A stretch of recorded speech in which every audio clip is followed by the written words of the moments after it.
Unexpectedly, her dad didn't answer her but pushed her away as he told the men, disheartened, "This is my youngest daughter Fang Ruru. Let her be the prize of the boxing match." "Ah, don't blame me, sweetheart. Dad really has no choice. Come with us, and we won't cause you any trouble." The men weren't disrespectful or threatening, they calmly took Fang Ruru. Caught up in the moment, Fang Ruru forgot to resist. Only after they took Fang Jiro away did Liurgu realize the situation and tried to follow them, but the men had already left. On another side, Yexiao wanted to learn more about the Tiger Alliance and visited the Huajia family, but couldn't find Mr. Hua. Instead, he was intercepted by Wachichi, the woman of the Hua family. It turned out that the Hua family's boxing match was hosting a grand feast, with not only Flower City's top fighters, but also participants from other cities. Mr. Hua was busy dealing with this, hence not at home. Initially intrigued by the boxing matches, Yexian saw the connection between the Hua family's boxing venue and the Tiger Alliance, compelling him to visit. However, Tang Qingsh could see that Miss Hua seemed eager to avoid him. He received news about Liurgu's trouble and had to leave. Before departing, he reminded Yexiao, "Over this period, I've noticed your strength fluctuates with your emotions. When you feel intense joy, anger, sorrow, or happiness, you unleash unusual power. Perhaps in combat, you can break through yourself." Yexiao nodded. He had already noticed this, especially recently. Whenever he missed Chu Qingyu and needed to vent his sadness, he would unexpectedly display great power. Tang Qingsh had also advised him that a warrior's strength rested on years of training. As a foundation, a sudden enlightenment was key. Warriors often broke through their limits in life and death struggles. Perhaps this boxing match could be an opportunity for Yexiao if he qualified to participate. "Hey, Yexiao, I don't want you to fight tonight." Wachichi successfully shooed away Tang Qingsh, and hearing her say this to Yexiao, she was displeased. While they rode together to the boxing venue, she, unusually, forbade Yexiao from fighting. "Why? Don't you want to see my prowess in the ring?" Yexiao jokingly asked. "HMPH, what's the point in fighting? You could get hurt, haha. In that case, why did you ask me to fake fight for you last time? Are you a pig? Do I need to spell it out for you?" Wachichi was angry. She retorted, "I helped you by investing 3 billion. Can't you accompany me to watch the boxing match? Don't you know I don't want you to get hurt? Why ask so many questions?" Humph. Ow. Only now did Yexiao realize this woman was actually interested in him, a married man. Amitabha, faced with such straightforward affection from this strong-willed woman, he could only pretend not to understand. After she left, Yexiao heard a shout behind him, "Young Master Yi." Turning around, to his surprise, he saw Fang Jiru, accompanied by a muscular man who seemed dressed for boxing that evening. "Hey, are you here to help save Ziru's younger sister too?" The man spoke and appraised Yexiao, his eyes revealing not just hostility, but also disdain. In his eyes, someone like Yexiao trying to save Fang Jiru's sister through winning a boxing championship was simply a pipe dream. What's wrong with her, Ziru? However, Yexiao was genuinely puzzled after hearing the man's words.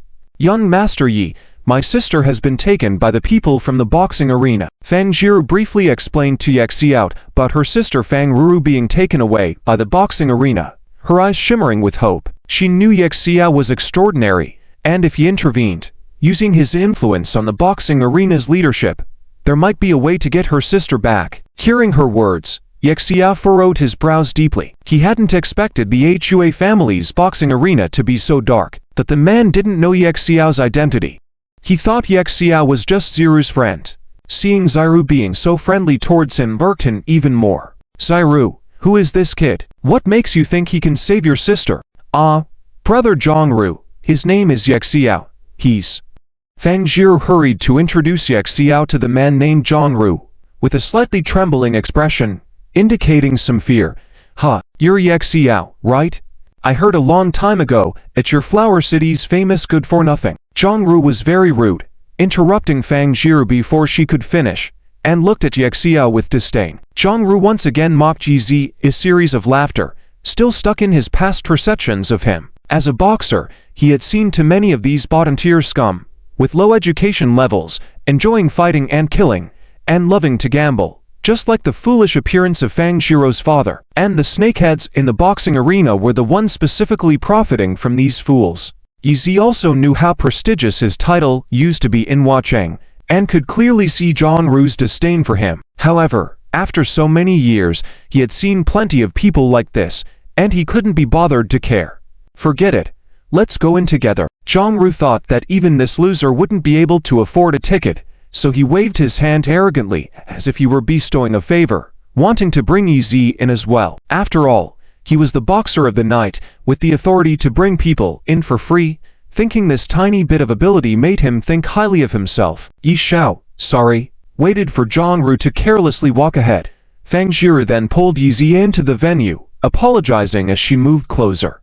Yi Zi knew that Fang Jie was counting on Zhang Ru to save her sister, and he didn't blame her for not stopping Zhang Ru from showing off. And he had already planned to enter the ring to fight, so with this unexpected turn, he became even more interested, and didn't resist but followed Fang Jie into the venue. Jiru, why are you so good to that kind of trash? Zhang Ru turned around and saw Fang Jie moving close to Yi Zi, so he dominantly pulled him to his side, and smugly said, after I win the championship tonight and rescue your sister, I'll go with you to see your father and solidify our relationship. Zhang Ru strutted ahead, paying no attention to Yi Zi. Fang Jie wanted to shake off Zhang Ru's grip, but hesitated to use force. Yi Zi knew that Fang Jie was actually resisting Zhang Ru, and if it weren't for saving her sister, she wouldn't have been with this man tonight. In fact, Zhang Ru and she were from the same village, him being 2 years older and having liked Fang Jie before, but they were just kids back then with no special relationship.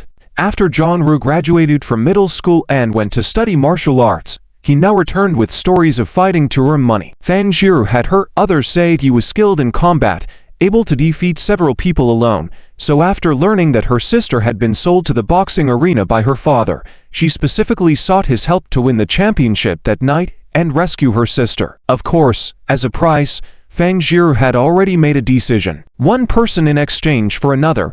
If Zhang Ru could indeed save her sister, she would agree to his pursuit and marry him. Zhang Ruzhe, are you confident in winning first place tonight? As Fang Jie asked, she discreetly pulled her hand away. Zhang Ru, unaware that Fang Jie was repulsed by him, thought she was concerned about him, and laughed smugly. Ha ha, Jiru, you've never seen me fight. Do you not know how amazing I am? Let me give you an example. With someone like Yi Zi, I could easily handle 100 of them. He then glanced back at Yi Zi. Ha! Yi Zi was also annoyed, thinking to himself, I've endured you for so long, and you still want to provoke me. If you want to show off yourself, at least don't put me down, alright? Fang Jie, sensing that Yi Zi was getting a bit upset, quickly tried to engage him in conversation. At this awkward moment, 3 young girls walked over to them. Sister Roro, did you bring someone to save Soft Fang? The 3 girls were Fang Roru's classmates, immediately asking Fang Jie anxiously, evidently aware of what was happening. Yes, it's them. Fang Jie quickly introduced Zhang Ru to the 3 girls, and as she was about to introduce Yi Zi, Zhang Ru arrogantly started showing off in front of the girls. Ha ha, you girls must be Roru's friends, right? Don't worry. Once I win the championship tonight, I'll rescue Roro for you. Yi Zi had been left out, ignored by everyone. As they found their seats, with Zhang Ru as the main figure, the 3 girls kept circling around him, listening to his bragging stories of heroic deeds, all about fighting in different places. Meanwhile, Fang Jie finally had a chance to explain her father and sister's situation to Yi Zi. Don't worry, the boxing arena is managed by the Hua family. I know their operating model well, it's quite orderly. I suspect your sister's situation was caused by external forces. If Zhang Ru doesn't win, I'll find a way to rescue your sister too. Thank you.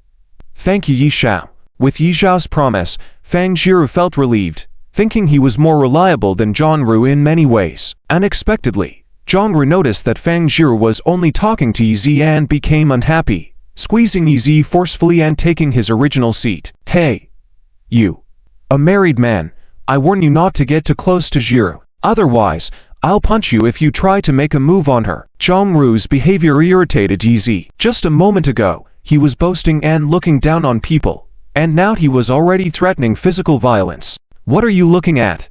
Keep that expression up, and I'll smack you until you regret it. Zhang Ru, relying on his muscles and combat skills, had grown accustomed to being domineering, and now he was even more annoyed seeing Yi getting close to the girl he liked. The three girls were simple and believed Zhang Ru's self-praise, defending him and warning Yi, while Fang Jiru, scared of conflict, pointed at the ring, exclaiming, "Look, isn't that Roro?" Everyone turned to the stage and, indeed, saw a beautiful girl standing there. It was Fang Roro, youthful and lovely, bearing some resemblance to Fang Jiru. She was a pretty girl. "Who's that girl? She looks pretty. Is she tonight's prize? Ha! Her skin looks so delicate. Will she perform tonight?" The men in the audience began to chatter, showing both coarseness and excitement. Fang Roro remained silent, her eyes helpless yet resigned. From Yi Zhao's understanding of the Hua family, they wouldn't do something like this. So, there must be other forces involved behind the boxing match. "Sister, save me." Unexpectedly, Fang Roro spotted Fang Jiru sitting in the front row, calling out as if she had seen her savior. "Don't worry, I'll win the championship today, is save you." To everyone's surprise, Zhang Ru, upon hearing Fang Roro's call, automatically saw himself as the protagonist and stood up proudly to respond. At that moment, he felt that Fang Jiru may not be his only target, as her sister Fang Roro also seemed appealing. After all, after his heroic act tonight, who knows if both sisters would fall for him? With such thoughts, Zhang Ru started to get excited. The atmosphere in the venue became enthusiastic. Meanwhile, in the VIP room of the organizers, Hua Shishi, who had been searching for Yi in vain, finally caught sight of him, and couldn't help but stomp with annoyance. "Humph, that scoundrel Yi, who came here with me, is now sitting with another woman. Is he planning to help that girl on stage? Really? What makes him think he's better than me? That blind jerk, having eyes but no pearls, causing chaos from the beginning to the end, not knowing good from bad. Scoundrel Yi." Flower Chan Shou cursed at Yi in front of his precious granddaughter. However, soon his brows furrowed slightly, and a glint appeared in his old eyes. This boxing match was actually a regular league organized by the Tiger Alliance behind the scenes. The Tiger Alliance was formed by several ancient martial arts families in the Dragon Kingdom. The 7 strongest families were known as the 7 Great Houses. Although the Flower family belonged to the leading family in the Flower City, they had never entered the ranks of the 7 Great Houses. In the south, they had to obey the arrangements of one of the 7 Great Houses, the Sea Rival. This league was organized by the rival as a pretense to attract talents for these ancient martial arts families. Flower Chan Shou was worried because Flower City was not prosperous, and the number of experts was decreasing, making it harder for the Flower family to recruit talents. If the Flower family's experts could not win the championship this year, they might lose money and face humiliation, as in previous years, possibly even being expelled from the Tiger Alliance, in danger of losing protection and alliance resources. "Bring Yi here." Flower Chan Shou, seeing his granddaughter so heartbroken by Yi, ordered his men, after thinking for a moment. As soon as Flower heard his grandfather's command, she quieted down and looked at her grandfather in surprise, seeming to guess at his intentions. Flower Chan Shou also looked at his granddaughter, nodding with a meaningful smile. Just as he had made bold statements, many people made mocking gestures towards him, and their eyes were full of arrogance. Fang Roro's 3 friends were all relying on him to save Fang Roro, so they spared no effort in flattering him, making him feel like he was on top of the world. "Jiru, meeting me is the greatest luck of your life." Zhang Ru felt so welcomed by the girls that even Jiru's attitude towards him changed, giving him a look that said he was there to save her family. "If it weren't for me, I don't know how you would be able to save your sister and your father, with his character. Who knows when he might sell you off next?"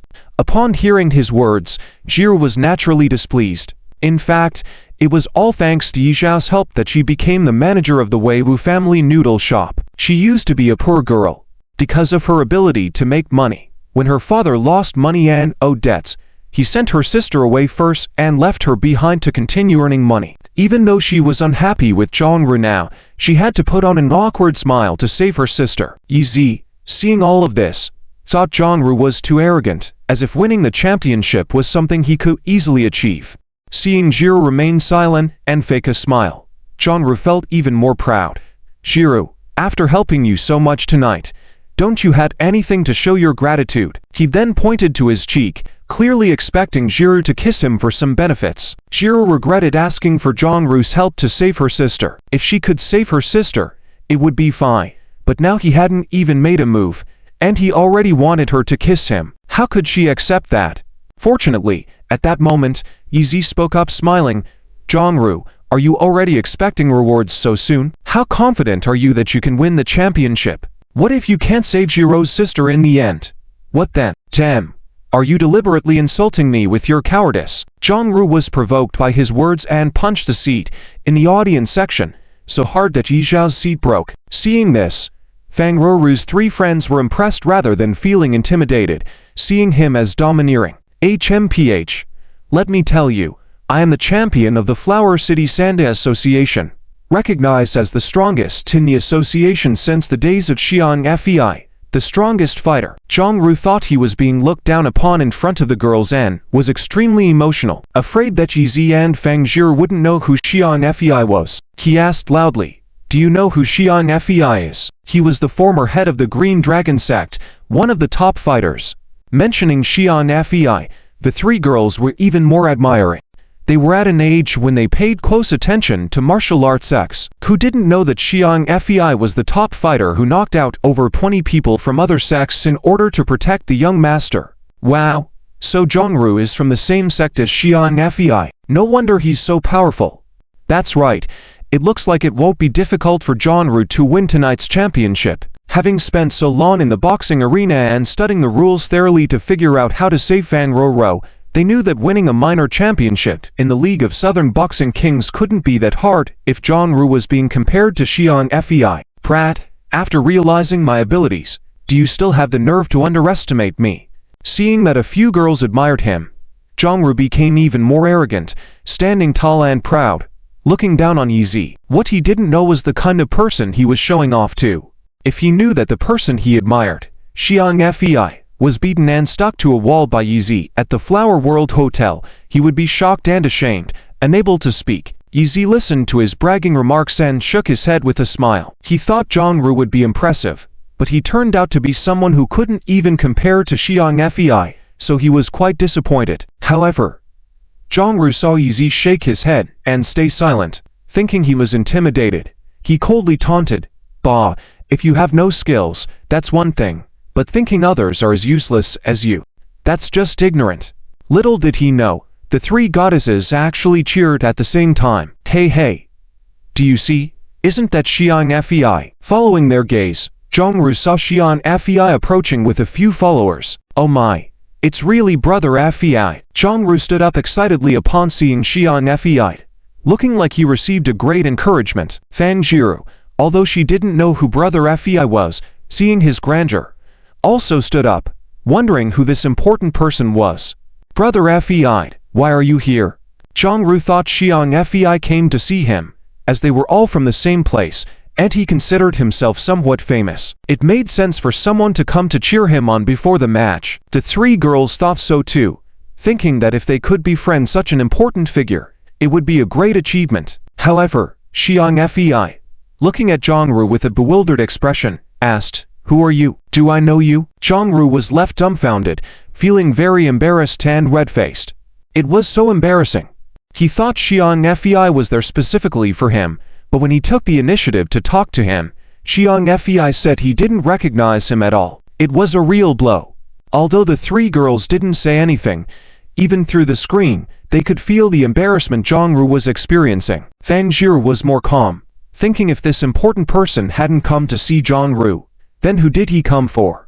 "Yizi, Mr. Flower summons you. Please come with me." Xiang Fei ignored Jongru's expression and politely invited Yizi. He had been holding a grudge against Yizi for taking down the young master, and even tried to kill him several times. However, after the incident at the Flower World Hotel, he realized that Yizi was even more powerful than him, truly excelling in both literary and martial arts, which changed his opinion of him. While he couldn't let go of his resentment and joined the Flower family's boxing arena instead of following Yizi like the others, he didn't bear any hostility towards Yizi now. In a world where strength ruled, Yizi being the big boss in Flower City truly showed his extraordinary skill, or else Flower Changsha wouldn't have sent him to invite Yizi. However, He didn't know that just by bending down to invite Yi, Zhongru and the three girls were shocked. They couldn't believe that the formidable Xiang Fei was actually there to invite Yi, whom they had always looked down upon. They only knew Xiang Fei was very proud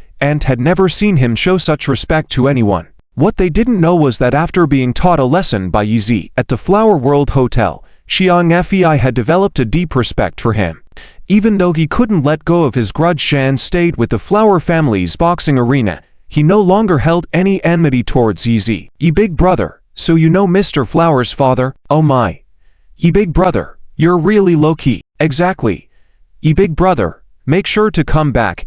I'm Wang Li. The three girls who had just despised Yi were now fawning over him. The change in their expressions was quite extreme. As always, at their age, they admired powerful people. Yi just smiled disdainfully, said nothing, and followed Xiang Fei out. Zhongru remained in a state of embarrassment, standing dumbfounded in his place, watching them leave in the distance. You scoundrel, ungrateful and disloyal. Forget who invited you. Humph, I looked away for a second, and you're already flirting with other girls. What's wrong with you? Obsessed with Yexiao, Mrs. Temper flared up as she scolded him, making Yexiao feel like an irredeemable heartless man. Chen Shimei. He almost turned and ran away. Fortunately, Wachanshu quickly intervened to stop his granddaughter. All right, Chi, if you keep talking about young Master Yi like this, what if he leaves us? Who will represent the Hua family then? Represent the Hua family. Yexiao's eyes narrowed slightly, wondering what Wachanshu and his granddaughter were planning to do. It's like this. Wachanshu quickly explained the situation, making Yexiao finally understand how powerful the Tiger Alliance was, with each family being at the top level in each city. No wonder he had been back in Huacheng for 3 years and still couldn't make any contact. HMPH, if you dare to refuse, I'll. What will you do? Yexiao intentionally asked. Wachanshu also stared at his granddaughter, curious to see what she would say. He understood his granddaughter better than anyone else, knowing that she wouldn't act up unless it was towards someone very close to her. Looking at her attitude towards Yexiao, Wachanshu even felt a bit jealous. It seemed like this man held an even higher place in his granddaughter's heart than himself. HMPH, I'll cling to you for the rest of your life, keeping you from enjoying yourself with other women. Chi blurted out in anger. Harsh.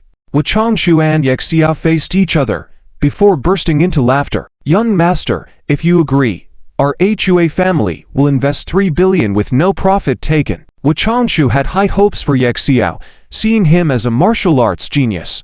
If he agreed to fight for the Hua family, they would definitely gain recognition in the southern province's boxing competition. But just as he finished speaking, a burly man burst in. Not a Hua family member, but one of the strongest fighters associated with the Hua family.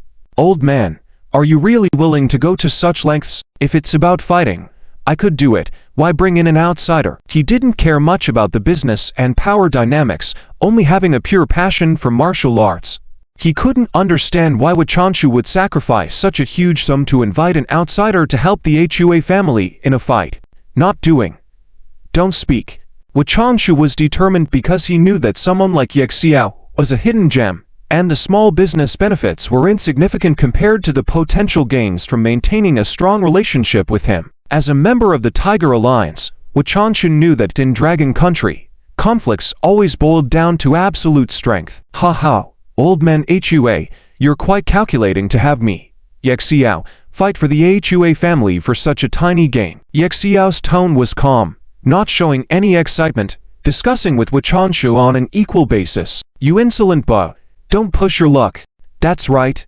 Old man considers you an honor. It's your privilege. If you're so ungrateful, then we'll. Shut up. Huachanshu's men were infuriated by Yexiao's words, not understanding why the old man valued this disrespectful youth. All right, in consideration of your Aunt Chi Kai's sincere intentions towards me, if necessary, I will fight in the name of the Hua family. Without waiting for the other's response, Yexiao left, proud and unruly. Hey! Yexiao, why did you come back? Yeah. The Hua people invited you to watch the match in the VIP room and discuss important matters, didn't they? Seeing Yexiao return, the three girls were surprised. Ha. I told you all were overthinking it. I think the Hua people just want him to do some busy work. After that, He doesn't need to come back. Do you think he'll fight for the Ahua family? Zhang Ru mocked sarcastically. Yexia thought Zhang Ru was sick, beyond cure, and not worth his attention. It turned out that Xiao Ju from the Ahua family came here to watch the match with Yexia. What? The daughter of the Ahua family? Why was she with Yexia? What was their relationship? The three girls looked at Yexia with more admiration now, while Zhang Ru felt neglected. He thought Yexia must have used some method to charm the Ahua family's daughter, hence being treated so nicely. With Chi-Chi now present as well, Zhang Ru felt even more eager to impress. Trying to save face, he suddenly stood up. Zhang Ru, are you going to fight? Even though Zero was annoyed by Zhang Ru, she still needed him to win and save her sister, so she tried to salvage his dignity by asking. Soon. There are just 2 more matches before it's my turn. The others were speechless. If you're 2 matches away, why are you standing up now? Zhang Ru ignored everyone's surprise, maintaining his professional demeanor and commented, I think that guy in blue pants looks weak, especially his upper body muscles are not built. Probably won't last 30 seconds against the guy in red. I think the opposite. Unexpectedly, Yexiao didn't hesitate to offer a different opinion. The guy in red may have a strong physique, can't heavy punches, but he lacks stability in his lower body and agility compared to his opponent. He might get worn out. Haha, you're just an amateur. Do you know martial arts? Have you ever fought? How can you knock down your opponent with such a physique? You sound like an idiot. Zhang Ru mocked Yexiao rudely. He had initially tried to sound professional, but Yexiao's unconventional views irritated him. Yexiao, in turn, was disappointed with Zhang Ru's arrogance and limited understanding of martial arts. Listening to Yexiao, Zero and her friends became somewhat displeased. Yexiao, can't you be less petty? Zhang Ru looked down on you, but you don't need to hope for his loss, right? Yeah. We were hoping for him to save Roro. If he loses, will you go help? Can you handle it?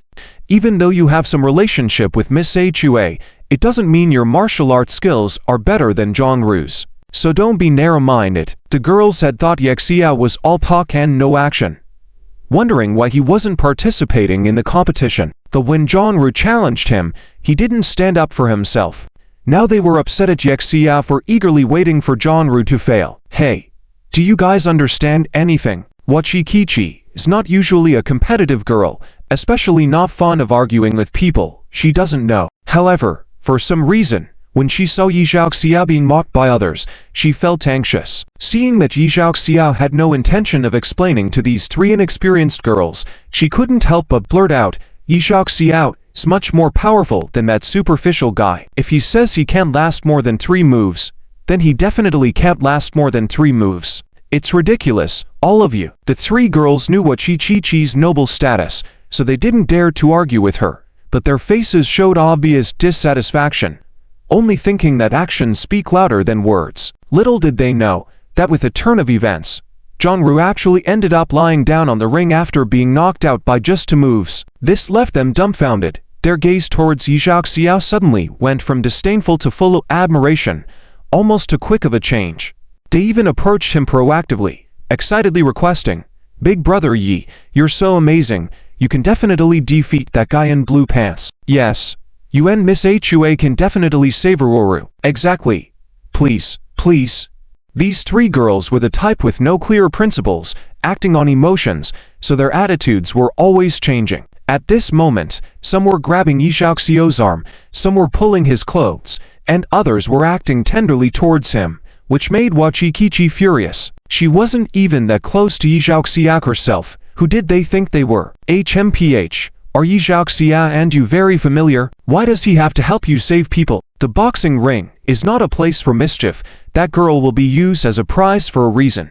Maybe she hopes to marry the champion boxer. Really? You all go away. Wachikichi's temper flared, and the 3 girls couldn't withstand it. Yi Zhaoxia, seeing her usually gentle demeanor, never expected her to be so combative. Zhaoxia, let's go. Let's find another place to watch. It's too nosy here. Wachikichi forcefully pulled Yi Zhaoxia away, but Fang Jiruo couldn't help but grab Yi Zhaoxiao's hand. Looking up at him with teary eyes, Big Brother Yi, I believe you are stronger than Zhang Ru. Please, save my sister. Yi Zhaoxia also understood that Fang Jiruo being arranged as the champion's prize was the work of external forces. Even the Hui family couldn't cancel it. The only way to save her sister was to win the championship in tonight's boxing match. Just then, a loud announcement came from the stage.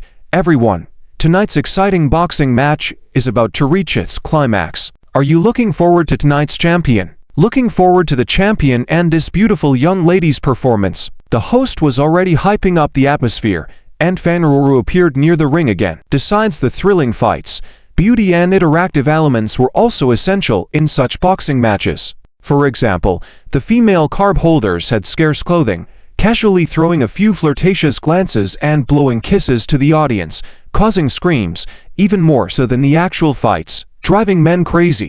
Interested? Let's hurry up.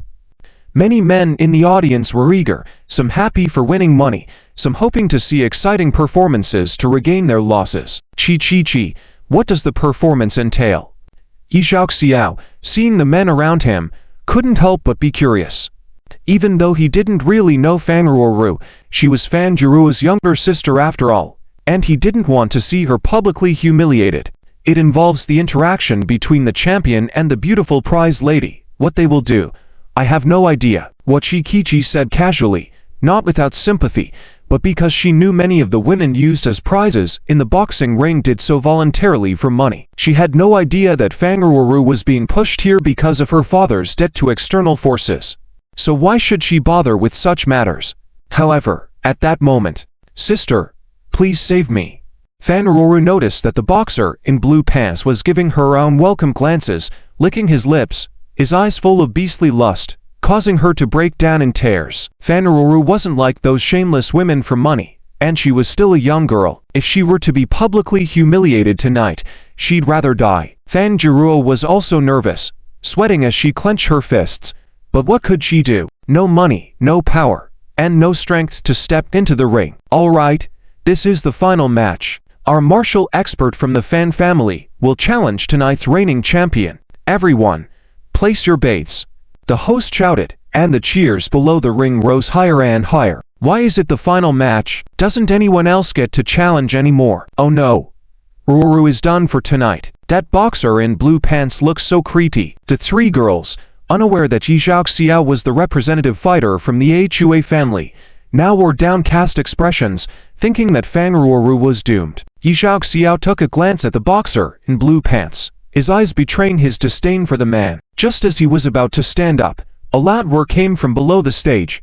"Ruru, I'm here to save you. I won't let anyone bully you." The thunderous voice resonated without a microphone. It was unmistakably Li Gu. Who else? Yi Xiao had always known that Li Gu had exceptional strength, but the big guy was more interested in studying than martial arts, so Yi Xiao never bothered him. Little did he expect that today, in front of everyone, Li Gu rushed onto the stage for a woman. The truth was, Li Gu had been there all along, but hesitated for a long time before deciding to go up. It was only when he heard Fan Ruruo's helpless cry that the blood in his veins finally boiled, and he charged onto the stage, disregarding the consequences. "Hey! Who are you? You don't have the right.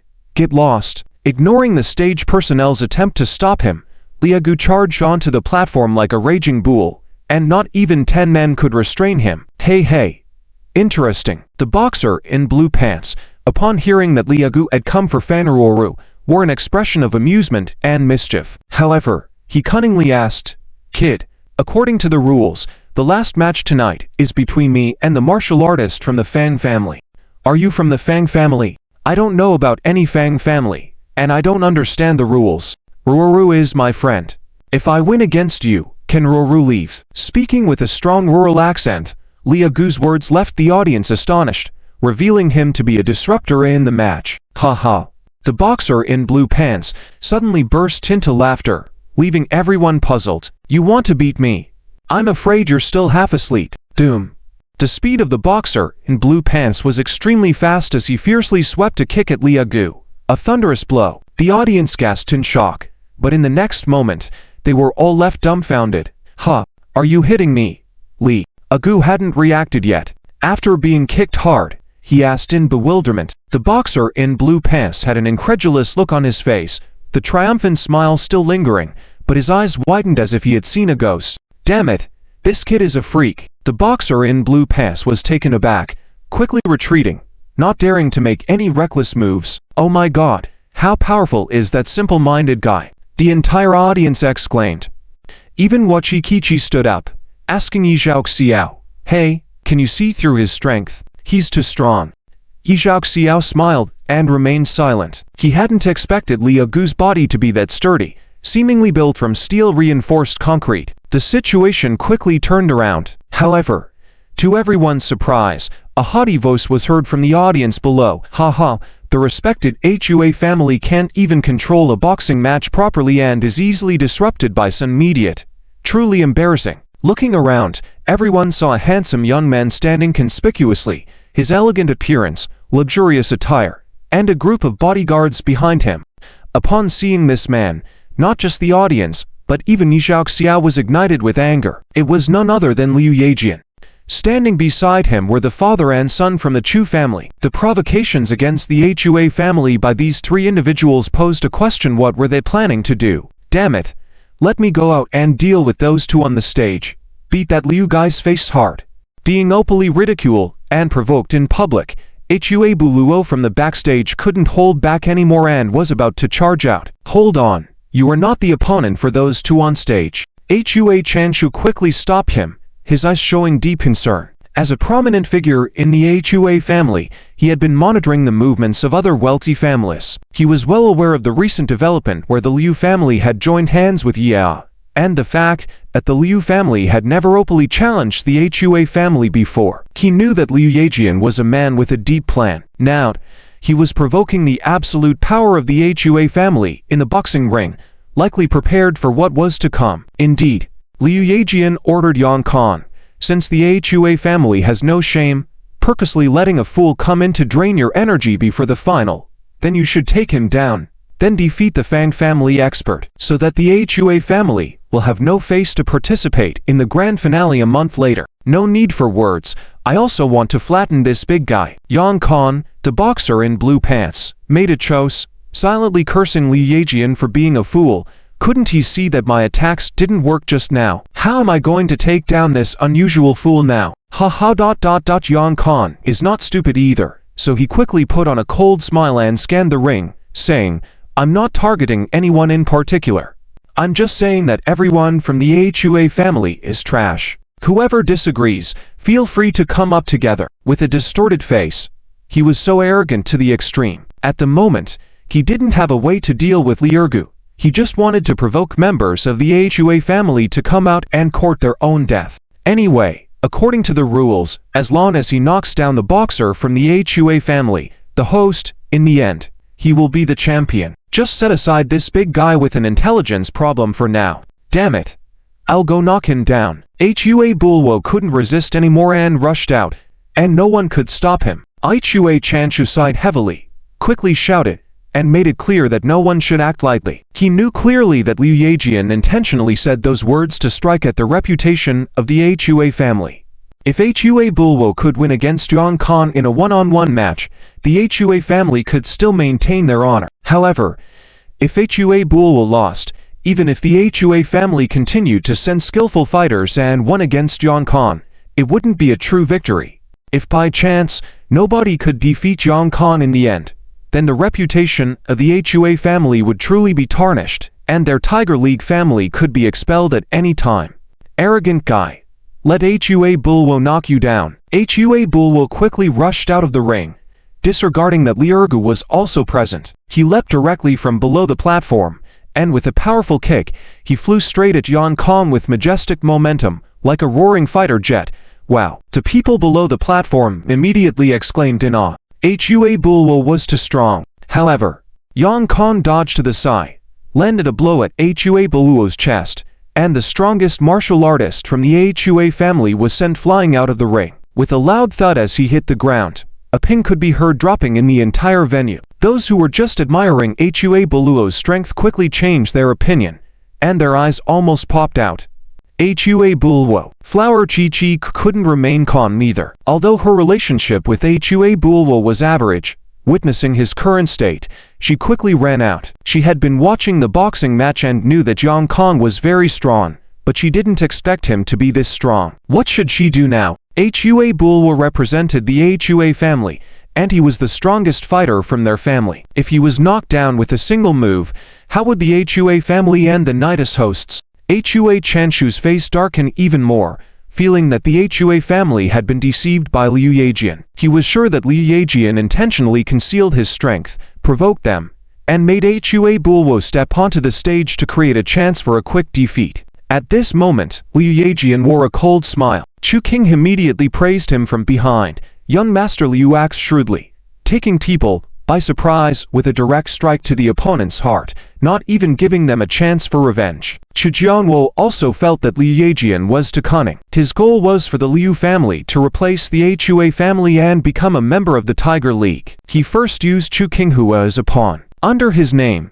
he attracted high-level fighters like Yang Kong. However, he didn't directly intervene using Yang Kong's strength. He deliberately concealed his abilities, pretending to be an ordinary participant, gradually making his way to the final match, provoking the martial artists of the Hua family to come forward and court their death. Now that the Hua family had been defeated, according to the rules, they no longer had a chance to turn the tables. Ha ha! Beautiful girl, come here and give this brother a kiss to celebrate my championship tonight. Yang Kong was triumphant at that moment, laughing heartily, and slowly approaching alongside Li Ergu and Fang Roro. Yang Kong, the vital points of that person are at the Adam's apple and growing. At that moment, Liu Yejian's voice resounded once again. Originally planning to watch Li Ergu save the beauty, Yizi couldn't help but exclaim. This Liu Yejian understood everything. He was clearly a formidable opponent. How did he even manage to figure out the secret of Li Ergu on their first meeting? Yizi looked at Liu Yejian with a proud look. To deal with this abandoned member of the Yi family, he had thoroughly investigated.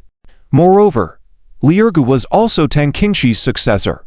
How could he overlook that? Agu, do you have the confidence to defeat him? Fang Roro genuinely liked Li Ergu and was genuinely worried about him. After all, this Yang Kong was a professional, and she feared that in a real fight, Li Ergu wouldn't stand a chance. I don't know.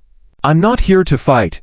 I'm just here to take you away. Li Ergu looked innocent, shaking his head, holding Fang Roro's hand, planning to leave, as he wasn't there to engage in fighting. Agu, be careful!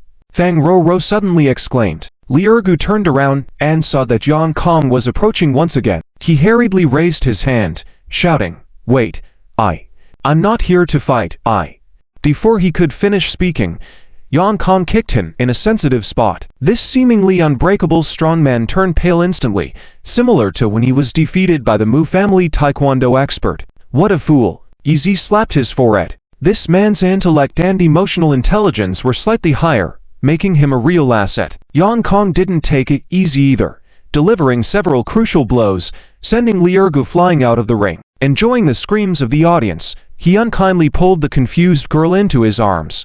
Surprisingly, Fang Roro, who usually dressed plainly, concealing her beauty, tonight, in a beautiful dress and makeup, revealed herself as a stunning beauty. Let me go. Fang Roro couldn't break free from Yang Kong's hold and, seeing him trying to kiss her, she slapped him in desperation. The audience, eagerly anticipating the spectacle, immediately fell quiet. You shameless scoundrel! You think you can violate me in public? I'll strip you right here. Enraged, Yang Kong started tearing at Fang Roro's clothes. Oh! Fang Roro couldn't resist Yang Kong's strength. Her outer garment was quickly torn, exposing the pink shoulder straps, causing an uproar on the scene. Many men had been eagerly waiting for this kind of drama all night. What should we do now? Roro has been humiliated in public. Yes. Didn't Zero rely on Yizi just now? Where has he gone now? Forget it. He's unreliable. Let's secretly call the police. But even if we call the police, it will be too late. Roro's sisters were becoming increasingly agitated, just like ants on a hot pan. Zhang Ru, who had returned injured, not only didn't sympathize with Fang Roro but also sneered at Fang Zero, saying, "Now you see that I'm not interested. No one here is a match for Yang Kong. No one will be able to save your sister. Stop." Before Zhang Ru's words could land, a thunderous voice exploded, silencing the entire venue. Yang Kong was also taken aback, wondering who was shouting so powerfully. Everyone was now looking around, and under the dim light of the arena, They saw Yi Zi leaping high like a dragon and landing gracefully on the ring. Wow, he's so cool with this entrance. Flower Chi-Chi instantly screamed. She didn't expect Yi Zi to show up at this moment and make his grand entrance. It truly validated the saying that heroes might be late, but they will never be absent. Who is that guy? Exactly, his actions are impressive, but the boxing match has already ended, right? What does he want by jumping out now? Yang Kan also looked at Yi Zi, provocatively saying, "Hey, Yi Zi, you're finally on stage. Are you eyeing this young girl as well?" As he licked the girl's neck provocatively, Fang Roro made a pleading expression, calling out to Yi Zi, "Save me, please save me." Li Ergu, lying below the ring, also shouted, "Brother Yi, please save Roro." Yi Zi nodded at him and then looked at Yang Kan. Just as everyone was curious about what he would do, they saw Yi Zi strike out with a palm from a distance. It was unbelievable, as if air had become a weapon in Yi Zhao's hands, bombarding Yang Kan. How is this possible? Yang Kan was stunned, realizing as a practitioner of internal energy, understanding that at a certain level, he could release internal energy externally. However, what Yi Zi had just demonstrated was just the same level of internal energy as his. How could he do it? It must be Tang Qingxi's teaching. Yi Zi didn't know who Tang Qingxi truly was, but he had, in fact, been taught the secret of releasing internal energy externally, which usually only masters could grasp. Taking advantage of Yang Kan's surprise, Yi Zi quickly dodged and moved swiftly with the drunken wine butterfly footwork, expertly pulling Fang Roro into his arms. This scene was picturesque and left the entire ring stunned into silence. They thought Yang Kan was already formidable, but now here was someone who effortlessly saved a person from his grasp. It's truly mind-blowing. What the? Who are you? According to the rules, tonight's champion has already been decided. A referee suddenly appeared from nowhere, loudly yelling at Yi Zi, "I'm not here to fight, I'm here to save someone." Yi Zi replied, indifferently, then carried Fang Roro off the ring as if nothing else mattered. Flower Chi-Chi witnessed this scene and felt a mix of emotions inside her. Suddenly, she wished that one day, when she might be in trouble, Yi Zi would come to her rescue. "Stop." Without waiting for Yi Zi to leave, Yang Kan shouted, "You can come if you want, but it is insufferable for you to take my woman away. Do you think I'm invisible? Here it comes." The audience's eyes lit up, signaling that things wouldn't end so easily. This man, coming up like this and even trying to take away the night's champion beauty. A fight was inevitable. Yi Zi, of course, had no intentions of leaving. He turned back and sneered at Yang Kan. "What do you want to do?" Yang Kan, having been embarrassed by Yi Zhao's earlier intervention and loss of face, was now fully focused and ready to fight Yi Zi head-on. "I'm going to kill you." As soon as Yi Zhao's words fell, there was a short silence in the arena, followed by a wave of intense commotion. This man was now openly suggesting killing the night's ring champion in public. It was truly audacious. "All right, take him out. Fight. Fight for the woman. Fight with all our blood. Let's go crazy a little more." Yi Zhao's words completely stirred up the audience. Waves of cheers, applause, and instigating voices once again ignited the atmosphere in the boxing ring. "Hehe. Big talk." Yang Kan laughed in anger. "I am a master from the Buying School of Martial Arts. I have learned authentic ancient martial arts of the Dragon Kingdom. Not like you self-taught individuals, learning only superficial skills. Although we both have internal strength, you definitely can't beat me." "What?" As soon as Yang Kan's words fell, it startled Deichui Changshu and others. Being members of the Tiger Alliance family, they had certainly heard of the many ancient martial arts schools hidden in the Dragon Kingdom. Of course, among these martial arts schools, there were different levels of authenticity. Some martial arts schools were just created by businessmen to make money, for show and to deceive beginners, teaching only superficial techniques. Some schools had been established for hundreds of years, quite famous in the city, and even had renowned martial arts masters sitting in power. These figures rarely acted, but when they did, their power was earth-shattering. Then there was a category of ancient martial arts schools that genuinely descended from ancient times, passed down for thousands of years. Even Deichui Changshu had only vaguely heard of them, and had never witnessed their existence. Now, the Buying School that Yang Kan mentioned was a school in the Dragon Kingdom known for its expertise in leg techniques. Their school head was a generation's martial arts master, also a well-known figure within the martial arts world in the Dragon Kingdom. Wow, I didn't expect a master from the buying school to come to our city. No wonder he is so powerful. Since the Tiger Alliance was controlling this boxing match from behind the scenes, there were other experts present that night. Hearing about the buying school, they couldn't help but sigh in admiration. Hehe. Yi Shao, are you scared? If you're scared, just cry and see. You were just boasting so shamelessly. Chu King couldn't resist taunting. He didn't believe that the weakling from the Chu family who had visited them for 3 years could match up to such a high-level opponent, even though his earlier moves to save people were impressive. Liu Yejian also smirked smugly after helping light a cigarette for the bodyguard before calmly puffing on a cigar. Yi Shao finally understood. This guy had indeed mastered authentic Dragon Kingdom martial arts, explaining his exquisite techniques. However, so what? Yi Shao remained calm as ever, silencing the surrounding voices. Anyway, today, you are going to die. Damn, this kid is so arrogant. Not only did Liu Yejian and the Chu family feel that Yi Shao was too overconfident, but even Hua Chanshu and others felt that Yi Shao was exaggerating. The skill of a master from the buying school was not something to be underestimated, unlike these city fighters who were just amateurs. They lived and breathed martial arts. You brat.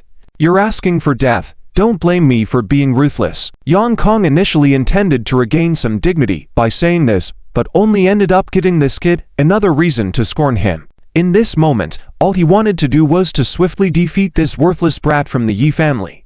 With one move, he unleashed the twin dragon kick technique of the buying school. He leapt into the air, his thighs turning into countless sharp shadows, akin to 2 fierce night dragons, extremely menacing. The audience immediately paled in shock. Hua Shishi was extremely worried, clasping his hands together in prayer for Yi Shao. Zhang Ru's face turned ashen, realizing that if this move had been aimed at him, he would have been a dead man by now. Even Hua Chanshu couldn't help but show surprise. Yang Kong's strength seemed to vastly exceed that of any martial artist from the Hua family. Yi Shao was in big trouble. At this moment, everyone thought that Yi Shao was done for, as they couldn't see any flaws in Yang Kong's twin dragon kick technique. They only knew that his legs possessed incredible force. However, Yi Shao's eyes remained calm. No, his eyes seemed to have a clairvoyant ability, as he was the only one who could see the flaws in the twin dragon kick technique. His Dragon Kingdom martial arts training with the Dragon Breath Legion included a diverse range of styles, even more refined than the techniques of the buying school. Yi Shao swiftly dodged to the side, and with a graceful and precise move, landed a solid strike on the back of Yang Kong's head. At that moment, time seemed to freeze. The seemingly powerful Yang Kong collapsed instantly, unconscious and immobile. The entire arena fell into silence. An absolute and deathly silence. Other than the rapid breaths, there was not a single sound. Hua Shishi watched in utter fascination, trembling uncontrollably. This man, Yi Shao, was just too impressive. Only now did Zhang Ru start to recover from his shock, breaking out into a cold sweat and feeling his cheeks burn. He had so condescendingly looked down on Yi Shao as a useless person, never expecting him to be 100 times more powerful. Fortunately, Fang Jiru had advised him twice not to act. If he had, he might have been defeated by this guy before even stepping on the stage. With a widening of his eyes, Liu Yejian bolted away, leaving the Chu family father and son behind in shock. By the time they reacted, he was already out the door. Damn it! Seeing this, Yi Shao hurriedly gave chase. The boxing arena suddenly erupted with excited exclamations. Whoa, that kid is too fierce. Did you all see that move he made just now? Who could see clearly? I only saw a flash that made me dizzy. By the time I regained my senses, Yang Kong had been killed instantly. So strong. When did such a powerful guy come to our city? Ha ha. Look at how swollen Yang Kong's ego was, thinking that the buying school was so amazing. Never expected that there's always someone stronger out there. He deserved to die. In victory, one is king. In defeat, a criminal. Hearing that Yang Kong had been killed on the spot, Hua Changshu initially furrowed his brows, but gradually broke into a knowing smile. He understood the intentions behind Yi Shao's actions, to preserve the reputation of the Hua family, secure their qualification for the final, and most importantly, reduce the pressure from killing Liu Yejian. Little did he know that this guy had truly mastered the art of manipulation, almost like a puppeteer pulling the strings within him, knowing exactly his next move. Block me and face death. Yi Shao swiftly defeated the bodyguards of Liu Yejian. Yi Yi Xiao, do you dare to strike at me? The Chu King father and son were caught off guard, thinking that Yi Xiao wouldn't dare lay a hand on them. They were mistaken. Yi Xiao shouted angrily, "You forced my hand," lifting both feet and striking the thighs of the father and son. The sound of bone cracking and their screams echoed from behind as Yi Xiao rushed out of the arena to search for Liu Yejian's figure. Hey, quickly go help Yi Xiao find that guy. With this order given by Hui, the men of the Hui family rushed out as well, determined to find Liu Yejian even if he were hiding near the boxing arena. Damn, third time in a row. This time, I'll definitely take you down. Yi Xiao gritted his teeth, silently vowing. Liu Yejian was truly his greatest nemesis in life. Every person who had wronged him or given him trouble had either died, gone mad, or submitted to him. But Liu Yejian, who had repeatedly attempted to kill him, always managed to escape under his nose. Little did he know, Liu Yejian was thinking the same thing. The person he wanted to kill had narrowly avoided death multiple times. The attempts he thought were surefire had always ended with Yi Xiao turning the tables, making him flee in sheer terror. Have you seen Liu Yejian? A man wearing a white mink coat. Ah, I saw him. He went to the left. Yi Xiao chased out of the boxing arena, swiftly following the information provided by passers-by. Taking a turn, he grabbed hold of a man in worn-out clothes, only to realize that he was not Liu Yejian upon raising his fist to strike. Oh, don't hit me. Don't hit me. Someone forced me into wearing this coat. He went to the right.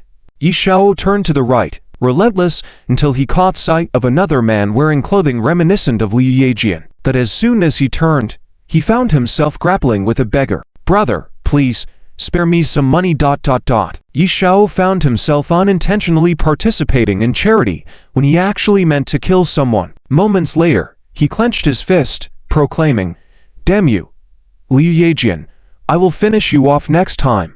Meanwhile, on another path, dressed in ragged clothes and with a heart filled with trepidation, Liu Yejian escaped to the other side. Thank goodness, I know the art of escaping danger. That little Yi Xiao should have been led astray to chase the wrong path. Hehe. Just as he began to revel in his escape, someone ahead recognized him. Hey, isn't this the young master from the Liu family? Why is he dressed like this? It really is him. Has the Liu family gone bankrupt? Haha, am I seeing things? The Grand Liu young master is dressed like a beggar. Such a spectacle in Flower City. Hey, everyone come and see. The reputation of the young master from the Liu family in Flower City was well known. In an instant, he went from being a sought-after bachelor to a social pariah, truly shocking onlookers.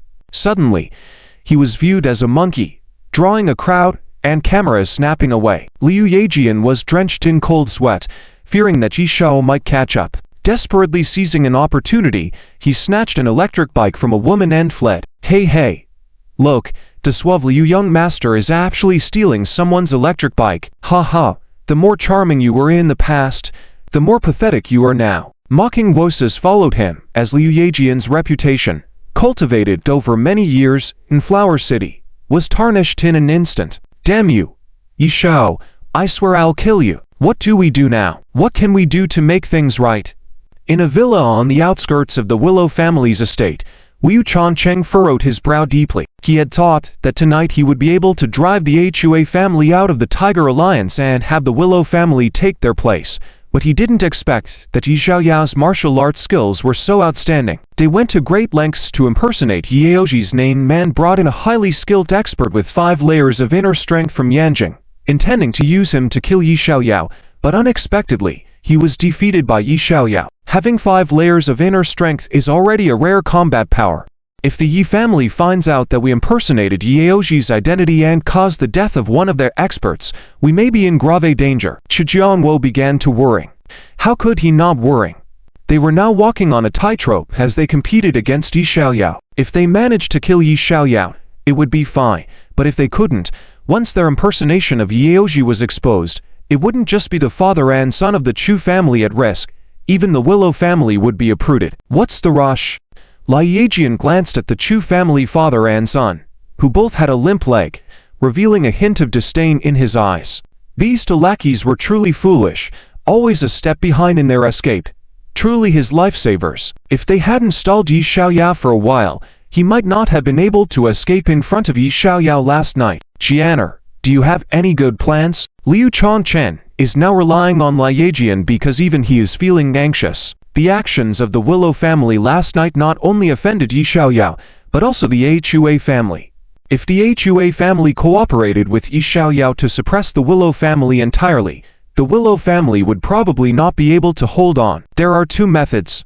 Lai Yejian, true to his high intelligence, immediately raised two fingers. First, from what I know, it seems that the EC enemies are thinking of punishing the Hua family because they haven't agreed to their marriage proposal. We can unite with them. Second, make Yaoji die again. Let the whole world know that Yi Xiaoyao killed him.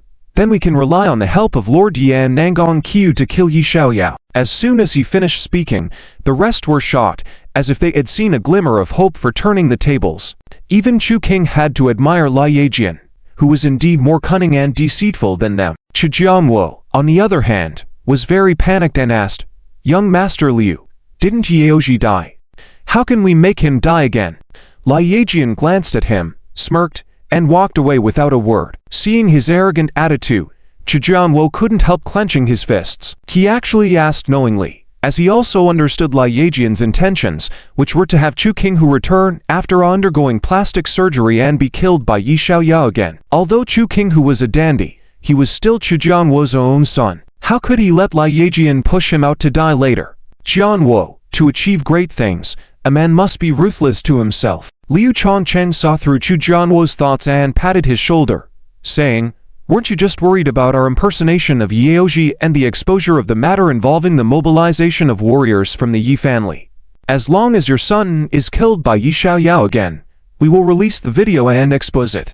When Lord Yi sends someone to kill Yi Xiaoyao, we won't have to worry about this matter anymore." Seeing that Chu Jiangwo still hesitated, Liu Chongchen had to continue to soothe his emotions. Furthermore, we may not necessarily have to resort to this tactic now. Let's see if cooperating with the enemies is pleasant first. Hua City along the Zhang district is a sanctuary for barbecue and beer. This is definitely the best place for ordinary people to dine, so most of the cars parked in the parking lot are priced below 300,000, and there are even quite a few electric cars and bicycles. So, tonight, a Bentley suddenly arrived at the barbecue square, instantly catching the attention of the surrounding people. What excited the common men who were eating skewers nearby was that a beautiful and elegant young lady stepped out of the Bentley. With a slim and tall figure, dark shiny hair, a cute and youthful fringe, snow-white skin, and exquisite features, she was the ideal image of a top-notch young lady that countless men dream of. Heavens, am I seeing things? Isn't that the Hua family's young lady? Yes. It's really Hua Shishi. Ah, my goddess. How could she suddenly appear in a place like this? How could a young lady like her come to a place like this? The young lady who got out of the Bentley was naturally Hua Shishi, and she was alone. In front of Yi Xiaoyao and Hua Chanshu, she was a little tigress, but in front of the public in Hua City, she was a super goddess who could only be admired from a distance, and marrying her meant reaching the peak of life. Therefore, many men saw her walking alone and sitting at an empty table immediately, and crazy. Some even dared boldly and were ready to approach her. Unfortunately, right behind the Bentley, a black Mercedes immediately stopped. As the bodyguards sent by old Master Hua to protect his beloved granddaughter surrounded Hua Shishi, these common men had no more ideas. Hua Shishi looked petulant, holding her phone, and a voice came from Hua Chanshu. "Shishi, even if you're angry, you don't need to come out alone to eat barbecue late at night. Yi Xiaoyao is so lacking in manners, provoking my granddaughter. Wait until Grandpa educates him." Half an hour ago, Yi Xiaoyao visited the Hua family and discussed cooperation with old Master Hua, as well as the Tiger Alliance. Seeing her sweetheart come, Hua Shishi quickly dressed up, blushing, mustered her courage to ask him to have a drink at a fancy club. However, Yi Xiaoyao, that man, was so insensitive. He didn't understand a girl's heart at all. He said he only liked to drink and eat skewers generously at the barbecue square, a place not suitable for a young lady of the Hua family. Unacceptable. Hua Shishi got angry and left, feeling that he was simply rejecting her in a roundabout way. How could she, Hua Shishi, who someone has shown affection to, not be recognized? Hua Shishi was angry by herself, mumbling to herself. She didn't want her grandfather to coerce Yi Xiaoyao using commercial means. She wanted to find a way to make Yi Xiaoyao her, so that he would genuinely want to protect her. That would be meaningful. Miss, may I ask what you would like to eat? The owner of the small stall, trembling, approached. Having run the stall for several years, this was the first time she encountered a well-off young lady with 6 professional bodyguards coming to patronize her place. And, given her current appearance, she seemed quite angry. Afraid of being impolite, the stall owner asked, "Ma'am, I'm sorry, it's my first visit, and I am not sure what you would like to eat. Could you please bring 10 portions of everything available in your shop and a box of all kinds of drinks?" The stall owner was astonished. The spending habit of a wealthy young lady was truly beyond imagination. The men around who were paying attention to Hua Shishi were all stunned. Some even blushed. Luckily, they didn't attempt to boldly approach her earlier. Otherwise, having to treat a lady to a meal meant it would go hungry for the rest of the year. Go ahead. This meal of Miss Hua is on me. Suddenly, a black card was handed to the stall owner, startling her a bit. Looking towards the magnetic vase, a handsome face with graceful curves reflected in the eyes. Even those men who regarded Hua Shishi as their dream lover were secretly impressed upon seeing this unexpected big young master. A perfect 9 heads tall figure, eyes like stars, exuding an aura of authority from head to toe, a typical wealthy and handsome guy. The people there only knew that he was definitely a top-notch young master from a prominent family, but they didn't know which family he belonged to. Shishi, why are you here? Seeing this man, Hua Chichi's eyes were filled with annoyance, as she would never believe that he wasn't following her here. She knew someone from the Hua family had betrayed her, given that he knew her whereabouts. You are my fiancé, so if you're not feeling well, it's my obligation to accompany you. No matter his attitude, words, or that warm smile, no one could ever dislike Shichu Jian. Unfortunately, Hua Shishi simply didn't like him. She didn't like this kind of textbook perfection, finding it too fake, and lacking the unique warmth of Yi Xiaoyao. Even if he was flawless, she still couldn't feel any connection. I need to maintain my figure. I suddenly don't feel like eating. Goodbye. Hua Shishi waited for him to pay, and then turned and walked away, leaving only Shichu Jian standing in the same spot. Just when everyone thought Shichu Jian would feel embarrassed and even be angry, unexpectedly, this man just smiled generously and said to everyone, "Well, let me treat everyone here to a late-night meal." After saying that, he left gracefully, leaving everyone discussing fervently in place. Yishao, the southern commercial city, has also opened, but Tang Qingyan is currently unavailable. How do we attract traffic? Yi Xiaogang had just returned home when Zi Chunru, his personal assistant, reported the situation to him. Before Yi Xiaogang could worry, he immediately received an affectionate voice message. "Hey, Yi Xiaogang, reserve some time for me on the activity stage at the southern commercial city tomorrow. My sisters and I want to come sing." Yi Xiaogang chuckled. He had inadvertently become entangled with the Flower family's girl, unsure whether to be happy or helpless. Flower Chi-Chi's outgoing and beautiful personality and figure were irresistible to any man. Unfortunately, Yi Xiaogang's heart belonged only to Chu Qingyu, and he could only turn a blind eye to Flower Chi-Chi's advances. Since she wanted to sing, he would just treat it as a playful activity. He wouldn't think too deeply about it. As expected, the next day, the southern commercial city was bustling with people as Flower Shishi brought a group of young and beautiful ladies to sing and dance. The Grand Plaza was packed with people beyond expectations, creating a significant effect. Wow, it's my first time seeing the Flower family's eldest miss. She's so beautiful. Of course, in Flower City, she's more popular than the stars. Miss Shishi, you're so lovely. Cheers echoed throughout, and Yi Xiaogang observed it all. Zhao Yunshan, standing behind him, grinned and said, "Yi Xiao, I didn't expect your charm to be so good. Even with a high appearance fee, we couldn't get Miss Flower to come, and here she is advertising for our commercial city for free. Obviously, she's here for you." Yi Xiaogang knew this too well. Despite this, he could only pretend not to know and say with a smile, "The Flower family is our partner. Her actions are only to help us make money and benefit the Flower family." Zhao Yunshan gave him a look and said straightforwardly, "Haha, Yi Xiao, even deceiving your brothers. That's not kind. Don't think we don't know. After you helped the Flower family, They agreed to seek no return on investment for 3 billion. How much money we earn has nothing to do with Hero. Before he could finish, Chu Biao quickly stomped on his foot, causing him to yelp in pain. Tang Qingshi, who was watching from the side, chuckled and thought Yi Zhaogang was indeed a real man. He had given up the daughter of the telecommunications tycoon, the wealthy beauty, for his original wife. Now he was deliberately ignoring the pursuit of the Flower family's eldest miss. This was the limit of infatuation. After Yi Zhaogang left, Chu Biao scolded Zhao Yunshan loudly. Are you a pig? Don't you know how much my brother-in-law loves my sister? Do you really think he doesn't understand what the Flower family's eldest miss means? Only then did Zhao Yunshan realize his mistake. Although Yi Zhaogang regarded him as a confidant, he had still spoken too carelessly. Yi Xiao, although our Wukulin is growing stronger, we still lack professional martial artists, making it difficult to train our security team members. Tang Qingshi, the executive leader, said as soon as he returned to the office. If we could borrow some martial artists from the Flower family arena to train our security team professionally, it would undoubtedly greatly enhance our Wukulin's strength to cope with future large-scale battles. Click. Just as Tang Qingshi finished speaking, the door swung wide open. Who dared to barge in like this if not the angry Flower family miss? HMPH, Yi Zhaogang, aren't you being rude? I am your investor, right?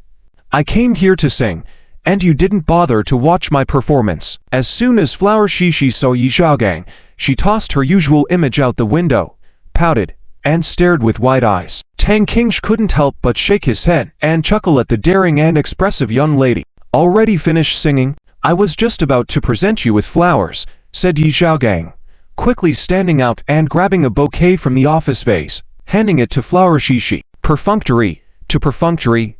No. Then I'll take them back. Humph, give it to me. Without waiting for Yi Zhaogang, the unromantic man, to leave, Flower Shishi snatched the flowers. Even if they were only the first thing he had ever given her, how could she not accept? Thank you, Shishi sister. Yi Zhaogang still pretended not to understand Flower Shichi's feelings, calling her Shishi sister directly. For an ordinary girl, hearing a man she liked address her that way would signify a polite rejection. However, Flower Shishi wasn't one to fall for such maneuvers. She immediately retorted coldly, Humph, don't try to get close to me. You're not my type of brother. Oh, you don't want to be Yi Zhaogang's sister. Then what do you want to be to him? Even the taciturn Tang Qingshi found this tiger girl quite interesting and couldn't help but tease her. I want to be the chief instructor of your Wukulin. Flower Shishi paused for a moment, then deliberately pouted and raised her hand, acting coquettishly. Chief instructor. Both Yi Zhaogang and Tang Qingshi were taken aback and looked at each other. The Wukulin was a terror in the underground world of Flower City. How could they let a little girl be the chief instructor? Wouldn't that be a laughing stock? That's right.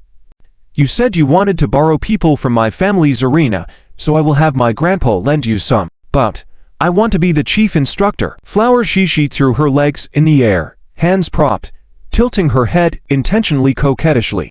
This didn't seem like a joke. HMPH, Yi Zhaogang, once I become the chief instructor of Wukulin, I won't let you avoid me in the future. Yi Zhaogang, seeing the expressions of these two young men, Tang Qingshi couldn't help but laugh and advised, Yi Xiao, if you don't agree, you can forget about borrowing warriors from the Flower family. Alas, Yi Zhaogang knew he was being blackmailed and tried to consider it. However, Flower Shishi didn't give him a chance to think. She decisively clapped her hands and said, It's settled. I'll have the Flower family's warriors help train you, but I want to see your Wukulin force today, under my leadership.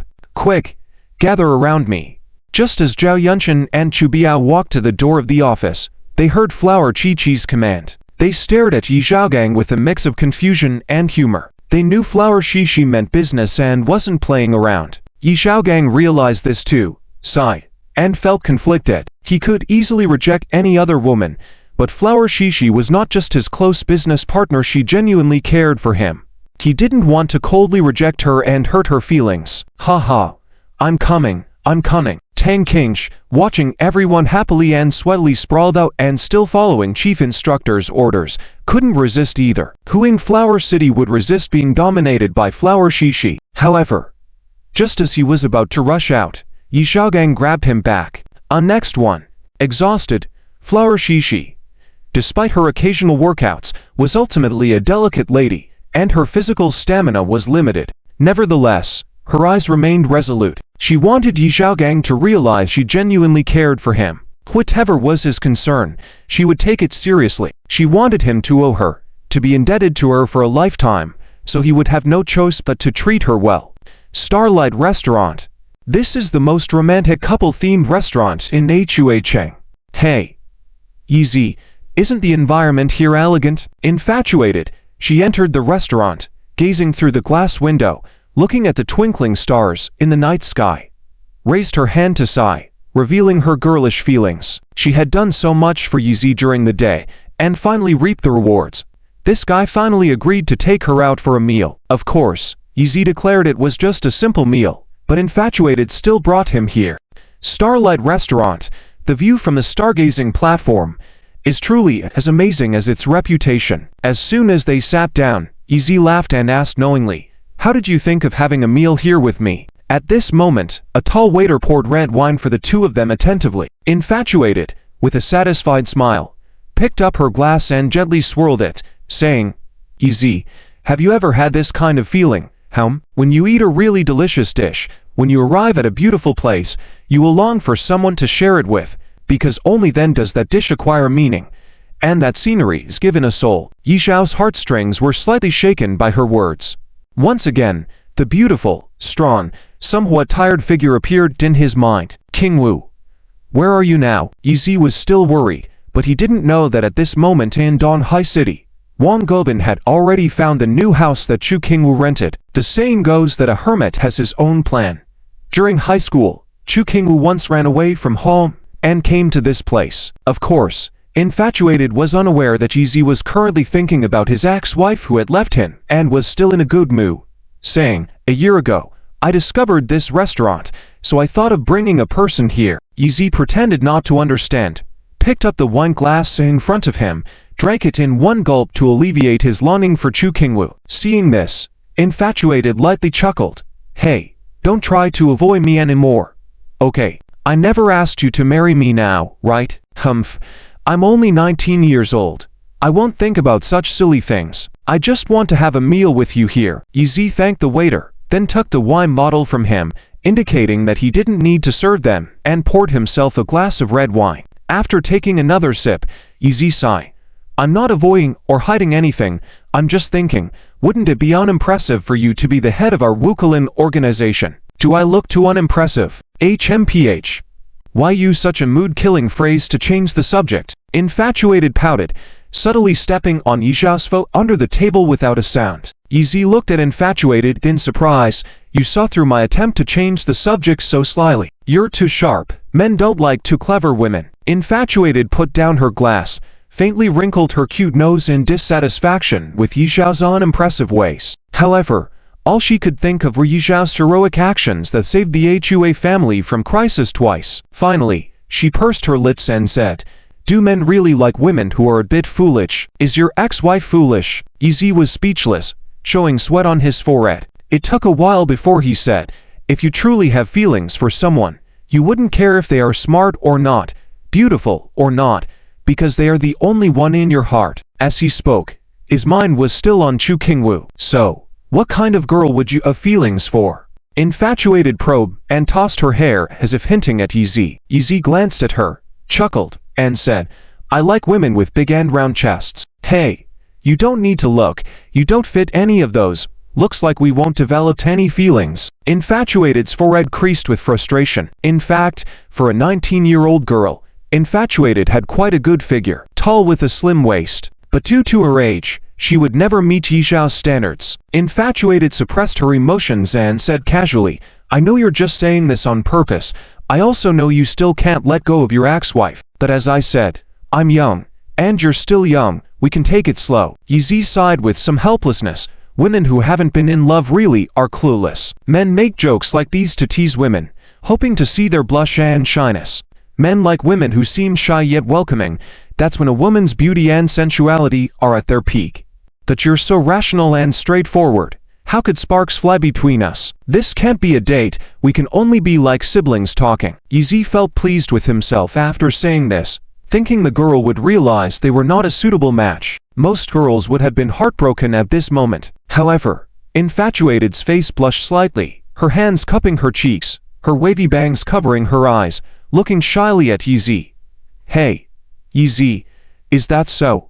Yi was stunned and speechless. This girl was more skilled, and he thought. The products of the AHUA family truly were exquisite. She was going to become an actress, and after this title, there would be no one else. "If you think it's right, let's do it again," Infatuated smugly said. "Hey, Yi, tease me once more." Yi realized he seemed to have been defeated by this girl. He couldn't consider her a tigress anymore. She was both talented and charming. At that moment, the waiter whom Yi had called over stepped out of their dignified private room and was spotted by the restaurant manager, Ma Shiking. It was her first time seeing him tonight, but Infatuated, a wealthy socialite, would not make a mistake either. As a manager, Ma Shiking had outstanding business ability. It was clear that the couple had booked the most luxurious private room, so she needed to monitor their dining situation. Knowing that they requested his presence, Ma Shiking felt assured, guessing that the young couple did not want to be disturbed during their date. She had initially thought about going in to chat and exchange pleasantries, but she decided against it. However, this did not mean Ma Shiking's work was over for the night. Many distinguished guests had yet to arrive, and she needed to wait at the entrance to welcome them. Soon, several luxury cars parked outside the restaurant. Ma Shiking's eyes lit up as she hurried to the first Porsche, helping open the rear door very professionally. "Mr. Liu, you're here. I've been waiting for you." Stepping out of the Porsche was none other than Liu Ming. He was accompanied by the wealthy sons who were frequent patrons of the restaurant. However, Liu Ming did not act as before. Instead of attempting to charm Ma Shiking immediately upon exiting the car, he quickly walked to the other side and opened the door himself for another person in the car. "Second young Master Liu, we've arrived at the restaurant. Hua Cheng may not compare to big cities like Donghai, but this restaurant is quite nice. I hope you will be satisfied with the place I chose for you." Seeing this scene, Ma Shiking was shocked. From Liu Piaoxu's words and demeanor, she sensed a hint of awe. Liu Ming was a relative of the prominent Liu family, and for him to treat someone with such respect meant that person was not ordinary. Hastily scanning the surroundings, Ma Shiking saw the true young master of the Hua Cheng elite, Liu Piaoxu. Everyone in the upper-class circles of Hua Cheng knew that the third young master of the Liu family, Liu Luwan, was incompetent. However, since the death of the third young master and the avoidance of public appearances, Liu Yedu, the eldest young master, due to offending powerful figures, Liu Piaoxu had become the beloved scion of the Liu family. Ma Shiking naturally paid close attention to such a focal figure. As the manager of the Starlight restaurant, Ma Shiking was well versed in the rules of high society and understood that she did not have the qualifications to please someone of Liu Piaoxu's status immediately. She needed to serve Liu Ming well and seize the right opportunity to greet Liu Piaoxu, making a lasting impression. As Ma Shiking pondered over her approach, she was left dumbfounded by a remarkable sight. After exiting the car, Liu Piaoxu did not respond to Liu Ming but confidently led the group into the restaurant, heading towards the last Rolls-Royce. Splitting off to each side, he gestured as if only he had the privilege of opening the car door. Ma Shiking's heart pounded rapidly, as if struck violently. It seemed that only he had the authority to open that car door. When the door swung open, a young man in white leather shoes and white crop pants stepped out. Ma Shiking's heart sank. Oh no, she didn't know this person. "Shiking, is our private room ready?" It wasn't until Liu Ming spoke to herself that Ma Shiking suddenly snapped out of it.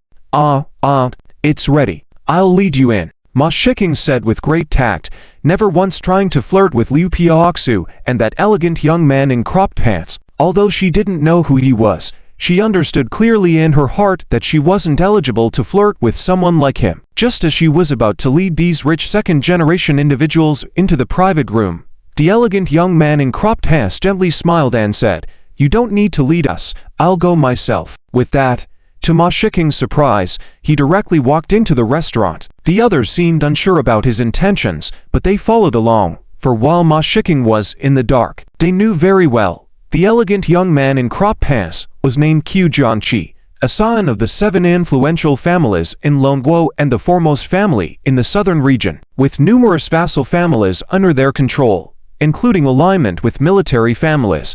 They were truly the top-ranking noble family in the south. After Ma Shiking caught on, she quickly caught up, fearing the young master might get lost.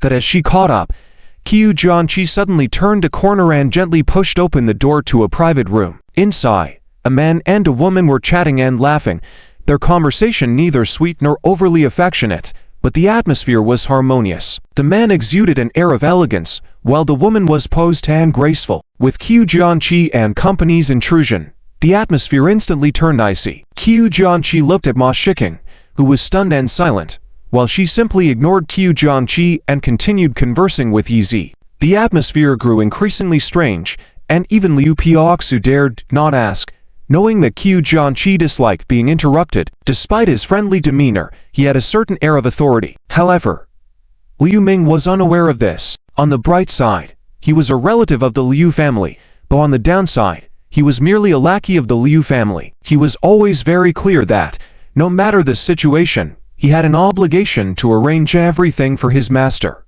Thus, he gestured to Ma Shiking, saying, "This private room is nice. We'll have it." Ma Shiking's smile froze on her face, but quickly returned. "Big brother Liu, you know, our restaurant operates on a first-come, first-served basis, without a precedent of forcibly evicting guests. How about I reserve this private room for you tomorrow instead?" Coquettishly, she hugged Liu Ming's arm, her crest pressing against his arm, hoping he wouldn't make things difficult. "No.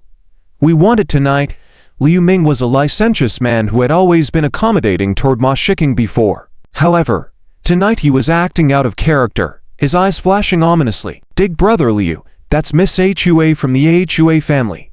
Ma Shiking had to discreetly whisper in his ear, hoping he would understand her meaning. The Hua family was not to be trifled with, and neither was the Liu family. Unexpectedly, a loud slap rang out, shattering the eerie silence in the room. Liu Ming delivered a sharp slap across Ma Shiking's face, scolding angrily, "You worthless thing. You don't want to give us the private room we want."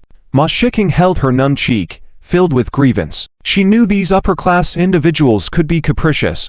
When in a good mood, they treated her as a plaything with smiles, but if she accidentally provoked them, they would instantly turn into demons. These people were unreasonable, never truly regarding her as a human being, let alone caring about her life. What did it matter if she offended Miss Hua from the Hua family? It had nothing to do with Liu Ming. Therefore, Ma Shiking was not foolish. Already having received a slap, there was no way she was going to drive away Miss Hua from the Hua family. But to her surprise, Liu Ming, that lackey, forcefully grabbed her hair, causing her scalp to feel as if it were being torn off. Sneering, he told her, "You worthless thing, if you don't go, then get out of here." With that, he mercilessly slapped her twice more and then kicked her to the ground. Brazen and arrogant to the extreme. Enraged by the scene, Hua Shishi couldn't stand it any longer and forcefully slammed his knife and fork on the table. "What's his name?" Seeing Hua Shishi pound on the table, Qiu Jianqi symbolically asked Liu Piaoxu. After learning Liu Ming's name from him, Qiu Jianqi frowned and said, "Lack of cherishing precious things.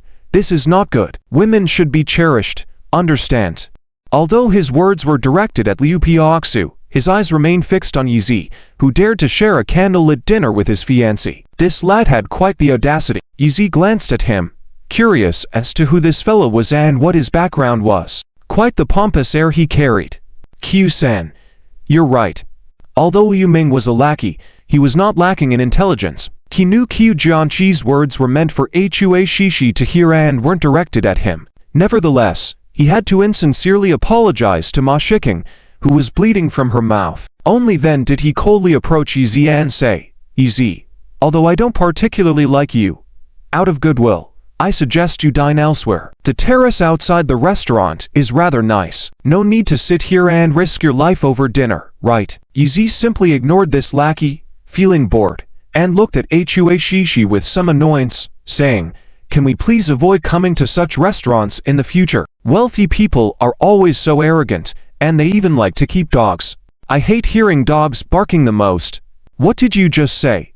Liu Ming's face flushed with anger, not wanting to be called a dog. Hua Shishi, on the other hand, disdainfully ignored Liu Ming, fearing it would affect the good mood and appetite of the evening. She coldly remarked, "You're right, dogs bark, can't even understand human words. It's really annoying." Liu Ming's face suddenly turned venomous, rage-boiling. Don't think you can talk to me with that attitude, just because you're a woman from the Ahua family. I'll give you one last chance. If you don't leave, you'll regret it. In Hua Cheng, few could tolerate such a threat. However, Yi remained unfazed, not even bothered by this lackey's arrogant behavior. He continued dining with Ahua Shishi. Ahua Shishi personally cut a small piece of beef, placing it in Yi Zhao's plate, saying, I don't like eating too much beef, it makes you fat. Coincidentally, I like it, Yi replied, nonchalant as he enjoyed the meal.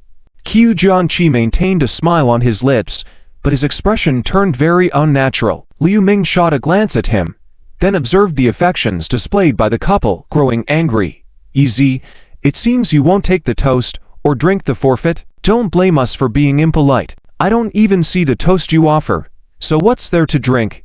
Besides, I'm not interested in organ trafficking. You don't need to bring your filthy faces over here. Yi Zhao's indifferent tone left Liu Ming and his companions frustrated. Unable to reason with him, they decided to take action. Suddenly, a big hand landed on Yi Zhao's shoulder. A dark-clothed man, at Liu Ming's command, was ready to lift this young man, who showed no respect even to the scions of the 7 noble families of Lone Wo, and toss him out of the Starlight restaurant. However, they couldn't budge him. Yi swiftly countered, twisting the man's wrist before sighing, I rarely invite my dear sister Shishi to dinner. Why do you antagonize us? Should you provoke us needlessly, I'll be the one angrily dealing with you. A cliché I don't particularly enjoy acting out. This pretentious behavior left even Ahua Shishi intrigued. Liu Ming's cunning smile turned into a sneer. Let's turn the tables today. Let your arrogant protagonist be beaten and humiliated by the antagonists. How about that? Luoba, I want one of his hands. Qiu Jianqi finally spoke up, no longer willing to let Yi show off in front of Ahua Shishi. Otherwise, his fiancée, who should have been his bride, might never belong to him. I'm truly sorry. Yi finally looked at Qiu Jianqi directly, saying, if we haven't ordered pig's trotters, and if you like them, why don't I prepare one for you on the spot?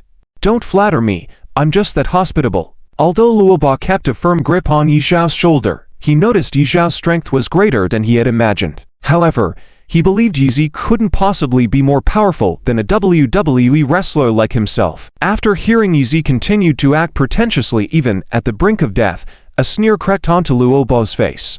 Break it, Luoba shouted in his poorly spoken Lone Wo dialect. Crack, the sound of bones breaking pierced the air, chilling to the bone. Liu Ming sneered, believing that Yi, who had thought himself the young master of the Yi family, now regretted his actions. Ahua Shishi, too, must regret antagonizing these people. However, his expression froze the next moment, a comical look more hideous than crying. The hand didn't belong to Yi but to Luoba's wrist. Before he could exert any force, Yi had already twisted his wrist, rendering his prideful strength useless against Yi Zhao's arm. Ah!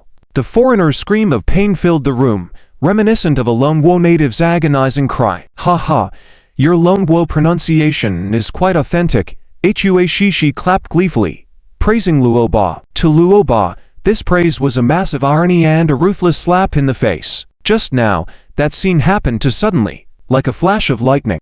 Everyone's attention was focused on Luoba's hands, and they didn't even see Yi Zhao's hands move. In the blink of an eye, he severed a wrist, showcasing the terrifying skill of the Dragon Breath Brigade General. Luoba screamed tragically, clutching his severed wrist, his face full of shock and screaming, capture and control technique, you are an ancient warrior of the Dragon Kingdom. Liu Ming was also scared, breaking out in a cold sweat, involuntarily taking a few steps back, pointing at Yi gritting his teeth. Yi, do you think you can act arrogantly in the Starlight restaurant just because you know a few martial arts skills, and harm people at will? Do you really think that Hua Cheng belongs to you? Yi found these people to be very professional, just like some hooligans in certain regions. They would jump out at you, hitting, cursing, threatening, and destroying. And when you fought back a little, injuring them slightly, well, they would turn around and accuse you of immorality, acting recklessly, and suddenly you became the villain. Tsk.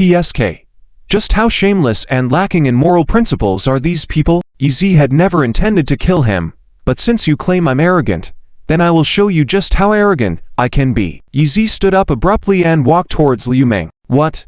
What do you want to do? Do you want to defy the law? Do you dare to harm people at will? Liu Ming was frightened. His legs went weak, and he quickly hid behind Luo Ba, panicking and shouting, You quickly take care of him.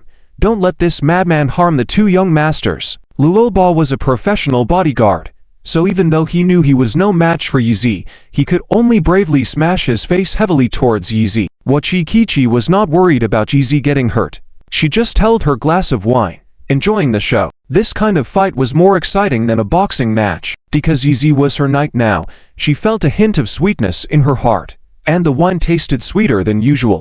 Scram!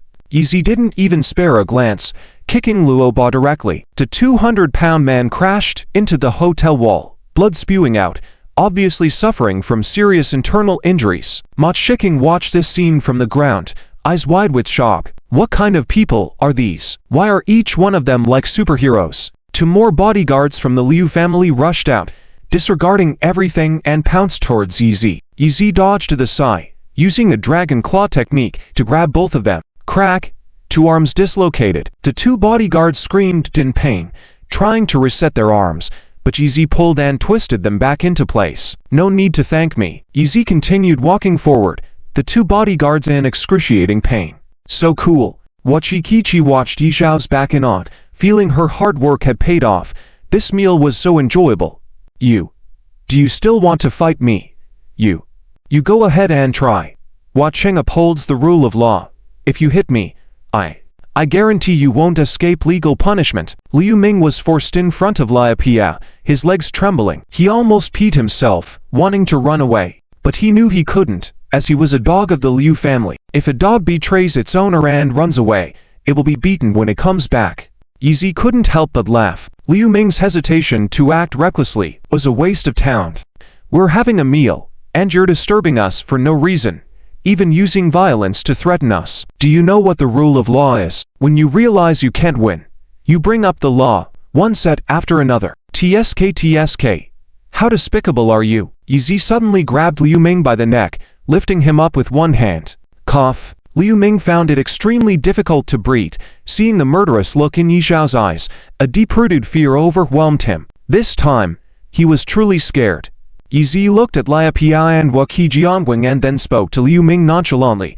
A true lion does not bare its teeth and claws, but when it truly wakes up and hunts, it's the end for you all, you little creatures. Cold sweat dripped like water from Liu Ming. In this moment, he dared not doubt that Yi Zi would really kill him. However, the next moment, Yi Zi sneered, tossing him at the feet of Lai Pia and Waqi Jiangwing, taunting, "You money-for-hire thugs, unable to reason, unable to fight, not even as good as beasts. How dare you think you can die at the hands of a lion?" Pult. Liu Ming suddenly felt breathless, as if he wanted to vomit blood but couldn't, as if he had constipated for years and all the feces were stuck in his throat. Not even as good as beasts. Is there anything more shameful than this? Hearing Yi Zhao's words, Liu Ming felt like an illiterate waste, useless at both literature and martial arts, humiliatingly unable to retort, better off dead. His face turned purple-red, unable to utter a single word. Ma Shiking quickly got up, walked over to support him. "Liu, big brother, are you okay? Do you need to go to the hospital?" Liu Ming couldn't speak, feeling that not only his body but even his soul had been trampled by Yi Zi, feeling extremely unwell. In simpler terms, he was questioning his life. Yi Zi glanced at Waqi Jiangwen, then at Lai Pia and continued to stay silent, watching them guard the door like door gods. He found it amusing. When he returned to his seat, Wachi Kichi had already cut the steak into small pieces, just like a husband cutting meat for his wife when he returns from battle. Gentle and virtuous. Yes, that's the demeanor. Therefore, Waqi Jiangwen could no longer remain calm. The woman he loved was showing kindness and gentleness to another man, which was the greatest irony and blow to him. Wachi Kichi sweetly forked a piece of steak and handed it to Yi Zi. Smack. Yi Zi ate it and chewed, saying, "Delicious." "Of course," Wachi Kichi proudly said. "This is our first date restaurant. How could the dishes be lacking?" Yi Zi quickly swallowed the beef, saying, "You see those people outside, still looking at me with resentment. I don't know why they want to bully me, nor do I care. After finishing this meal, I'll go back and pretend that nothing happened today." "You really don't know. Can I tell you?" Wachi Kichi looked at Yi Zi with admiration. watching him eat, smiling and saying, "Forget it. I don't plan to pursue it, so I don't plan to find out." Yi Zi waved his hand. "But even if you don't want to find out, they will still bully you," Wachikichi reminded. "Why?" Yi Zi felt angry. "I didn't curse at their mothers or steal their pigs. Why do they want to bully me? Because Waqi Jiangwen wants to marry me, since I won't marry him and instead like you." Wachikichi took the opportunity to confess, then turned her head sideways, pouting and giggling. Yi Zi felt speechless. It was truly an undeserved catastrophe that being liked could attract revenge from enemies. Quan Lao, did you understand his moves? Waqi Jiangwen couldn't hold back anymore. He knew very well that the kid in front of him was not someone like Lai Piao who could handle, so he had to send out his own people. HMPH. Just a grappling technique, just playing house like a child. With an extremely arrogant sound, a white figure suddenly leapt out from the crowd. When he landed, not a sound was heard. "Wow! Amazing!" Lai Piao immediately complimented loudly. "As light as a swallow, as fast as lightning. Huang Lao is truly a top expert." Wachikichi also puckered her lips, lightly twisting her eyebrows. Although she had very little martial arts experience, she had watched enough fights to roughly gauge a martial artist's level. This Huang Lao didn't look simple. "Hey, Yi Zi, are you confident?" The Hua Cheng family is one of the 7 major families in the Dragon Kingdom and the #1 family in the southern region of the Tiger Union. Their martial artists are far superior to the power of the Hua family. They've made up their minds to bully me. If I said I'm not confident, can they just let me go? They're shameless dogs. Yi Zi seemed helpless as he spread his hands. Oh, his eyes showed no hint of helplessness. Tang Qingsh had also said that he was a fighter who became stronger in the face of challenges. Rarely did enemies engage him in battle, giving him that feeling of eagerly seeking it. "You're right, so be careful. I'll cheer for you." Wachikichi clenched her small fists, already planning that if Yi Zi couldn't beat Waqi Jiangwen's people, she would protect him. She didn't believe Waqi Jiangwen could touch her, but she also didn't think Yi Zi would lose, even if his opponent was probably one of the top martial artists in the southern region of the Dragon Kingdom. "Stinky brat, you have no filter in your words. Let me teach you on behalf of your mother." Quan Lao valued his reputation. Upon hearing Yi Zi claiming to be a shameless thug, he was furious and immediately threw a punch. Even a layman would be amazed at his boxing skills. It was the triple shadow fist. The secret of this move was that he threw 3 punches simultaneously, with each punch positioned milliseconds apart, creating 3 shadows in an instant. If you think that only one of the 3 punches is real, you're in for trouble, because even though the first 2 punches are feints, the force behind them can still harm. Even Chu Jianqi could understand why Huang Lao was so proud. It seemed that his level of martial arts was truly profound. Swoosh. Just as Chu Jianqi was worried, Yi Zi took action. It was another Chinese martial arts move. It was no different from how he dealt with Luo Ba earlier, as if he didn't know the special characteristics of Huang Lao's move. Hey, brat, you're in trouble." Huang Lao saw Yi Zi daring to directly grab his fist and sneered. In his opinion, this brat's skills were shallow, able to bluff against someone like Luo Ba, but facing a high-level expert like himself, his grip technique was useless. However, moments later, his triumphant expression vanished, replaced by shock. Even Chu Jianqi and his bodyguard behind him had shocked expressions. Yi Xiao's grip technique actually accurately caught Huang Lao's wrist. The force behind the 3 punches didn't harm him in the slightest. No. More precisely, he even managed to capture Huang Lao's force. "Stinky brat, you." Huang Lao was instantaneously twisted by Yi Xiao's shoulder, feeling utterly humiliated. He had trained in martial arts for 40 years. When had he been treated like this by a youngster? "Old man, what's wrong?" Yi Zi smirked mockingly at Huang Lao. He didn't have any grudge with him, and he didn't intend to kill him. He simply kicked him away. Huang Lao's arm was still extremely sore. His eyes reddened. He felt utterly humiliated. Just moments ago, he had belittled someone else's grip technique, but in the blink of an eye, he found himself overpowered by the same move. It was only then that he understood that the opponent's grip technique was not as simple as he had perceived. Even with 40 years of martial arts experience, he couldn't figure it out in a moment. "Ha ha. Yi Zi, you're teaching him how to play house. He can't even handle that." Chu Jianqi, seeing Yi Zi gaining the upper hand with just one move, no longer felt anxious. She ridiculed Huan Lao from the sidelines. TF, look at him, thinking he's so wise and experienced. Stinky brat, I'll kill you. Huan Lao was furious, resorting to despicable moves, aiming his fingers straight at Yi Xiao's eyes. What a ruthless move. Onlookers were shocked. If Yi Zi couldn't dodge this move, he could go blind. Yi Zi never expected that this old man, with his many years of martial arts training, would use such underhanded moves. No wonder his skills were limited. In a fit of rage, Yi Zi used his long Tanlid technique to counter, aiming a direct kick at Huan Lao's wrist. You damn stinky brat. Huan Lao cursed inwardly. At that moment, he finally realized a fact. Even though this young man was half his age, his combat experience was on par or even better than his. Forced into a corner, he had no choice but to hold back. However, Yi Zi immediately responded in kind. In a precarious situation, he aimed a poke at Huan Lao's eyes. Huan Lao blocked with a sideways hand, sneering, Hey, stinky brat, do you think these sneak attacks can get the best of me? My combat experience is 100 times richer than yours. Trying to use. Before Huan Lao could finish his arrogant words, he was slapped across the face once again. Yi Zi swiftly used his fingers to almost pierce through his palm.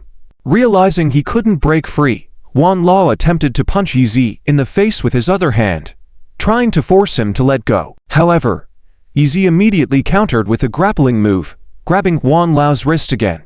Then, he relaxed the hand where his palm was grasped, causing a forceful gust of air, making everyone's scalp tingle. Onlookers marveled at the seamless succession of moves. This move is called crane control. Did you see it clearly?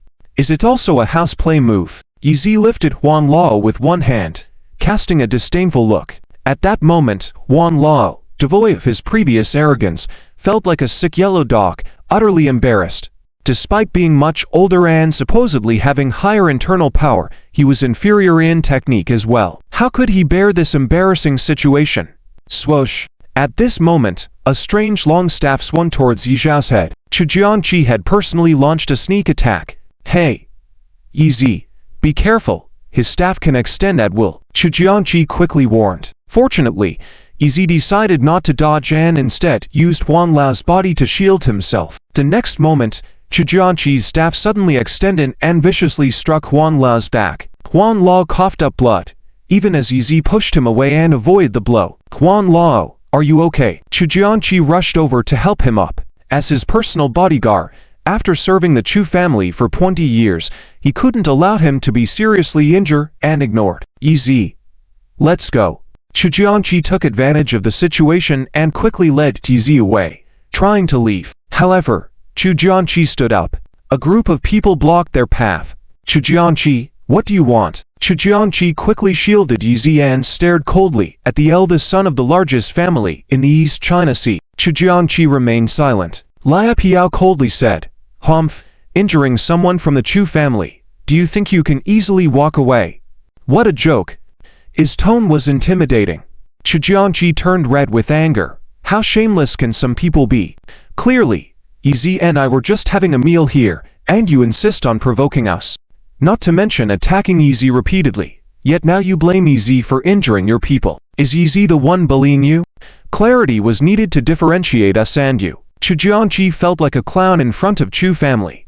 The esteemed eldest son of the Chu family was completely overshadowed by this man called Yi Zi. Lia Piao continued to be unreasonable, and Yi Zi directly slapped him away, standing proudly in front of Chu Jianqi, eyeing him directly. Are you going to fight me? With this simple phrase, everyone present saw an immensely self-confident stance of Yi Zi. This brat dared to speak to the top son of the South's most influential family in such a way. Yet, watching these two similarly aged men, no one felt Yi Zi was inferior.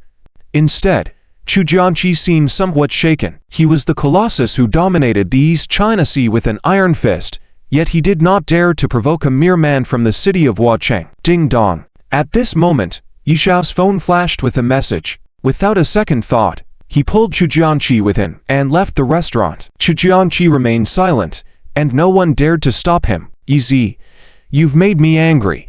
If you dare to take my woman, I will make you regret it. Hey, Yi Zi, where are you going? To the East China Sea. Wait for me, I'm coming too. You're not going. Yi Zi ignored Chu Jianqi and drove towards the East China Sea alone. The message he received was from Wang Gobin, who had actually found the whereabouts of Chu Qingchu. Tell me, how can I bring a pampered, rich girl like you along when I'm going to find my wife? Isn't that absurd? What if my wife misunderstands and thinks I have another woman? How will she come back? No matter how many times Chu Jianqi called, Yi Zi didn't answer, and even temporarily blocked him. Right now, his mind and heart were focused only on Chu Qingchu. Wife? You're so naive. Yi Zi sped up to the limit, aiming to teleport to the city of East China Sea. Unexpectedly, that fellow Wang Gobin had a foolproof plan. Whenever Chu Qingchu evaded trouble, she would hide in the East China Sea. This time was no exception. The man he hired went to several rental hallways and found Chu Qingchu's rented house in just 2 days. If I can truly see Qingchu, this 5 million, it's worth it, Yi Zi said. Setting this matter aside, just as he entered the main road of the East China Sea, he encountered a traffic jam. How could Yi Zi allow this? Stepping out of the car, he found that many candles were burning in front of a beauty shop, causing a commotion and blocking the road. In the salon, two tall women were talking to a very glamorous woman, helplessly discussing something. The woman named Huan Na, with a look of disdain, had just walked out, pondering how to get rid of the annoying pursuer. Unexpectedly, Yi Zi forcefully pushed through the crowd, entered the shop, took off his jacket, clapped several times, and extinguished all the candles. Disperse, go away. Don't block the traffic, someone will get stuck here, and I'll drive straight through, Yi Zi urgently said before turning and leaving. Little did he know that his back, at that moment, left a supremely dominating impression on others. Hey, look at that guy, driving so aggressively. I don't believe he would dare to come crashing towards us. Does he have the guts? Oh my god, that lunatic really dares. Everyone, run. Lunatic. Thug. To people around, witnessing Yi Zi driving a convertible BMW crashing towards them, quickly scattered in fear. After the BMW zoomed past, they all exclaimed in amazement, "Oh my god, I have lived so many years, and this is the first time seeing such a lunatic. I've taken down the license plate number. I wonder how Louis Xiao will retaliate once he finds him." Yeah, even daring to disrupt Louis Xiao's courtship scene. Really clueless about life. Gong Ruona also thought Yi Xiao's earlier appearance was too cool. At first, she thought it was one of her pursuers, trying to disrupt the scene because she felt pressured by the surname Louis. But now, she realized she was mistaken, as he apparently was just in a hurry to get somewhere. What an interesting man. Wow, so handsome. Not only extinguished Louis Xiao's carefully arranged scene, but also directly pushed through the crowd. I've never seen such a handsome man before. That's right, look at him with one hand on the steering wheel, one hand driving, so wild and untamed, so manly. In the beauty salon, other women also echoed their admiration, exuding a charming allure. Heh, I can interpret lip reading. Do you know what he said in the car? I guarantee that when you hear it, you'll find him even more domineering. Zhu, tell us. Yes, we all want to know. The group of women reacted like waves stirred by the wind, approaching a climax.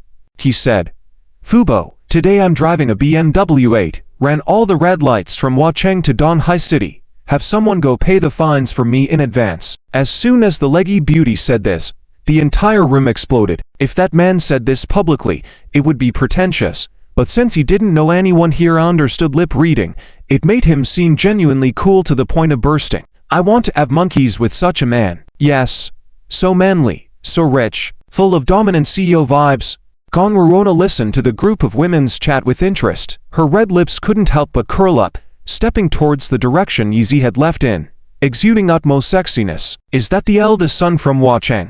Pretty domineering. Yi Zi didn't know that just driving casually could cause such a sensation. However, he didn't have the mind to care about these things at the moment, as he urgently arrived at a civilian apartment on the outskirts of the city. Wang Gobin, have you found King Wu? Yi Zi got out of the car and immediately shouted to Wang Gobin standing outside the apartment. I found her, but she doesn't live here anymore. What? Yi Zi frowned and immediately strode into the apartment. Undoubtedly, because he used his outer coat to put out a candle, he was still dirty, so the landlord of the apartment blocked him with a grimace. But after Yi Zi slammed a stack of cash on the table, the landlord's attitude instantly changed, smiling as he answered all his questions, even showing him the surveillance footage. King Wu. It's really King Wu. just praised by a group of people for his domineering persona. Yizi felt a pang of sadness at the moment. For her own safety and to not be found, she had given up the luxury mansion and brought their daughter to live here. It was really foolish, but it was precisely this that made Yizi feel the genuine love from Chu Qingwu. Qingwu, Yizi, swear, I will find you. When did they move out together? This morning.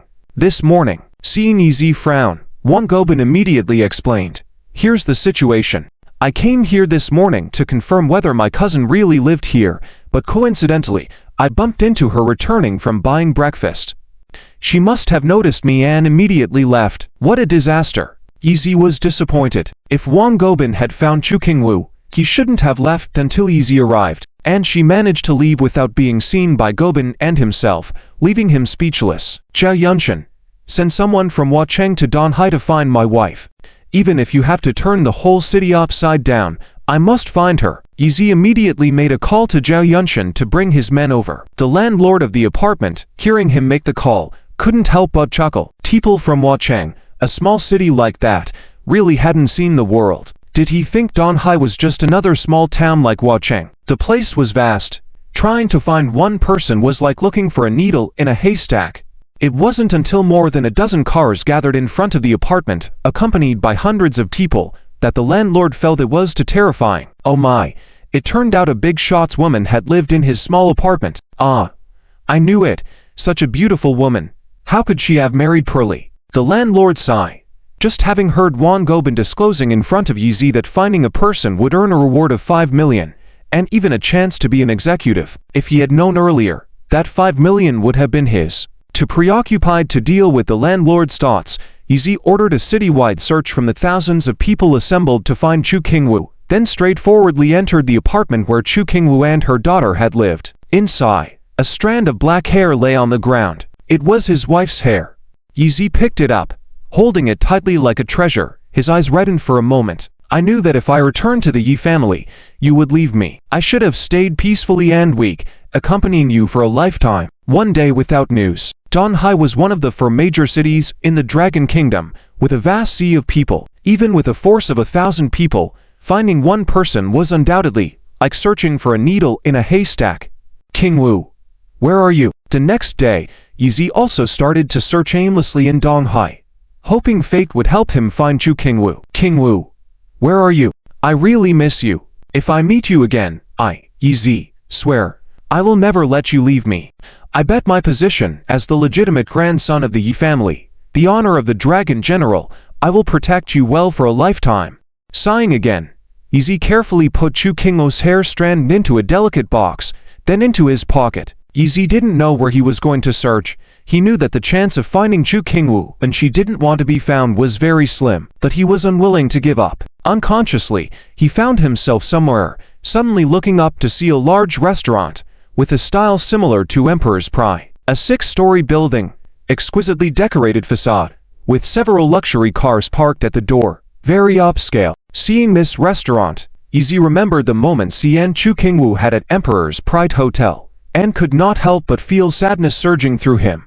The first time, Chu Qingwu was surrounded by thugs from the Green Dragon sect, proudly claiming to be his wife.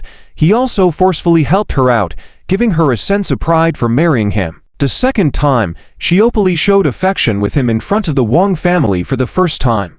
Until now, thinking back on these things, Yizi felt an indescribable joy in his heart. This was the love between husband and wife. For him now, every bit, every drop of those precious memories was invaluable. Thinking about it, he entered the restaurant and sat down. Sir, what would you like to order? As soon as Yizi sat down, a waiter approached. Yizi casually ordered a few dishes that Chu Qingwu used to love, along with an expensive bottle of red wine. Sir, are you dining alone? Can you finish so much food?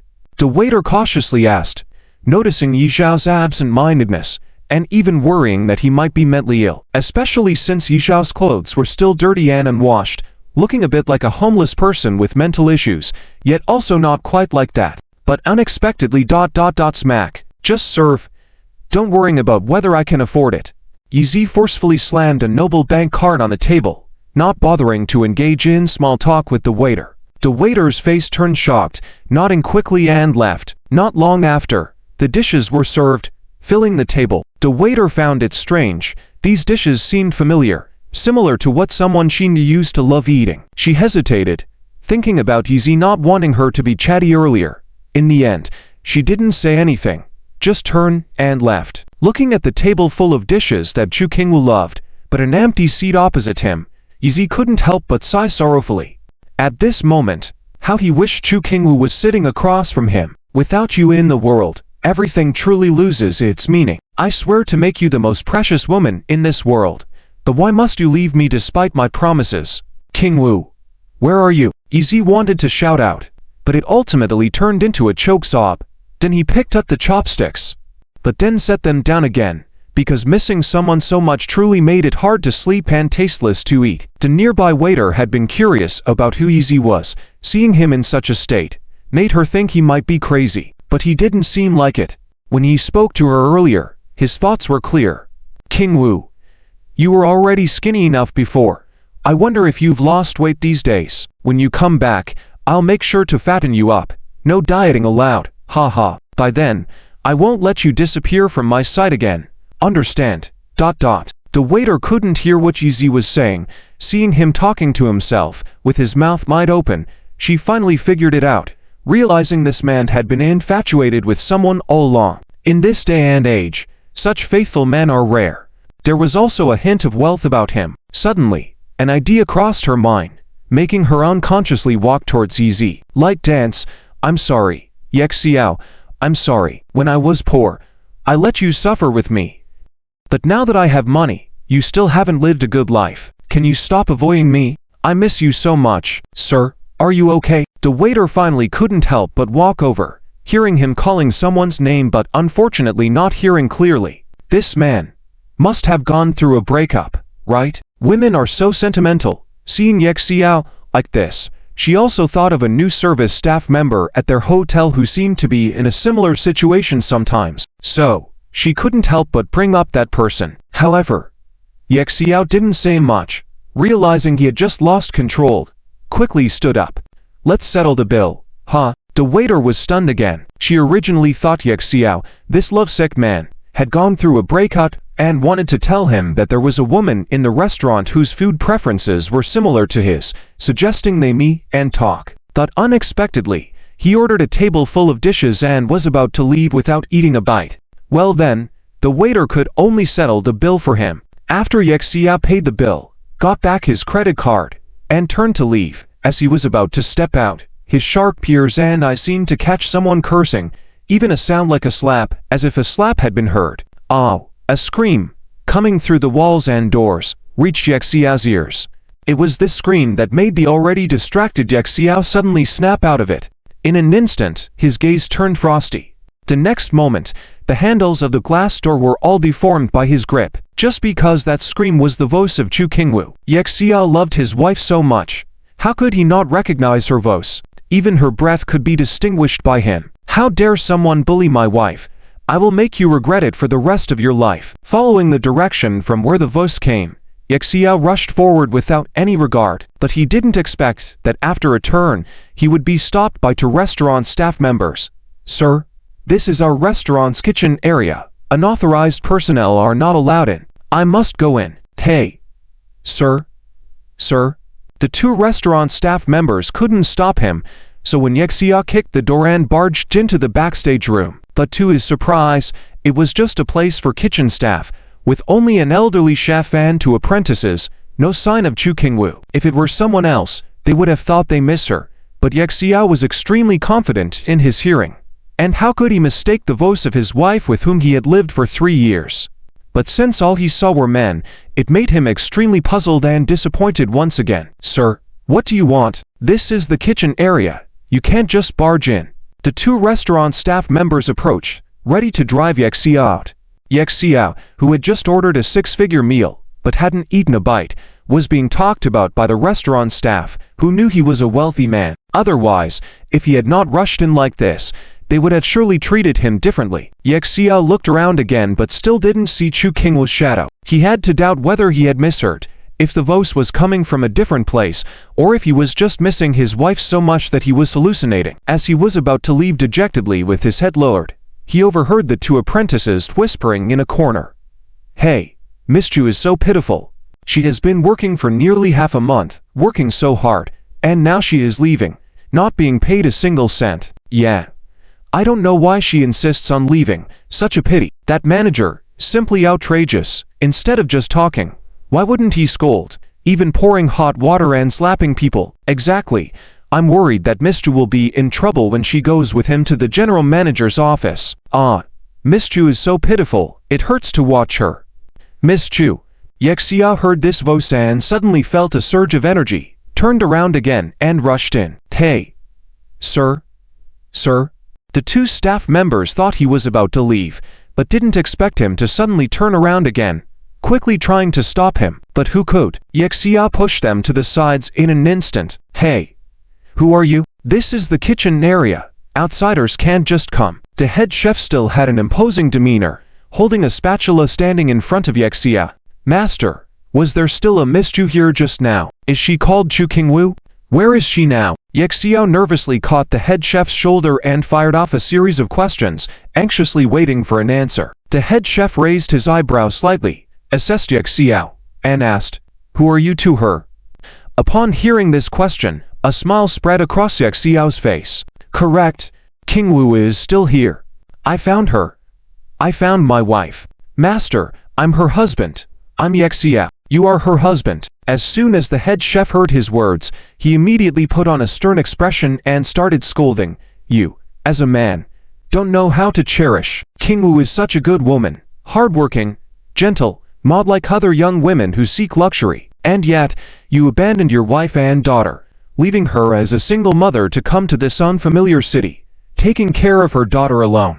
Do you still have a conscience? Let me teach you a lesson, you scoundrel." "Pound, pound."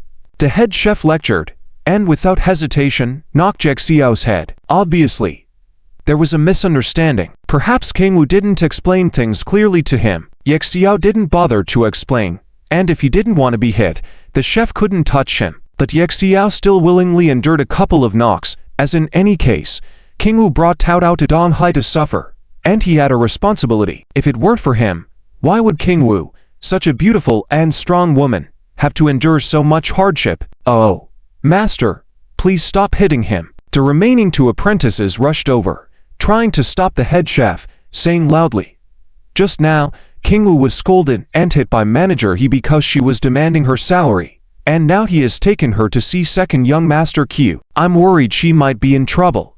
"Exactly. Don't be fooled by second young master Kai's appearance. I feel like he's crafty. Qingwu going into his office doesn't spell well." Upon hearing this, Yexia's anger surged once again, quickly pulled out a stack of money and handed it to the head chef. "Master, please, both of you, take me to find Qingwu. This money is for you."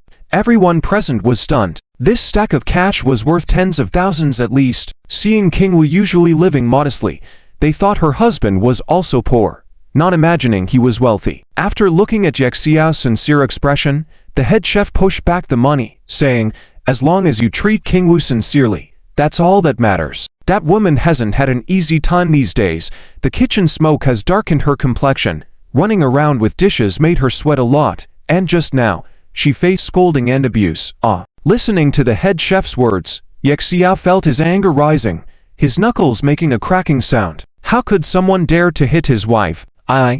Yexia won't let it slide. "All right, both of you, take him to the general manager's office." With the head chef's approval, the two apprentices quickly guided Yexia out, with one of them still holding the spatula as he rushed. They also really liked Qingwu, such a beautiful and virtuous woman. Although they had only been with her for less than 10 days, they all felt a strong affection for her and couldn't bear to see her being mistreated. They regretted their limited ability, not being able to help her with her salary dispute, and having to watch her being slapped by the heartless manager. Now that her wealthy husband had arrived, they hoped he could bring her justice. Meanwhile, in the general manager's office, a middle-aged woman with pink glasses had a stern face as she led Chu Qingwu to face second young master Qiu. She was the human resources manager of the restaurant, Hiaxia, with her sharp eyes and mouth, showing off her sharpness. "Young master Qiu, this woman, she's only been working at our restaurant for less than 15 days, and she's already thinking about her salary. How shameless of her. So, I brought her to see you. Hiaxia, a sharp, pan, unkind towards the restaurant staff, a turn to please second young Master Q. Second young Master Q assessed Chu Qingwu, finding her cheeks still red, clothes half down, her eyes reflecting a pitiful light. TSK. Manager he, aren't you being too harsh? How could you hit someone? Second young Master Q stood up, walked to Chu Qingwu, reached out to touch her cheek, saying, how are you feeling? Does it hurt? Chu Qingwu quickly stepped back, avoiding his hand. With just that one action, second young Master Kyu's expression turned chilly, his eyebrows furrowing, his eyes darkening. In Donghai, there weren't many women who dared to refuse him, second young Master Q, in such a way. And this woman was the third time she had shown such disrespect. Just because someone is a woman who has been abandoned by her husband, right? Mr. Q, I'm resigning. I'm here to get my wages for the past 10 days, said Chu Qingyu with determination. Though the salary for 10 days wasn't much, just over 2,000, it was hard-earned by her own hands, and she needed the money to take care of Tao Tao. She couldn't afford to go without it. Hehe, you shameless person. How dare you ask for money? Have you forgotten that you owed the restaurant money for meals at first? And it was Mr. Q who covered for you. Hiaxia spoke to Chu Qingyu in a condescending tone. In her eyes, Chu Qingyu was a worthless woman, poor and powerless, still an outsider. She thought she could hit and curse her as she pleased. Only someone like her, at a lower level, would cling desperately for just over 2,000 in wages. Manager he, please speak with respect. Chu Qingyu, knowing she was in a weak position, remained cold and firm. The money Mr. Q advanced me for meals was just a few hundred yuan. You can deduct that from my salary, if you wish. But if you withhold my wages arbitrarily, I will have no choice but to take legal action. Hehe. Hiaxia seemed to find it the most amusing joke, holding her stomach as she laughed. You want to go to court for just over 2,000. Do you have money to hire a lawyer? Are you sure you will win? Chu Qingyu clenched her lips tightly. This strong-willed woman was fighting not just for her wages, but for her dignity. If the other party insisted on bullying her with such an attitude, she would fight for justice with all her might. Unexpectedly, Qiu Xiaoshan lost his patience, took out 20,000 yuan in cash from a drawer, and forcefully smashed it on Chu Qingyu's face. Smack! Red banknotes scattered all over the floor. Chu Qingyu gritted her teeth even tighter, feeling deeply insulted. It was worse than when Hiaxia called her a worthless person and even slapped her. Let me give you one last chance, woman. Take off your clothes, lie on the table. After it's done, the 30,000 will be yours. Qiu Xiaoshan. This is too much, isn't it? Hiaxia heard this and actually showed a hint of jealousy in her eyes. She brought Chu Qingyu here knowing Qiu Xiaoshan's promiscuous nature, particularly fond of married women. Before Chu Qingyu, she had brought several women to Qiu Xiaoshan, all because she was so capable, and the HR manager position was secure. But 30,000 was the highest she had seen, even equal to her monthly salary. Why? She worked hard for a month, and it was just as equal as this woman taking off her clothes once. Shut up and get out. Qiu Xiaoshan shooed Hiaxia away, then walked straight up to Chu Qingyu, grabbing her wrist. Let go of me. I'm not that kind of woman you think I am. Chu Qingyu struggled hard but couldn't break free. Smack. Another loud slap. Qiu Xiaoshan's slap was much harder than Hiaxia's, making Chu Qingyu's slender body spin half in the air. When she fell to the ground, her cheeks were all swollen. You dare touch me. You are dead. Hiaxia lay on the ground, speech slurred, pointing at Yexiao to intimidate him. In her view, Yexiao was the husband of this woman, and if he had any ability, why let his wife work odd jobs to earn money? People or evil? Why did she have to face this humiliation? She hadn't even had any experience in handling such matters, and she disliked Qiu Xiaoshan, this playboy. When did she pretend? Dang. Just as Chu Qingyu felt extremely wronged and helpless, the office door was kicked open. When she saw the familiar figure, Chu Qingyu thought she was hallucinating. Yexiao, how did he get here? Qingyu. Yexiao, upon seeing Chu Qingyu, first showed excitement, but the next moment, when he saw her swollen cheeks, lying on the ground pitifully, an incomprehensible rage instantly ignited within him. His wife had been bullied so badly, and those who bullied her were still smug. Yexiao, just a moment ago, Chu Qingyu, who was still resolute, saw this man and burst into tears. At this moment, she really didn't want to restrain herself and just wanted to seek refuge in his arms. However, Yu Fu's voice echoed in her mind. If you really care for Yexiat, you should leave him. Your presence will only drag him down in status and reputation. Dare to hit my wife. I will make sure you can't even roll in a moment. Regret still living in this world. Yexiao roared, shaking everyone present with his furious voice and powerful aura. You dared to hit someone. You are dead. Yexiao lay on the ground, speech slurred, pointing at Yexiao to intimidate him. In her view, Yexiao was the husband of this woman, and if he had any ability, why let his wife work odd jobs to earn money? People or evil? Why did she have to face this humiliation? She hadn't even had any experience in handling such matters, and she disliked Qiu Zhaoshan, this playboy. When did she pretend? Dang. Just as Chu Qingyu felt extremely wronged and helpless, the office door was kicked open. When she saw the familiar figure, Chu Qingyu thought she was hallucinating. Yexiao, how did he get here? Qingyu. Yexiao, upon seeing Chu Qingyu, first showed excitement, but the next moment, when he saw her swollen cheeks, lying on the ground pitifully, an incomprehensible rage instantly ignited within him. His wife had been bullied so badly, and those who bullied her were still smug. Yexiao, just a moment ago, Chu Qingyu, who was still resolute, saw this man and burst into tears. At this moment, she really didn't want to restrain herself and just wanted to seek refuge in his arms. However, Yu Fu's voice echoed in her mind. If you really care for Yexiat, you should leave him. Your presence will only drag him down in status and reputation. Who allowed you in here? Do you want to die? Is the general manager's office a place where people like you can come? Yexiao, in a proud and contemptuous manner, blocked Yexiao and the two kitchen apprentices. Get out.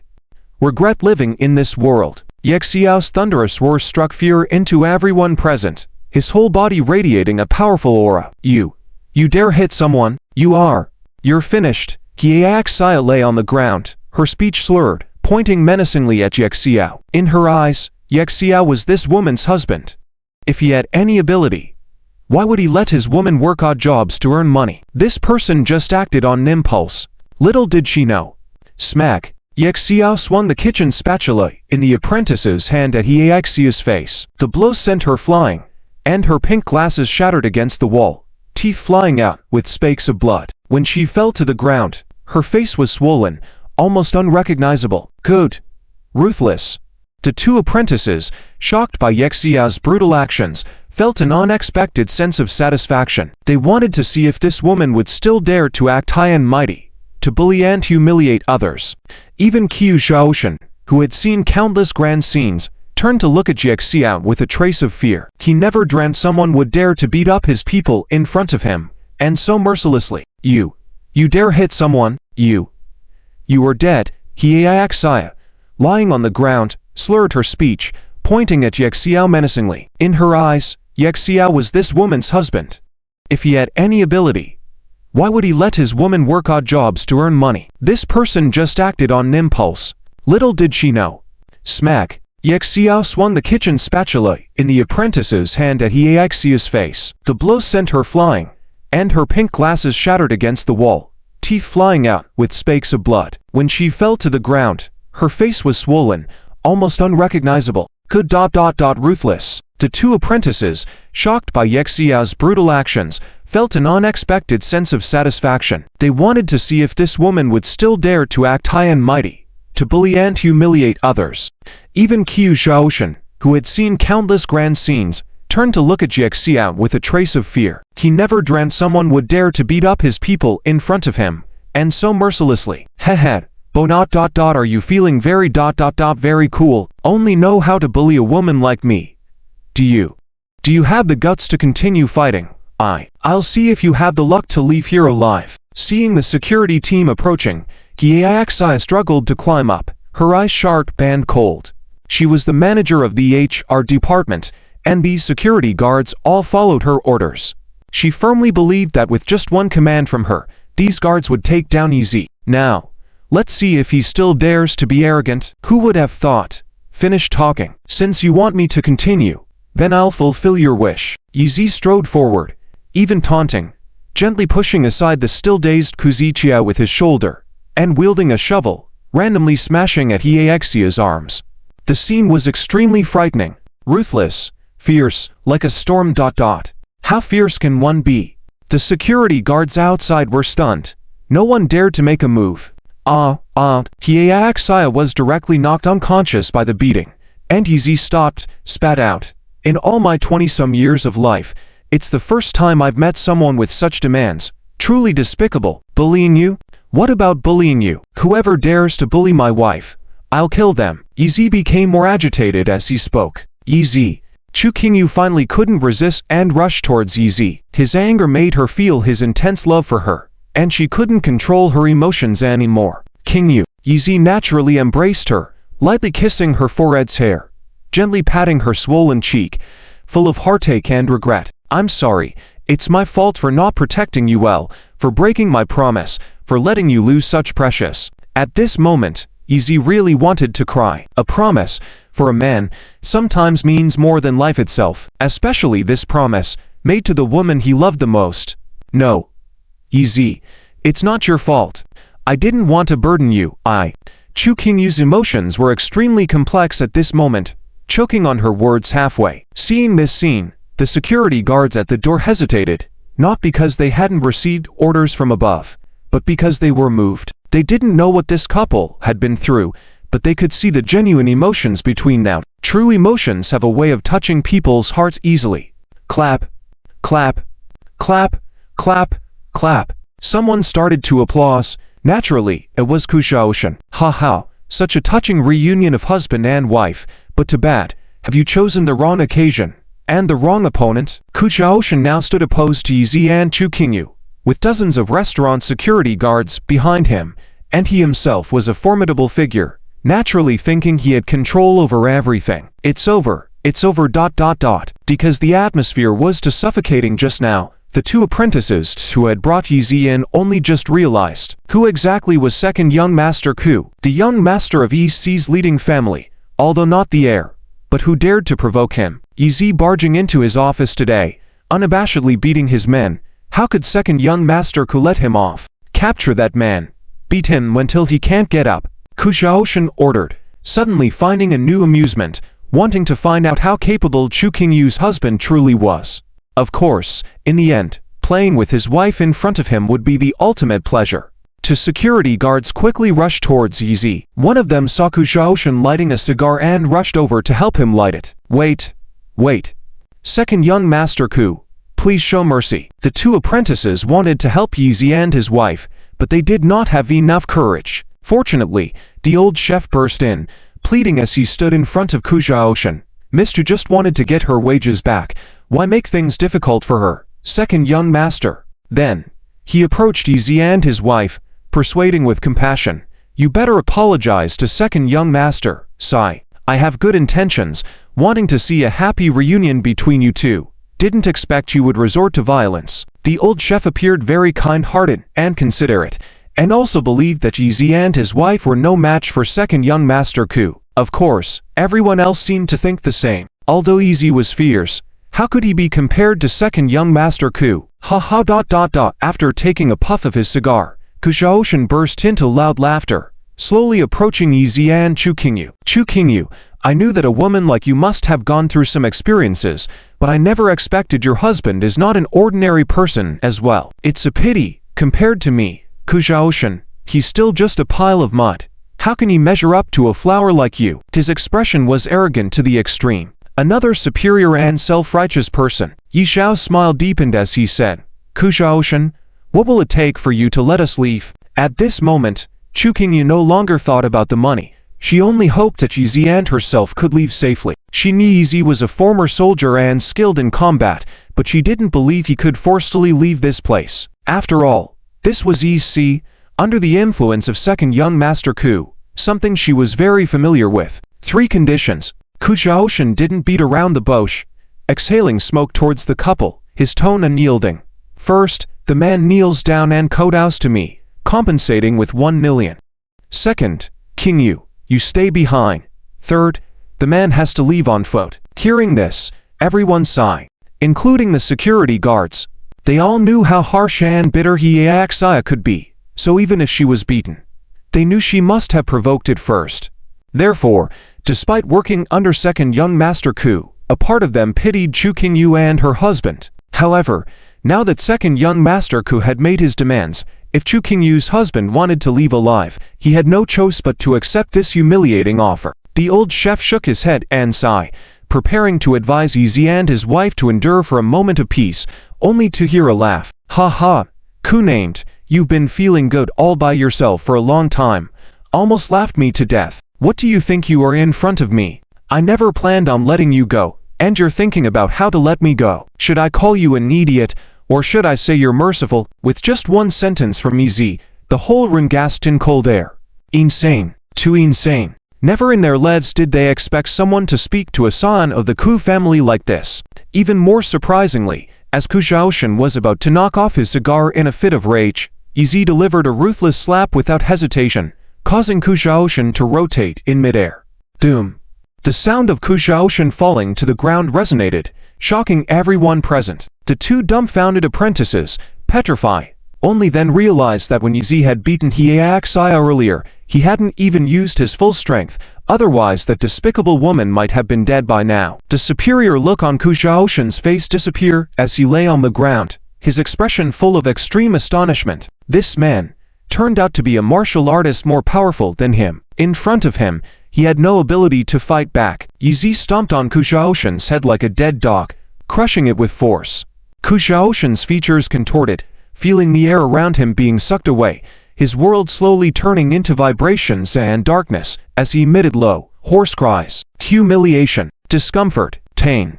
The honorable young master of the Ku family was publicly enduring such humiliation, all because he had wronged a woman. Yizi then kicked the nearly lifeless Ku Xiaoshen onto the wall, his eyes as cold as blades. Listen to me, everyone. With one sentence, everyone present felt as if they could see thunderstorms in a dark sky. A deity issuing a divine decree to the world. Chu Qingyu is my unique and irreplaceable wife, belonging only to me, Yizi, forever. No one dare have thoughts for her. This powerful declaration made Chu Qingyu tremble all over. She knew Yizi wasn't saying this for others to hear, but for her. It seemed that she could no longer hope to leave this man, even if the road ahead would be filled with thorns and even thunderstorms. Qingyu, let's go. Yizi pulled Chu Qingyu away, but the dozens of security guards at the door didn't dare to step aside.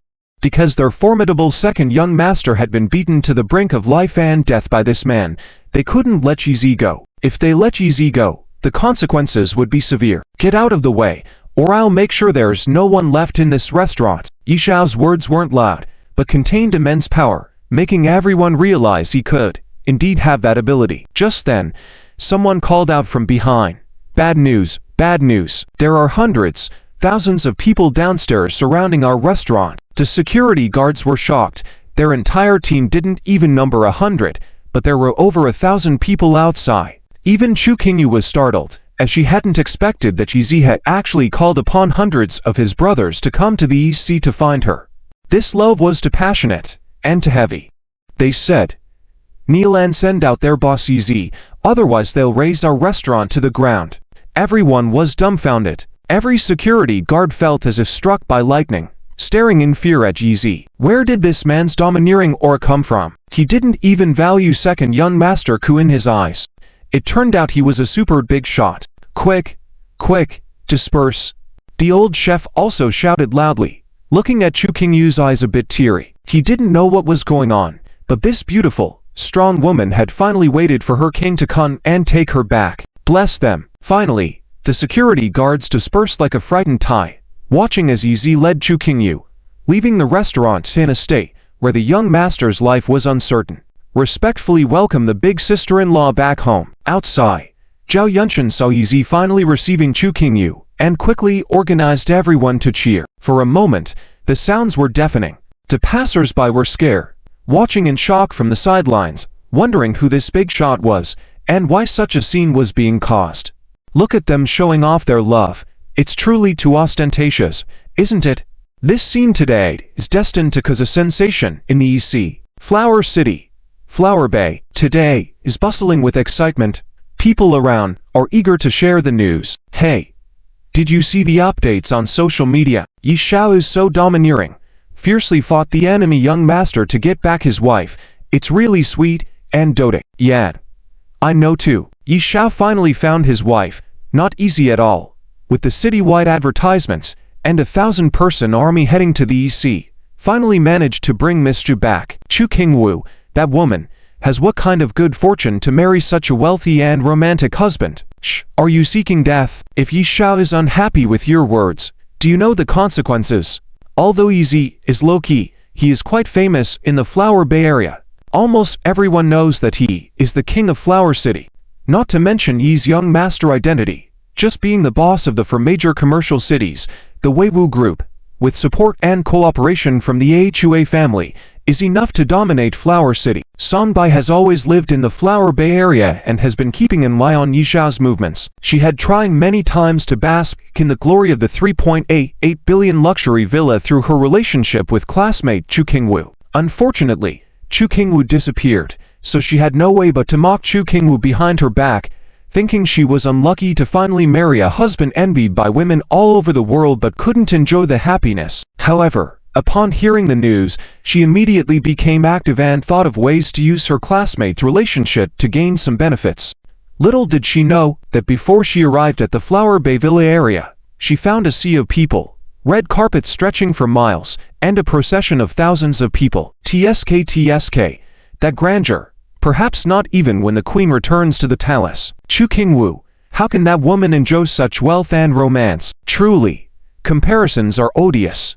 Sonbai remembered how she used to look down on Chu Qingwu and now felt regretful. At this moment, Yi was driving his convertible BMW, slowly bringing Chu Qingwu back to the Flower Bay Villa area. So romantic, and so ostentatious. Yeah, I didn't expect Yi Xiao to be this flamboyant. Haha. You guys don't get it. Yi Xiao may be low-key in general, but when it comes to his wife, he will outshine everyone.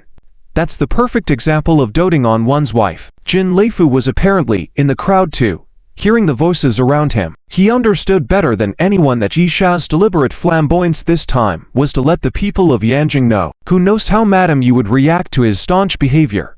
This is unbelievable. In the Yi family mansion in Yanjing, Fy, as expected, was the first to learn about the news. Humph, that woman is so manipulative. She never intended to leave Yi from the beginning. She did this on purpose to get more affection from him. Fy wanted to secure her position in the Yi family, and her sinister plan was not a mere show. She speculated about Chu Qingwu's motives and believed she had uncovered the truth. Since it's so, I'll have someone kill her. Let's see how she makes a scene when dead. Mama, please don't. Yeofu her Fy phase plan and hurriedly dissuaded her. I've met Chu Qingwu. She's a woman who evokes compassion at first sight. I believe a schemer can't possibly radiate such aura. Whether or not she's a schemer is irrelevant to me. My goal is to ensure she never becomes a stumbling block in Yi Xiao's path to inheriting the Yi family. Only when she's gone will Yi obediently marry Ning Yuxi. Mother, you might be mistaken this time. Yeofu's gaze was resolute because she had seen Chu Qingwu and felt Yi Xiao's unwavering devotion to her. Yeofu never believed in love before, but Yi and Chu Qingwu made her rethink her perspective. Mother, if you kill Chu Qingwu, not only will it make Zizi resent us, but it will also make him swear off marriage forever. If that happens, we'll have no way back. Damn it. Fy slammed her hand on the table, leaving a neat crack on the hard yellow pearwood.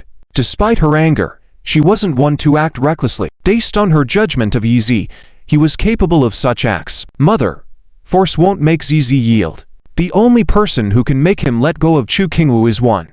Chu Qingwu. Who? Chu Qingwu. Yeofu's determined eyes met her mother's, conveying her solution. Fy's phoenix eyes trembled slightly, clenching her jade fist.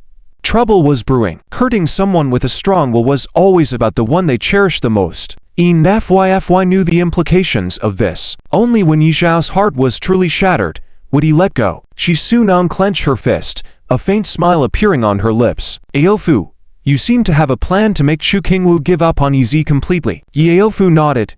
Chu Qingwu truly loves Yi. She voluntarily left him for his future and prospects. She must be hesitant about being found and brought back. I believe she is still uncertain. So, Why don't we acknowledge their relationship? Invite Chu Qingwu, Tianjing and the Yi family. As long as she realizes she's unworthy of ZZ and that their future paths are incompatible, she definitely let him go completely. Oh, Aofu, I didn't expect you to be more experienced in matters of the heart. FYFY praised, but Aofu couldn't feel happy.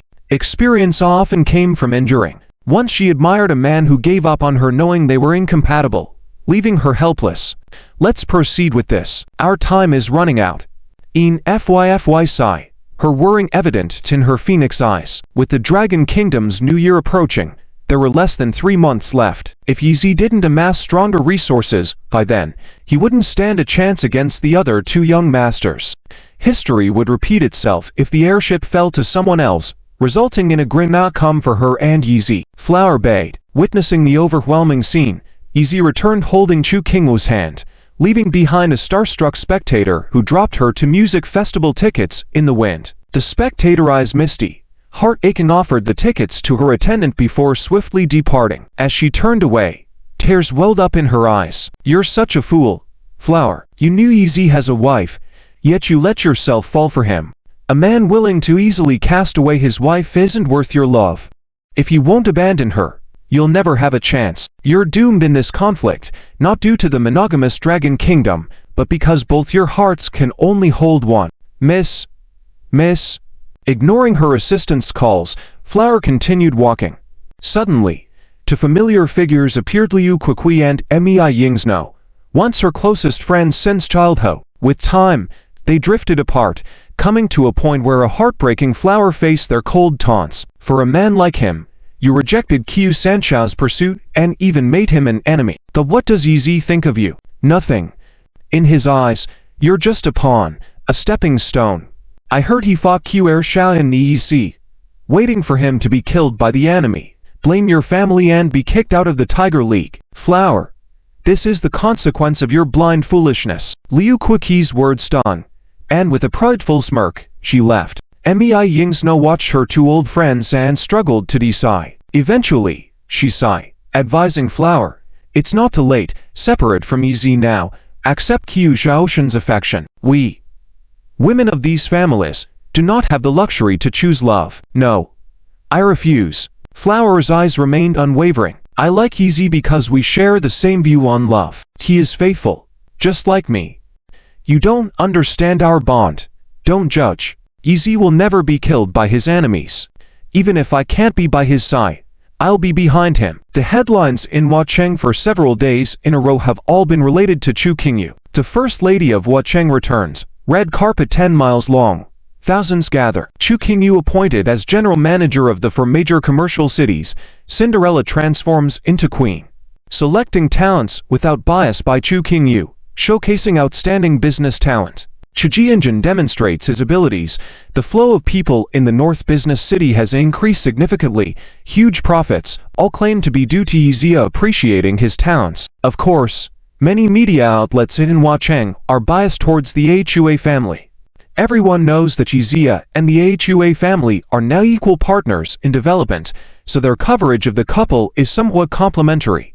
3 days later, in the South Business City.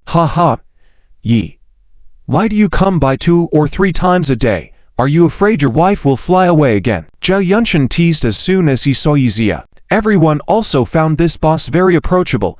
It's hard to imagine that he is a powerful figure in Huacheng. Yizi walked over to Zhao Yunshan, patted his shoulder, and said with a smile, seeing you can still tease me, I feel relieved. A hidden meaning in his words made Zhao Yunshan quickly become serious, patting his chest. Yi, rest assured, since you have appointed me as the chief of the bodyguard team, I guarantee that, unless someone steps over my dead body, not a single strand of hair on big sister-in-law will be missing.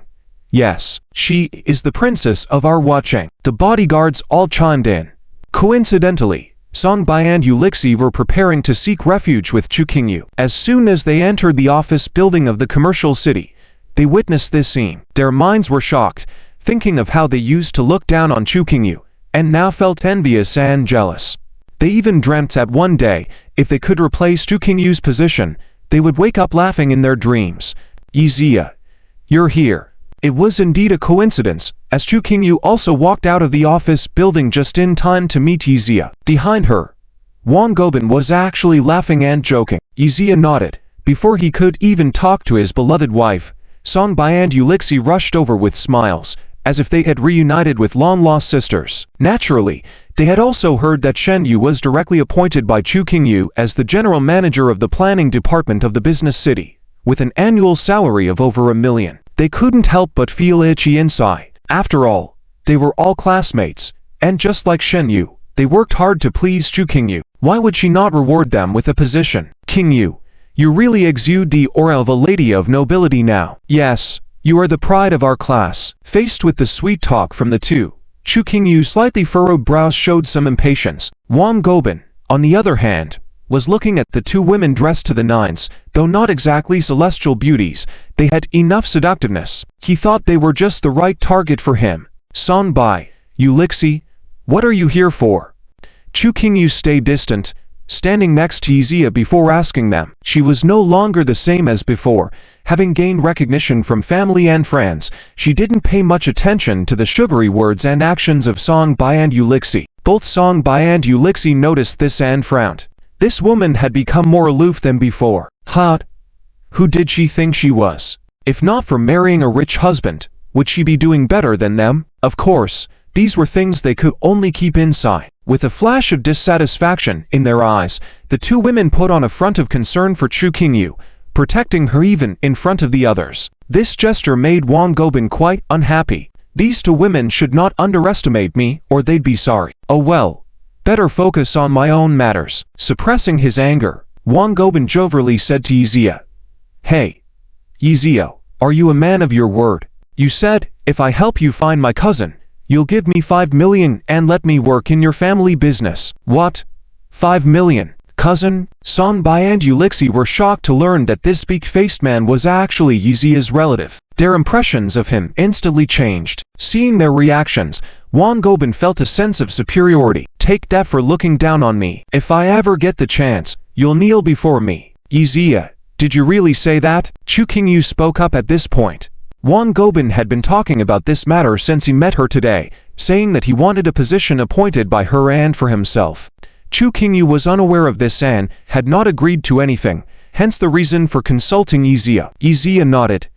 Although he didn't like Wang Gobin, he believed in keeping his word. Just as he confirmed, Wang Gobin's account received a 5 million deposit. Mr. Wang, your account received 5 million at 11:04. Wow. Wang Gobin's reception of the money caused Song Bai and Ulixi, who had previously looked down on him, to immediately draw near, each holding one of his arms. Wang Gobin felt a moment of triumph. At 30 years old, he had never felt so successful in his life. He wanted to flaunt it to his fair-weather friends, to show them how well he was doing now. Big brother Wang, do you remember what you just said? Yes.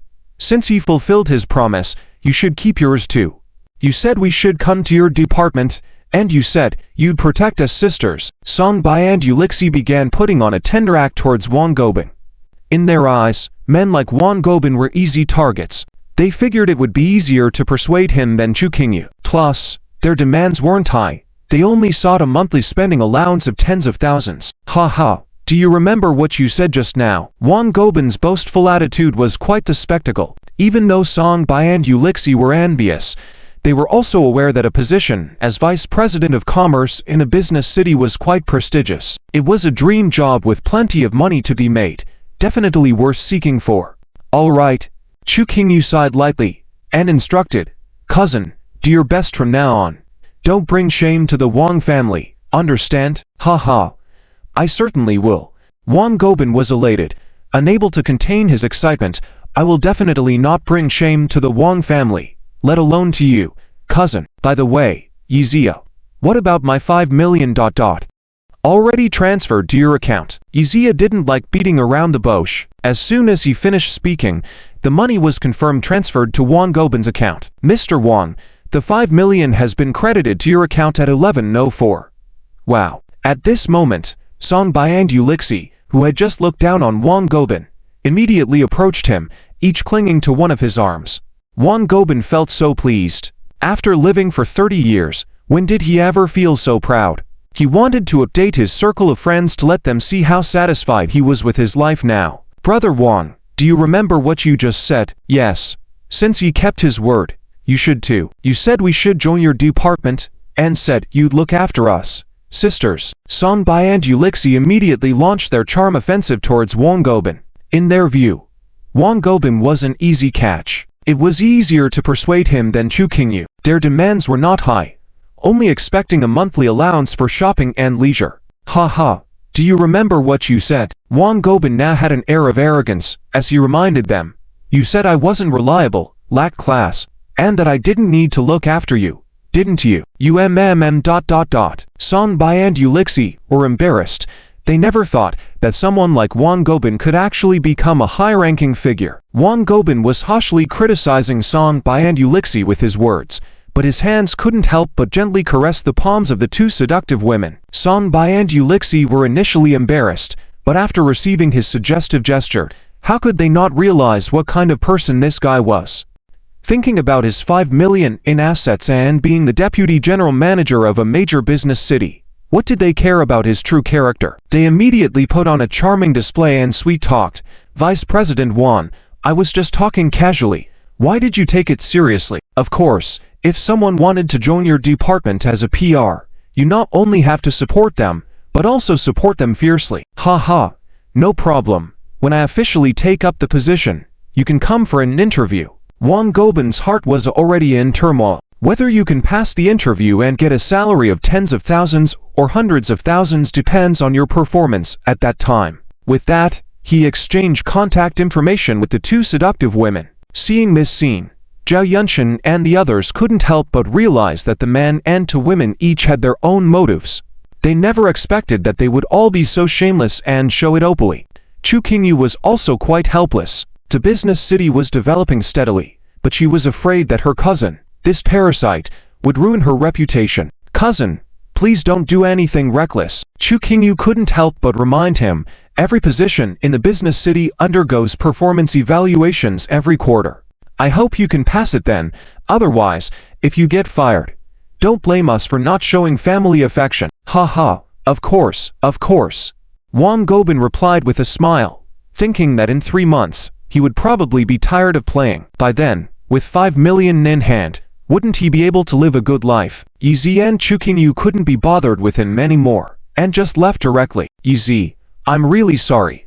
I have too much to do, and I can't have dinner with you today. Faced with his wife's refusal, Yizi could only smile bitterly. Made a mistake, really made a mistake. He let his wife take up the position of general manager of the industry, but didn't expect that his wife, this workaholic, would neglect him for work. For 3 days, he hadn't been able to have a proper meal with his wife. Alright then, I have to go to a meeting now, and I have to trouble you to pick up Tao Tao today. After Chu Qingyu finished speaking, she hurriedly walked upstairs to the meeting. As she walked briskly, there was no wind around, but Yizi felt a chill. Watching his wife's figure, he felt both lonely and happy. Lonely because no one paid attention to him, and happy because he knew that Chu Qingyu was happy now, so he was happy too. After leaving Yizhao's sight, Chu Qingyu's beautiful eyes gradually began to emit a sharp light. Chu Qingyu, you must work hard. Now that you are back by Yizhao's side, you must prove to everyone that you are worthy of him, and that you will be a great help to him. You must hold your head high and walk with him through the gates of the Yi family. In the afternoon, Yizi arrived at the Flower Bay Kindergarten. This kindergarten was specially set up for residents of the villa complex in Flower Bay, known as the most high-end kindergarten in the City of Flowers. Yizi brought Tao Tao here to study, so he didn't have to worry about her being taken care of. However, he didn't expect that just as he was about to take Tao Tao into the car, he suddenly saw Huahua, who was infatuated, walking out of the kindergarten. Yizi was shocked. Hey, Yizi, don't misunderstand. Before your daughter was sent here, I often came here to teach children to sing. Huahua pouted, her eyes revealing a sense of coldness and arrogance. Yizi smiled. What can I misunderstand? I'm just pleasantly surprised to see you here. Daddy, do you know Sister Huahua? That's awesome. Unexpectedly, upon hearing Yizi and Huahua's conversation, Tao Tao suddenly felt a sense of pride. My friends and I all really like Sister Huahua. Daddy, do you want to invite her to dinner? Yizi was even more stunned. The little girl was helping her dad pick up girls. Wasn't he afraid of having to kneel by the electric stove when he got home? Is it okay? Since mom definitely doesn't have time to eat with us today. Ha ha. After hearing Cao Dao's words, Wawa couldn't help but laugh. Covering her mouth for a moment, she looked as beautiful as a fairy. Sister Wawa, my dad wants to invite you to dinner. Your singing is so nice, we all really like you. There were also other children shouting nearby. Their fathers were walking over like gentlemen. In Flower City, wherever Wawa went, she was a celebrity, and countless men felt honored to have dinner with her. Hey, Easy, if you don't make a date with me soon, I'll walk away with someone else. Humph. Wawa was so happy at that moment, looking at Easy as if he didn't know how to appreciate her. Did he only realize now how popular she was? Wow. Cao Dao teared up in a hurry. Children are like this. They don't want their favorite things to be taken away. Wawa was the most popular teacher in the kindergarten. She only came once a month to teach the kids a song and play games, so if she missed today, they would have to wait another month to see her. As another parent spoke up, Easy finally smiled and said, "Sir, I'm sorry. Wawa has agreed to have dinner with my daughter tonight, so you'll have to wait in line." The other parent was unusually persistent and actually wanted Wawa to confirm. "But when did you invite me?" This straightforward lady directly slapped Easy in the face, raised her hand on purpose, turned away with her back to Easy, but didn't leave. Humph. Easy, don't you want to invite me to dinner? Daddy, are you silly? You need to speak up quickly. Cao Dao pouted, looking like if her dad gave her teacher to someone else, she wouldn't talk to him for 3 days. "Well, Miss Wawa, would you like to dine with us tonight? My daughter really likes you." Unable to fight against the two small beauties, Easy could only surrender. Wawa then smiled triumphantly and said to the other parent, "Sir, I'm sorry, I already have plans today." People have their dignity, especially those who can live in the Flower Bay Villa area. They are all upper-class people who can't allow themselves to be belittled like that, am I right? The man boasted right away. "Miss Wawa, I'm a businessman in Don High City. I have a lot of business dealings with your family, and my net worth is over 3 billion, so I think it's great to be friends with you." Saying that, the man glanced at Easy sideways, his lips curling up with arrogance and conceit. In his eyes, Easy was just a nouveau rich at most. How could he compare to himself? Unexpectedly, Easy didn't even look at him from start to finish. He just hugged Cao Dao and left. Wawa also treated him with disdain, and went straight to Yi Zhao's BMW 8. Of course, the man was furious. He was just driving a BMW, acting so cool. Why did he have the nerve to take the Flower family's eldest miss away from him? Feeling helpless, the man had to ask the kindergarten teacher, "Who is the man who drove the BMW 8 to pick up Miss Hua? He's so arrogant. Does he really think he's something? I'll make him know what the real upper class is. Mr. Liu, he is called Easy. Ha, tease Easy." The man's air of superiority instantly vanished when he heard that. Pretending that he had never said anything, he picked up his son and left in a hurry. Now, everyone in the upper class of Flower City knows that Easy is now the #1 big shot in Flower City. They never imagined that he was such a hands-on dad, dressed like that and driving that kind of car. Who would have known that he was a top tycoon? "Hey, Easy, where are you taking me for dinner?" After getting into the BMW, Wawa looked ahead, clearly asking just to confirm. "Of course, to Starlight Restaurant. You really like it there, right?" "No. Let's not go." "Why?" "Because there is a grudge there." "Oh." Easy frowned. What did it have to do with where he took her for dinner? It's best to change places. That guy is a paranoid. And the last time he tried to bully you there, if you go again, you're bound to get in trouble. Easy just sneered. Obviously, he didn't quite believe that. It was a random event that he invited Wawa to dinner. How could he predict that? Easy, need to be afraid of him. This sentence made Wawa tremble slightly. Looking at Yi Zhao's back, her eyes filled with admiration. He completely disregarded the young master of the 7 great families. He was the only one. Arrogant. Wawa didn't like arrogant people, but she liked Easy. Reaching Starlight Restaurant again, Easy chose the same private room as last time because it was spacious and half of the room was floor-to-ceiling glass, offering the best view of the night sky. Wow. Sister Wawa, this place is so beautiful. Although Cao Dao was young, she was still a girl, and couldn't help but love this romantic place. Don't call me teacher once you're out of school. Holding Tao Tao, it was clear that Huawa wasn't happy with that title. Then can I call you Sister Huawa? No. Huawa refused again, thinking that if Tao Tao called her sister, wouldn't she be closer in age to Yi Zhao's daughter? Daddy, what should I call Miss Huawa then? Tao Tao looked confused, blinking her big eyes at Yi Zi. The manager who had been leading them in, Ma Shiking, couldn't help but smile, wanting to blurt out to educate this cute kid that she actually wanted to be your stepmother. Call auntie. Love-crazed Xiao Qiqi didn't want to trouble Tao Tao, so she still told this cute kid, auntie is so good, she can attack and defend. Okay. Tao Tao likes auntie. Why do you like auntie? Yexia finally couldn't help but ask. Normally, today should be the first time Tao Tao met Xiao Qiqi. Even if this tigress miss deliberately tried to please her, it shouldn't make her genuinely like her. Of course, my classmates all say that auntie is the most beautiful, elegant, and best singer in Huacheng, the goddess many boys in our class want to marry. Faft. Yexia almost knelt down, so she could only awkwardly smile and say, the boys in your class have good taste. Very lifelong. Humph, of course, they have much better taste than someone. Xiao Qiqi coldly glared at Yexiao. Yexiao quickly and cleverly pretended to order dishes, diverting the topic away, to avoid Tao Tao telling Chu Wuking about these matters when she gets back. I used to live in Huahai Bay with Liu Kuikui and Mei Yingzno. Since middle school, we had the habit of going to kindergartens to teach children how to sing. But later, Kuikui changed. Stop playing with children.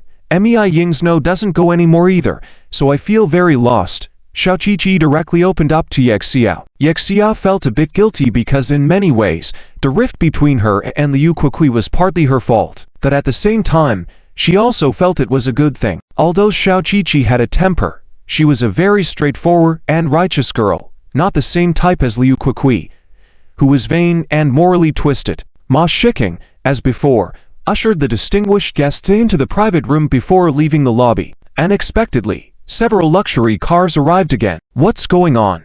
Ma Shiking was very surprised, as Liu Ming didn't book rooms tonight. Could it be that these people came on short notice?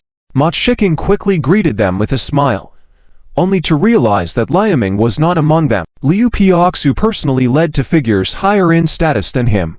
One was Qiu Yanqi, and the other was a young man in military uniform who looked cold and unapproachable. Oh no. Ma Shiking quickly realized that Qiu Yanqi must have known that Miss Wochichi liked to come to this restaurant, so he had arranged surveillance early on. Otherwise, how could they arrive just half an hour after Wochichi entered? Past encounters had already resulted in fierce fights. Who knew what would happen tonight? Liu? Qiu? Why didn't you inform me in advance if you were coming? Get lost.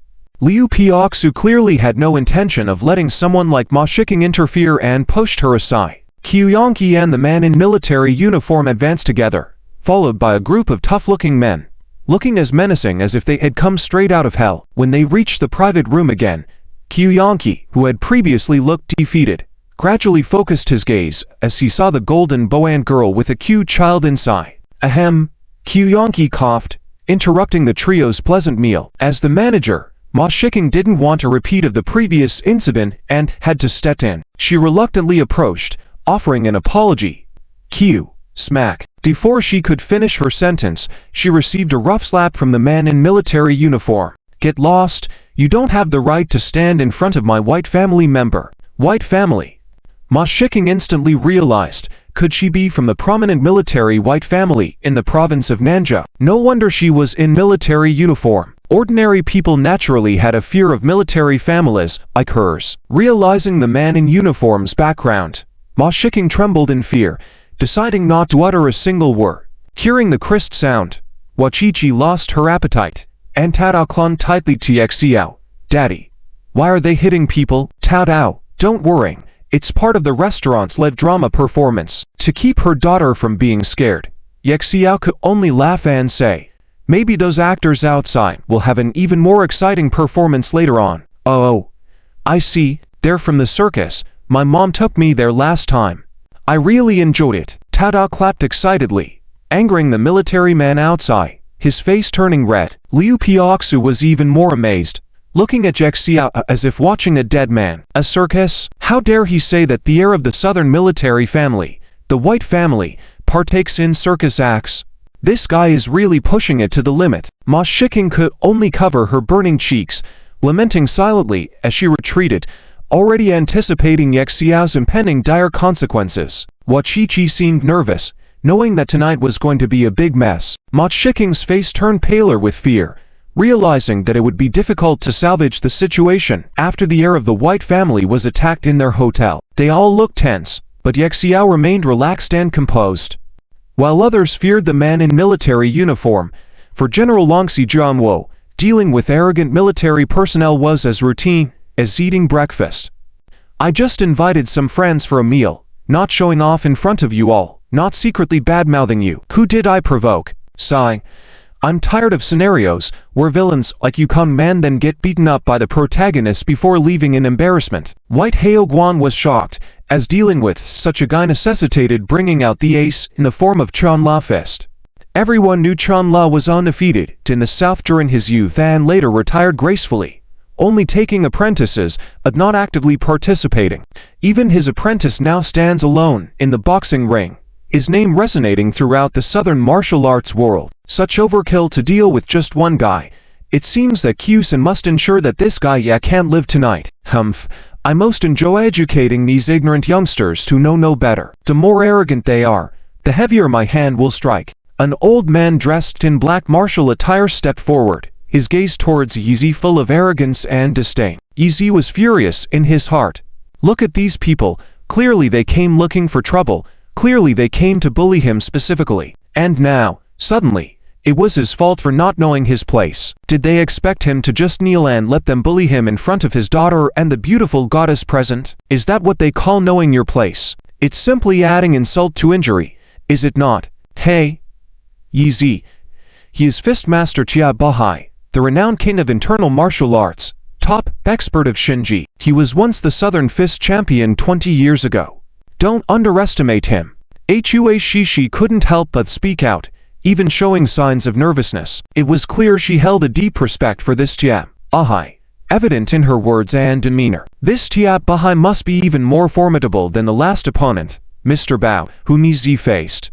Yizi could only smile bitterly. In the realm of Shinji, where the techniques are diverse and unpredictable, this style of martial arts is truly versatile. If practiced deeply and with speed, it's like lightning and thunder, leaving opponents defenseless. Yizi had heard of Chia Buai's reputation. This man had a violent temperament and had defeated numerous experts, with very few being able to stand up again. Years ago, when Yizi was not even 10, he had a battle with the grandmother of Bagua, Master Yuan Hao, which caused quite a stir. At that time, he greatly admired him. Unexpectedly, a figure with such legendary qualities had become his opponent after all these years, which was not a cause for celebration. However, Chia Bahai approached with a sense of malice, so Yizi couldn't show weakness, nor could he sit back and wait to be defeated. He had to face him head-on and said, I never thought someone like you, considered a master of your generation, would sell yourself for money, just like that dog surnamed Liu. The whole crowd was shocked by his words.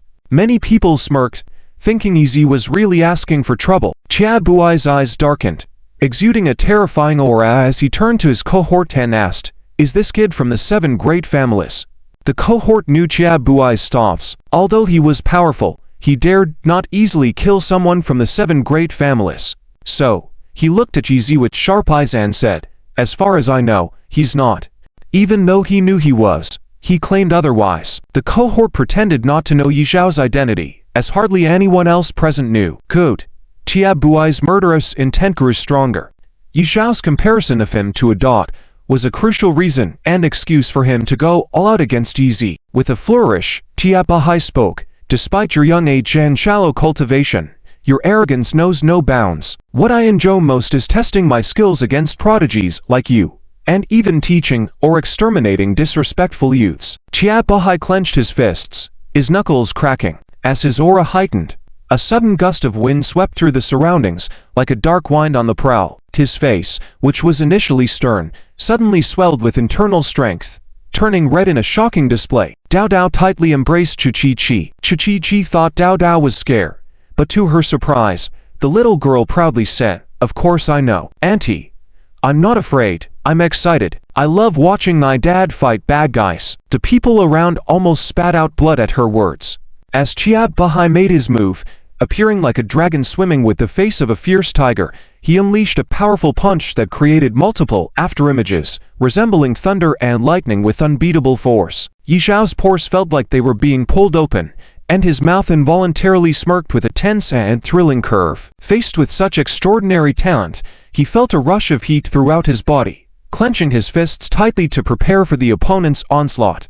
Having encountered formidable opponents, Yi Zi knew he couldn't show weakness. With a resolute heart, he met Chiab Bahai head-on, using his martial skill Flowing Dragon, Soaring Phoenix. As Chiab Bahai's fist came crashing towards him, Yi Zi leapt lightly like a dragon and fluttered like a willow in the wind. In that moment, it seemed as though they were witnessing the gentle breeze caressing the mountains and the phoenix soaring in the sky. As the powerful punch narrowly missed Yi Zhao's face, he felt the fiery sensation from the impact.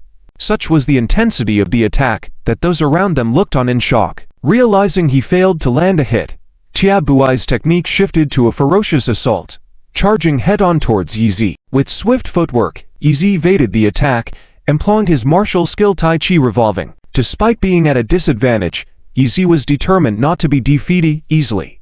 Steering the battle towards enduring tactics, Yi Zi engaged Chiab Bahai with his golden snake entwining hand. Exploiting his longer reach advantage, he pressed Chiab Bahai's head, preventing the opponent from landing a blow. Frustrated by Yi Zhao's evasive tactics, Chiab Bahai challenged him to fight head-on, showing signs of impatience and rising anger. The air grew heavy as spectators knew that despite Chiab Bahai's advantage, he could eventually be worn down by Yi Zhao's persistence. Yi Zi, with his exceptional talent, elevated his fighting spirit unprecedentedly. In a display of superior endurance and unwavering will, he entangled with Chiab Bahai, relying on his physical stamina rather than strength or speed. Employing his coiling serpent technique, Yi Zi entwined around Chiab Bahai, nullifying his opponent's attacks.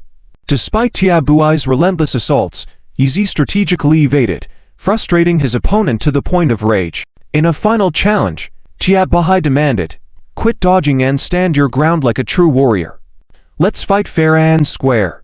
Kid. The tension in the air was palpable as everyone watched this high-stakes battle unfold, holding their breath in anticipation. Though Chiab Bahai was initially in control, there was a growing sense among the spectators that Yi Zi might outlast him in a battle of endurance. The scene was both tense and helpless, as Yi Zi was determined not to lose in front of the two women behind him. Everyone was drawn in by the exciting fight, but it was only Qiu Zhansk who walked over calmly, pulled out a chair, sat across from Chuachk and Tao Dao, his eyes full of gentleness. "Chuachk, do you remember today 5 years ago? When I first saw you, and knew you would be my future wife, I had a strange feeling in my heart." Chuachk did not look at him. It was not clear if she was even listening to him. "You were young back then, with big watery eyes, very cute and adorable, but I was resistant to others arranging my life, so I did not actively speak to you. Until you shouted out a sentence in front of our families." "Yes. Do you remember what that sentence was?" Qiu Zhansk did not lose patience even though Chuachk did not respond. He continued speaking, his smile becoming more natural as he reminisced. He was recalling their first meeting. Every detail of it made him happy. But Chuachk remained silent and suddenly looked at Tao Dao, who had been staring at her. She found this little girl cuter than Qiu Zhansk, who seemed charismatic on the surface but was actually a murderer behind the scenes. Chuachk remembered when she was in high school, a senior 3 years older than her had expressed his admiration for her and even confessed his love. But later, he disappeared. Until now, Chuachk still did not know where he had gone. Only that Qiu Zhansk had looked for him. And then he disappeared from this world. "You said back then that you didn't need others to design your marriage and life for you. It was because of that sentence that I became intensely interested in you.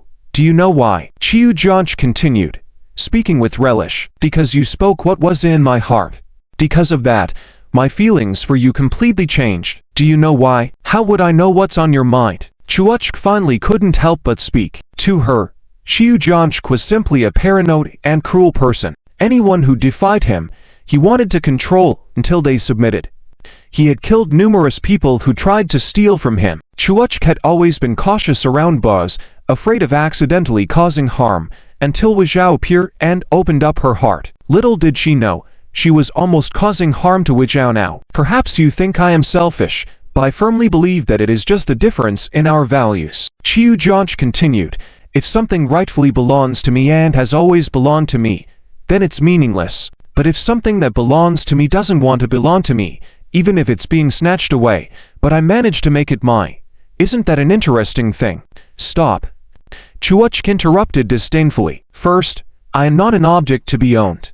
Second, I have never belonged to you, and I never will, so you don't need to address me so cold. Qiu Zhang admired Chuich's indifference towards him, as there were very few women in the world who dared to be cold towards him, especially someone with good looks who could be considered his equal. But I like your coldness, it stimulates my desire to conquer you, especially since everyone agrees you are like a dragon girl. And Tao Dao, who had been listening without understanding, finally chimed in.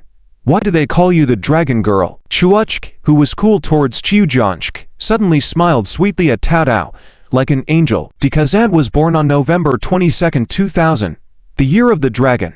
Oh, Ant, it's your birthday today. Tao Dao loved birthdays and celebrating them, so she quickly picked up a glass from the table, raised it to Chuachk and said, Happy birthday. Chuachk smiled and prepared to raise her glass. However, Qiu Zhang's words dampened the mood once again. Today, you deliberately went to the nursery to play with his daughter, and pretended to innocently appear when Wei Zhao was leaving the nursery. It was calculated perfectly. Wei Zhao, that silly man, doesn't even know it's your birthday, but he's been celebrating it with you. That's why you're called the Dragon Girl, and it's also what I admire about you, because I too like to calculate. Chuich's smile disappeared at his words. This was why she had advised Wei Zhao not to come here, leading to a scene of discomfort. Happy birthday. Qiu Zhang poured another glass of wine, raising it high towards Chuachk. Sout. Chuachk couldn't help but laugh, still beautiful but lacking warmth. It was a ruthless kind of laughter. Qiu Zhang, do you think it's meaningful to specially come and celebrate my birthday with me? I just find you detestable. That can't be helped. Qiu Zhang poured himself another drink with slight unease. After all, you are my fiancé. Chuachk suddenly fell silent, wearing a smile that could charm anyone. 5, 4, 3. Qiu Zhang began counting down. What are you counting, detestable uncle? Tao Dao asked curiously. I'm counting how many seconds your aunt has left to assassinate me, Qiu Zhang stated confidently, lifting a plate from the table, blocking the fork Chuachk aimed at his throat. Wow, Tao Dao gasped, almost clapping her hands. Little did she think that the detestable uncle was right, and really wanted to stab him. Knowing she was no match for Qiu Zhang, Chuachk failed in her surprise attack and had to settle for picking up the fork to continue eating a small piece of beef. Your ability to calculate is truly impressive. Qiu Zhang set down the plate, saying, I truly wish I had been wrong. Then I wouldn't be feeling this way now. I understand how you feel now, because I also wished I had been wrong about you, Chuachk said with resignation. It would have been much better without you coming. I could have spent my birthday this year with someone I liked. That's why many people say, you're a natural pair. Qiu Zhang laughed. Now I'm even more sure. Luckily you're so sure, because now I'm even more certain that we're not the same kind of people, Chuachk said, picking up Tao Dao and standing up. I've never believed we could be a pair, and I'm not the dragon girl you've painted me to be. I'm Wei Zhao's tiger maiden. With that, she left towards the booth door. No one dared to stop her, because on the other side, Wei Zhao had exhausted himself, panting heavily, fire burning in his eyes. Slap. Wei Zhao finally slapped Qian Bahe, and another slap, and another. 3 slaps later, Wei Zhao looked at the fallen Qian Bahe and said, You said I was just dodging and couldn't be considered a hero. Now I'm going to give you 3 proper slaps. Humiliation. Such great humiliation.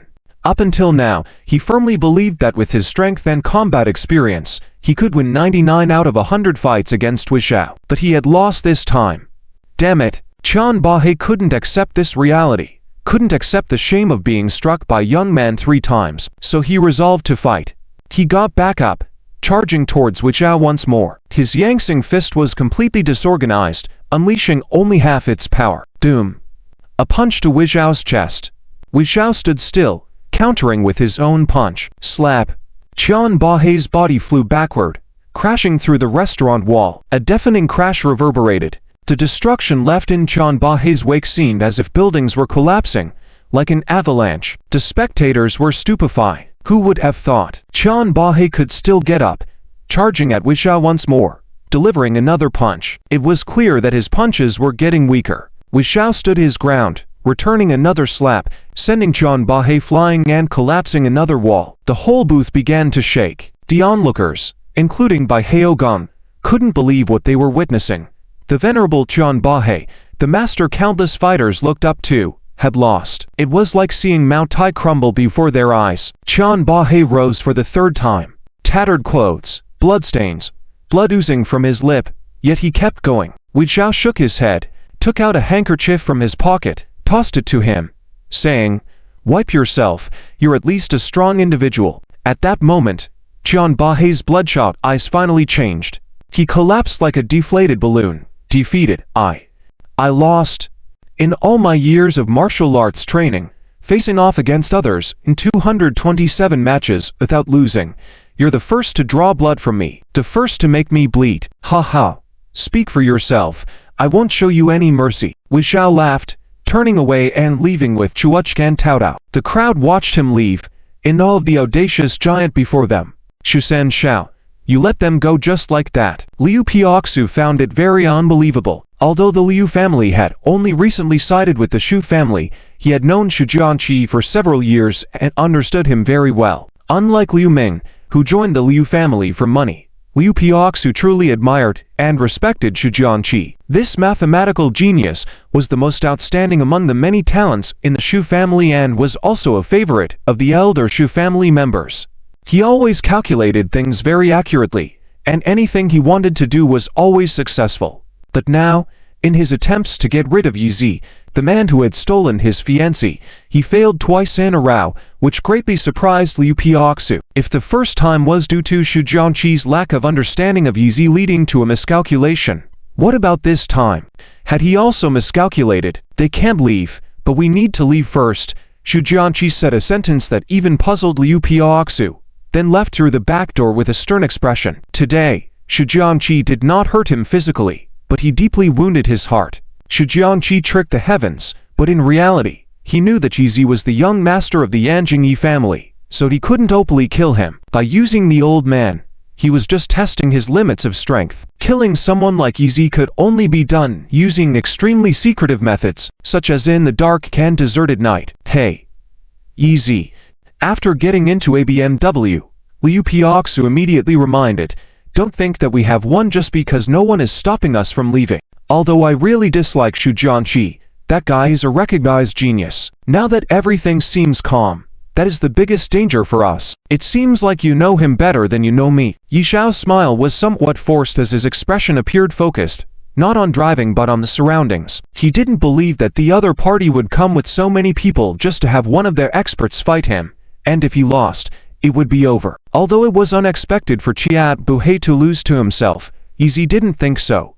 Even if they fought again, under the old man's overconfident arrogance, he believed that he and the old man's victory could be evenly matched. If Xu Jianqi really hoped to get rid of him through Chiat Buhei, then he would not be considered a genius, much less recognized. Liu Piaoxu was a woman, naturally focusing more on emotions, so she didn't assess the situation but seriously answered Yi Xiao's question. "This is my tragedy. The person I understand the most and who understands me the most happens to be the person I despise the most." However, Liu Piaoxu paused, looking at Yizi, who had once again made Xu Jianqi miscalculate, and revealed a sweet smile. "I know, the person I understand the most and who understands me the most must be someone else." Yizi cleverly pretended not to hear and suddenly stopped the car halfway. "Hey, Yizi, what are you doing?" Liu Piaoxu was naturally displeased. Even Xu Jianqi needed to think carefully to talk to her, but this guy always avoided talking to her. Yizi got out of the car and walked over, taking the sleeping Dao Dao from her hand, showing a bright smile. Actually, genius is not necessarily limited to just Xu Jianqi. He is just more high profile and thus recognized. After all, Liu Piaoxu was slightly stunned before putting on a nice smile. Vain. After handing Dao Dao back to the car, a Hummer arrived, and Zhao Yunshan got out of the car. "Yi Xiao, I rushed over as soon as I received your message. What happened?" Do you need me to mobilize the troops to help you kill those bastards? It's really annoying. In our city, whether they are dragons or tigers, they have to submit to us. How dare they ... Enough. Stop the nonsense. Take Dao Dao home from me. By the time your troops arrive, the enemies may have fled. Yi Zi interrupted Zhao Yunshan's incessant speech, handing Dao Dao to him and smiling. I also need to prove something to a certain young lady. I'm not just an ordinary person. HMPH. Liu Piaoxu intentionally snorted in disdain, but inside, she was happier than anything. Be careful, Yi Shao. Zhao Yunshan also idolized Yi Zi blindly, thinking that perhaps there was no enemy in the world that he couldn't defeat. As soon as Zhao Yunshan left, Yi Zi bent down under the car and took out 2 timed bombs. Liu Piaoxu broke out in a cold sweat instantly. The mix of shock, fear, and anger made her fists clench tightly. She never expected that Xu Jianqi would even want to kill her. Was it Xu Jianqi's miscalculation of the timing, or did that idiot Nain Bai underestimate the abilities of a Dragon Corps soldier like me? This obvious ticking sound. Can't I recognize it? Yi Zi saw the FIR 4E3 displayed on the bombs and casually threw them into the BMW. What? What are you planning? Seeing Yi Zhao's actions, Liu Piaoxu was even more terrified, a cold sweat breaking out on her back. Of course, I'm returning the gift. I can't keep such a valuable gift, can I? This is too risky. It's not a good idea, right? If you're scared, get off now. No. If you leave without me, you're dead. Seeing Yi Zi silent, Liu Piaoxu smiled smugly. She had never played such a death game before, and sitting in Yi Zhao's car at that moment, she felt her heart beating unbelievably fast.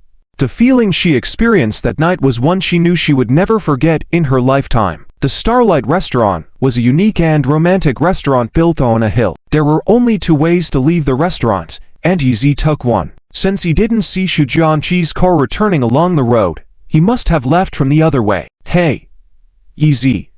There are 3 minutes left until it explodes. Liu Piaoxu's anxious words had just fallen when the BMW smashed into the restaurant. The screams of the other restaurant guests filled the air. Ma Shiking, who had not yet recovered from the previous shock, understood that tonight's events were far from over upon seeing Yi Zhao's car return. Hey, Yi Zi. There are 2 minutes left. As soon as she finished speaking, the BMW rushed toward another downhill road. Only 1 minute left. At that moment, Yi Zi could already see the luxurious convoy down below the mountain road. They seemed to have realized something and started speeding away. 50 seconds, 40 seconds. Liu Piaoxu's heartbeat accelerated, but she surprisingly wasn't afraid. She only felt excitement and anticipation. 30 seconds. Closer. Closer. Liu Piaoxu spotted Xu Jianqi's Rolls-Royce, which wasn't going faster than the BMW. Shi. Here. Open the car door. Okay. Excited by what was happening, Liu Piaoxu responded eagerly, but in the next moment, Yi Zi grabbed her and jumped towards the grassy area on the mountainside. The feeling was incredible. It was the first time Liu Piaoxu was held so tightly by a man. Though the speed of the car was fast, she felt an inexplicable sense of comfort that made her willingly surrender her life completely. She knew that as long as she was tightly held by this man, nothing would go wrong. Indeed, Yi Zi found the perfect landing spot, rolling on the grass with Liu Piaoxu at high speed. She felt dizzy, and the next moment, she heard a thunderous explosion. It was the commemorative fireworks of their first embrace, and the most beautiful salute she had heard on her 20th birthday. Yi Zi, I'm not the dragon lady of others, but your tiger girl. Liu Piaoxu wanted to shout it loud, hoping time could freeze in that moment. Unfortunately, happiness was destined to be short-lived. Yi Zi quickly picked her up and, ruining the mood, asked, Hey, did I hurt you when I jumped? Liu Piaoxu's excited feelings immediately calmed down as she coldly hummed. Yi Zi shrugged, thinking to himself about the presumptuous thoughts of the pampered miss. You never know with her. Without bothering to climb up to see if Xu Jianqi and the idiot Nain Bai had died, Yi Zi looked around and spotted several fruit trees on the mountainside, specifically a few ice-hard apples grown by the Starlight Restaurant. Agile like a monkey, Yi Zi plucked a few and returned, casually offering them to Liu Piaoxu. I overheard your conversation with Xu Jianqi and realized today is your birthday, so I hurriedly got a gift. Don't say I'm heartless. Happy birthday. Too hasty. Lacking sincerity. Liu Piaoxu pouted and turned her head. Don't want it? Then I'll eat it. With that, Yizi moved to put the apple in his mouth. Liu Piaoxu hurriedly snatched it away, letting him bite into empty air. Fine. Something is better than nothing. Liu Piaoxu finally couldn't hide her joy, but taking advantage of the situation, she said, "Sing me a birthday song. I want to hear Little Apple." "Okay, it's your birthday, so you get to decide." Yizi rolled his eyes and began to sing, "You are my little apple." How? Oops, I'm done.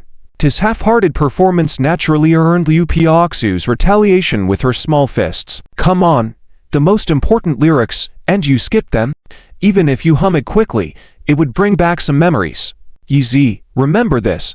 I will make you sing the entire song in front of me willingly." Liu Piaoxu made a resolution internally. "Judging from your expression, it seems like you care a lot." Yi Xiao saw Huichi pouting her rosy lips, her eyes wide open, couldn't help but smile bitterly. He implied, even outright stated, that he could never develop romantic feelings with any woman other than Chu Qingwu. "You're a wealthy young lady, admired by many.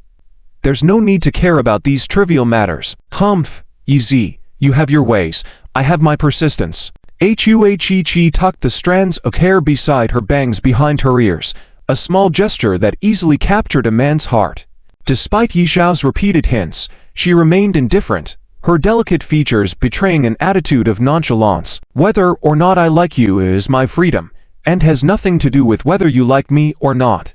Upon hearing the goddess speak so proudly, Yizi was unsure whether to show a proud expression himself right now. Miss Huichi, the object of admiration for countless men in Flower City, was now fixated on him. "What's so great about me? I just have good looks, a masculine aura, strong martial arts skills, a prominent status, fought to battles for you, saved the Flower family from danger, and even fought to fights I didn't want to in front of you, ruining your engagement. Where do I stand out? Why am I worthy of your love?" Superficial. Yizi believed that time could fade emotions, so he had no intention to argue with her now. Besides, is this the time to discuss such matters? I haven't even dealt with the revenge on Xu Zhangqi or the idiot with the surname Bai. How can I spare time for love talk here? Hey, Yizi.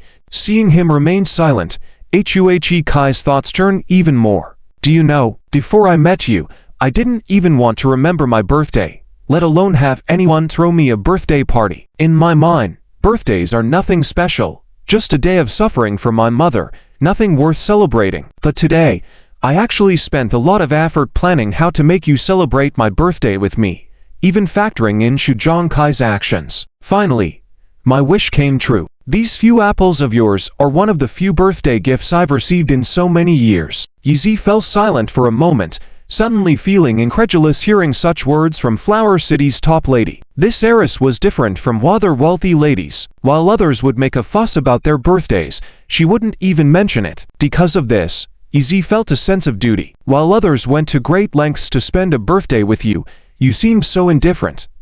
It felt like I owed you somehow. Hey, Yizi. Huichi continued eagerly.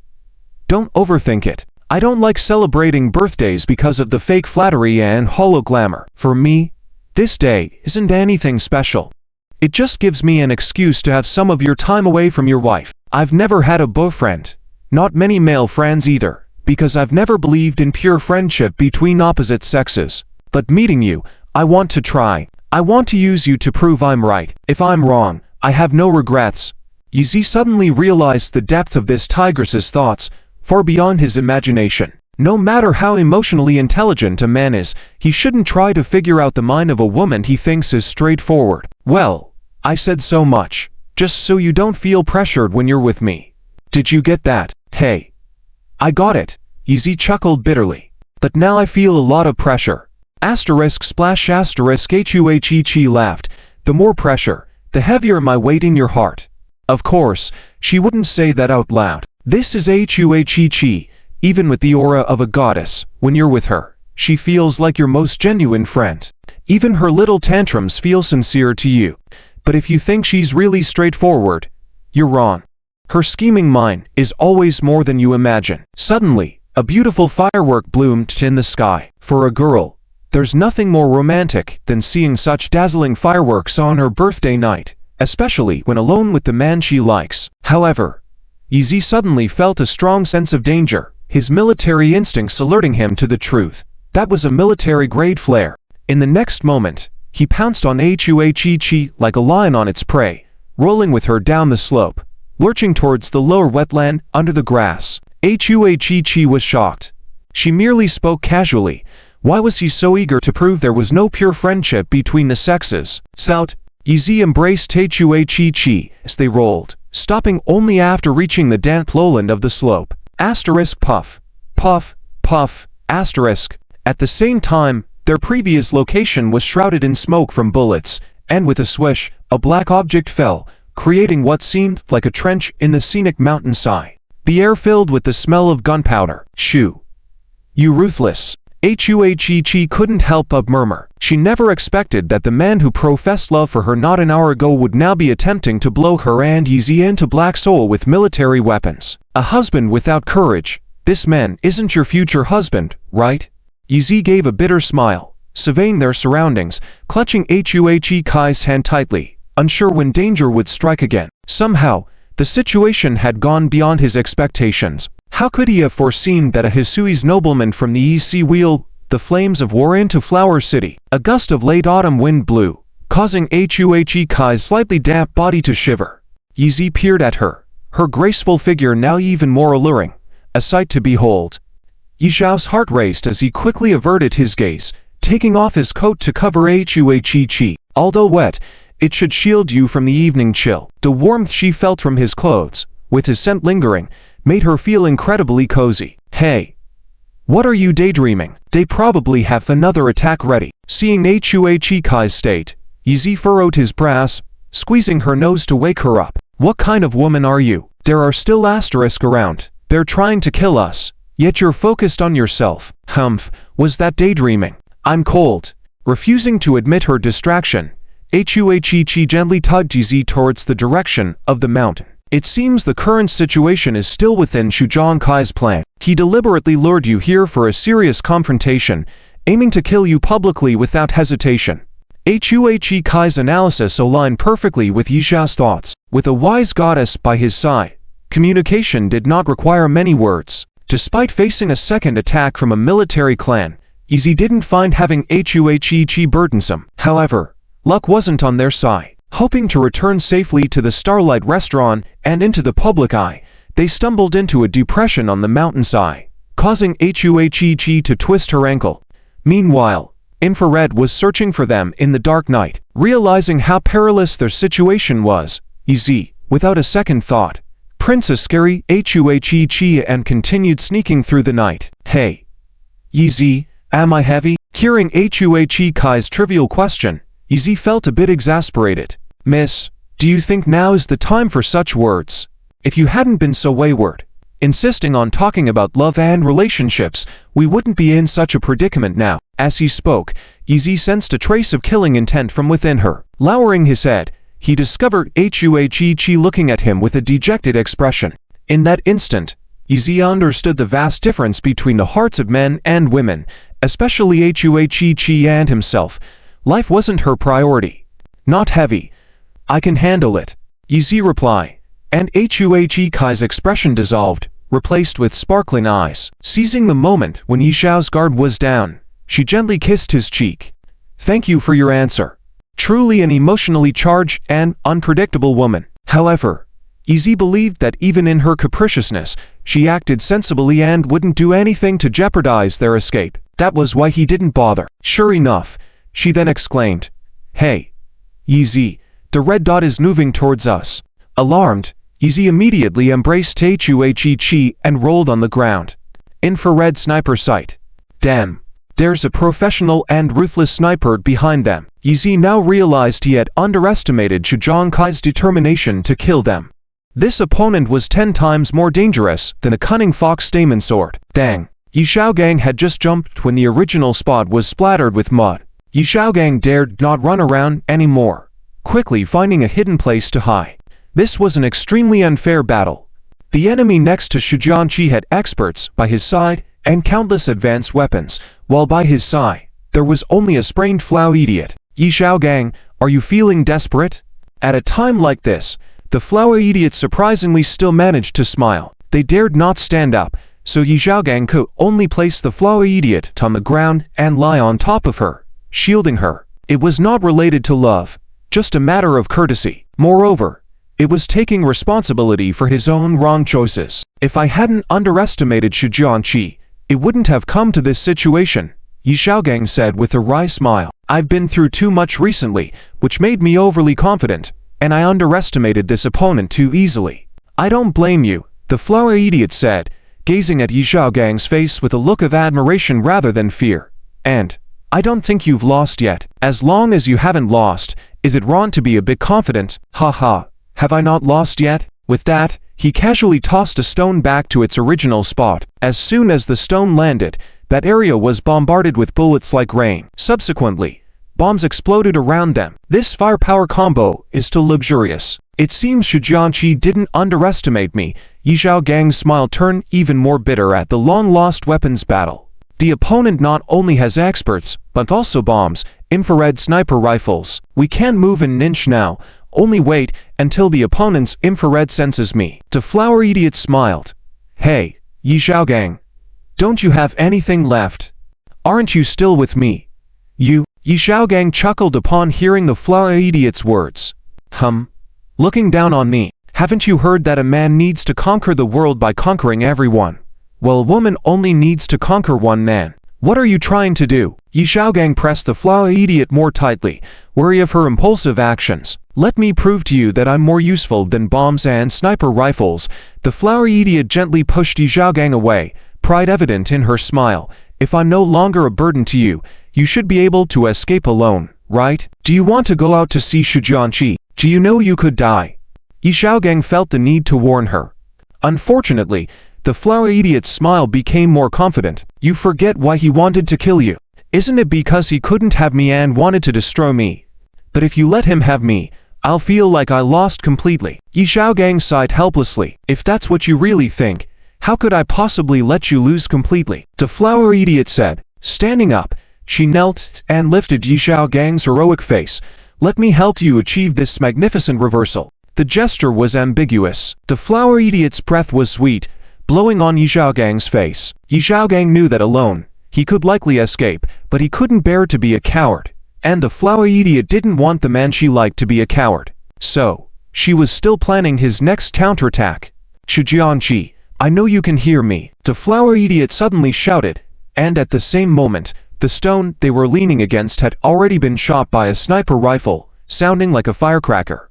Even Yi Zhaogang had to admire the flower idiot's intelligence. At first, he thought she was just a willful young lady and a tiger girl, but upon closer contact, he discovered she was a highly intelligent woman. Like now, by provoking him, she made him hesitate to take action. Only bullets were flying, no bombs were thrown, proof of her strategy. The next second, even the bullets stopped. The flower idiot stood up, her lips curved in a smile, knowing her first move in the game had succeeded. Swaying, she walked towards the mountainside, continuing, Yi Zhaogang has left, it was my decision. I love him, and I'm willing to do anything for him. Kill me.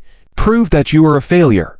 As her words landed, lights lit up ahead. Shi Jianqi appeared before the flower idiot, expressionless, with Bai Haoguan and several ice-cold soldiers in military uniforms behind him. Where is Yi Zhaogang hiding? Shi Jianqi spoke to the flower idiot, but remained vigilant in searching through the darkness. Didn't I tell you, he's already gone? The flower idiot's mouth curled in disdain. Shi Jianqi, you're a failure. Yi Zhaogang has left. Everyone knows you lost to him. You failed in love and are even more miserable on the battlefield. Despite having many men and advanced weapons, you still couldn't harm him even a bit. No, he didn't leave here. Shi Jianqi interrupted coldly. I understand you. If Yi Zhaogang really left, you wouldn't have come out alone. The curve at the corner of the flower idiot's mouth slowly disappeared because of Shi Jianqi's words. This man truly understood her. Yi Zhaogang, come out, or I'll kill her. Shi Jianqi personally aimed a gun at the flower idiot, leaving Bai Haoguan shocked, wanting to speak but hesitating. Hehe. The flower idiot laughed, contempt visible, before suddenly rolling her eyes at Shi Jianqi. You're such a fool. Maybe you should start calling yourself Shu Baoiqi. Click. Shi Jianqi didn't respond, merely loading the gun. The atmosphere suddenly quieted, and the air felt thick. Boom! Suddenly, a loud noise broke the standoff. The expressions of everyone present turned surprised and stiff. Shi Jiangqi did not fire. In truth, he couldn't bring himself to do it. The more the flower idiot goaded and taunted him, the more he hesitated to see her die. If the flower idiot died, and Yi Xiaogang didn't, it would only prove him a complete failure. Plonk! A sniper behind Shi Jiangqi fell, his head shattered by a stone.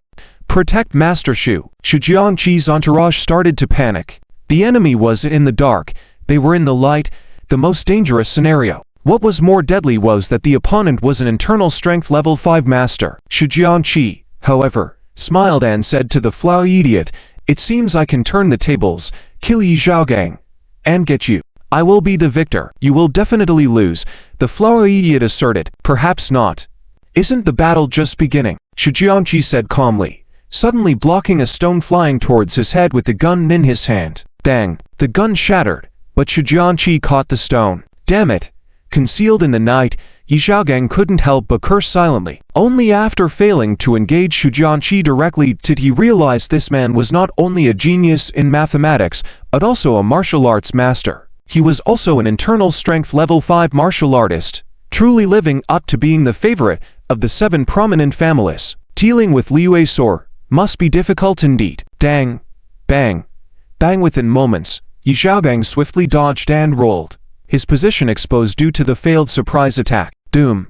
Boom! Boom! Boom! Soon, bomb after bomb exploded where Yi Xiaogang had just appeared. The night was painfully pierced by the firelight. Shi Jiangqi's smile grew more menacing, and the flower idiot's expression turned more worried. "Are you feeling worried or happy now, Shi?" Shi Jiangqi approached the flower idiot step by step, his gaze turning menacing like a king. "You have everything perfect about you, except your choice in men. What does Yi Xiaogang have that's better than me? Why did you abandon me for him? If you simply disliked the arranged marriage from the family, we could have been free to love." "No." The flower idiot cut him off. "I think I'm far from perfect. It's just that my taste in men is excellent. Yi Xiaogang surpasses you in every way. His blood is warm. Yours is cold." Swish, swish, swish. As her words fell, a stream of stones flew out, successively shattering the heads of those Dane gunmen. Yi Xiaogang finally walked out from the shadows, correcting the flower idiot. "Actually, my blood is cold too." Plonk! As the soldiers fell one by one, only 5 people remained on the scene. Yi Xiaogang, the flower idiot, Shi Jiangqi, Bai Haoguang, and Tia Bahai. "It seems that tonight, only one of us two cold-blooded individuals will continue to live." Shi Jiangqi turned to face Yi Xiaogang, his gaze gradually turning fierce. The old man said that out of 100 battles, he would surely win 99 of them. Now is the time to prove it. As Chia Bu said this, he lunged towards Yi Xiaoshen. He did not expect revenge to come so quickly. After a period of recovery, his fighting ability had improved significantly. On the other hand, Yi Xiaoshen had been chased by the military equipment team for a long time, resulting in severe physical exhaustion. It was a situation of give and take, and he believed he would emerge victorious this time against Yi Xiaoshen. Unfortunately, Shi Jiangqi did not trust him and ordered Bai Haoguang to help flank the formation. "Look, Yi Xiaoshen is about to die," Shi Jiangqi said to Hui Cheng. "He may have killed the lowly minions, but he cannot defeat Tia Bu and Bai Haoguang. Furthermore, his true opponent is me." Hui Cheng remained silent while watching the battle. Yi Xiaoshen was in a difficult position, fighting against Tia Bu's deadly strikes and facing Bai Haoguang who still wielded a weapon. It was difficult for him to defend, unless he could make a breakthrough in the battle. Rip! Yi Xiaoshen's chest was torn open by Tia Bu's lethal claw, causing 3 evenly spaced bloodstains. "Not good. My inner strength is weakening." Yi Xiaoshen realized it was difficult to make a breakthrough in the fight. On the contrary, it would be easier for him to die in battle. "Yi Xiaoshen, regretting provoking me, Shi Jiangqi now. You are nothing but a weakling.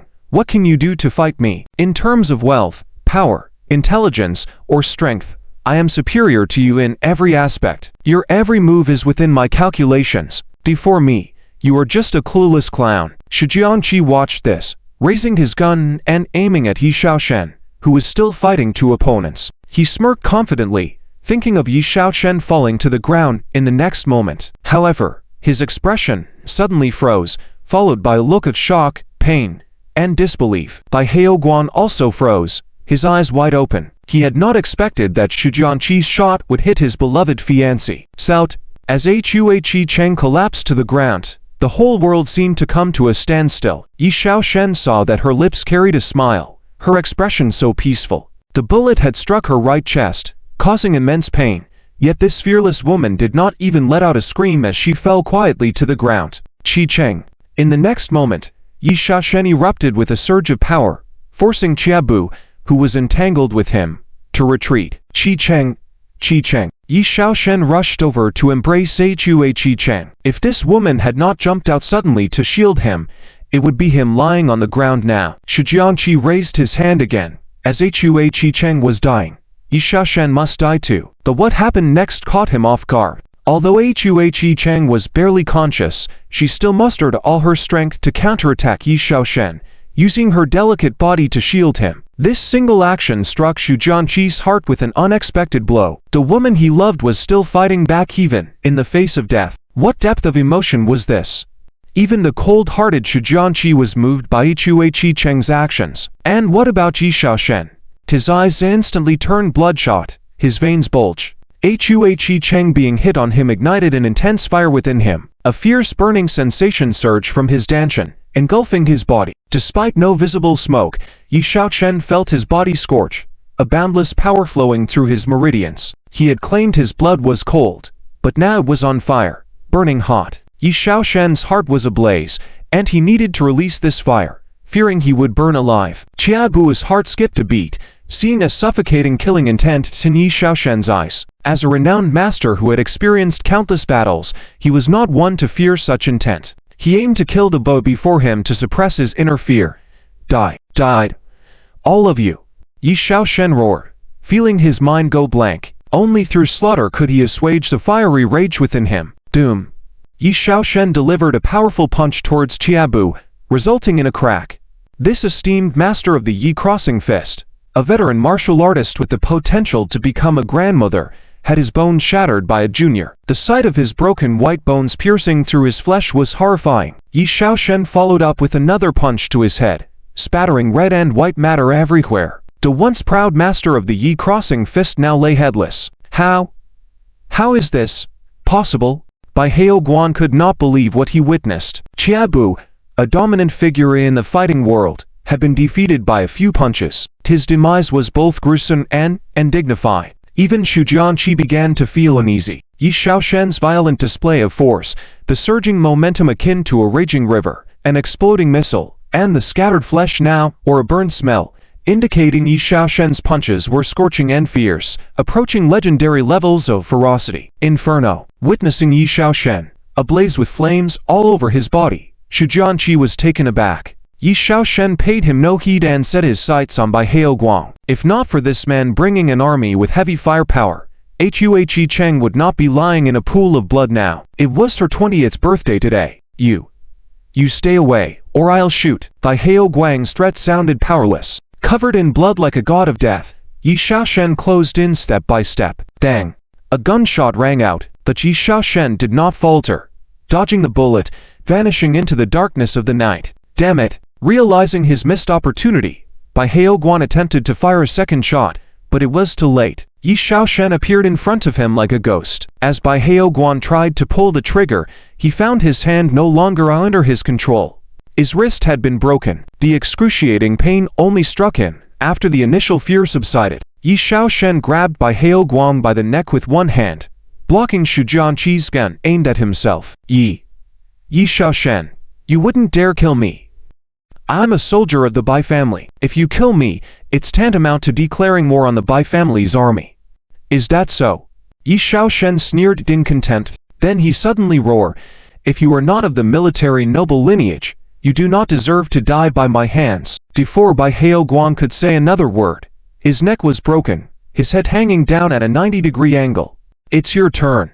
Yi Xiaoshen tossed aside the lifeless Bai Haoguang, showing no intention of using his body as a shield. He steadily approached Xu Jianqi, emanating an aura that instilled genuine fear in the brilliant young master of the rival clan. Xu Jianqi started sweating cold sweat.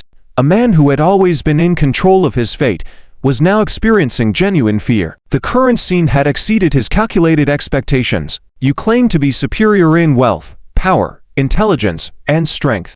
You said all my actions were within your calculations. Why are you now afraid?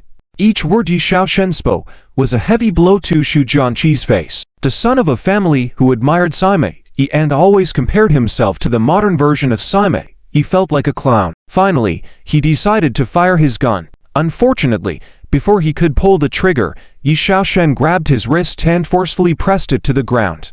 Xu Jianqi's gun and hand were embedded in the mud. Yi Xiaoshen stepped on his head, burying his face in the earth. Xu Jianqi's world turned pitch black. Yi Xiaoshen slowly lifted his foot. Crack! Xu Jianqi's leg snapped, and his agonized cries echoed from the ground. A pitiful sound. Crack!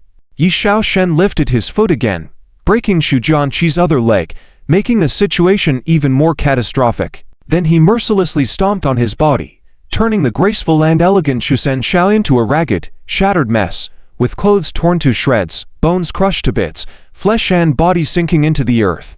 Not satisfied yet, Yi Xiaoshen picked up the gun from the ground and furiously fired at Xu Jianqi's battered corpse repeatedly. Bang bang bang bang. Yi Xiaoshen emptied the gun magazine into Xu Jianqi's lifeless body. He then viciously smashed the gun on Xu Jianqi's broken body. Hey! Huo Niu! Yi Xiaoshen shouted, holding the barely conscious Hui Cheng. You can't die. Do you hear me? I forbid you to die. Weakly opening her dim eyes, Hui Cheng smiled and said softly, Hey! Yi Xiaoshen, I told you that you still have me. So you can't lose.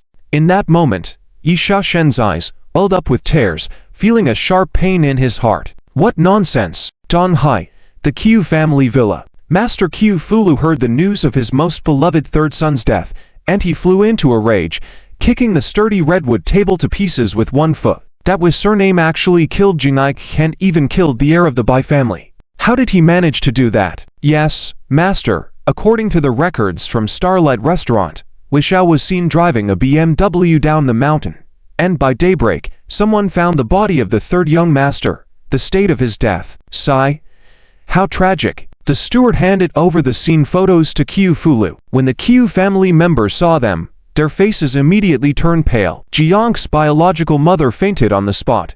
The last time she saw her son, he was thriving and admired by many. She couldn't believe that in the blink of an eye, he was gone and in such a tragic way. How could she bear it? That despicable Wei Xiao, thinking that he's a member of the Wei family, can bully our Qiu family like this. My second son was maimed by you, and my third son died tragically at your hands. If this grudge isn't avenged, then I, Qiu Fulu, am not worthy of this seat. As he spoke, he slapped the redwood chair fiercely. Poor chair.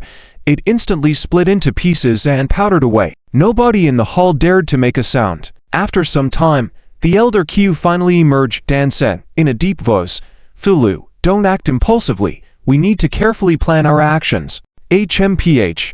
Our Qiu family kills unworthless with family member. It's like killing a chicken to warn the monkeys.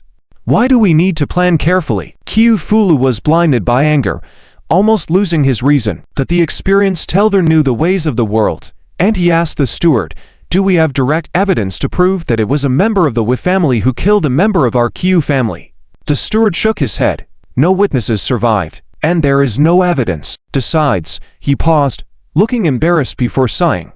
Last night, the third young master and Bai Heobuan actively confronted the other party. They were counterattacked and killed.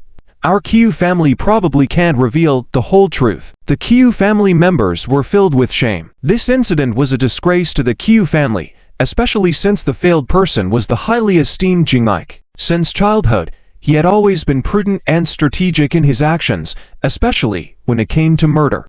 Everyone believed that Jingai would never act without complete certainty. What ability does this Wei Xiao have? Elder Kaiu's brows furrowed deeply, a hint of fear shimmering in his eyes. From his gaze, they could sense a touch of trepidation, causing them to inhale sharply. As a member of the 7 great families of the Tiger Alliance, the Qiu family was well aware of the Wei family's situation. Rumors had it that Wei Xiao was an abandoned son who had been expelled from the Wei family after having his leg broken. A true waste. But to think that this waste had overturned their pride. Jingai. According to the records from Starlight Restaurant, He should be a martial artist at the 5th level of internal energy. Logically, he shouldn't be a match for Tin Lao at the 6th level, but he... Before the steward could finish his words, someone opened the video recordings from Starlight Restaurant. Seeing Wu Xiao challenging and defeating Tin Lao at the 6th level of internal energy with his 5th level of strength, they couldn't help but marvel in amazement. He's no waste at all. He's a martial arts genius. Elder Qiu affirmed, giving Wu Xiao this definition. I never expected that the Wu family would be so short-sighted. Exactly. That Wu Lan, a complete waste, pampered by the foolish Wu grandmother, while a genius was exiled. The Tiger Alliance values martial arts. It seems like the Wu family is not far from decline. The Qiu family members sighed with amazement and disdain. Only a few wise individuals and the elder had deep and thoughtful gazes. They couldn't help but speculate whether there was a deeper meaning behind the Wu family's expulsion of Wu Xiao. Otherwise, with the discerning eyes of the Wu Patriarch and Wu Fan, they wouldn't have failed to recognize straw from a pearl. HMPH. Whether he's a genius or trash, I will definitely kill this Wu person, Qiu Fulu declared with hatred still burning in his eyes. However, Elder Qiu calmly stated, Wu Xiao must be killed, but it must be discreetly. We can't afford to enrage the Wu family openly. If there's no perfect opportunity, then we shouldn't act rashly. Otherwise, it could bring disaster to the Qiu family. Understand? Fine. Grandfather, a piece of cake. Qiu Wu who proudly responded, Hua Cheng. First hospital. Wu Xiao had been waiting outside the operating room all night, his eyes bloodshot from lack of sleep. Zhao Yuantan approached him and whispered, Wu Xiao, although we intended to keep the news sealed, the Hu family must have found out. Is that so? Wu Xiao sighed deeply, his weary expression tinged with guilt. Well, it's okay, they would have found out sooner or later. Last night, Hu Chuk was shot and her life hung in the balance. Until the situation became clear, Wu Xiao didn't want too many people to know or crowd the hospital room. Knowing that the Hu family now knew, Wu Xiao felt a sense of unease, unsure how to face the emotions of the Hu family members.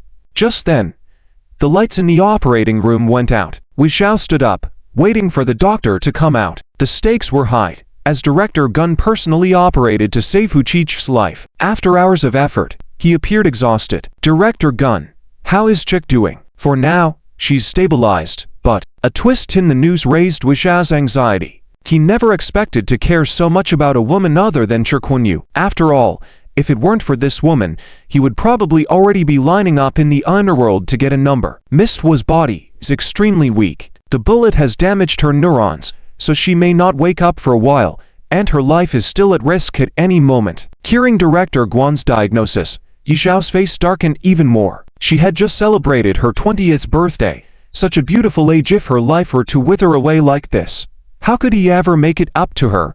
Thinking back to how she had sprained her ankle yet still threw herself in front of him to take the bullet, his heart twisted in pain. At this moment, how much he wished he could hear her call out to him in that sharp, unapologetic voice again.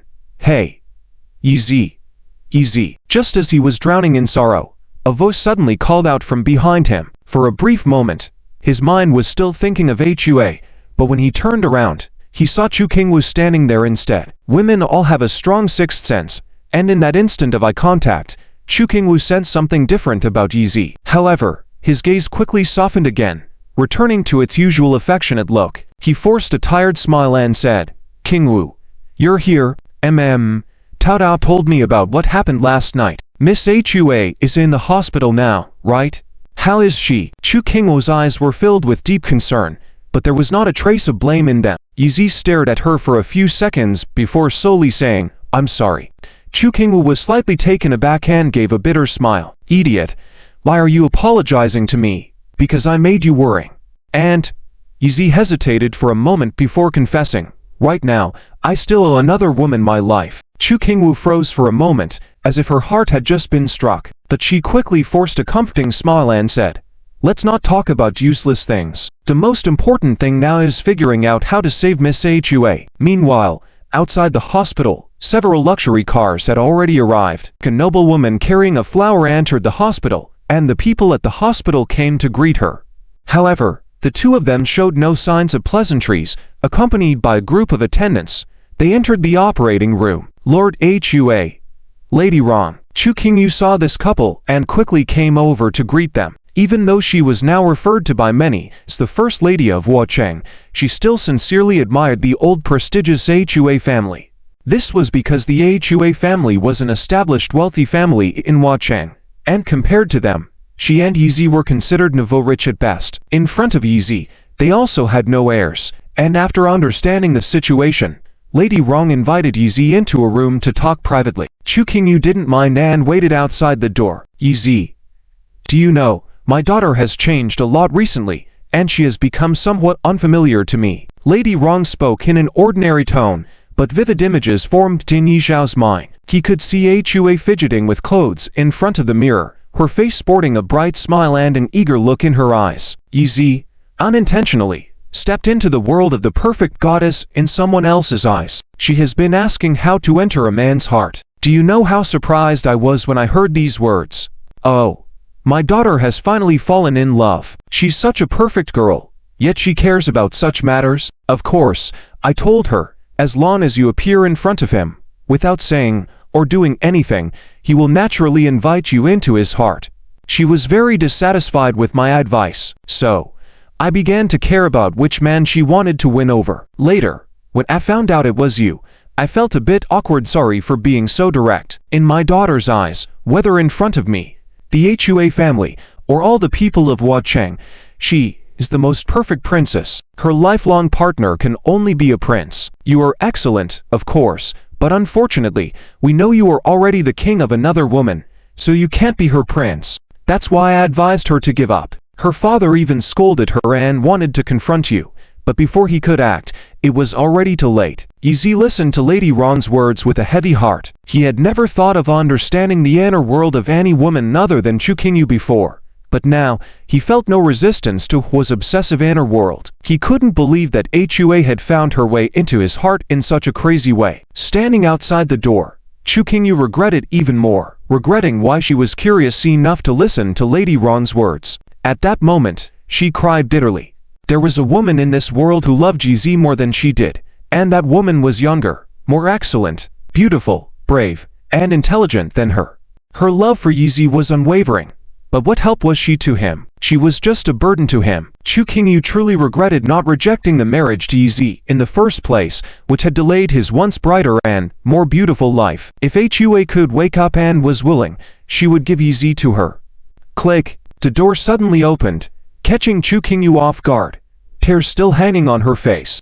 Lady Rong was slightly stunned but then smiled, saying, Yizi, I finally understand why you love your wife so much. She may truly be a woman deserving of deep love from a man. Lady Rong, you overpraise me.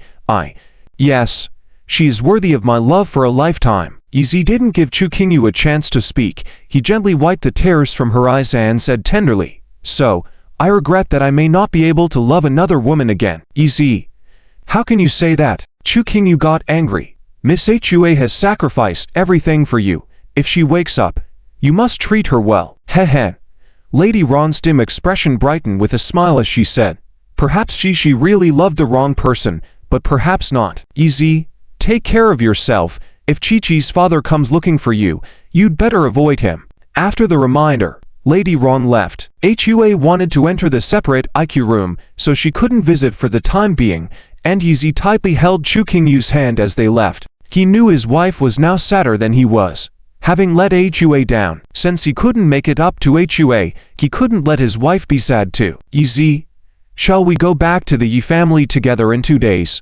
Yizi was secretly surprised. His sister asked him to bring Chu Qingyu back in 2 days, which he didn't take seriously. However, he didn't expect his sister to persuade Chu Qingyu voluntarily to return with him, making him feel a bit nervous. Having brought his wife back, he was afraid that his aunt and sister might cause trouble again.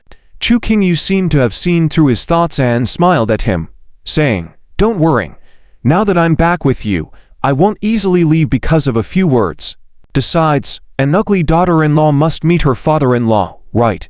You can't have me marry you for a lifetime, and yet not let me step into your family's home, can you? Yizi suddenly held Chu Qingyu's hand tightly and said, If you are willing to come home with me, promise me. No matter what happens, never let go of my hand, all right? Chu Qingyu nodded slightly, feeling a bit shy. After sending his wife back to work, Yizi planned to visit the Jinfu building. He still didn't understand why his aunt suddenly wanted to transfer her property back to him, but now it seemed related to Chu Qingyu's agreement to return to the Yi family.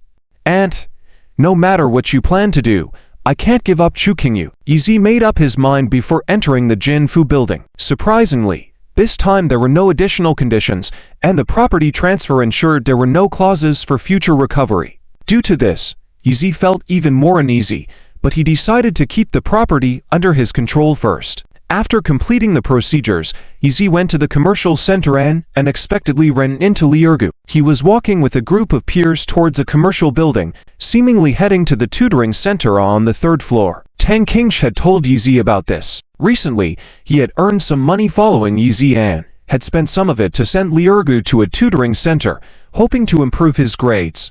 In reality, this was an expensive tutoring center, and what Tang Qingsh referred to as some money was relatively high for a common family. Initially, Yizi didn't pay much attention, but he saw several bows laughing and slapping Li Ergu on the back of his head, not as friendly banter, but as bullying. Yizi couldn't help but intervene, approaching them, and overhearing a conversation that made his blood boil. "Li Ergu, you stingy idiot, only gave us this little money today. Don't you want us to help you with your homework anymore?" "Exactly. Are you trying to depend on that Fan Ruru? Her grades are terrible, and now she can't even afford to go to the tutoring center. Add 500 more, and we'll purposely not help you solve the problems today, so the teacher won't scold you alone." The situation was clear.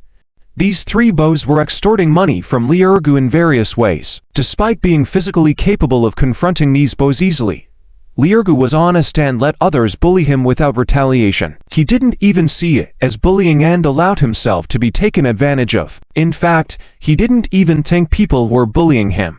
Even as they hit him hard, he didn't feel pain. I actually want to get the questions right too, but I really don't know how. If you can teach me, I'm willing to pay you, but I don't want you to accompany me in making mistakes," Li Ergu said with embarrassment. However, the bows burst into laughter. "Ha ha. With your donkey's intelligence, you want to solve our advanced tutoring center's problems? Don't make me laugh. You can't even understand elementary school questions, so what are you doing in high school? If you really want us to teach you, at another 500 per person." The 3 bows mocked and manipulated Li Ergu for more money. Li Ergu seemed hesitant, fumbling around in his pockets, his mouth trembling as he said, "Last time you said the same thing, but I gave you more money. And you didn't teach me anything. Blame your low IQ.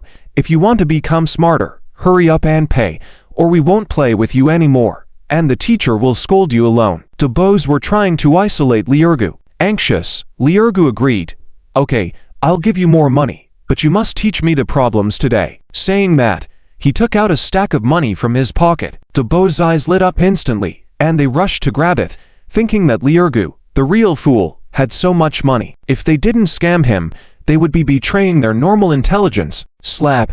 Before they could even grab Li Ergu's money this time, a man appeared and pushed them away from Li Ergu. "Why Yi brother." Li Ergu was surprised to see that it was Yizi and called out in shock. "Aguzi, do you actually know that they are deceiving you for your money?" Yizi pushed the money back into Li Ergu's hands, helplessly questioning. Li Ergu looked surprised and didn't know how to respond. He trusted his classmates a lot. If he knew they were deceiving him, how could he have been deceived? "Hey, who are you guys?" "Yes, we're friends with Li Ergu. What trouble are you causing? If you don't leave now, do you think we won't beat you up?" The 3 men's source of income had been disrupted by Yizi. How could they let him go? Each of them immediately put on fierce and intimidating expressions, intending to scare Yizi away. Yizi paid no attention to them. If this were not a public place, he would have beaten those guys up without hesitation. At that moment, a few girls passed by and couldn't help but speak up. "Wang Lianshen, you guys fooled silly Agu's money again? Have some dignity. He's already pitiful enough being so foolish, and you still want to extort him. That's just unethical." Yizi casually glanced over and noticed that the 3 girls were stylish and beautiful, one of them being Mei Yingshen. The daughter of the Mei family was attending the same cram school as Li Ergu. "Ha, the world is indeed quite small. We were just trying to help him out of goodwill. If he doesn't appreciate it, so be it." Among the 3 bows, the tallest one, Wang Liansheng, was obviously the leader. He turned and walked into the building, and the other two boys followed. Of course, before leaving, they couldn't help but insult Lia Gu, calling him stingy and commenting on friendship. Yizi was speechless. Tang Qingsh had worked hard to earn money to send Lia Gu to an advanced cram school. If he knew that Lia Gu's money had been swindled, how frustrated would he be? Mei Yingshan purposefully glanced at Yizi before turning and walking into the building, her thoughts unknown. Yizhe, I'll go to class now. Lia Gu, though respectful of Yizi, didn't want to be ostracized by his peers, so he hurriedly followed inside. Yizi felt a bit helpless. Generation gaps weren't necessarily about age but sometimes could also be due to differences in intelligence, creating significant divides. Yizi was unsure of how to make Lia Gu see the truth. He had originally planned to steer Lia Gu towards martial arts instead of academics, and now, after the recent incident, he even more so wanted to mold Lia Gu into a powerful underling. Facing enemies of various levels, countless powerful forces were at play, and he only had Tang Qingsh by his side, more as a friend than anything, making his position too passive. Since the encounter today, he also wanted to assess Lia Gu's learning progress and see if there was potential. Yizi arrived outside the cram school and found math class in session. Indeed, it was an advanced cram school. The questions were challenging. Lia Gu, due to his size, was placed in the last seat with no one beside him, unable to understand and looking helpless and anxious with a furrowed brow. Yizi couldn't bear to see it and quietly sat down beside him, explaining softly. For Long Shijianjun, who had studied advanced math and military math, high school level math was straightforward. However, hey, you two, what are you talking about during class? Suddenly, a stern voice rang out, causing the silent classroom atmosphere to change. Everyone turned to see an additional person in the classroom. Mei Yingshan looked at Yizi oddly, wondering why he was at the cram school. Lia Gu, typically honest, trembled and dared not speak. Yizi saw the teacher's expression and knew from his fierce look that he had misunderstood and thought Yizi was slacking off in class. Indeed, the teacher was boiling with anger, holding a cane and walking towards Yizi and Lia Gu. So you guys are here at a cram school to fool around, not paying attention in class and slacking off. That's just disgraceful. You're not only wasting money, but also wasting your lives. The severe reprimand from the teacher left everyone silent. Mei Yingshan looked at Yi Zhao's innocent expression and found it amusing. How could an ordinary-looking guy like him, who seemed to admire everything and everyone, be attracted to him? Sitting next to Lia Gu, he doesn't display the charm of a wealthy young master. Instead, he's mistaken for a student. It's clear that he pales in comparison to Xu Zhanqi. Mei Yingshan chuckled, thinking to herself, if it were Xu Zhanqi, the math genius, he would surely solve this, and in this respect, you and him are clearly different. Mei Yingshan thought to herself, come, if you're so capable, solve this question. The teacher walked over to the blackboard and deliberately wrote an extremely challenging math problem. As the students in the class saw the difficult question on the blackboard, they gasped and felt at a loss, not knowing how to answer it. Mei Yingshan smiled. She had seen this type of question in the international math competition,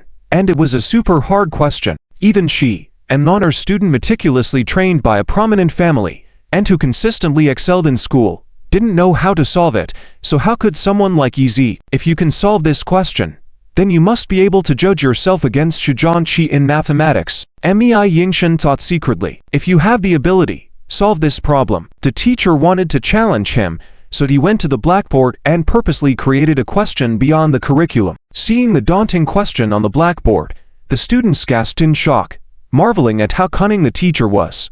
They couldn't understand it and felt completely confused. However, even though Yizi is undeniably a powerful character, when facing the challenging problem, he appeared calm and unruffled, saying sure before walking towards the podium with no hesitation. Really? He is so skilled. A girl exclaimed with admiration and surprise. I can't solve this problem myself. A male classmate who had always been the best in the cram school shouted. It's impossible. He must be barely making it. To solve this problem, his IQ must be at least 150. Mei Yingshan kept watching Yi Zhao's confident figure, trembling uncontrollably. She finally saw the charm of this man. His confident smile conveyed a hint of madness, truly captivating. Was this how infatuation feels like? Being charmed by him like this? Ha ha. I bet he's barely making it. When he can't figure out the answer and stands there dumbfounded on the podium, That's when we can laugh at him." Wang Liansheng and others couldn't help but burst into laughter. Bored of the cram school, they couldn't miss out on such a good show. However, the scene they fantasized about did not happen. Yi actually took up the electronic pen, smoothly solving the problem on the electronic screen. Unbelievable. He really did it. Could it be a fluke? Hey, quickly check if he got it right. Who knows if it's correct or not? I don't understand. The classmates below couldn't help but discuss, their expressions becoming increasingly excited. Mei Yingsnow's delicate hands clenched tightly. Regardless of whether the answer was right or wrong, the man looked handsome at that moment. It's impossible. He must have fluked it. Who can't bluff their way through?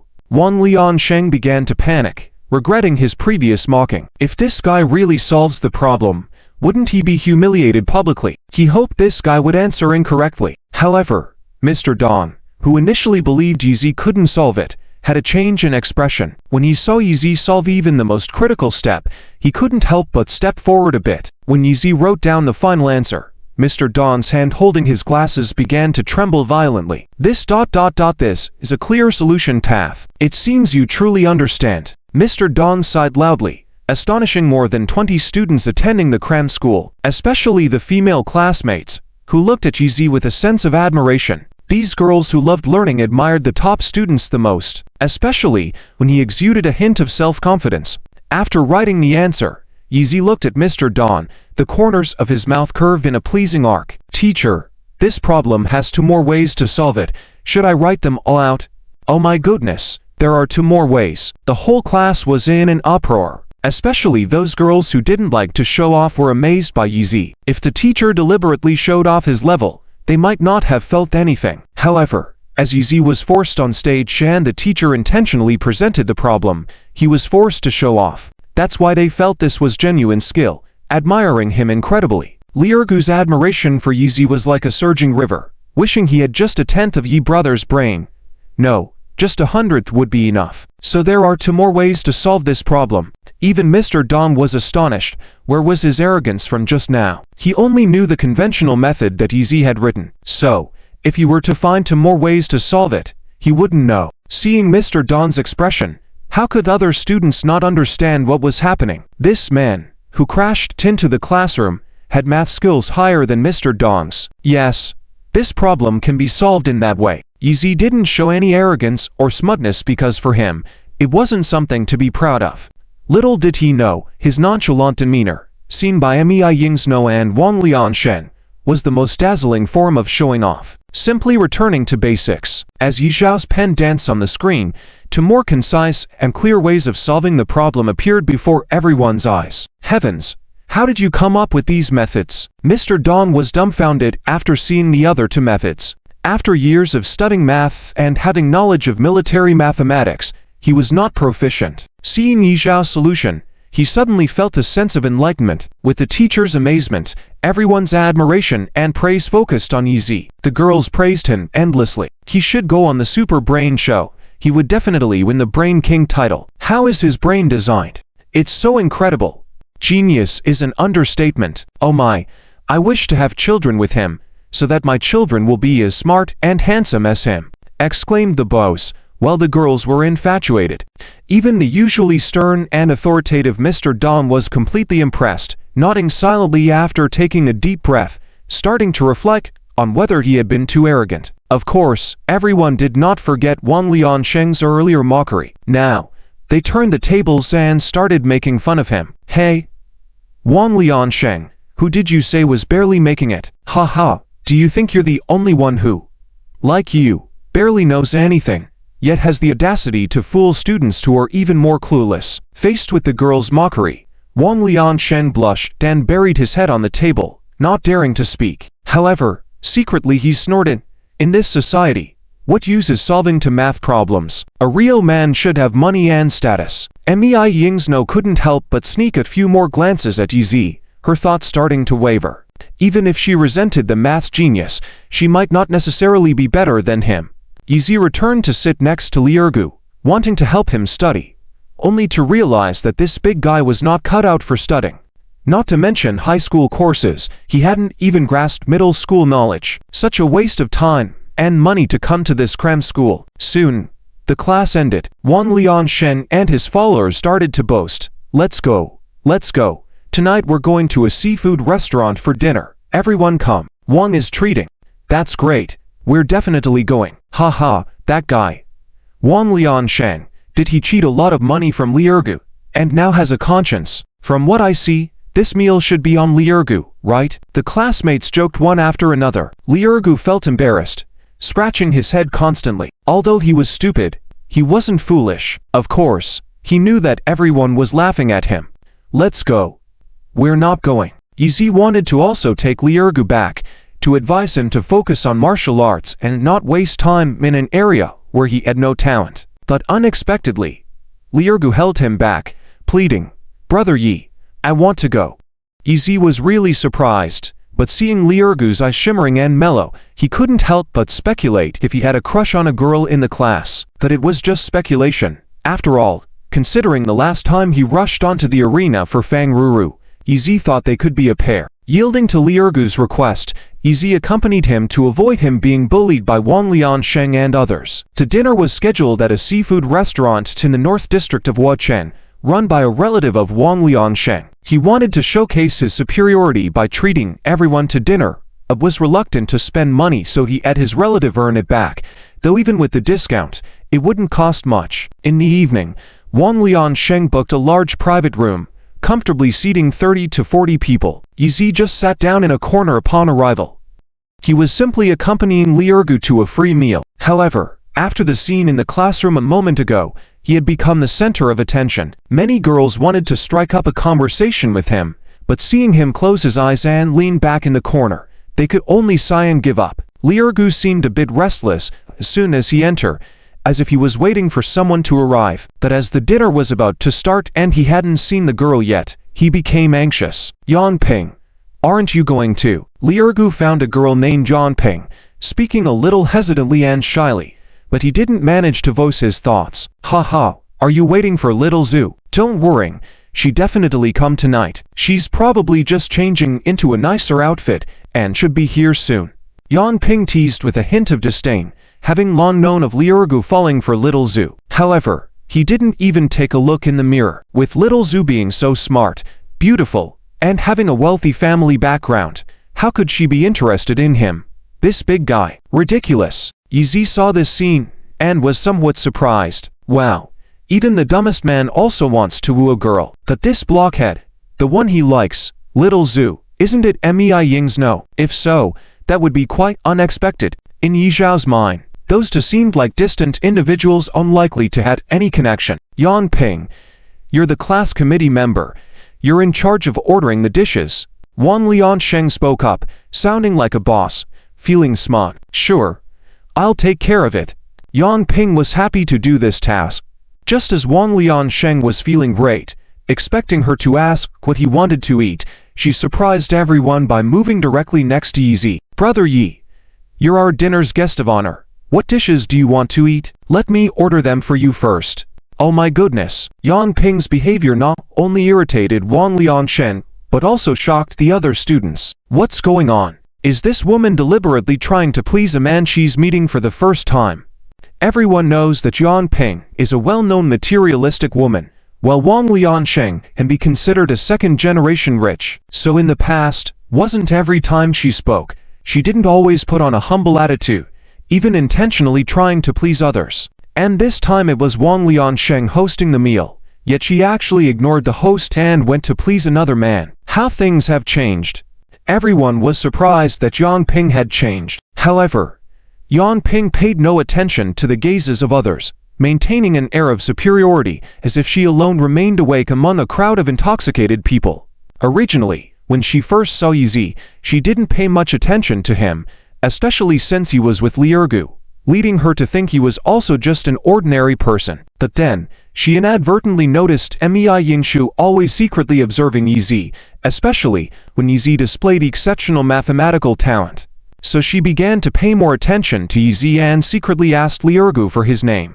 Upon hearing it, wow, turns out he was the famous Yizi. Knowing Yi Zhao's name, she pretended to remain calm, and deliberately didn't tell anyone else, wanting to quietly please this top-notch figure in Huacheng. Genius. What would you like to eat?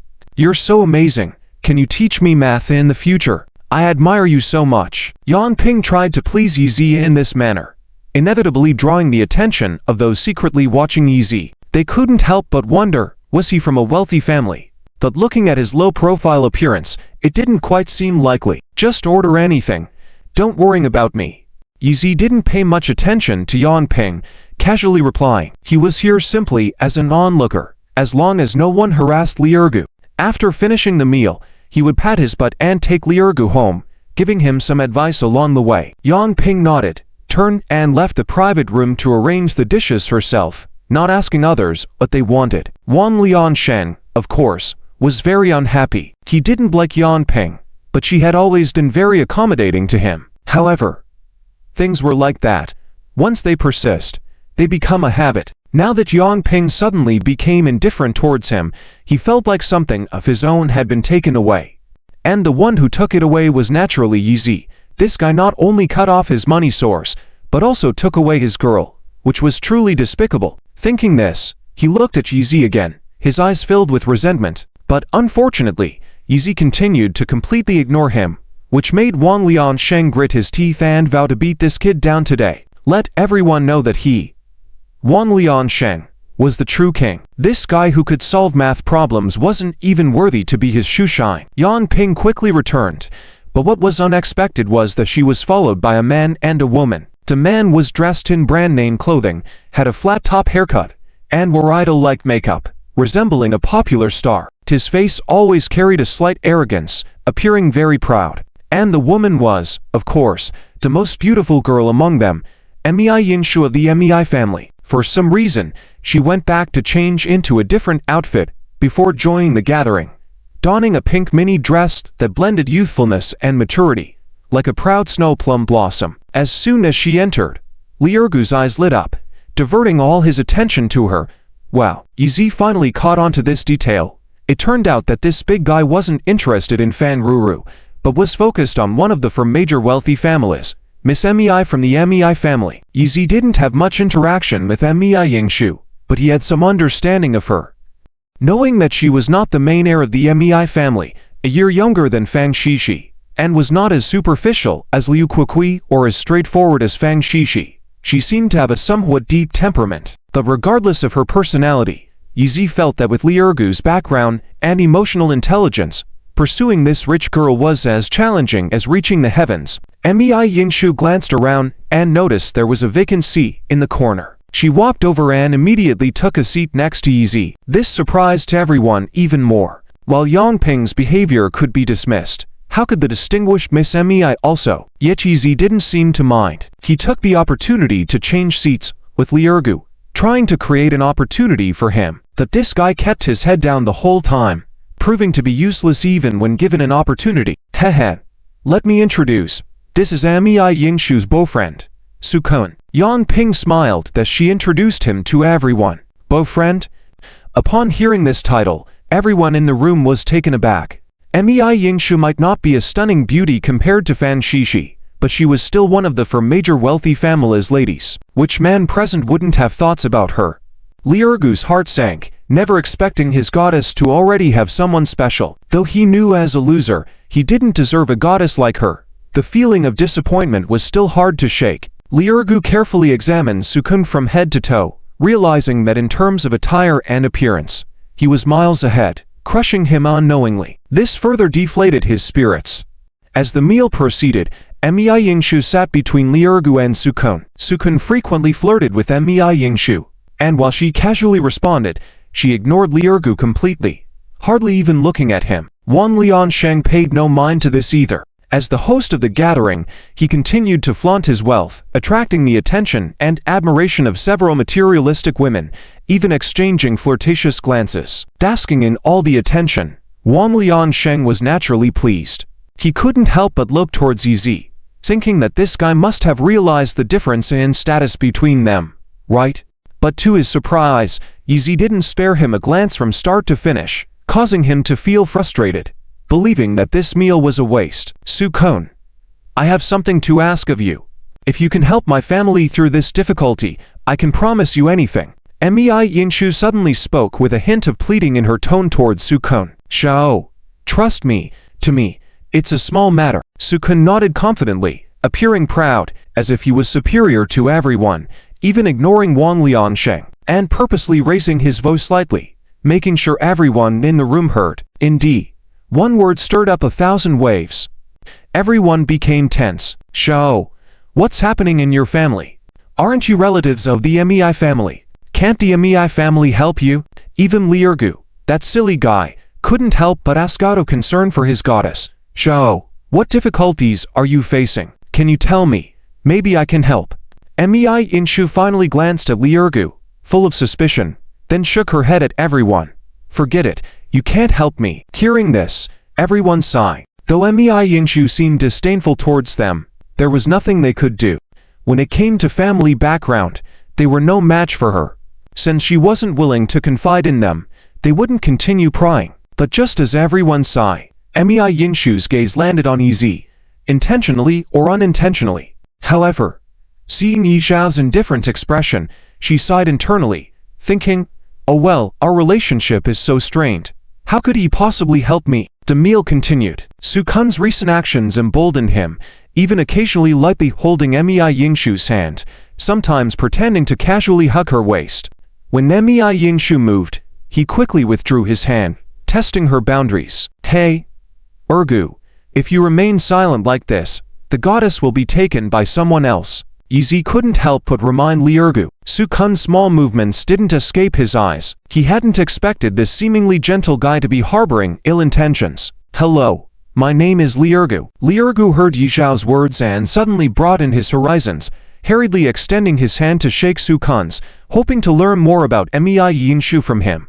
Sukun, understanding that the loser Li Ergu was probably interested in Mei Yinshu, couldn't help but look down on him, feeling that a toad was reaching for swan's meat. However, on the surface, he maintained a polite demeanor, smiling as he shook hands with Li Ergu. Hello, I'm Sukun.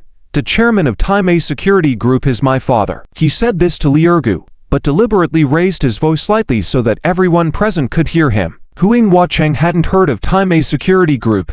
Before the emergence of Wuhu Kinlan, this was the biggest security company in Huacheng, specializing in providing bodyguard services, with each bodyguard being exceptionally skilled. If his dad was the chairman, then his net worth was at least 1 billion. Wow, Sukun, do you need new friends? Let's be friends. Several materialistic girls, upon hearing Sukun's background, couldn't resist coming over. After all, they couldn't become his girlfriend, but being friends, or even small lovers, would suffice. Sukun, of course, was happy. Women were always welcome to him, especially these 18, crispy young girls. Even the women who had just been showing interest in Wang Liansheng hurried over to exchange WeChat, which made Wang Liansheng furious. In an instant, Sukun was elevated to his #1 adversary, replacing Yi Zhao's original position. After Sukun added everyone on WeChat, he feigned humility. Although my dad is the chairman, I can't rely on connections to inherit the company. I currently serve as the head of the security team, with an annual salary of just 2 million. His words were modest, but the pride on his face was unmistakable and couldn't be disguised. The message underneath was clear. Despite my outward appearance resembling idol star, I still have substantial abilities. And 2 million. He used the term just to describe it. Wow, Brother Su is so young and already earning a yearly salary of 2 million. Impressive. No kidding. I admire people with high martial skills the most. Brother Su must be really skilled, right? Usually, people with good skills look very handsome when playing basketball. A group of students continued to praise Sukun. Even Wang Liansheng couldn't help but acknowledge it, because he knew that Taimei Security Group was quite powerful. Since this guy was a son, and could even serve as a platoon leader, his abilities must be greater than his own. There was a sensational incident in Huacheng before. There was a club causing trouble in a bar in the North District, but they all got their legs broken and thrown out onto the street by the bar's security. Afterwards, that once powerful club didn't even dare to make a peep, showing how fierce the bar's background was. Later, everyone found out that the bar had hired security from Taimei Security Company. In a short time, Taimei Security Company was labeled as untouchable by the major forces in Huacheng, shaking the city. Now, Wang Liansheng finally understood why Mei Yingshu encountered trouble at home. Su Kun was capable of handling it. Seeing everyone crazily complimenting Su Kun, Mei Yingshu once again affirmed in her heart that Su Kun must have great power behind him and should be able to settle the issues her family was facing. Thinking of this, her smile towards Su Kun became less cold. Su Kun instantly became the center of attention at the gathering, becoming the current trend. Li Ergu felt disheartened, completely losing hope of a comeback. Already not good looking, now with such a vast difference in background, what right did he have to compete with Su Kun for Mei Yingshu? Goddesses like Mei Yingshu completely scorned him now. While everyone was praising Su Kun, Yan Ping wasn't impressed by him at all. Why? Simply because she found it funny. What was Tai Mei Security Company compared to the leader of the Dance Unicorn Gang being present here? She wouldn't expose this, instead taking the opportunity to show off DZ, pouring drinks and striking up conversation. Even if he ignored her, she was still happy. Suddenly, the private room's door was kicked open. The students were startled, especially Wang Lianshen, who knew the management of his relative's restaurant. Normally, no one could just barge into someone else's private room. With the door being kicked open, it meant only one thing. The restaurant's security couldn't stop the intruder. Some hot-tempered boys who felt disturbed were on the verge of blowing up, but when they saw the menacing group of big men outside, they instantly backed down. Outside the door stood a group of fierce-looking men, burly and covered in tattoos, obviously not good people. A well-dressed young man stepped in first. Those who understood medicine could tell he had kidney deficiency and various health problems. His eyes scanned the beautiful girls in the room before settling on Mei Yingshu. Seeing the newcomer, Mei Yingshu furrowed her brows and couldn't help but tremble slightly. The noble Miss Mei was actually afraid. Ha ha. Shao, I'm here for a seafood feast. Why didn't you tell me? I could have treated you. The young man walked over with a smirk, his intentions not pure. Among the students, aside from Wang Lianshen, who had ever witnessed such a grand entrance, these people clearly looked like troublemakers. Wang Lianshen tried to act tough in front of Mei Yingshu, but upon seeing the menacing men behind the young man, he became timid. In the end, Wang Lianshen was just a little bully among the students and didn't dare to challenge big shots like them. Second young master, what are you doing here?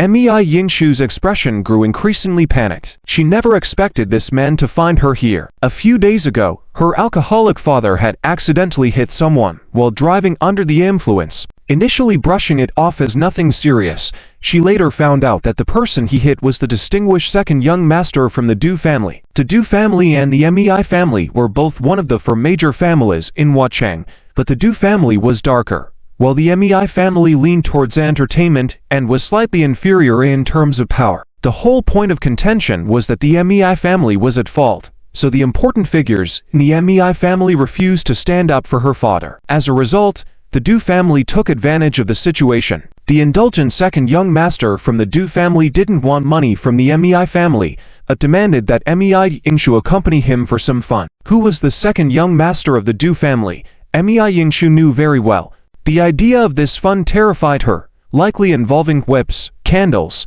handcuffs, and even more sinister things. So she preferred to seek help from Su Kun first, hoping that the Su family could handle the matter, and then figure out how to deal with the Du family. Su Kun was familiar with Mei Yingshu and readily agreed to help.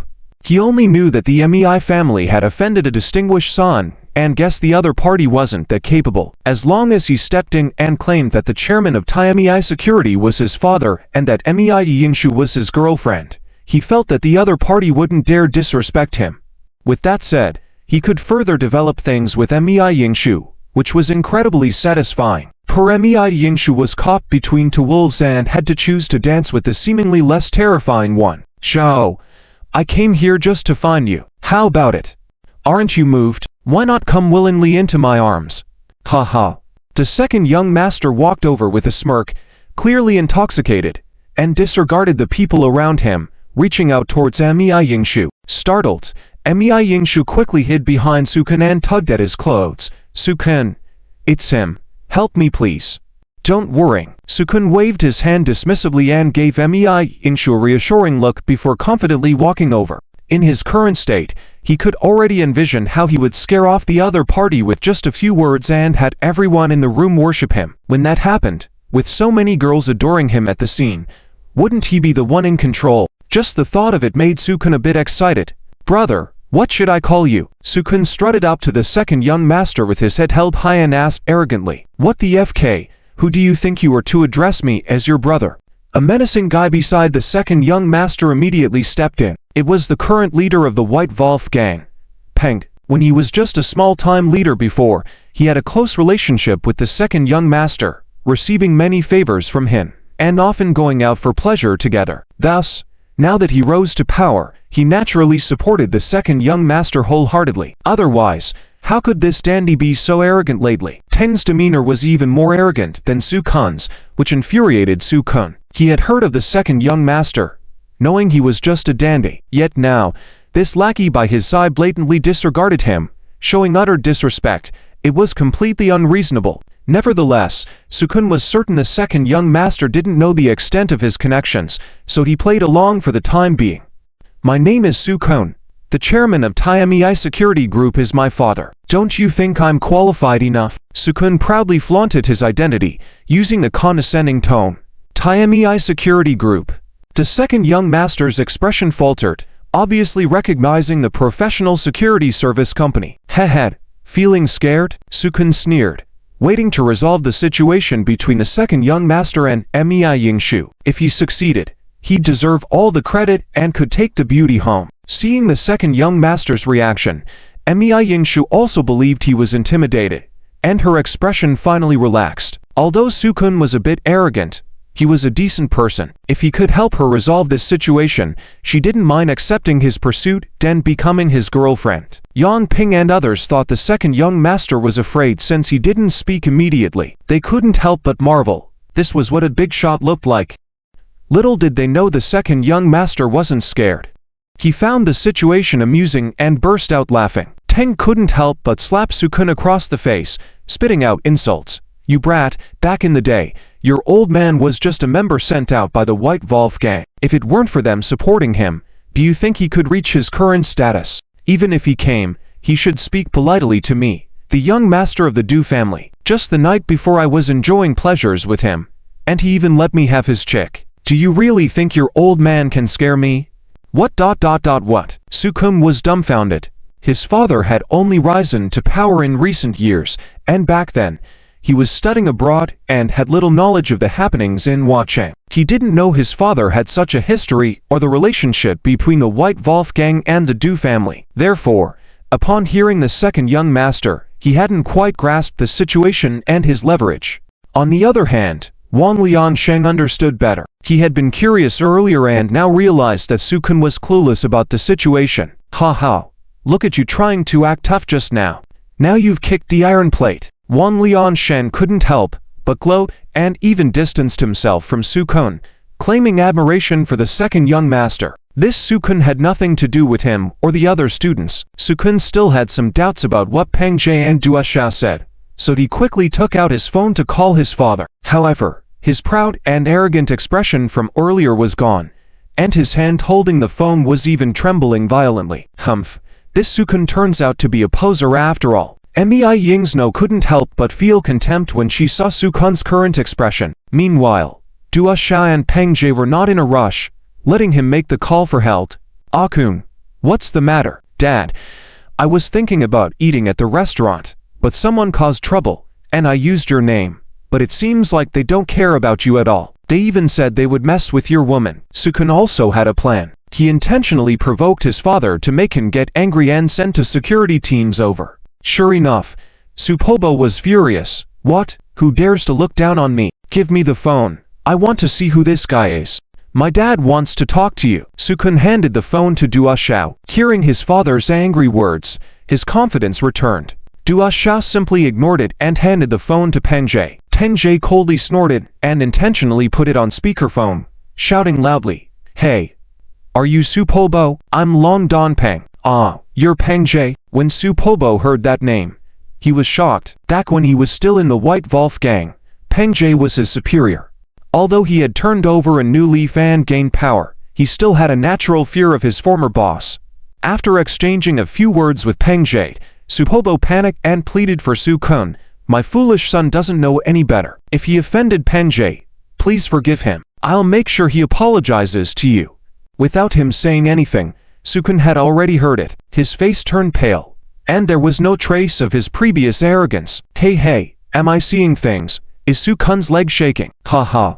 Wan Liansheng couldn't pass up the opportunity to ridicule the poser. Just look at how high Su Kun had climbed in front of these students, and now he was falling spectacularly.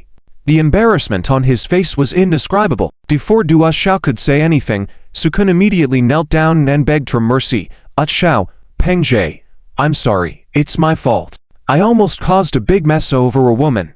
Little Snow belongs to you. All the girls here belong to you. I wish you an early birth of a son. His words became incoherent towards the end. The female students looked at him with disdain, calling him no man at all. Dua Xiao, on the other hand, became arrogant and slapped Su Kun hard. Ha ha, you dare to compete with me for girls. Are you still half asleep? Su Kun turned to look at Mei Ying's no, feeling the extreme disdain in her eyes, his face burning with pain. The more arrogant and pretentious he was before, the more painful the backlash was now, physically and emotionally. Xiao, who had been watching from the side, noticed that Liu Gu had clenched his fist tightly and was trembling, clearly holding back his emotions. Dua Xiao laughed recklessly. Ha ha, let's see, which fool dares to challenge me? Peng Jie was furious inside. Beating up Liu Gu didn't seem to have any effect. It tarnished his reputation. Now that a fool was trying to stand up, he saw the opportunity to assert his dominance. So, his gaze suddenly landed on Xiao. But when he clearly saw Xiao's face, oh my god, his expression was as if he had seen a ghost, all his words stuck in his throat, unable to speak. He looked like he had been electrocuted, mouth agape, eyes filled with horror and shock, completely devoid of the ability to blink.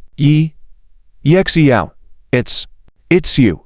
Dua Xiao's cold sweat also gushed out, sliding down his horrifying and sordid face, showing that he was now in extreme terror. He knew that Xiao hated him since their time at the Spa City, and later Xiao's actions towards Dua Xiao's uncle and sister left them in a helpless situation, unable to do anything about him. It was because Xiao had eliminated all the leaders of the White Wolf gang, and now with his dance killing gang on the rise, those remnants of the White Wolf gang feared that he could exterminate them at any time if he was in a bad mood. Today, unexpectedly, he had brought trouble upon himself, and they were in a panic. Yes, it's me. What's the meaning of bringing a group of people here to cause trouble? Xiao's gaze was icy, asking a question he already knew the answer to. Xiao, we didn't know you were here, disturbing your elegance. We are truly sorry. Just now, Dua Xiao and Peng Jie, who had been so arrogant, intimidating the entire place, now had pale faces, leading the apologies to Xiao and pleading for forgiveness. Due to fear,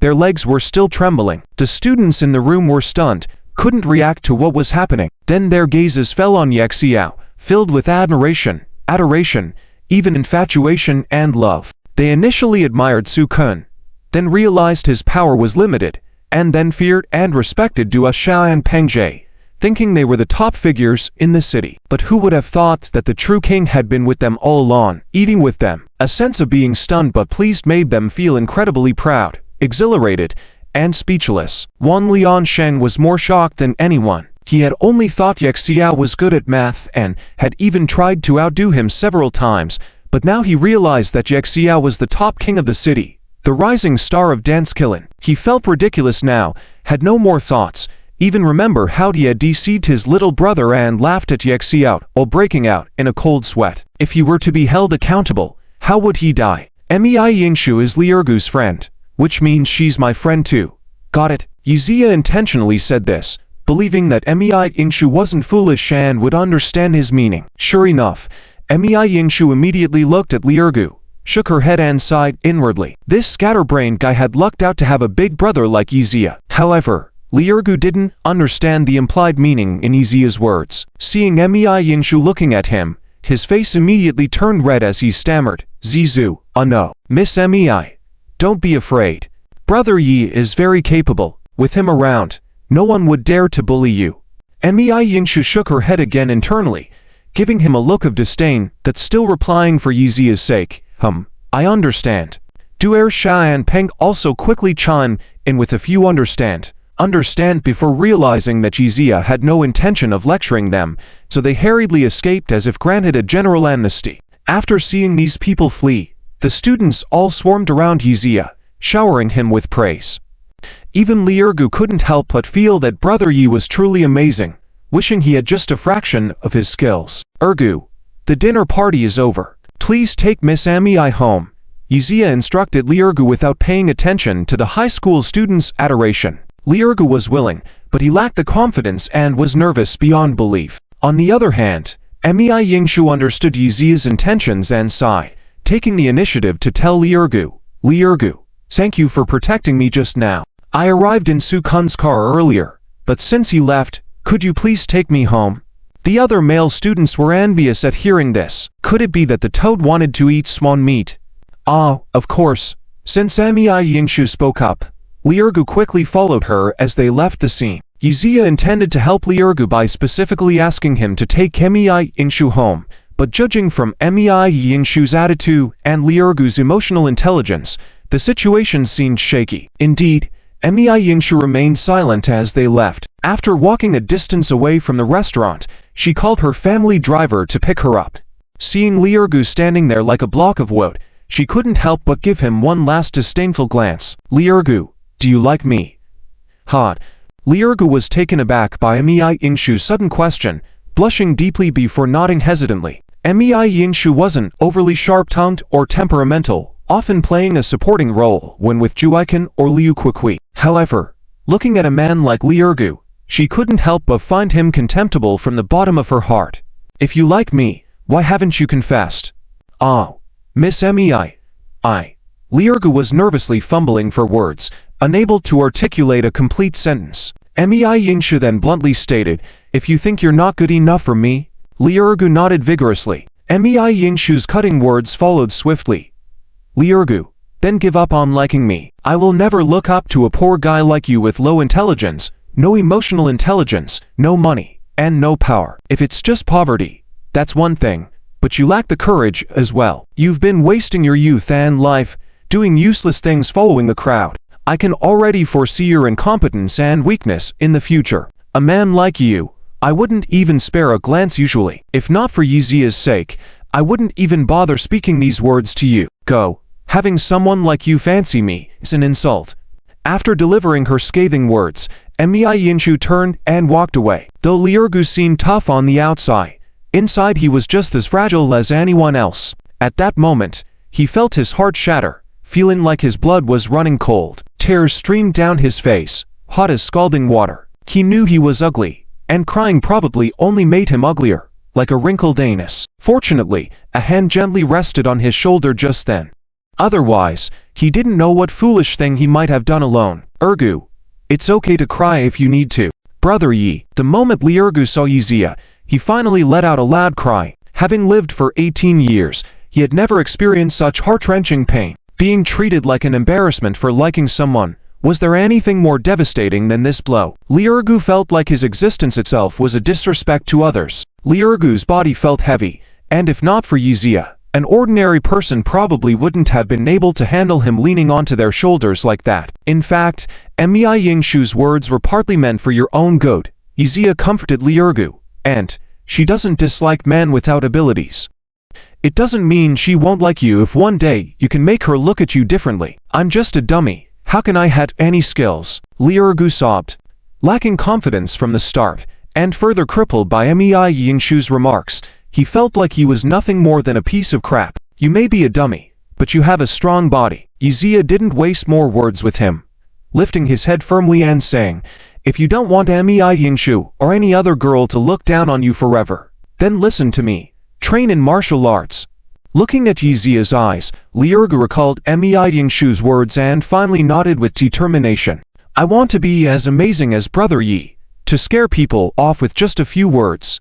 Though I'm dumb, I want to like girls too. Li Ergu roared loudly, almost bursting Yizia's eardrums. Meanwhile, Amei Yingshu, who had already left, was burdened with heavy thoughts and silently hoped.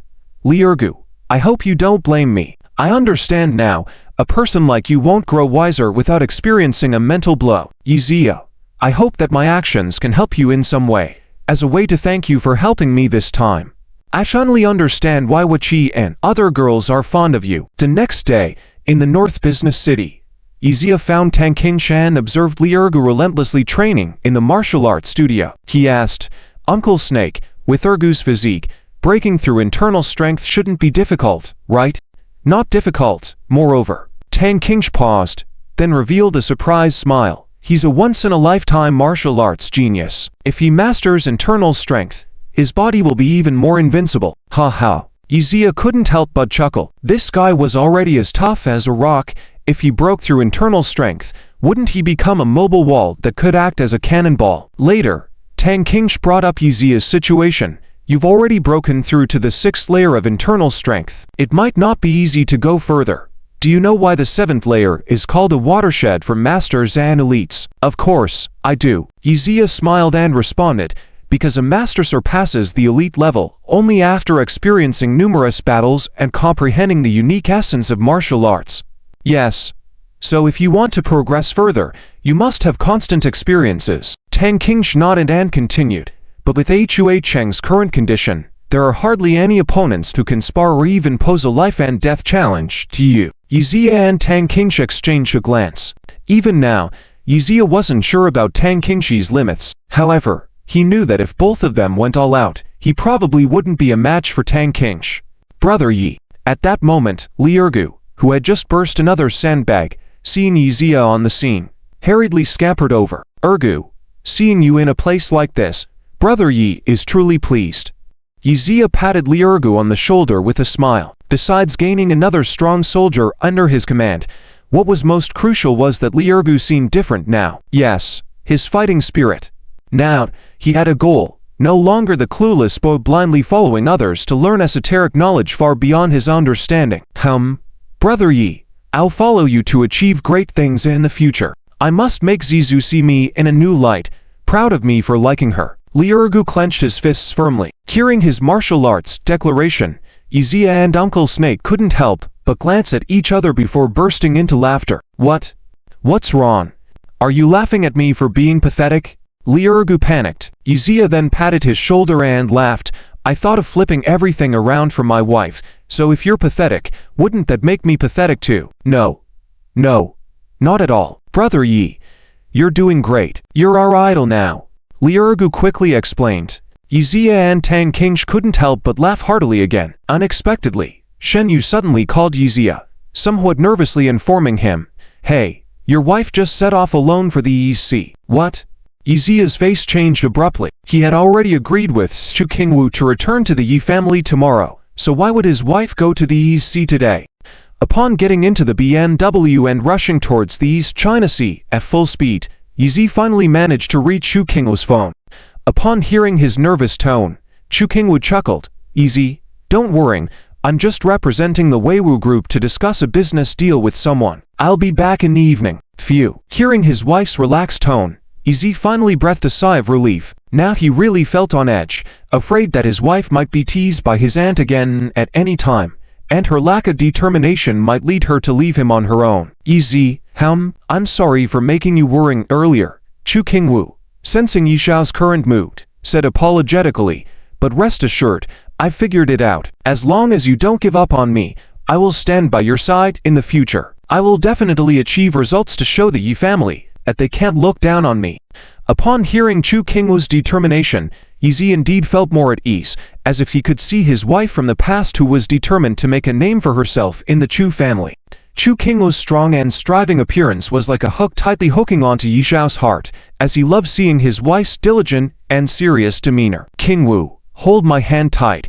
I will never let go of you in this lifetime. After saying these words, Yizi reluctantly hung up the phone. Then he sighed. He knew that gaining the approval of the Yi family would be much more difficult than gaining the approval of the Chu family. Even with everything he had now, perhaps in the eyes of the Yi family, it all meant nothing. Since he had already set off, Yizi decided not to turn back and continued towards the East China Sea, planning to escort his wife back after she finished her business. Meanwhile, in a private villa in the outskirts of the East China Sea, a young man in a red suit, with a pale face, slightly dark circles around his eyes, was looking at a beautiful woman's photo on his phone screen. and couldn't help licking his lips. Is this the First Lady of Huacheng City? She does look good, with a cold and proud temperament, and her eyes even have a touch of light that makes a man's heart ache. Not only that, I heard her husband used to be a useless coward, and now he's still a cuckoo. The man muttered to himself before calling Chu Qingwu's phone. Hello, Mr. Jin. Hello. May I ask if there's anything you need? Chu Qingwu suddenly received a call from a client, speaking with a professional and pleasant voice.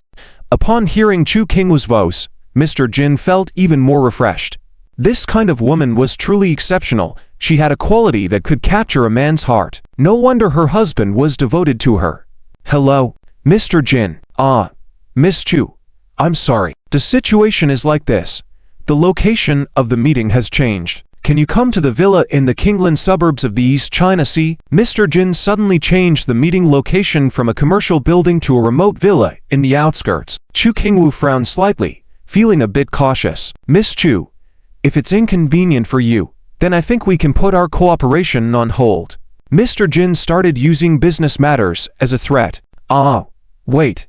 Mr. Jin, send me the location. I'll head over now. Although Chu Qingwu was a bit wary, she didn't pay too much attention to it, thinking that it was just a last-minute change in schedule due to business reasons. After all, which CEO didn't experience this frequently? So she instructed the driver to change course and thought to herself that she must secure the multi-million-dollar contract to prove to everyone that she could help Yizi. Unaware that Chu Qingwu had changed her route, Yizi arrived at a trading company in the East China Sea only to find it closed for the day, with only a few security guards at the gate and no one inside. I'm sorry, sir. You can't enter our company. The security guard stopped Yizi at the entrance. Yizi didn't force his way in but instead said, I'm under Miss Chu from the Weiwu Company, and I'm here to bring some documents for her to discuss the contract with Mr. Jin. Unexpectedly, as soon as he said this, the expressions of the two security guards changed drastically. One of them even sneered, Come on, even if the company is open today, Vice President Jin won't be discussing contracts with a woman in the company. What do you mean? Yizi immediately furrowed his brows, feeling that something was not right. If the person surnamed Jin didn't invite his wife to the company to discuss the contract, then where exactly did he invite her? With this thought in mind, he hurriedly dialed Chu Qingwu's phone, only to find that it was unreachable. Meanwhile, Chu Qingwu had already arrived at the villa in the outskirts of the East China Sea. The villa was extremely luxurious, and upon stepping inside, it felt like entering a palace. Accompanied by the Jin family's bodyguards, Chu Qingwu and her driver arrived at a magnificent hall prepared with delicacies and wine. Sitting above the dining table was a man dressed in traditional Chinese attire. When he saw Chu Qingwu's slender figure, he couldn't help but swallow his saliva, looking like he wanted to devour her. It was none other than the son of a wealthy businessman in the East China Sea, named Jin Qiannu, who was known for his indulgence in wine and women. Although Chu Qingwu was not skilled at reading people's faces, she felt cautious upon seeing his appearance.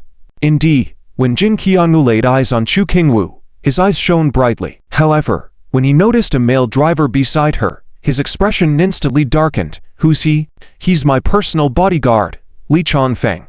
Chu Qingwu wasn't foolish. She was afraid that if she admitted he was a driver, Jin Qiannu would ask him to leave. Li Chongfeng was handpicked by Zhao Yunshan to be Chu Qingwu's driver, specialized in protecting her. He had good skills and a strong physique. He also realized that Jin Qiannu was not a good person and immediately flexed his muscles. Jin Qiannu, however, sneered and with a glance, two larger-bodied men emerged from the villa. I'll be meeting with Miss Chu for business. You two can accompany this bodyguard outside for a drink. If he wants to fight, you can play with him. With those words, Li Chongfeng became more excited, loudly reminding Chu Qingwu, Miss Chu, shall we leave? Chu Qingwu tight-lipped, hesitated as well. Miss Chu, please have a seat. Jin Qiannu didn't give her time to consider. Once she entered here, she was already in a dangerous situation. Far from the urban area, the signal was even blocked. Bringing a mere bodyguard in here left her no room for struggle. Miss Chu, don't sit. Let's go. Li Chongfeng continued to shout. Take Mr. Li outside and entertain him, but don't delay. Jin Qiannu directly instructed the two bodyguards to take Li Chongfeng out. Li Chongfeng wanted to take action, but Chu Qingwu's eyes stopped him. At this point, causing a scene would only be worse for herself so he had to play it by ear. Chu Qingwu still held on to a glimmer of hope, wanting to secure the contract, make a contribution to Yi Zhao's business, as she was about to return to the Yi family, hoping it would boost her confidence. Li Chongfeng was left with no choice but to be escorted out of the villa hall. As soon as they left, the bodyguards at the door grabbed his shoulders, their grip so strong that he couldn't break free. It seems these people are all professionals. Li Chongfeng sighed, in dismay, but was soon struck at the back of his head, his body slowly going limp, worrying about what Chu Qingwu would do next. Minutes later, the hall in the villa was filled with enticing music. Chu Qingwu covered her temples, swaying and feeling her consciousness fading. Despite being cautious, she couldn't resist trying the dishes and ended up drinking the same wine as Jin Qianu, unknowingly drugged by him. When Chu Qingwu felt her strength waning, Jin Qianu finally brought out the antidote for himself to consume. This was bad. Chu Qingwu gathered her remaining resolve and questioned, What do you want to do? Heh. What do you think? Maids, schoolgirls, flight attendants, sailors, even the attractive cleaning lady. This young master has had them all. Just missing a woman of your caliber, a strong woman like you. Your eyes truly ignite a conquering desire in men. Jin Qianu licked his lips, moving closer to Chu Qingwu step by step. Shivering in fear, Chu Qingwu trembled all over, realizing that there was no one who could save her now. Sorry, Yi, it's all my fault for being too impulsive, too eager to prove myself. If my innocence is defiled by such a person, I would rather die than bring shame to you. With these thoughts, Chu Qingwu's consciousness started to fade, and she finally collapsed on the table. Heh, like a beautiful water lily. Truly tantalizing. This young master can't wait any longer. Your lips that just sipped the red wine must still be sweet, right? Let me capture this wonderful moment, so we can cherish it together in the future. Haha. Jin Qianu was eagerly capturing the moment on his phone, and doing his belt, eager and drooling. Meanwhile, the two bodyguards outside the villa gate reported loudly, Young Master Jin, that troublesome bodyguard has been tied up in the bathroom. There's no one who can disturb you now. Heh. Good. Jin Qianu became even more excited. Kiss. Just as Money returned to his senses and reached out to touch Chu Qingwu's cheek affectionately, the villa door was suddenly kicked open by someone, startling him to the core. Shaking with fear, he stammered. Hey, who are you? Who allowed you to barge in? The man who had barged in saw Chu Qingwu, who had just passed out in the hall, and felt relief. Upon hearing the music playing in the scene and seeing the carefully prepared red wine, delicacies, and Money, who had already loosened his belt, his mouth twitched slightly in anger, a truly frightening sight. Let me introduce myself, I'm Yi. The man walked in, enunciating clearly. His slightly slow speech pace indicated the raging fire within him. Seeing his beloved wife almost being touched by someone, how could he not be enraged? He wanted to kill right then and there. How did you get in? Didn't my people stop you? Money's voice had just fallen when two people outside the villa fell straight down, blood flowing from their 7 orifices, a horrifying sight. Oh, you mean these to waste of space? Yi Zhao's voice was full of disdain, but Money was shocked to the core. He was well aware of how skilled the two bodyguards outside were.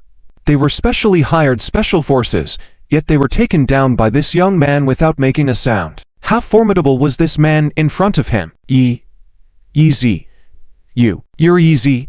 At first, Money didn't think much of this name, only now realizing its significance. Wasn't this Chu Qingwu's husband's name? Are you deaf or dumb? Didn't I tell you my name? Yi sneered coldly, striding closer.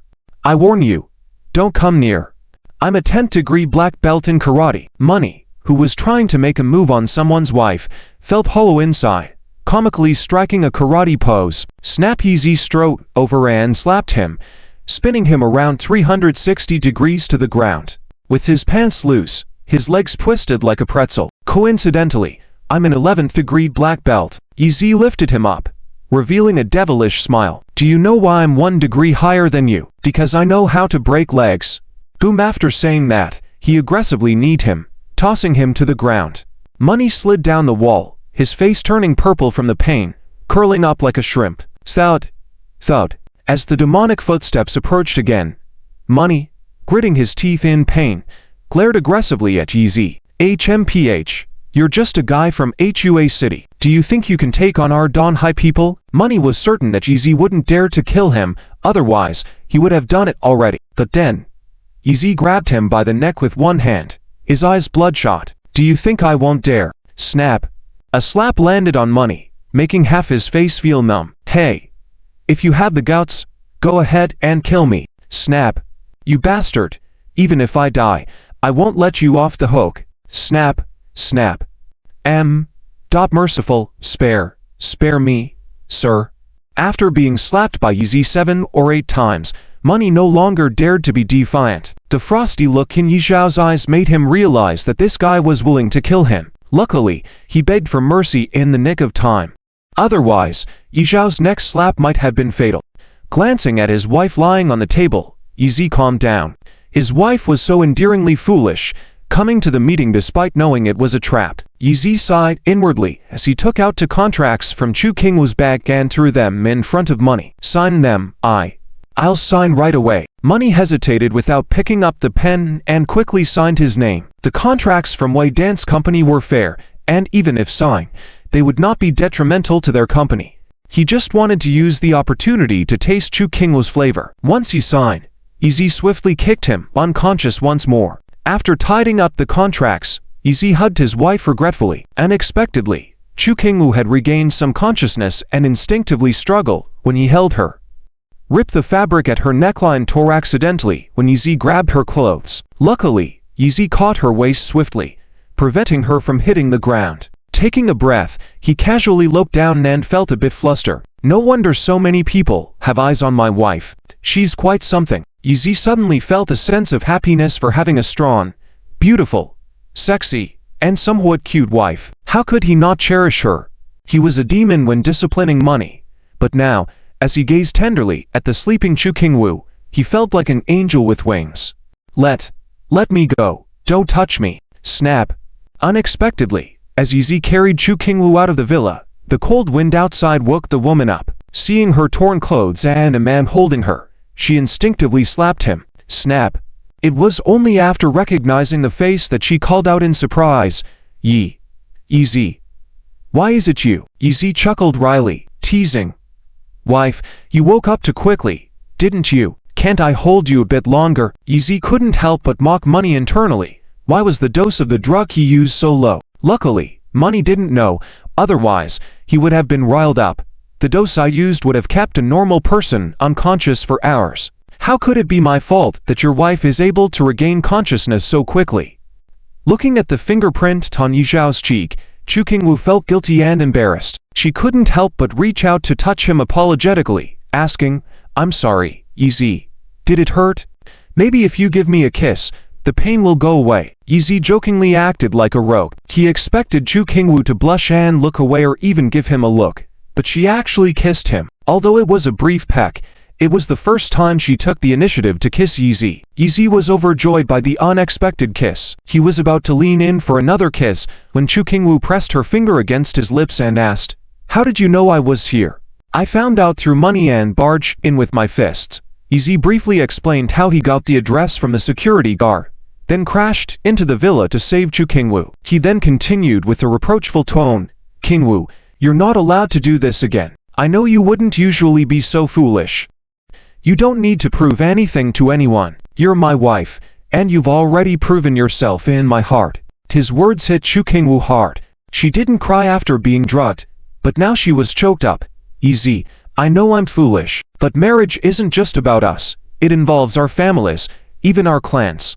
I don't want my identity and abilities to burden your future. That's why I must prove to your family that I have the ability to help you achieve greatness. Otherwise, sooner or later, someone will drive me away from you. Before Chu Qingwu could finish her sentence, Yi sealed her lips with a passionate kiss, not letting her continue. Quietly listening to him, Chu Qingwu was then shocked by his words. No one can drive you away from me. Tomorrow, when we return to the Yi family, I will prove it to everyone. Yanjing.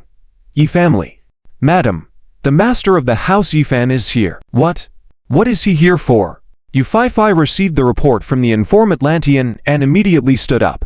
In a prestigious family like this, the hierarchy is strict, and the family head is like the emperor of an ancient palace. So even though Yu Feifei is Yifan's sister-in-law, she must hurry out to greet him. Just as she stood up, Yifan walked in, followed by Yin Law. Master, why are you here?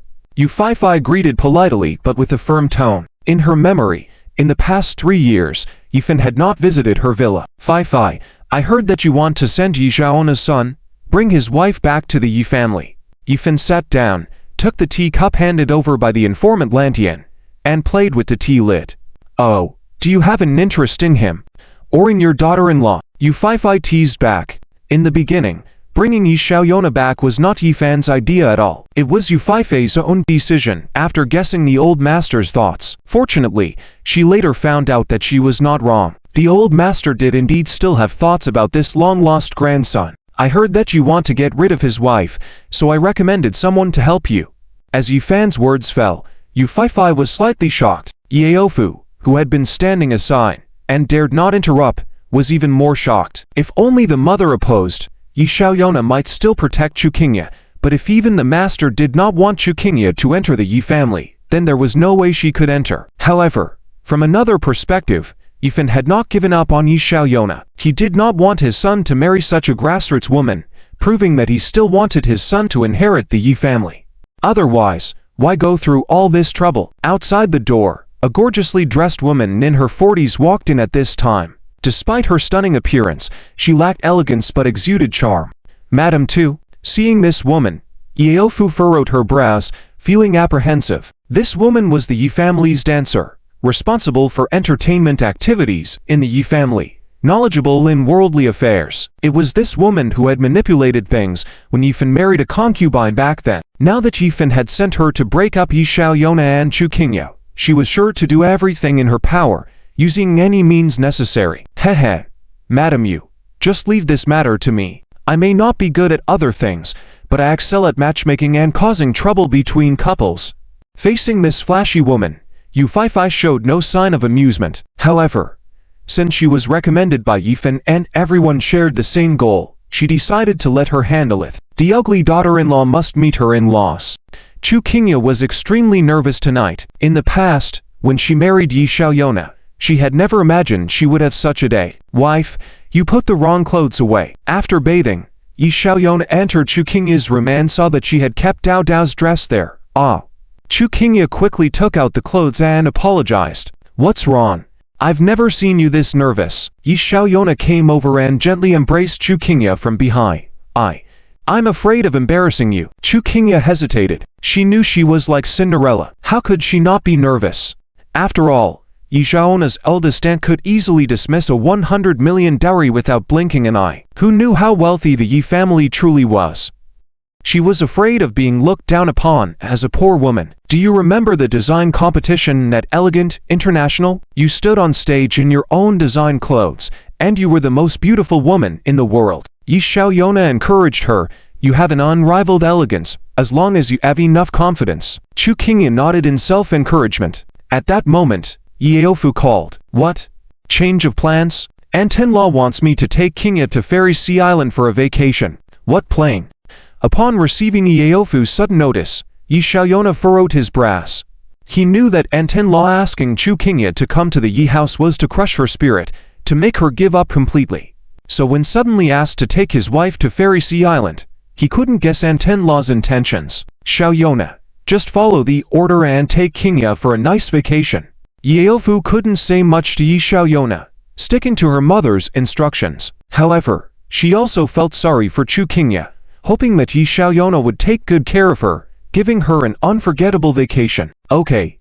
Yi Xiaoyona thought the same way, adapting to whatever Antenlaw wanted. After hearing the news, Chu Qingye became more nervous and barely slept that night. The next day, her former boss, Jin Leifu, personally came to greet her and Yi Xiaoyona to board the plane. After half a day of flying, the plane landed on an island shrouded in mist. Upon landing, Chu Qingye marveled. She thought it was cold fog, but it turned out to be warm mist. Mr. Jin, which country does this island belong to? Chu Qingye couldn't help but ask. She considered herself a knowledgeable person, but had never heard of such a vacation island in the world. Lady, this island doesn't belong to any country, it's owned by the Yi family. The entire island is private property of the Yi family. If you insist on naming a country, it would be the Dragon Kingdom. Really? Shocked by Jin Leifu's answer, Chu Qingye estimated the island to be worth a fortune, with a rough area of tens of thousands of square kilometers. Lady, the Yi family has over 10 other smaller islands. Although they are not as large or scenic as this one, they are also great tourist destinations. If you have time, you can visit them too, Jin Leifu proudly stated. As a former steward of the Yi family, he naturally boasted about the family's power. Listening to Jin Leifu's words, Chu Qingya didn't know whether to laugh or cry. Poverty had, indeed, limited her imagination.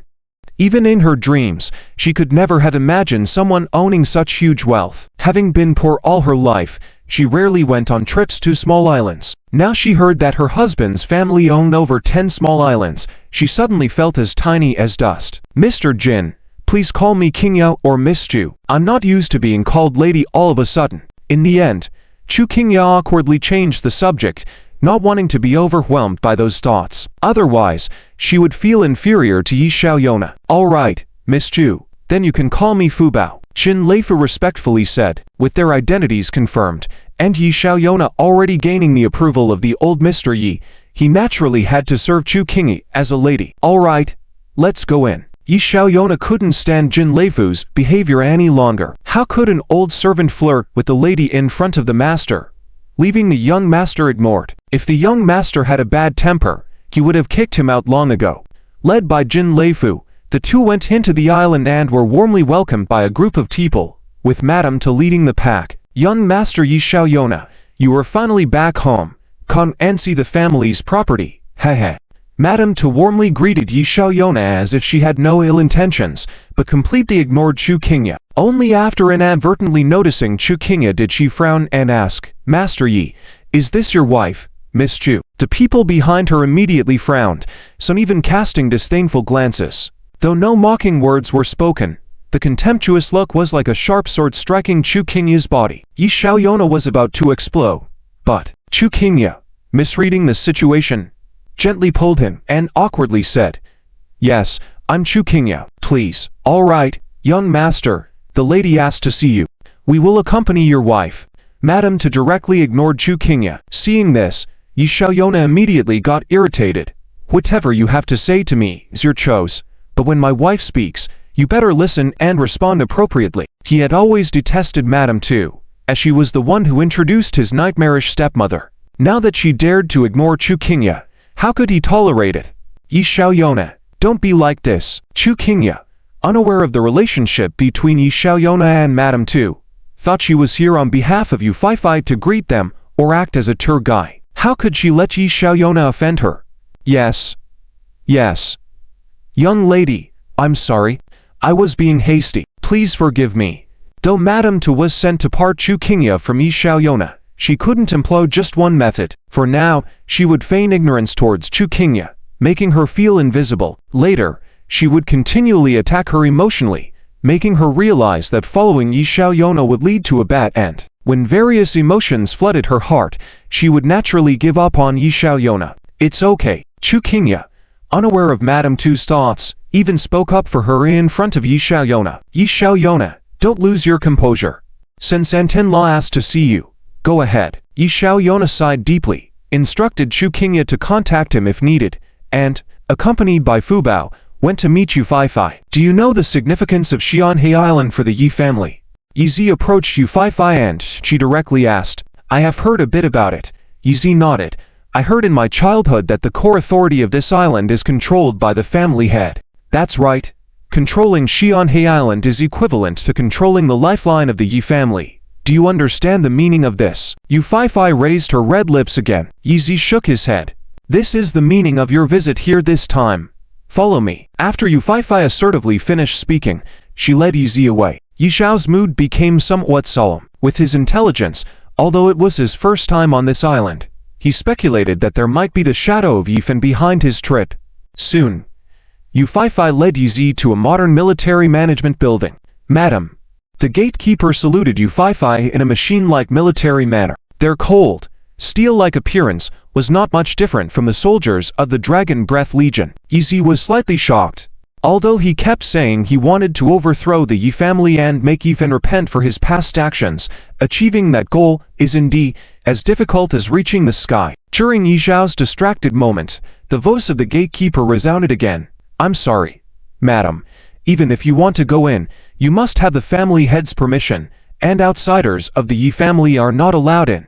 Outsider. Yi was slightly surprised, showing a wry smile. It seems that as the legitimate grandson of the Yi family, he is not well known even among his own employees. This is the pass. Yu Feifei took out a small crystal and handed it to the gatekeeper, saying coldly, "He is Yi, the legitimate son." The two emotionless gatekeepers, upon hearing Yu Feifei's words, showed a look of astonishment and quickly apologized to Yi. "Young Master Yi, I'm sorry. It's all right.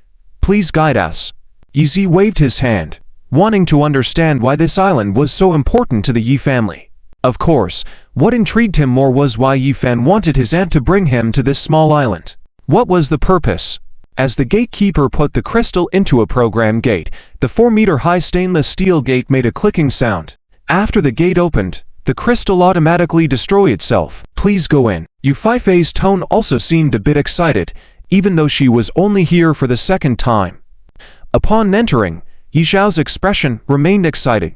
He felt thrilled inside because he saw things he had never seen before as a Dragon Breath general. There were countless reserves of gold, the most advanced technological products, even extinct species outside. But most of all, there were rare treasures of heaven and earth, including even Millennium Ginseng, although the quantity was extremely scarce, and as for the 1,000-year ginseng, there were countless. Yi finally understood why Yi Sen had cared so much upon receiving fake Millennium Ginseng. It was a symbol of status. He was eager to become the family head. Inside the building was like a huge palace, with each large room containing things unseen in the outside world. Yi, do you now understand what it means to be the heir of the Yi family? Yu Feifei smirked. If one day you can climb to the top of the Yi family, it means you have reached the peak of the aristocracy, and maybe even your great-aunt will benefit from your success, looking eternally young. Heh. Yu Feifei laughed. It was rare for Yi to hear her laugh like this,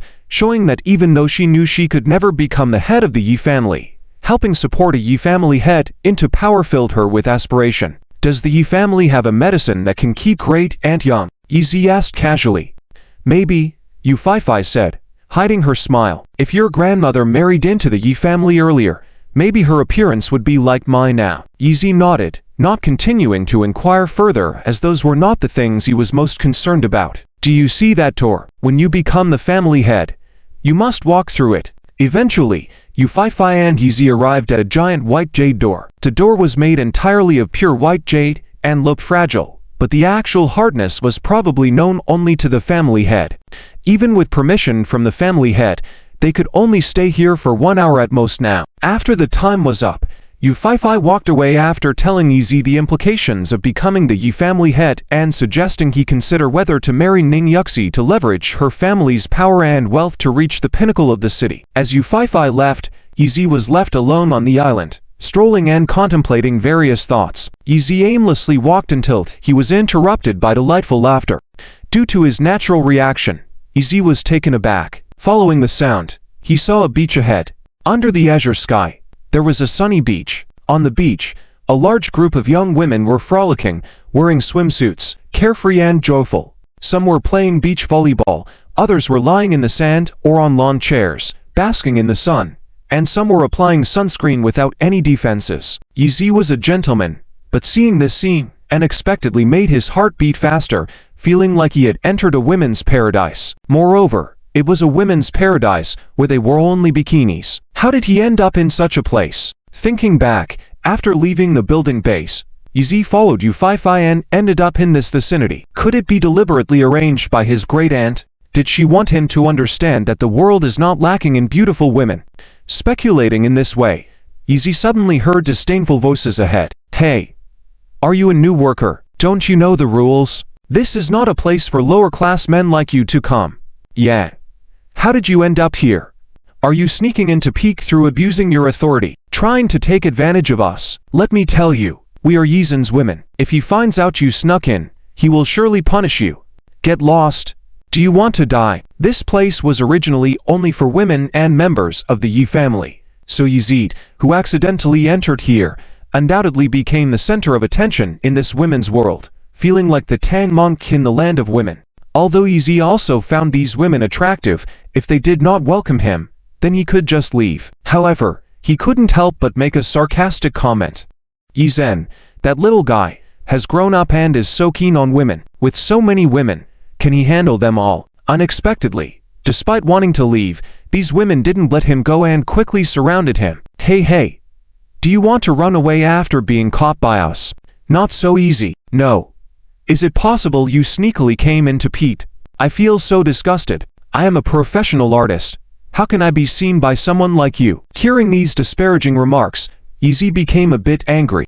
Well, if you don't want me to leave, then I won't. With this thought in mind, Yi Zhen simply found a lawn chair and lay down, leisurely admiring the beautiful surroundings. Indeed, the surroundings were incredibly comfortable. The gentle sunlight, the air filtered by ion purifiers was refreshing, and there were some large trees around, casting dappled shadows in the sunlight. Ah, a true holiday paradise. And with these tall, petite, voluptuous, graceful, lively, sexy, and aloof beautiful women around, it was truly a man's paradise. No, when the thought involuntarily crossed his mind, Yi Zhen shook his head vigorously. This must be a scheme orchestrated by his great aunt. If he started to enjoy this male paradise, over time, he might mistakenly think Shu Qingyu wasn't unique and irreplaceable. It was truly dangerous. Yi Zhen closed his eyes, refusing to look at the various cool and beautiful women around, showing an attitude of detachment. Oh, who is he after all? What right does he have to come here? Yeah. He's clinging on and refusing to leave. Isn't he afraid of death? Quick, let's inform security. No. We should notify young Master Yi Zhen. Let him beat this bastard up. Yi Zhen overheard women's chattering voices. Although these women were either international models or famous actresses outside, or even campus belles, flight attendants, socialites, heiresses.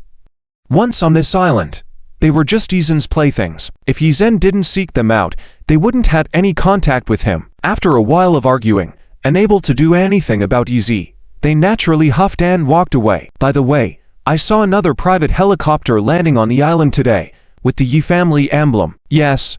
It seems like someone from the Yi family came here again. Haha. You don't know. I heard a rumor that Yi Zhen is here. Yi Zhen? I've never heard of him. I only know Yi Long, Yi Zhao, yeah. And our boyfriend young Master Yi Zhen. I've never heard of someone named Yi Zhen from the Yi family. Haha. Well, you just don't understand the Yi family. With your limited insight, what future can you have? A woman dressed in an extremely sexy bikini, with the total fabric covering her body adding up to less than 7 square centimeters, proudly said, "This Yi Zhen is the son of the legitimate wife of the family head Yi Fan, the only legitimate descendant. His status is much higher than our young Master Yi Zhen. If anyone catches his eye, they will surely enjoy endless glory and wealth in the future." Wow, is it true? Immediately, a group of women became excited, clasping their hands together and jumping up and down in excitement. Their movements were lively and animated. Of course it's true, but I guess this man must have some flaws. The attractive woman speculated. What kind of flaw? Based on the information I've gathered, I suspect this man has a physical defect and cannot reproduce. Really? But that doesn't necessarily prove he has a physical defect. Let me tell you, he's been married to a wife for over 3 years now, and his wife hasn't even given him an egg. She even adopted a little girl. If young Master Yi Zhen didn't have any defects, why would he adopt another person's daughter instead of having his own child? Yi Zhen almost felt like vomiting at the rumors he was hearing. Who is this woman? How dare she spread such rumors about me? The attractive woman didn't notice that Yi Zhen had sat up and continued gossiping. Look at it this way. This top-notch young master could easily charm the wealthy sons who frequent the grand banquets, but why has he never attended any of these events? Even Yi Chan, a collateral young master, has dozens of beautiful women at his disposal. If he wanted to, I bet he could have thousands of women lined up to serve him. Exactly. The women around her were convinced that Yi Zhen was a man with physical shortcomings. Oh, how pitiful. Indeed. What's the saddest thing in life? Ha ha. It's having all the wealth but an empty wine jug under the moon. A group of women laughed and mocked Yi Zhen unabashedly, not realizing how hurtful their words were. If Yi Zhen were in a good mood, he would have found this scene quite amusing. But now, he was furious and wished he could dispel these rumors immediately. Humph, if I come across her, I will definitely pursue her, capture her heart. Hey.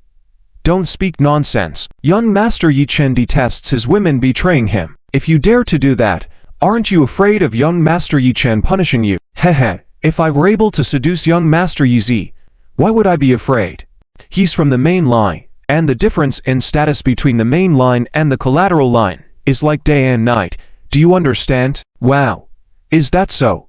The fair and beautiful woman clung tightly to the woman next to her, imagining her as Yi Zi, and screamed, "Young Master Yi Zi, where are you? I miss you. Oh my goodness, this woman is crazy. Haha."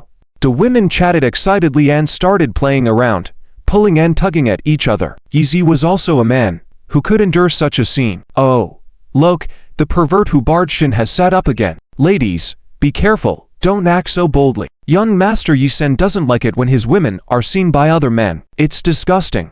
Let's drive him away. No, that would be letting him off too easily, wouldn't it?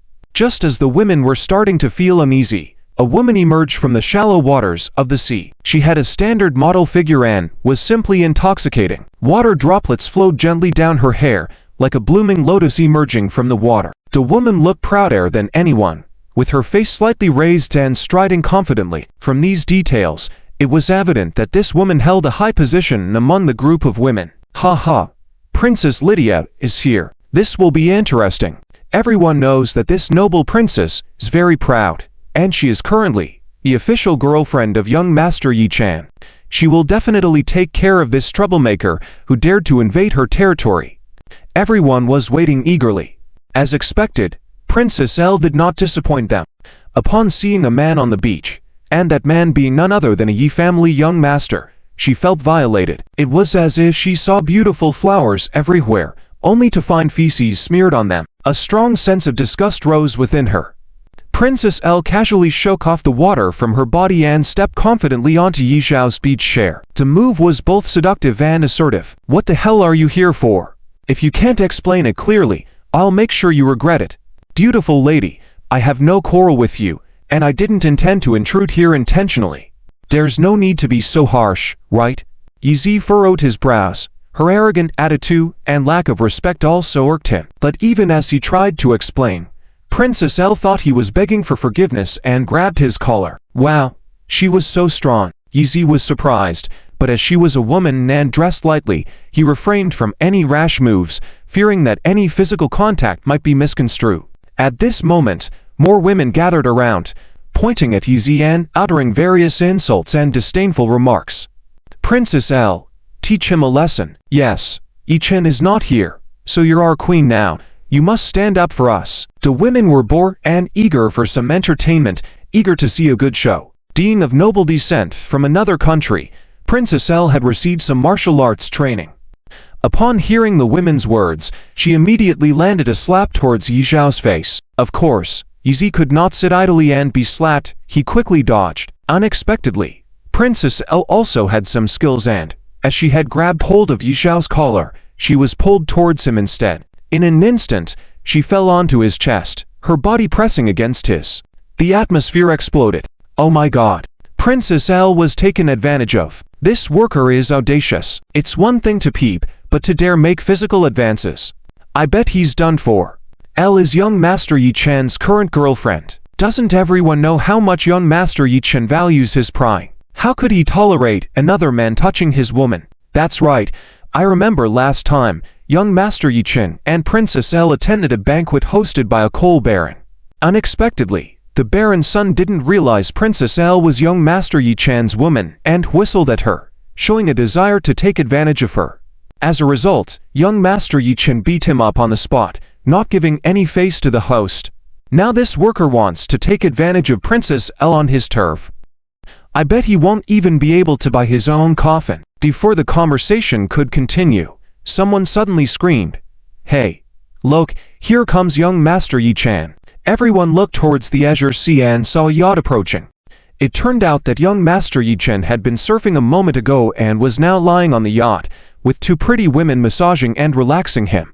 Upon arriving ashore, Yi Chen witnessed the scene that unfolded. Here was Princess L still lying on another man. Seeing this sight, he immediately pushed away the two women beside him, stormed over, brimming with anger. Yi Chen, a collateral young master from the Yi family, was a well-known global playboy and the nephew of Yi's patriarch's brother. His grandfather and father had been killed on the wrong side during a previous power struggle, and Yi Chen, being a baby at that time, miraculously survived. To maintain the family image, Yi's patriarch pampered him as long as he remained uninvolved in the family's power struggles. As a young master with no family restraints and plenty of money, he was reckless and extravagant, resembling a pudgy and fair version of the Monkey King. Ha ha, young Master Yi Chen is finally back. This guy is dead for sure.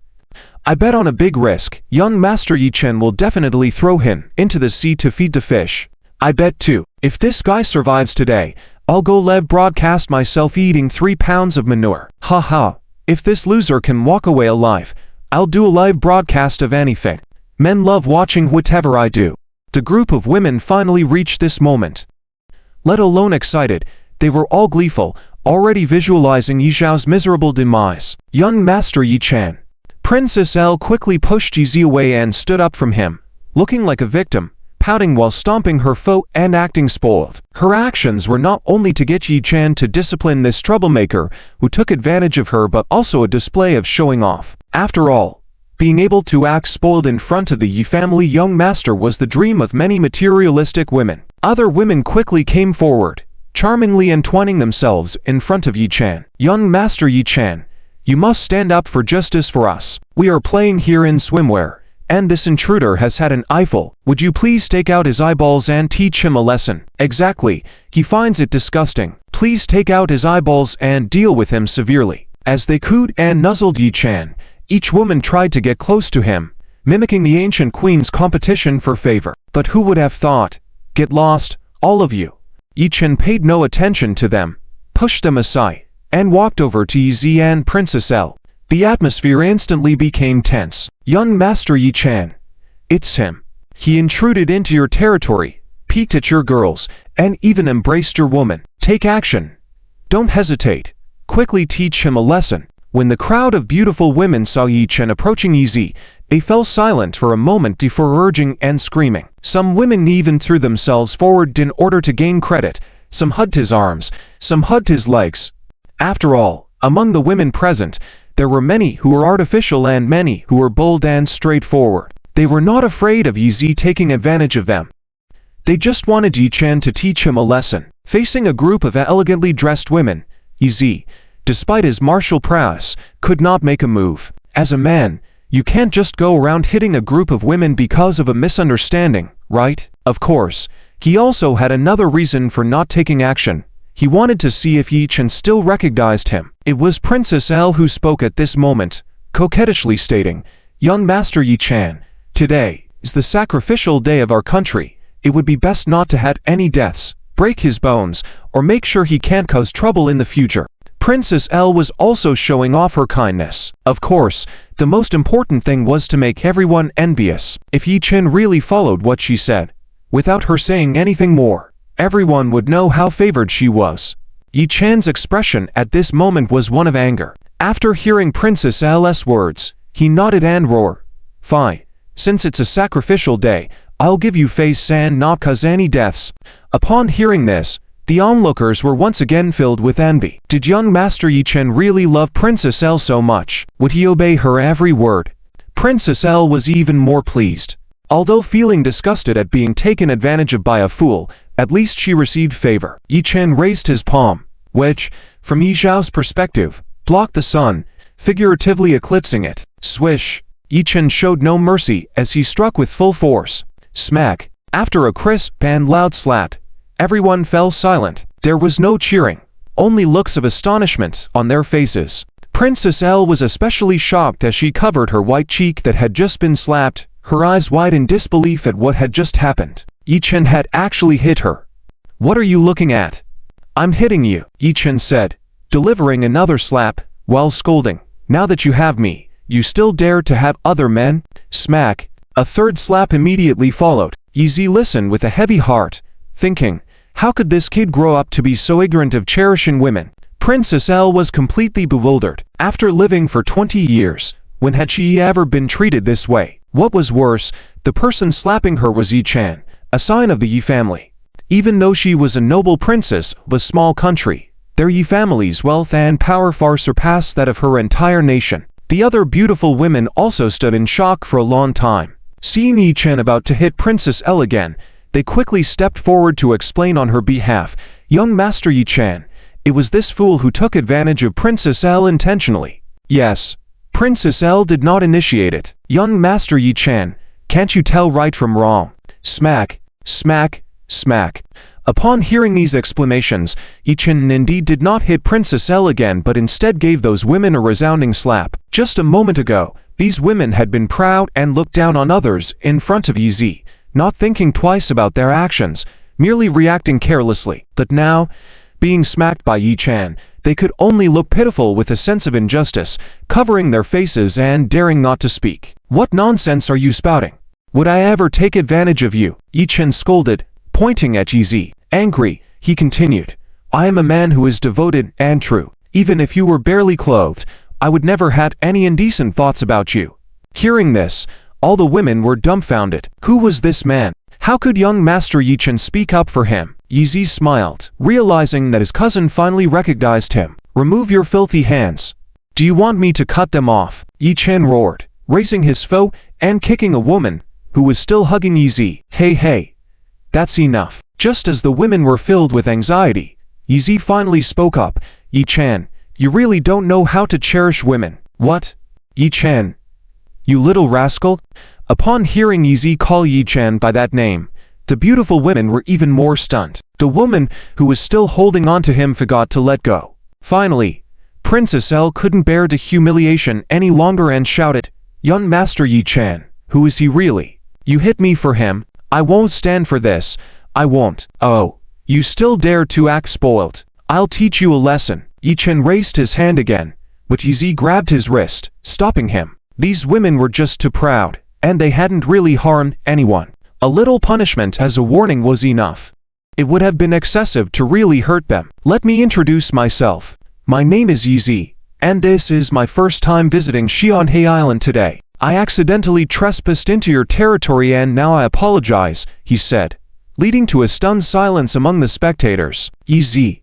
It was him. My goodness. The one they had all gone crazy over and tried to seduce just now was Yi Zi. Zijie, you're finally back. I missed you so much. Lu Yi couldn't help but hug Yi Zi, burying her head on his shoulder and crying like a child. When we were young at the Yi family, it was just you and me playing. After you left the Yi family, I was so bored. I could only spend money to play with some girls. It was so pointless. Hey.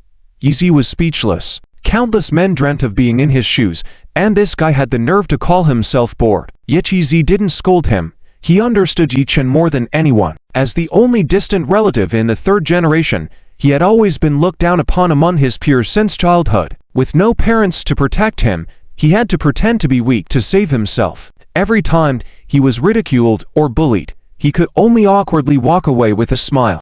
Over time, his peers began to see him as a fool. Only Yi Zi, who shared his plight, treated him as a younger family member and played with him. So when Yi Fen had kicked Yi Zi out of the house back then, he was the one most heartbroken. Now, after more than 10 years, seeing his best cousin again made him cry in excitement, proving Yi Zhao's special place in his heart.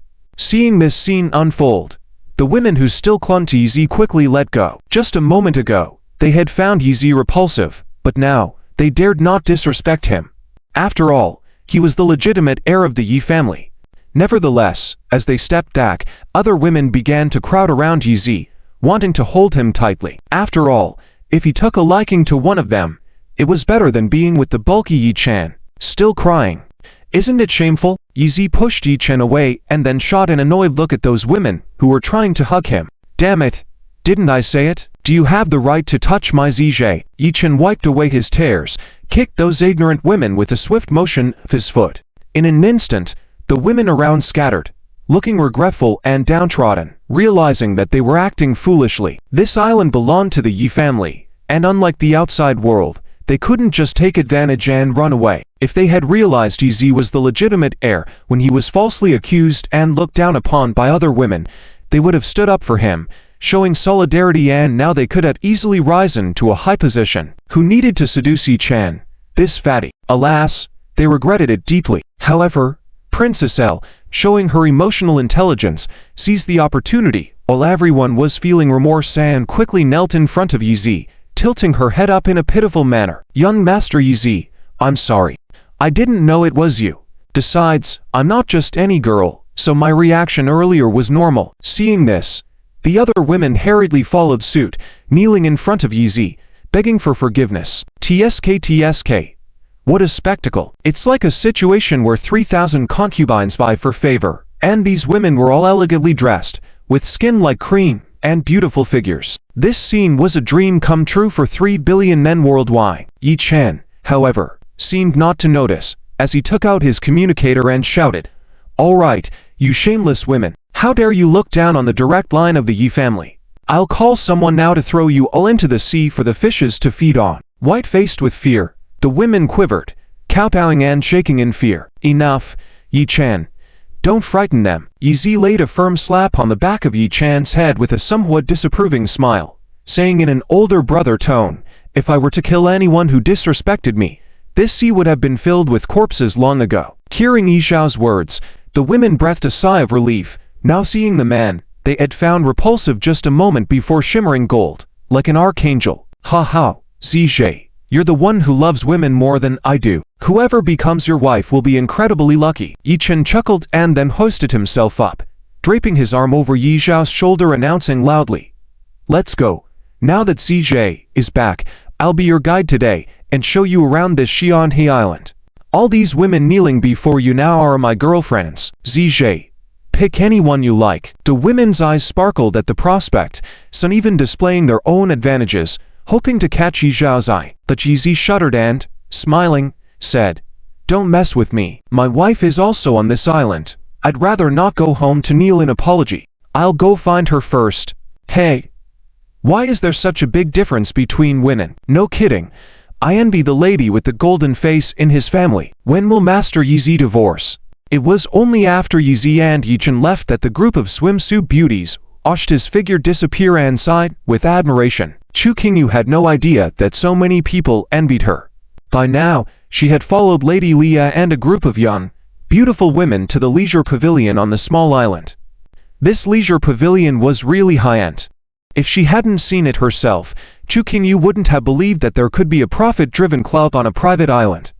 It turned out that they were making enough money from the island's visitors to survive. As they walked in, several women entered, and the handsome service staff in the club immediately approached them with charming smiles based not on the women's looks, but on their attire and demeanor, subtly vying for customers. Finally, a service staff member in a purple shirt, slender in build, approached Chu Qingyu with a reluctant look in his eyes. He extended a hand towards Chu Qingyu and said with a smile, "Miss, you are truly beautiful. Allow me to serve you tonight." As he reached out to take Chu Qingyu's hand, she was startled and quickly took a half-step back. She rarely even held hands with Yizi, and this was not a business handshake. How could she hold hands with a man upon meeting him? Her reaction caused a hint of disdain to flicker in the eyes of the service staff member in purple, indicating that he was right.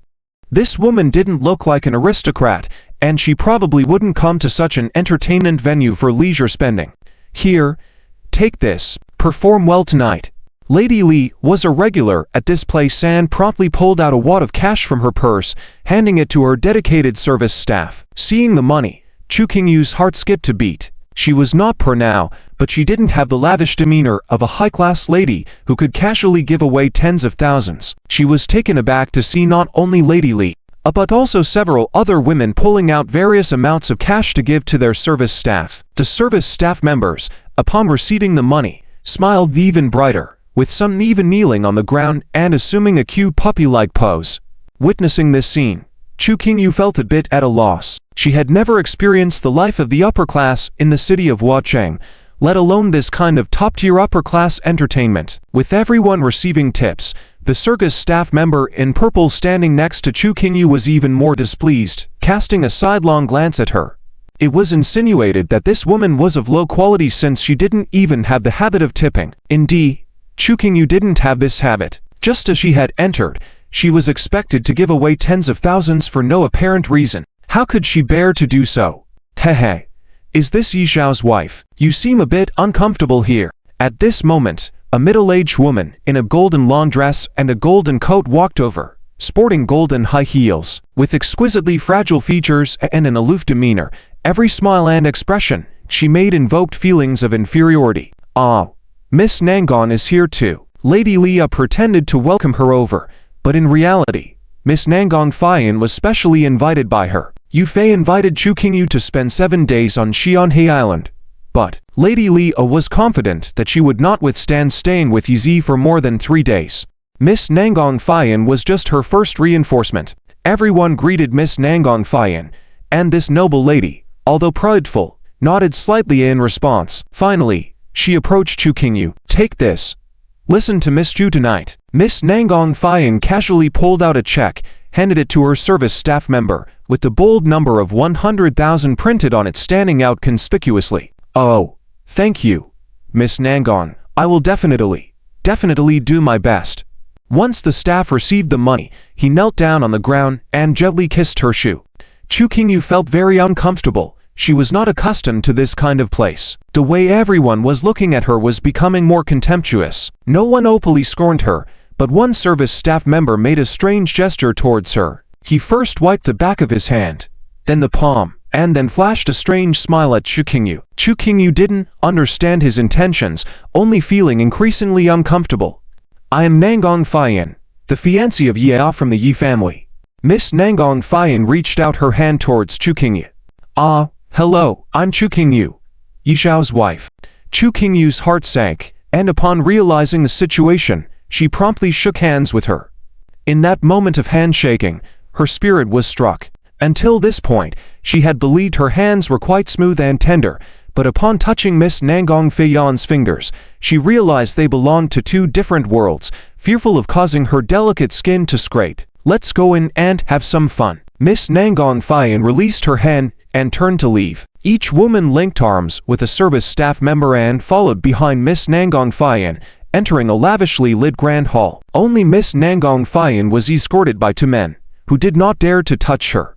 Of course, Chu Qingyu did not touch the service staff member in purple either. Inside, there were all kinds of entertainment facilities: bowling, darts, dance floors, billiards, a Ferris wheel, and of course, alcohol.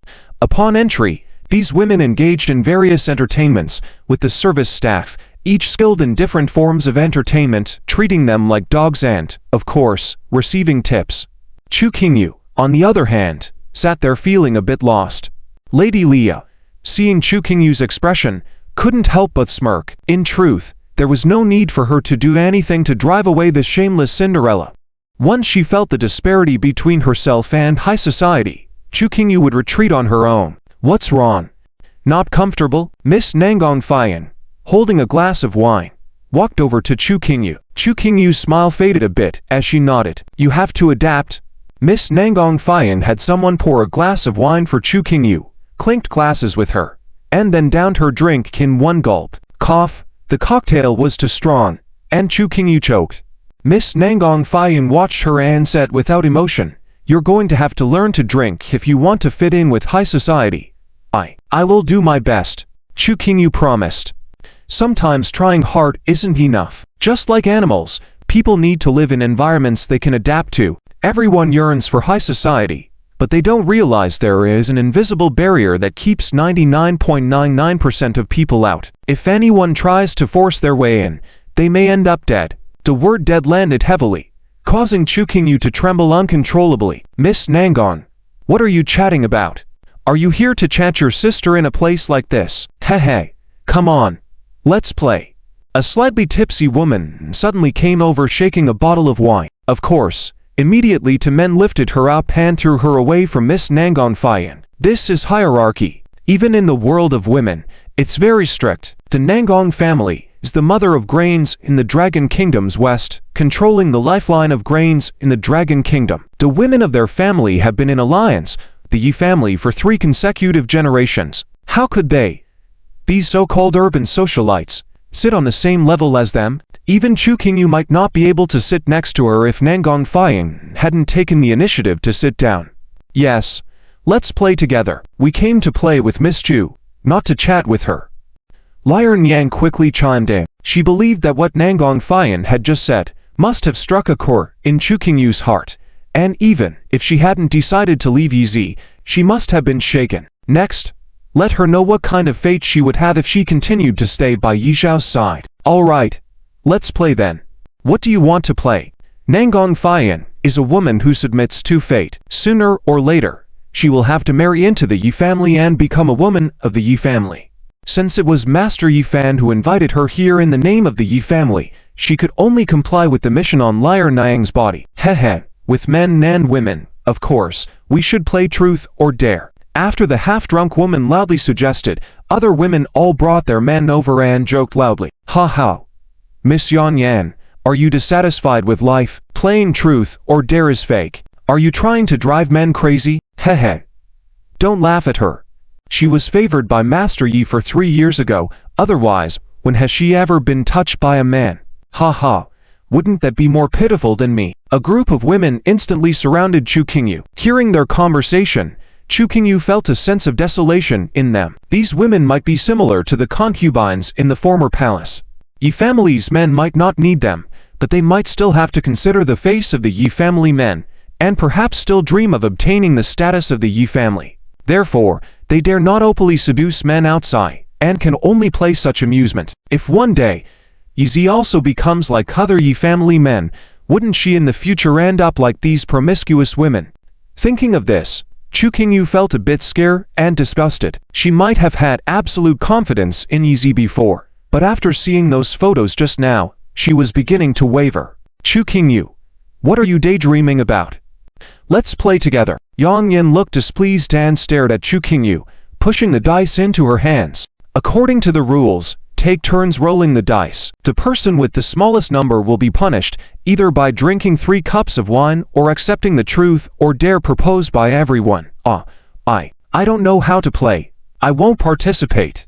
Chu Qingyu quickly put the dice on the table and waved her hand to refuse to join. She might have seen people play this game before, and she could accept it if she played with a close friend like Shen Yu. But she dared not play such a game with these women. Who knows what crazy things they might make her do if she loses. However, as soon as she said she wouldn't play, everyone's faces turned extremely gloomy. Chu Qingyu, are you playing dumb? Who are you pretending to be? A woman from a second-rate small family in a small city. How can you compare to us? Let me tell you, I'm the granddaughter of a second-rate commercial family in Yanjing. I'm much nobler than you. How dare you not give me face? Chu Qingyu pursed her lips, being insulted but not arguing back, with a look of stubbornness. She acknowledged that her family background was inferior to the others, but she couldn't accept self-degradation and become like women like Yang Yan. Trash. Yang Yan couldn't bear it when she saw Chu Qingyu not speaking and wearing a disdainful expression, and she directly slapped her. The crowd was in a panic. In their hearts, they were actually jealous of Chu Qingyu being the beloved of the Yi family men, not willing to admit that Chu Qingyu was more noble than them. But in reality, they all knew that she was like a phoenix among them. They were outdated and forgotten pheasants. If Yang Yan really hit Chu Qingyu, and she complained to Yizi, they could imagine their fate. Whoosh! Chu Qingyu gently dodged, avoiding Yang Yan's slap. Alright, if she doesn't want to play, she doesn't have to. Yang Yan, don't be reckless. Finally, Nangong Fian spoke up, stopping the conflict at the verbal stage. Humph, get lost. You're not welcome here. Can't even afford a tip, and Miss Nangong has to pay for your expenses. We look down on women like you. Exactly. Who do you think you are? When Master Yizi gets tired of you one day and kicks you away with 1 foot, you won't even be as good as us. Do you think you can be accepted by the Yi family like Miss Nangong? Become a woman of the Yi family. Wake up. For 100 years, the women of the Yi family, which one isn't distinguished, wealthy, powerful, or dominant in a piece of the world? As for a woman like you, it's even pitiful to be just a servant of the Yi family. Yang Yan and other women started drinking and couldn't control their emotions, speaking out their true feelings one after another. Chu Qingyu felt miserable. Very miserable. If the other party had been spouting hurtful words, she might have brushed it off as unimportant. But she knew very well that everything they said was true. Because of that, she couldn't refute them and could only listen to it all and let it seep into her heart. Seeing her in this state, Liar Niang secretly sneered to herself. It seemed that the effect of tonight had been achieved, and this woman had started to accept reality. Miss Chu, sorry, but since you don't want to play the game, please leave. Lion Yan then acted kind and walked over, saying, "After all, we're playing this kind of game, and it's not welcoming to have someone watching. If you're bored, go find Master Yi Zi. I heard he's with Master Yi Chan." Once Yi Chan was mentioned, Yang Yan and the other women chuckle even more coldly. If Master Yi Zi and Master Yi Chan are together, I suggest you don't go looking for him, in case you can't handle reality. Isn't it? Master Yi Chan is more skilled than all of us. We're just looking for a male companion, but he's finding dozens of female companions, and each woman's figure is hotter than you. I don't understand. Why did Master Yi Zi choose you? Your skin isn't smooth, your body isn't full enough, and your breasts aren't high enough. Hey, you look shriveled like an old woman. Ha ha. Although it's true, you all don't have to be so direct. A group of women continued to strike at Chu Qingyu, flaunting their own qualities. In Flower City, Chu Qingyu was considered a goddess and even the university's flower. But after coming here, she suddenly doubted her life, realizing that there were just too many women who were fairer and more beautiful than her. Especially Miss Nangong Fian, that was a true goddess, with skin as smooth and soft as jelly, while she paled in comparison in terms of temperament. Miss Fian was elegant, while she was poor. Chu Qingyu again felt shaken and scared, wondering that if Yi Zi fell in love with her, she might not have experienced the top-tier lifestyle yet. Once he returned to the Yi family, he would eventually become like other men, changing his allegiance easily. It's just truth or dare, right?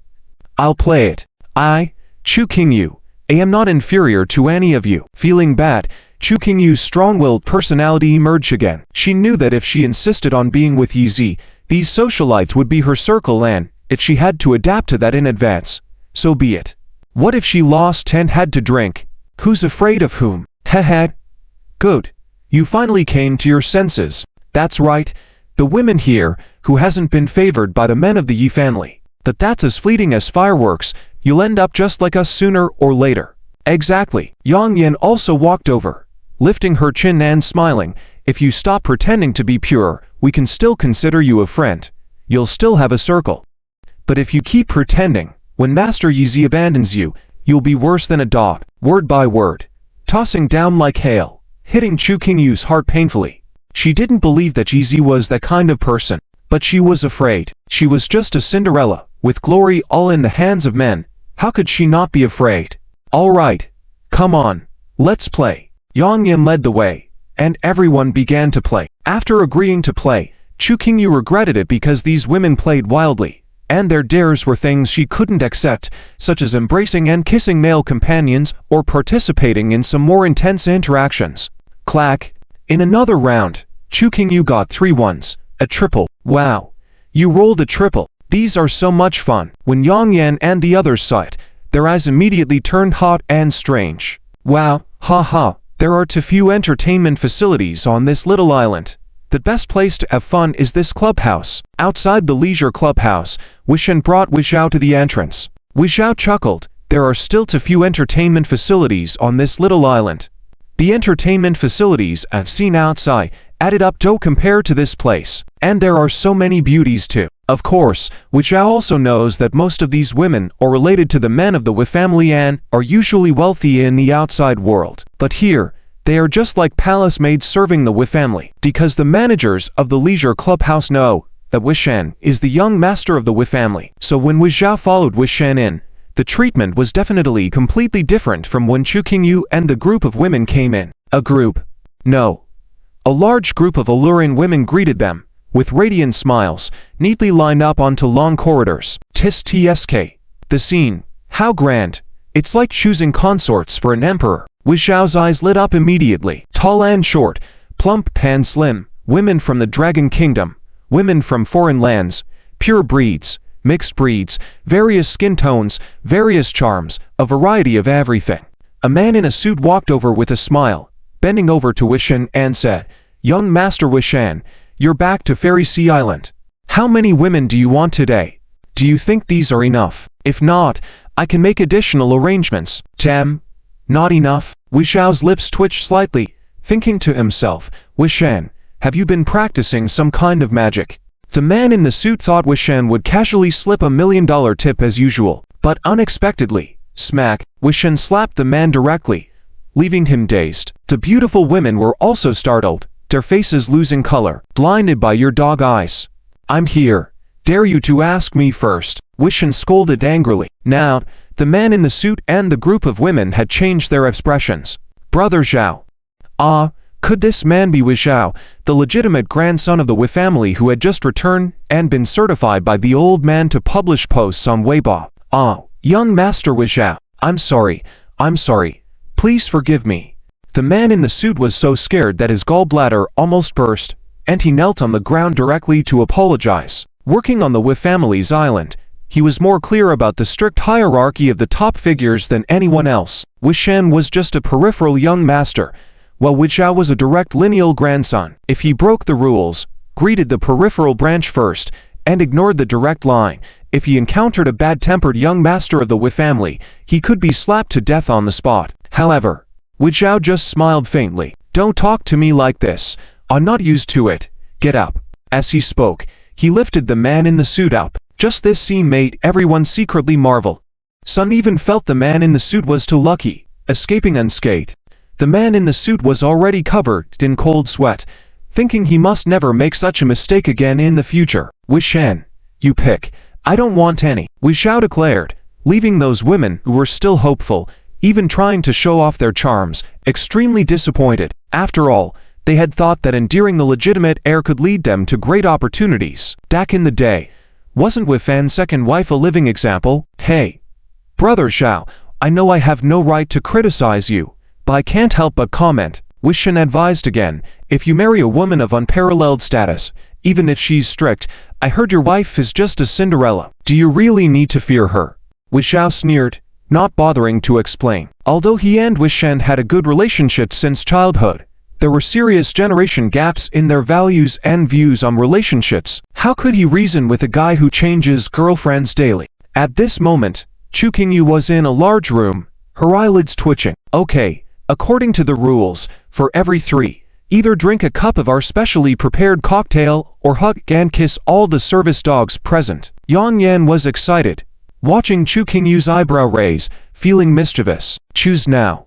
Hug and kiss them. A group of excited women began chanting enthusiastically. When out for fun, one must let loose to have a good time, but this woman, Chu Qingyu, who had boldly spoken moments ago, now seemed timid and uninteresting. And now, with a chance to tease her, they certainly wouldn't hold back. The service dogs referred to the male staff members they had brought in, and each one stood up. Chu Qingyu felt disgusted and couldn't help but cross her hands over her body, smiling awkwardly. Ow, I'll just drink, she said. Good. Sisters, let's mix cocktails, Yang Yin exclaimed, and 7 to 8 women excitedly began mixing drinks. Just watching their mixing process made Chu Qingyu's hair stand on end.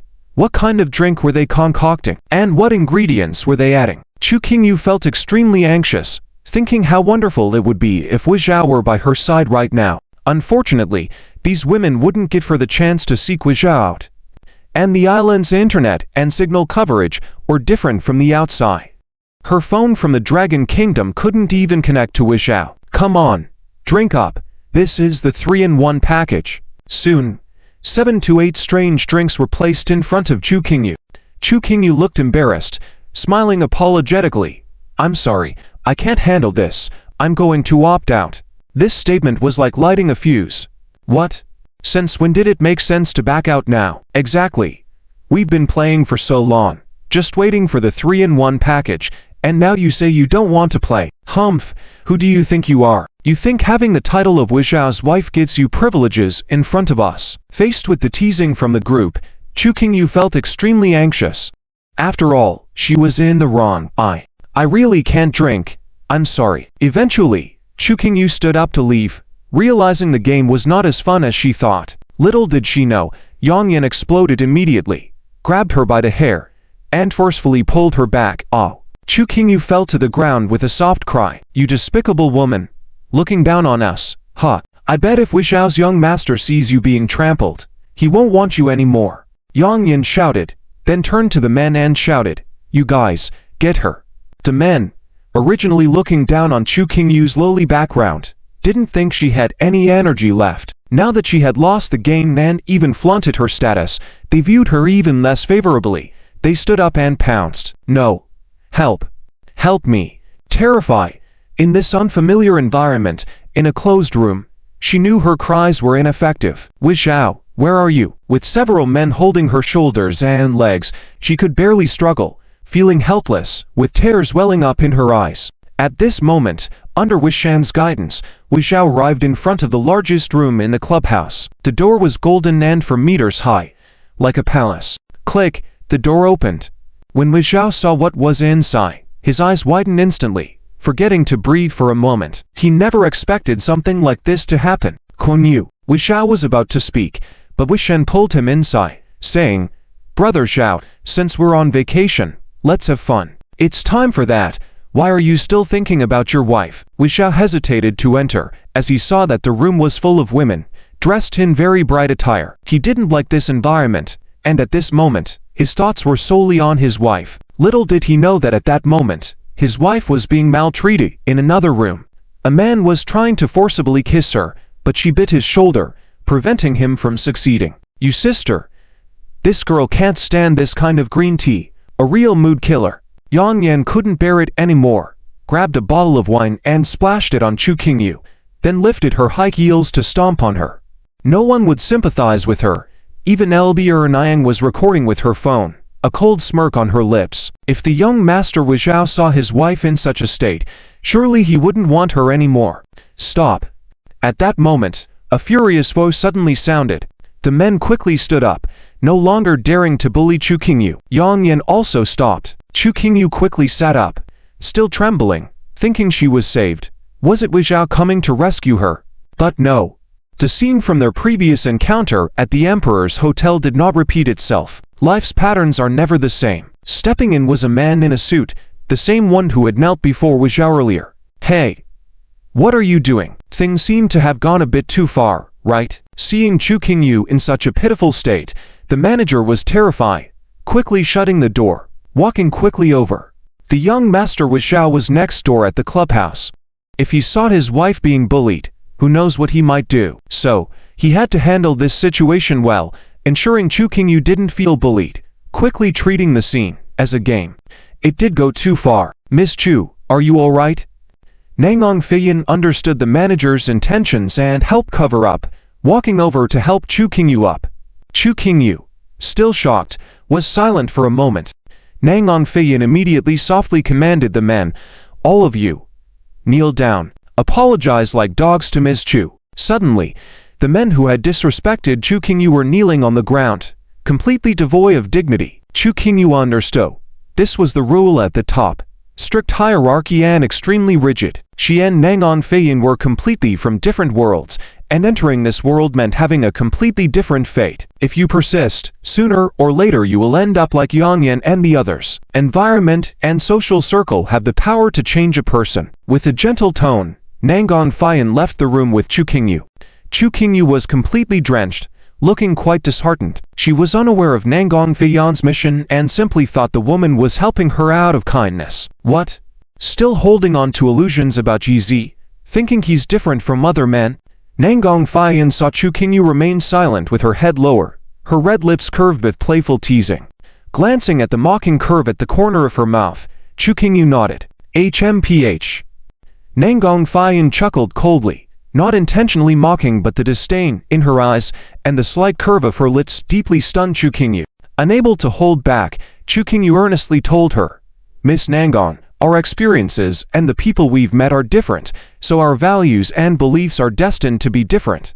I know the people you've encountered prioritize money and power, and men are fickle and materialistic. But let me tell you, Yizi is not that kind of man. We've been through 3 years of marriage, and he would never abandon me for another woman. Moreover, he has strong willpower.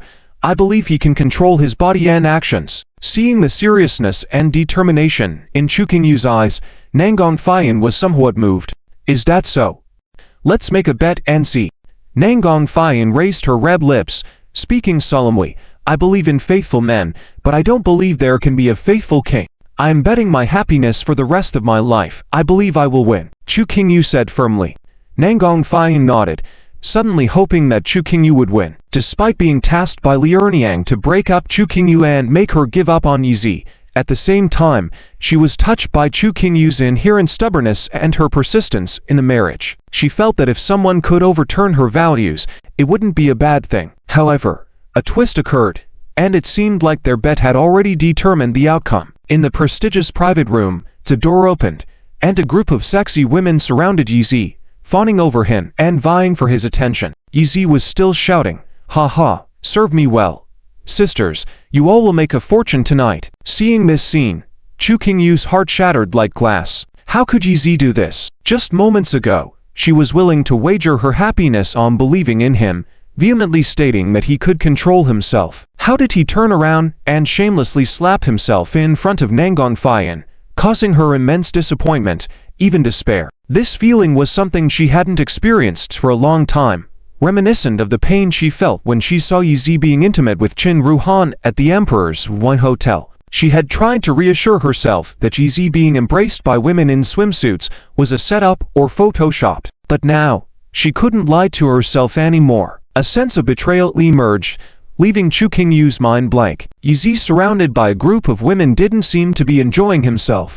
When the women rushed out, he actually wanted to leave. However, a woman's gaze caught his attention. She mentioned their dire situation, implying they would go hungry if Yizi left. Yizi wasn't a saint, but he couldn't leave while the women were clinging to him, making it impossible for him to move. Out of goodwill, he planned to chat with them for a while, ensuring they received the compensation from Yikan and the club. Unexpectedly, fate worked in mysterious ways. When he sensed a cold glare behind him, he turned abruptly to find Chu Qingyu looking at him with extreme disappointment. "Qingyu, you're here too? What's wrong? Why are your clothes soaked?" Yizi quickly pushed aside the women and, amidst their resentful and jealous glares, headed towards his wife.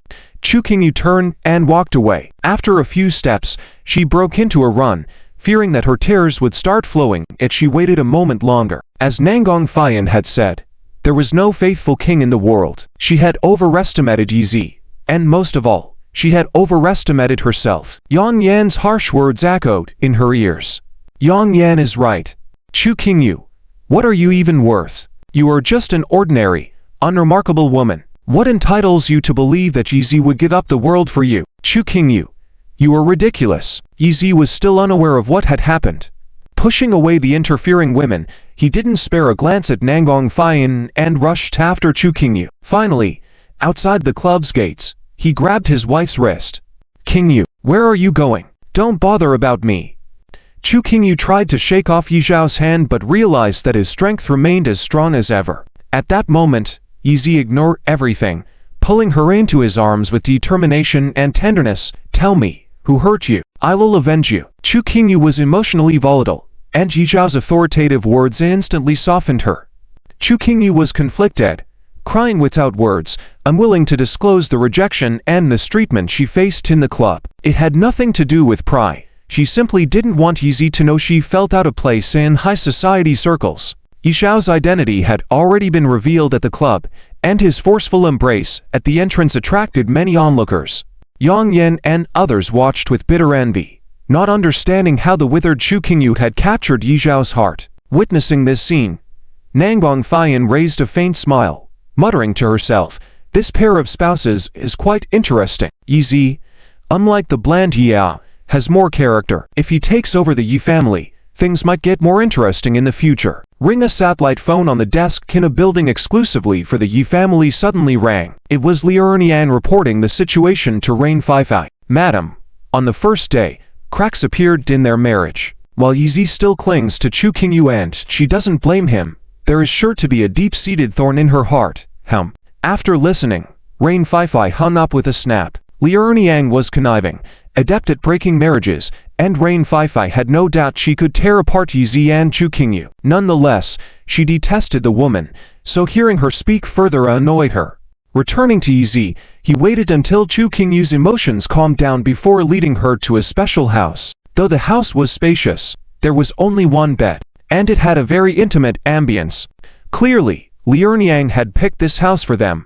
Understanding a man's heart, hadn't Yizi not touched Chu Qingyu in 3 years. Men were like that, what they couldn't have, they yearned for. And once they got it, they quickly forgot. Many loves were fleeting moments in bed. Li Erniang believed that once Yizi had Chu Qingyu, he would realize she was nothing special. Upon encountering a more beautiful woman, he would naturally discard her like an old thing. Qingyu. Old rule. I'll sleep on the sofa. Yizi waited for Chu Qingyu to finish bathing before obediently taking the blanket to the couch. Somehow, the 200 square meter room seemed to lack sleeping spaces, with just the floor and the bed being the options. Yizi. Chu Qingyu suddenly called out to him. Let's sleep together. In the past, Yizi would have eagerly jumped onto the bed upon hearing those words. But tonight, he sensed something was amiss with Chu Qingyu's emotions. He assumed it was related to her seeing him surrounded by women, but she didn't want to hear his explanation. Most importantly, her eyes showed that she believed he hadn't betrayed her mentally or physically. So what was she thinking? Okay.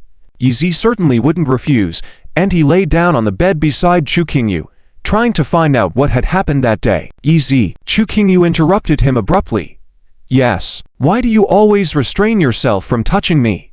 Is it because I lack feminine charm? Yizi was taken aback for a moment before smiling warmly and pulling Chu Qingyu into his embrace. Although he hadn't been with a woman before, he wasn't clueless. He wouldn't act recklessly. He explained with a gentle smile, I am a believer in perfect love. I not only find you charming but also believe you are the perfect wife. That's why I will only take the next step when you are mentally and physically ready. As his words sank in, Chu Qingyu immediately felt a surge of emotion, saying, Yizi, I never let you touch me before because I felt you weren't worthy of me. And now I hesitate because I fear I'm not worthy of you. Yizi, I'm sorry. I've always said that I am a worldly woman with many conflicting thoughts. Chu Qingyu collapsed in Yizhao's arms, sobbing uncontrollably. Early the next day, Yizi was summoned by Yu Feifei to explain the industry and power situation of the Yi family to him. Just as Yizi left, Madame Li brought Yang Yan and others to find Chu Qingyu.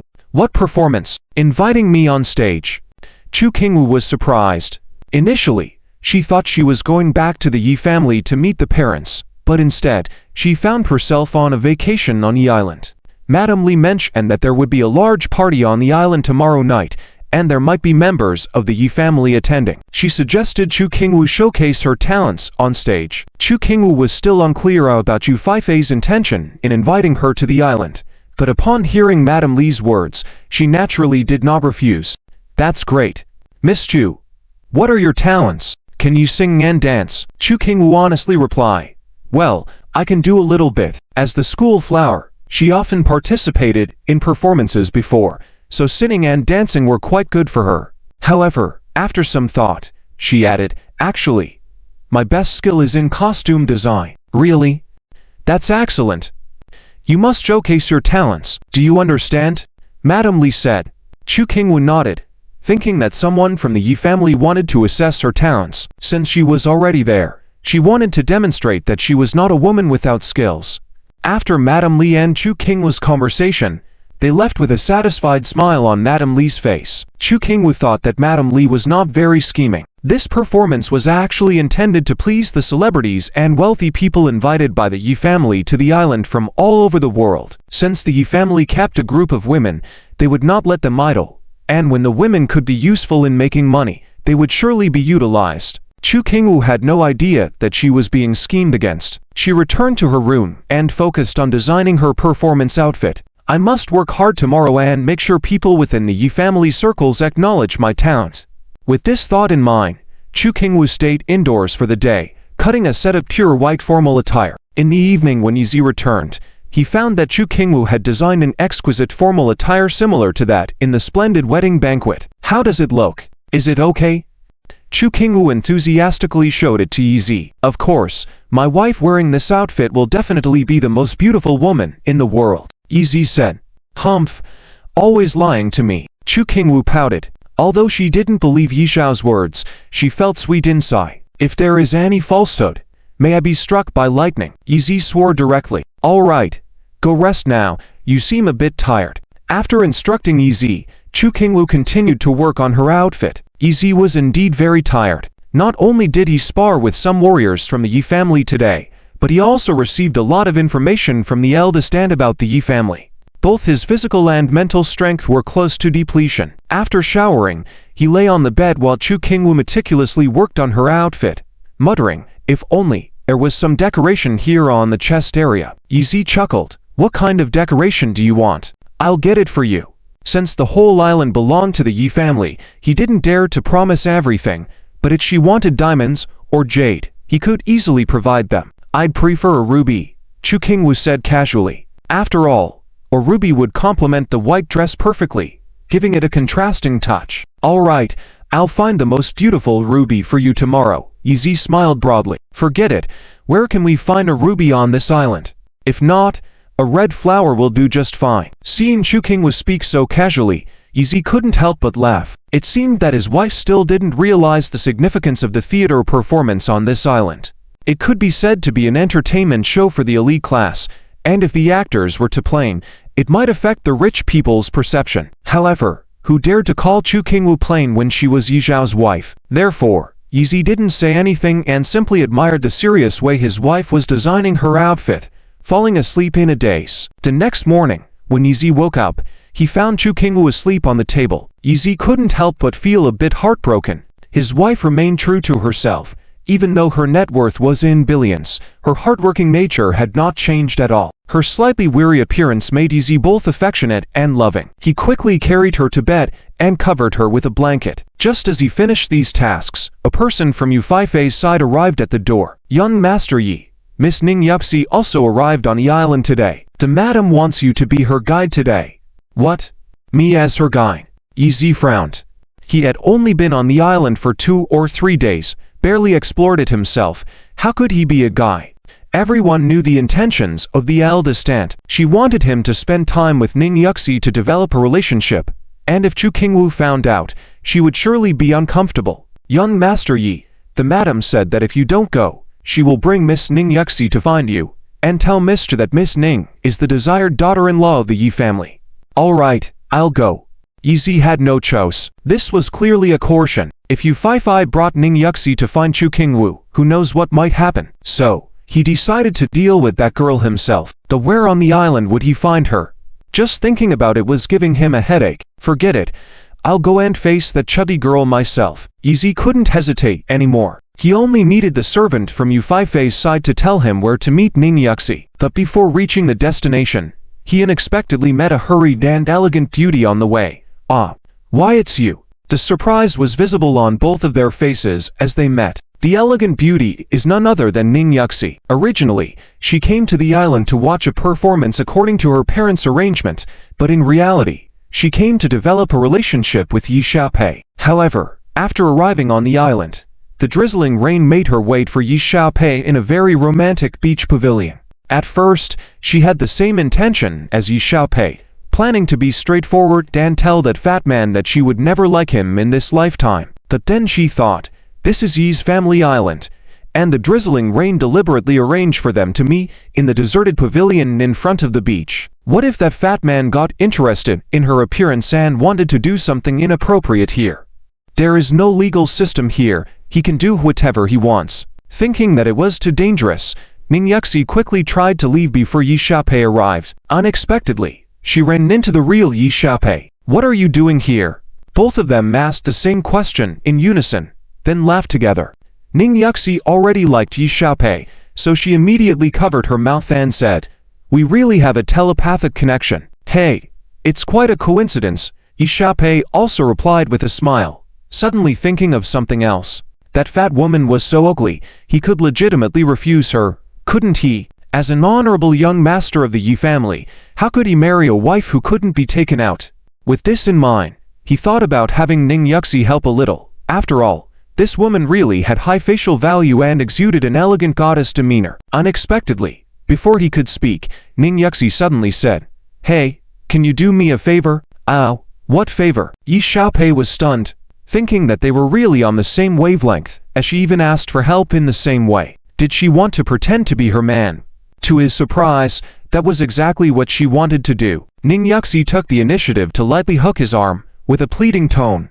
Please, pretend to be my boyfriend for a while. Help me get rid of a nuisance admirer. Yi Xiaopei was speechless. Now, he didn't even want to admit that they were on the same wavelength. What do you think? Please, Ning Yuxi pleaded. As long as this handsome bodyguard was by her side, She wasn't afraid of that fat man bothering her at all. Seeing the bodyguard exuding a domineering and upright demeanor, she believed he wouldn't flinch in front of that fat man Yi Xiaopei. "All right, but after I help you, you must help me in return. Deal. It's a promise." Ning Yuxi was so happy that she could legitimately hook his arm and wait for the fat man Yi Xiaopei to come, telling him that she already had someone in her heart. "By the way, I don't know your name." Yi Xiaopei thought that if he was going to pretend to be her boyfriend, later she had to pretend to be his wife, so he thought he should at least know her name. But Ning Yuxi teased him and didn't want him to know she was Ning Yuxi, the fiancée of his employer. She turned her face away and said, "I won't tell you for now, but you'll know soon enough." "Fine." Yi Xiaopei didn't press the question. In turn, Ning Yuxi asked, "So what's your name? How long have you been with the Yi family? If you won't tell me, then I won't tell you either." Yi Xiaopei also acted stubborn. At the same time, he had lied to her before, claiming to be the Yi family's bodyguard, and now that if he told her he was Yi Xiaopei himself, wouldn't he be hitting his own face? "HMPH, you won't tell me, don't tell me, stingy." Ning Yuxi deliberately acted petulant. And so, they arrived at the pavilion together, sat down, chatting, and waiting for the fat man to arrive. At this moment, she hoped so much that the fat man would have an accident on his way here so that she could openly love the handsome guy. Yi Xiaopei also found it strange. Wasn't this the place where his great aunt wanted him to come? Why hadn't that fat woman appeared yet? Did she have an accident on the way? Forget it. I don't care.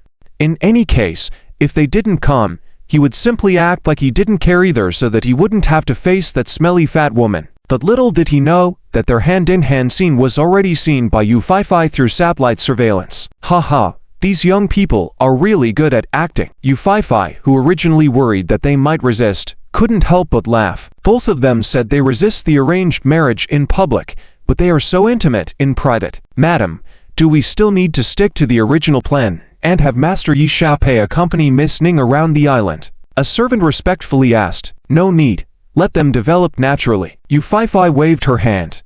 However, after thinking for a moment, she suddenly asked someone to call Li Erling, wanting to instruct her to take Chu Qingwu to see the romantic scene in front of the beach. On the other side, Chu Qingwu was really tired and asleep. But just after sleeping for less than 2 hours, someone knocked on the door outside. Chu Qingwu, still in a daze, got up and opened the door only to see Li Erling's stern face. "What time is it? Still sleeping? What's wrong?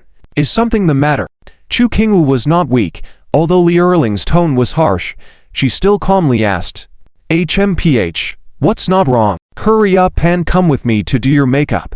The actors need to enter early tonight. Do you think today's performance is just a small activity outside? Many wealthy people will attend, and it is even a members-only event." Li Erling said disdainfully, "You already look very ordinary. If you're not careful with your makeup, I'm afraid you'll be criticized by those wealthy people." "Oh, all right." Chu Qingwu was despised, but she didn't argue back. As the former school flower, she thought even if she wasn't a top-tier goddess, she wouldn't be criticized for her looks. However, after coming to this island and seeing Nan Gongfei along with many women who surpassed her in beauty, she willingly accepted Li Erling's words. Moreover, hearing that many wealthy people were returning, and it was a membership fee event, she wanted to perform well. After a quick wash and brush up, Chu Qingwu set out with Li Erling. Also accompanying them were Yang Yan and other women sitting in a big car. However, unexpectedly, the car suddenly stopped midway, and the women inside all looked out the window. Chu Qingwu, who was dozing in the car, woke up at the sound of whispering around her and opened her eyes. "Oh, it's really Miss Ning Yuxi coming, and with Master Yi Xiaopei. What a perfect match." Exactly, that noble temperament is so much better than someone's. They cast their gaze towards Chu Qingwu as they spoke. Chu Qingwu felt that something was wrong, and as she looked out the window, she saw the couple on the beach 100 meters away. The scene made her feel as if an ice-cold arrow pierced her chest, leaving her heart numb with an unbearable ice-cold pain. She could be mistaken by others, but she had been looking at Yi Xiaopei's back for 3 years. How could she be wrong? And now, seeing her husband standing hand in hand with a charming woman, it was indeed a knife in her heart. Heh, Chu Qingwu, are you giving up now? Ning Yuxi is the first daughter of the dragon country's richest man on the surface, a true aristocrat. She and Master Yi Xiaopei are a match made in heaven. As for you, you're just a stain in Master Yi Xiaopei's life. If you had any dignity, you would leave Master Yi Xiaopei on your own. Other women also chimed in. That's right, last night I was worried that Master Yi Xiaopei was being deceived by this woman. Fortunately, he is still clear-headed. Master Yi Xiaopei is with Miss Ning Yuxi. I sincerely wish them well, but if it's with some wild chicken from a remote city, I hope he shuns off quickly. Each word felt like a cold rain relentlessly striking Chu Qingwu's face, leaving her speechless. Seeing her state, Li Erling's eyes showed amusement and satisfaction. If yesterday Chu Qingwu felt like a thorn in her side, now Ning Yuxi was like a knife in her heart. Forget it. Don't look. Let's hurry to the Grand Theater. Li Erling, being an experienced woman, knew that she couldn't suppress Chu Qingwu too much. If this woman couldn't swallow her pride and leave Yi Xiaopei on her own, then that would become troublesome. The car soon started moving again. Chu Qingwu's eyes remained fixed on the backs of Yi Xiaopei and Ning Yuxi. Her already haggard face now appeared somewhat numb. Yi Xiaopei, have you really betrayed me emotionally? For whatever reason, why would you accept being so intimate with another woman? As the car drove away, Li Erling looked at Chu Qingwu, who was still struggling, knowing her mission might be completed 3 days earlier than expected. In matters of love, misunderstandings, if not cleared up promptly, can turn into irreversible facts over time. With no chance for Chu Qingwu and Yi Xiaopei to clarify face-to-face now, misunderstandings could easily become reality. As the car moved further away, Yi Xiaopei suddenly turned back and saw the performance car just passing by them, feeling a sense of unease. What's wrong with you? Ning Yuxi couldn't help but ask Yi Xiaopei, who seemed restless. Nothing. Yi Xiaopei immediately released Ning Yuxi's hand, hoping that Chu Qingwu wasn't on that car. Yi Xiaopei foolishly realized his mistake. His wife was still on the island, so why did he try to take the easy way out and have someone else reject the fat woman? How sad would Chu Qingwu feel? She saw him hand in hand with another woman. By the way, that ruby on your clothes is so beautiful. Can you sell it to me? Yi Zi suddenly noticed the red gemstone on Ning Yuxi's clothes, shining brightly. Didn't my wife mention wanting a pendant last night, embedded in the clothes she designed? I can buy it and give it to her. You have good taste. Ning Yuxi saw Yi Zhao's interest in her gemstone, and was happy, enthusiastically telling him the origin of the gemstone. This is a heart of the Red Sea crafted by craftsmen for a king in the Western world in the 15th century. There are only 2 in the world, and this one was bought by my father for several billion at an auction. Later, I had my name carved on it, and I can have it embedded in any clothes I like anytime. Yi Zi nodded. Hearing how precious the gemstone was made him feel even better. He decided to buy it and give it to his wife to shine on stage, showing everyone that she is not a poor woman. If you like it, then I'll give it to you. Unexpectedly, Ning Yuxi, with a gemstone worth several billion, actually said she would give it away, which surprised Yi Zi. Ning Yuxi didn't even know he was from the Yi family. She thought he was embarrassed because of the high price, making the bodyguard think about it and involuntarily laughed. You don't need to be embarrassed. You helped me last time, so of course I want to give you a gift in return. The more expensive the gift I give, the more precious I am. Makes sense.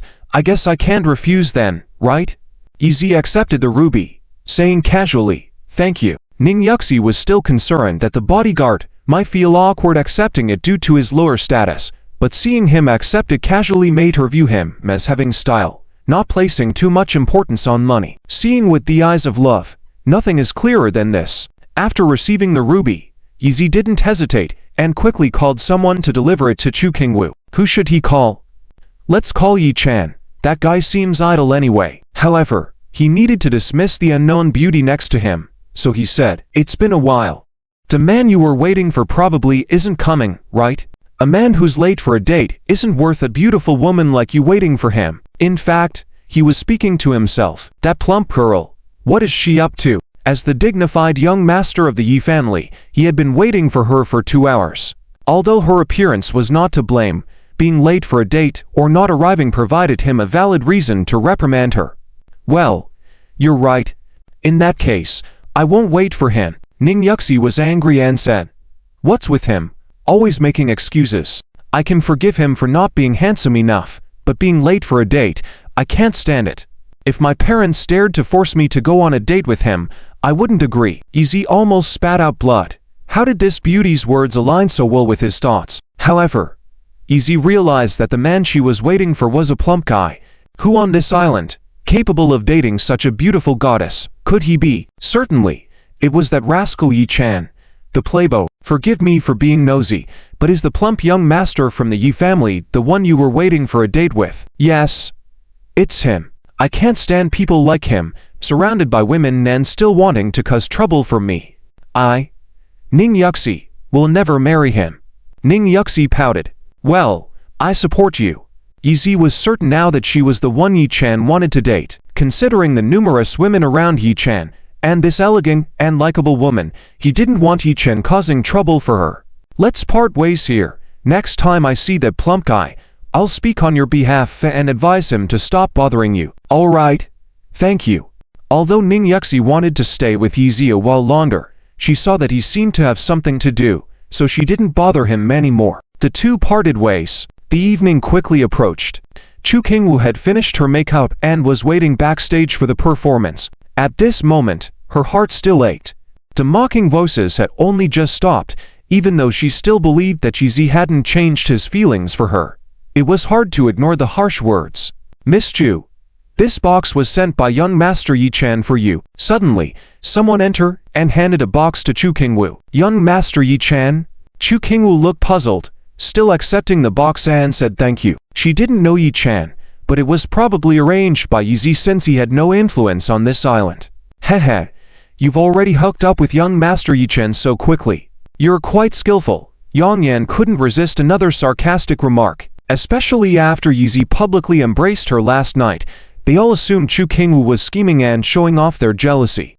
Now taunting her had become their habit, but Chu Qingwu didn't pay attention, as these snide remarks were nothing new to her. As she prepared to open the box and see what was inside, suddenly all the lights in the hall went out. It was pitch black. What's happening? Calls rang out from the actors' dressing room. At that moment, from the adjacent stage lobby, romantic music could be heard. Quickly, someone rushed into the dressing room and exclaimed, "Hey, come out and see. Master Zhao is proposing to Miss Jin." Wow. In an instant, the dressing room was filled with screams as a group of women hurried out, exclaiming, "Master Zhao is the heir to the richest family in Longjing City, Dragon Country, wealthy and handsome, a dream lover for many women. Indeed, and the Zhao family is one of the 7 big families in Longjing, with a high status, second only to the Yi family. Oh, I wish I could marry him. Ha, you must be dreaming. Noble families care about equal status pairings. Miss Jin is from a multinational conglomerate family in Longjing. Their union is a perfect match, only suitable for those people." Although Chu Qingwu had no interest in watching, she listened to these comments and sighed inwardly. Yes, the upper class cares about matching status.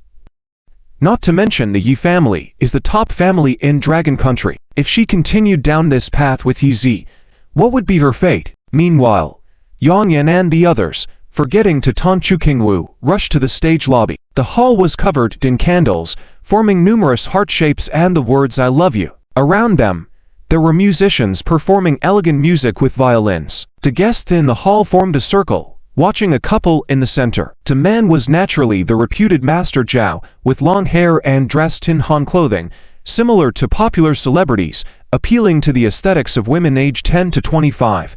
Yet lacked a certain manly quality. The woman wore a white evening gown with a deep v-neck, voluptuous curves, paired with big wavy hair, sexy and seductive yet exuding a noble air. She was Miss Jin from the Jin family, Jin Fenghuang. Wow, the man is so handsome, and the woman is so dignified. They truly are a match made in heaven. I want to take a photo with them. I wish I could replace Miss Jin and marry Master Zhao. They shouted in excitement. The men drooled over Jin Fenghuang, while the women fawned over Master Zhao. The majority who arrived on this small island were wealthy and prominent figures in Dragon Country, now reduced to being spectators of this couple, indicating their status among the upper class. Amidst the lights, music, sighs, and blessings, Master Zhao knelt down in front of Jin Fenghuang, extending a bouquet of roses to her. This scene caused the hall to erupt in excitement. Master Zhao is kneeling down. I feel dizzy. It's the first time I've been this close to Master Zhao. I hope there's no dust on the ground.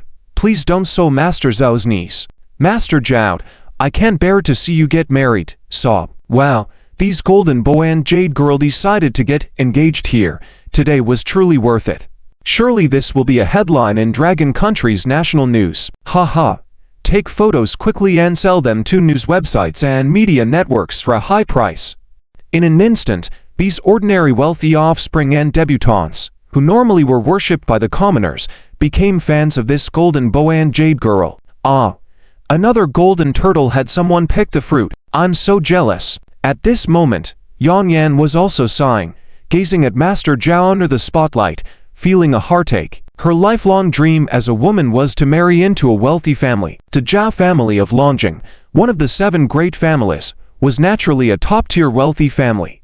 Unfortunately, as a woman of her status, she would forever only have the role of being envious, for she knew it was difficult for someone of her background to stand out. After envying Jin Fenghuan, she harbored even more envy towards Chu Qingwu. How could such a grassroots woman marry the young master of the top family Yizi? It was truly unacceptable. Phoenix, marry me. Master Zhao presented Jin Fenghuan with a priceless ruby, surprising the whole hall into silence.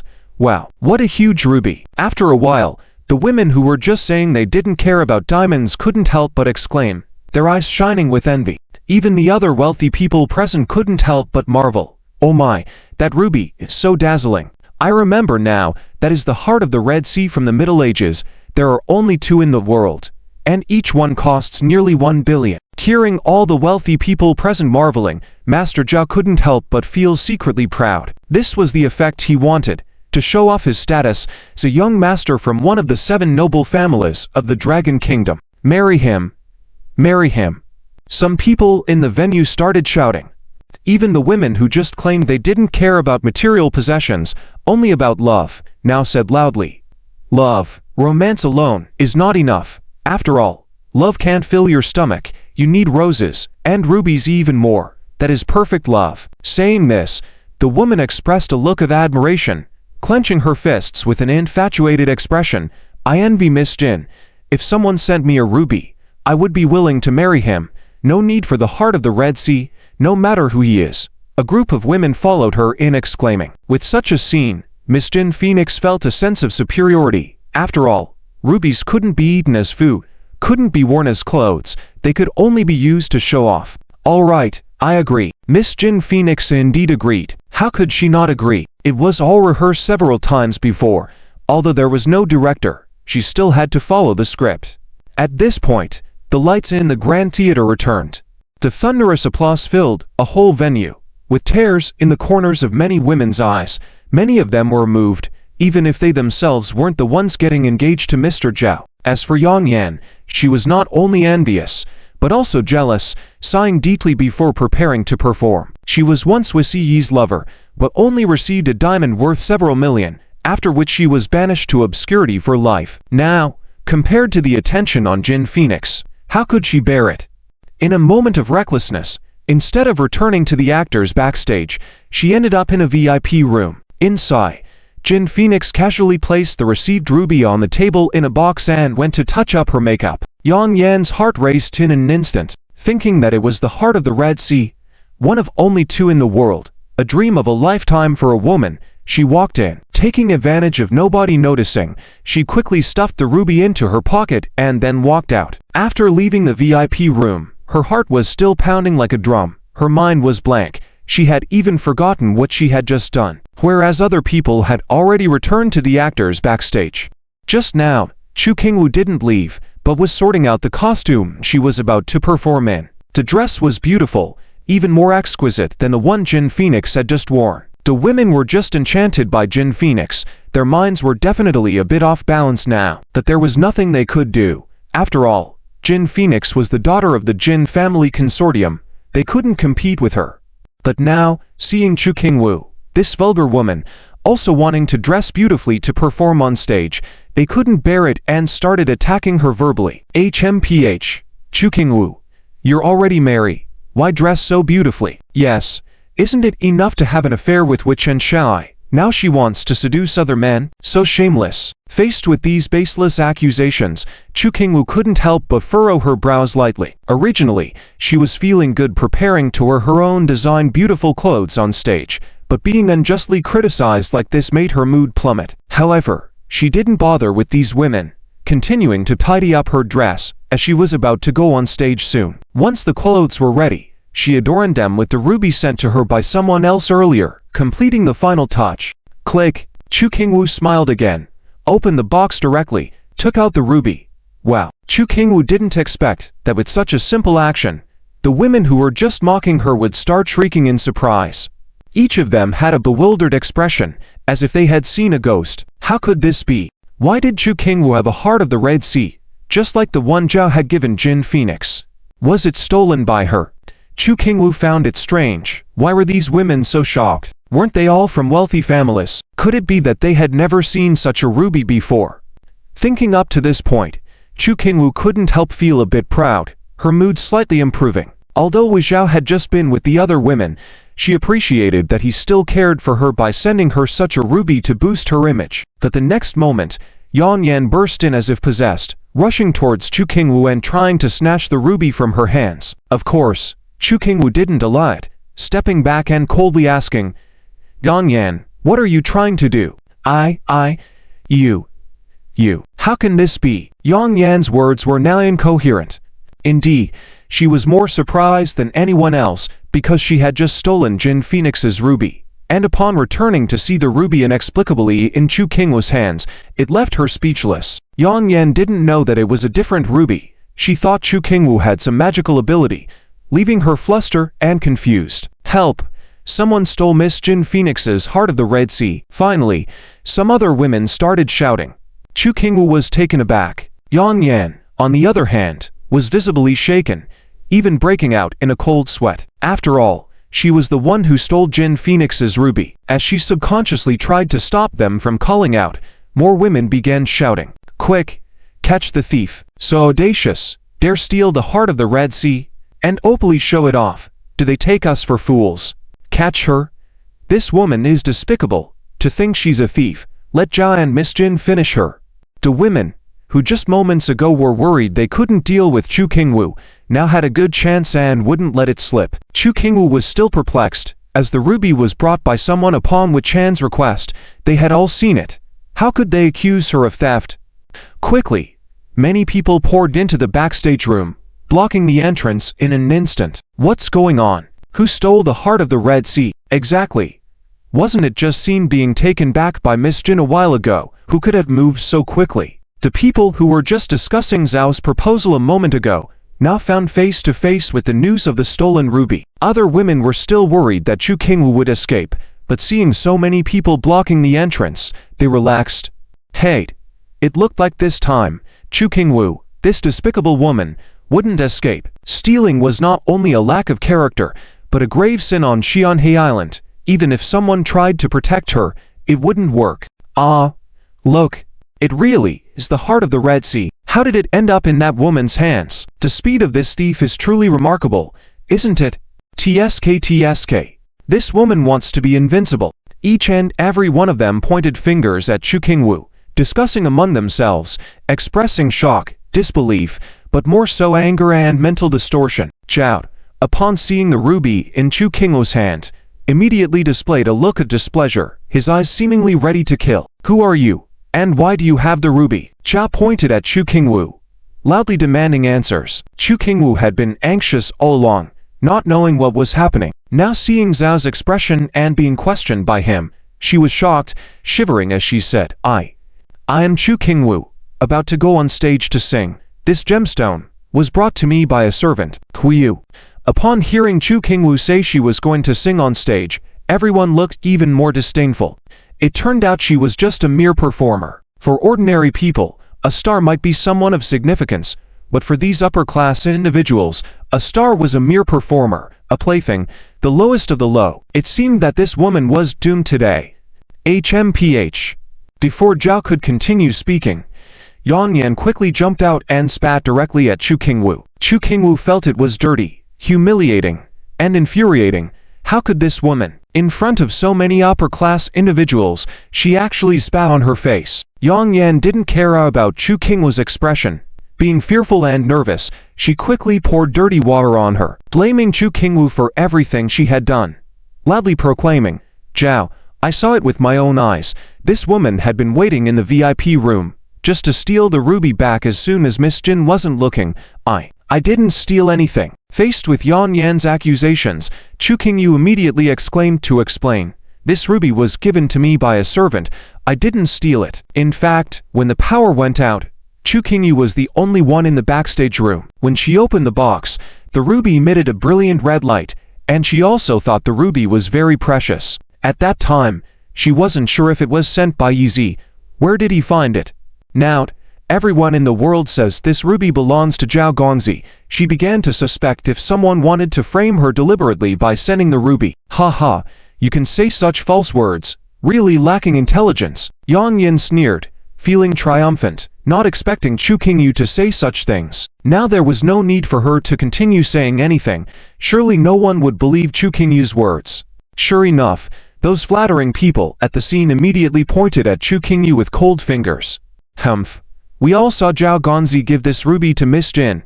How could someone give it to you? You're not only a thief, but also a liar and a fool." This gemstone was Zhao Gongzi's proposal gift to Miss Jin, so romantic and sacred. But you, this shameless thief, have ruined the atmosphere and blasphemed Zhao Gongzi and Miss Jin's love. It's truly outrageous. Exactly. The noble Miss Jin should be enjoying beauty and romance at this moment, but all because of you, this despicable person. What are you? A worthless being not even comparable to a single hair of Miss Jin dares to touch the heart of the Red Sea. Zhao Gongzi, please don't let her off lightly. Faced with numerous accusations, Chu Qingyu's face turned pale, her lips dry, lost and bewildered. Who did she provoke? Why was she being accused of these baseless charges? All right, I hate thieves the most, but since she's a beauty, we'll just break her hands so she can't steal again. Zhao Tong signaled to the bodyguards behind him, and several men in suits walked towards Chu Qingyu. To Chu Qingyu, these men seemed like monsters. Ha ha, Zhao Gongzi, you really know how to cherish beauty. At this moment, Jin Fenghuan also came to Zhao Tong's side, apparently dissatisfied with the punishment of just breaking Chu Qingyu's hands. "The heart of the Red Sea was given to me by you. Since it has been touched by such a despicable woman, I don't want it anymore, so your proposal just now doesn't count." Wow. Everyone thought Jin Fenghuan was really high class. Giving up a gemstone worth several billion just because it was touched by someone so luxurious. Zhao Tong was also frustrated, embracing Jin Fenghuan's waist. He smiled bitterly. "What do you want then? HMPH, break all 4 limbs of this despicable woman before we talk."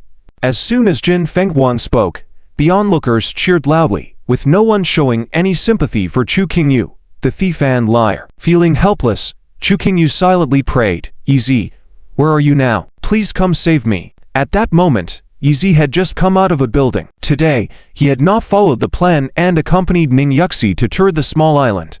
Ning Yuxi would definitely not let him off, especially after she specifically brought him over and wasted his time. Yi Zi put all the blame on her for canceling the appointment and left in a bad mood. "Madam, why don't you tell him that he was with Miss Ning while he was out today?" After Yi Zi left, Jin Leifu curiously asked, "Ha ha, don't you understand Yi Zhao's stubbornness?" Rain Feifei's eyes showed amusement as she played with the tea cover.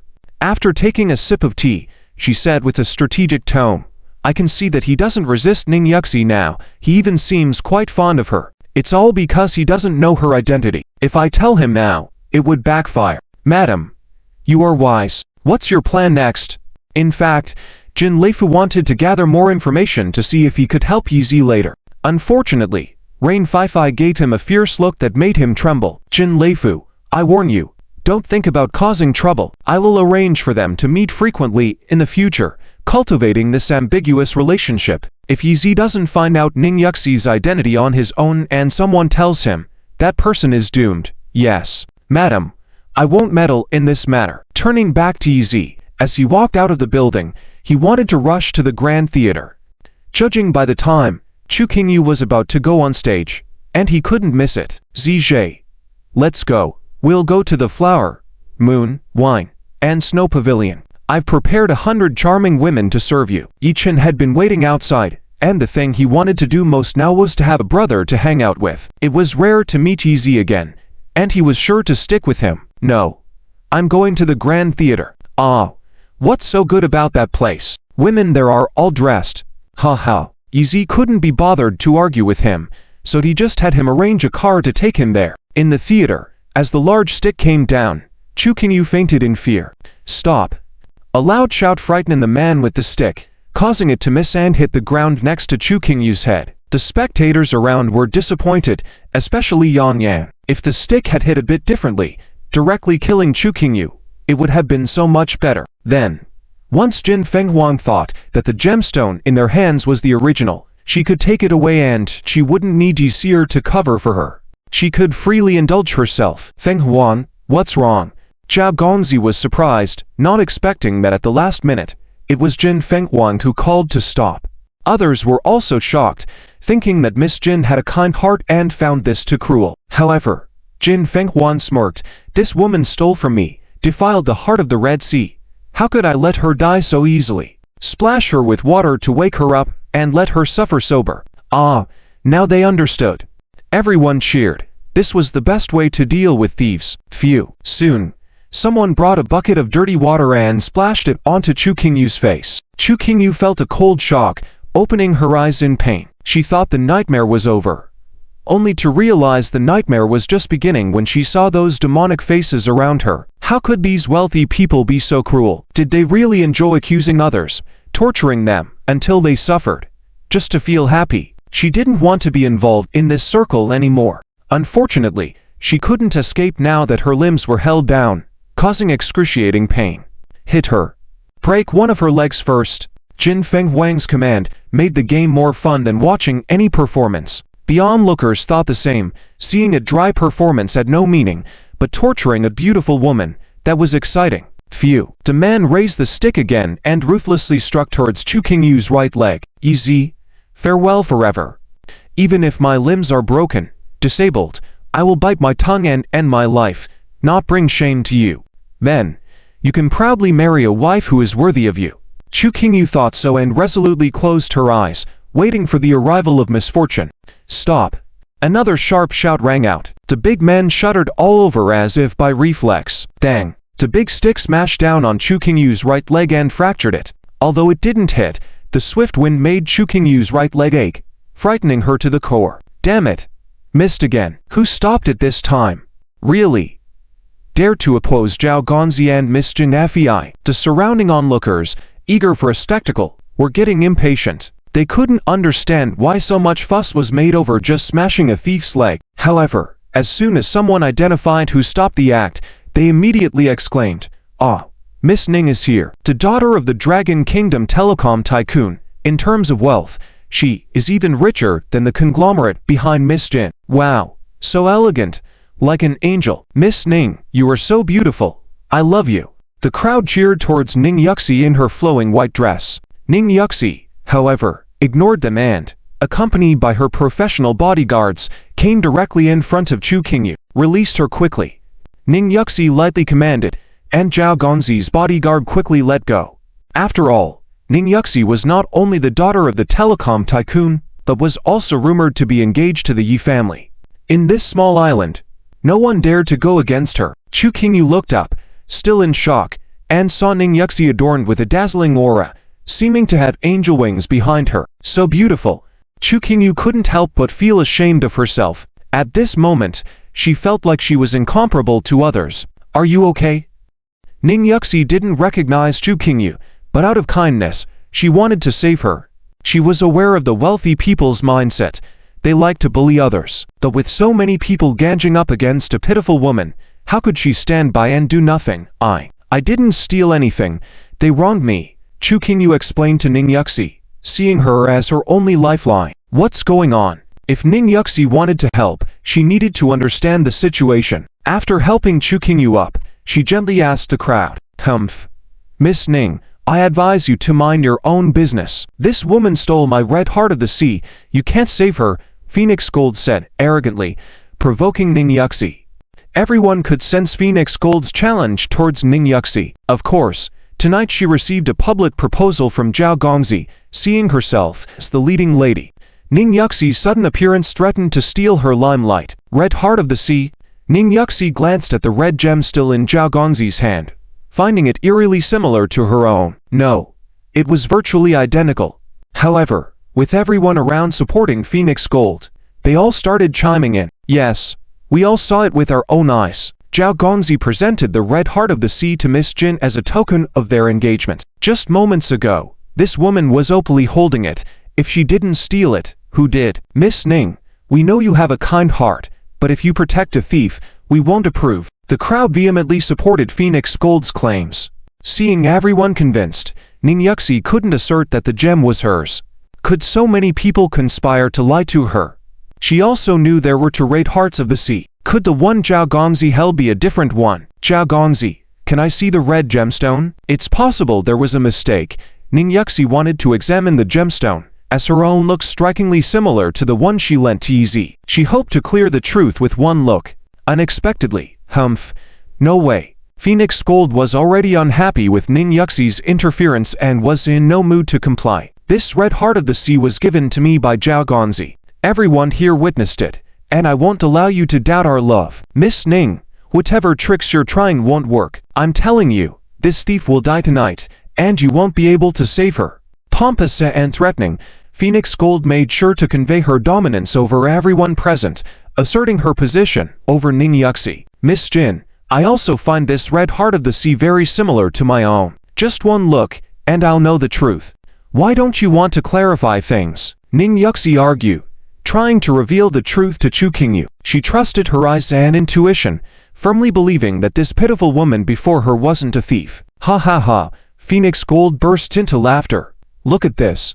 Miss Ning here is also a shameless woman, claiming that this red gemstone is hers. I suspect that the thief tonight was sent by her. The audience, who had admired Ning Yuxi until then, were taken aback by her behavior. After all, she was known as one of the Dragon Kingdoms for beauties. However, now she was being accused of dishonesty. Seeing that everyone turned against Ning Yuxi, Chu Qingyu, witnessing the situation, was moved.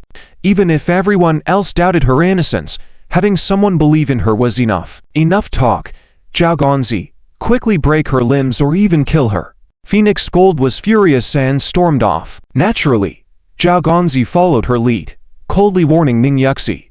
Miss Ning, we know you are about to marry into the Yi family, and we can't afford to provoke them. But justice is in people's hearts. If you insist on protecting this thief, don't blame us for being unkind. Seeing that things were getting serious, Chu Qingyu grew nervous. Having narrowly escaped doom twice already, she was still shaken. She anxiously watched Ning Yuxi, fearing the worst. Fortunately, Ning Yuxi didn't give up on her and reassured her. Don't worry, I won't let anyone harm you until the truth is revealed. With just a few words, Chu Qingyu was overwhelmed with gratitude and tears welled up in her eyes. This woman was her guardian angel. As everyone turned against her, Chu Qingyu was comforted to have someone believe in her innocence. Enough of this. Zhao Gongzi, hurry and cripple her or even kill her. Phoenix Gold, too, was furious and walked away abruptly. Zhao Gongzi, of course, followed her lead and coldly warned Ning Yuxi. Miss Ning, we know you are about to marry into the Yi family, and we can't afford to provoke them. But justice is in people's hearts. If you insist on protecting this thief, don't blame us for being unkind. Seeing they were serious, Chu Qingyu became very nervous. Having narrowly escaped danger a few times before, she was still shaken. She looked at Ning Yuxi, fearing the worst. Ning Yuxi, having seen that her bodyguards were reaching their limits, quickly pulled Chu Qingyu and ran towards the back door. The front is blocked. Ning Yuxi realized that their escape route was cut off. Step on my shoulders, climb over this wall, and keep running. In a moment of urgency, Ning Yuxi set aside her high-class demeanor and crouched down, indicating for Chu Qingyu to climb over the wall by stepping on her shoulders. Miss Ning, what about you? Worrying about Ning Yuxi's safety, Chu Qingyu was not selfish and expressed concern for her in return. I'll be fine. No matter what, they wouldn't dare harm me on the Yi family's island. Confident in her words, Ning Yuxi urged Chu Qingyu to hurry and escape. Frightened by the dreamlike encounter, Chu Qingyu shivered at the thought and climbed onto Ning Yuxi's shoulders. Let's go. Ning Yuxi gritted her teeth and boosted the woman she had just met onto the wall. Crackle! Chu Qingwu flipped over the wall and fell down, landing right in the main hall of the theater, with the exit of the theater in front of her. With a group of evil spirits behind her, Chu Qingwu didn't hesitate and ran towards the main gate. Click! The gate opened, and Chu Qingwu finally breathed a sigh of relief. As long as she left this place and saw Ye Xiaoxiao, he would surely help clear everything for her. Yes, Chu Qingwu couldn't bear this injustice. If it weren't for Ning Yuxi's sudden appearance, her limbs would probably have been disabled by now. She was determined to get back at them. Thinking of this, she couldn't help but lightly bite her lip. However, as soon as the door opened, she was instantly filled with fear. Her face turned pale, and she took steps backward. In front of her, Yang Yan led a group of people and blocked her way. Hey!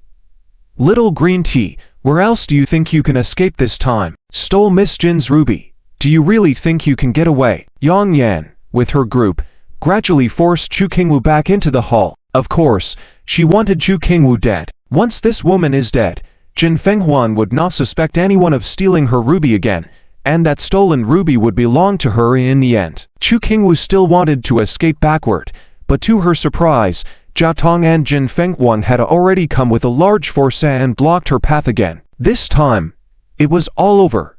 Little coward, where do you think you can still escape to? Jin Fenghuan was already angry. Just now, when Ning Yuxi tried to save her, Jin Fenghuan directed some of that anger towards Chu Qingwu. She took a step forward and slapped Chu Qingwu in the face. Crack!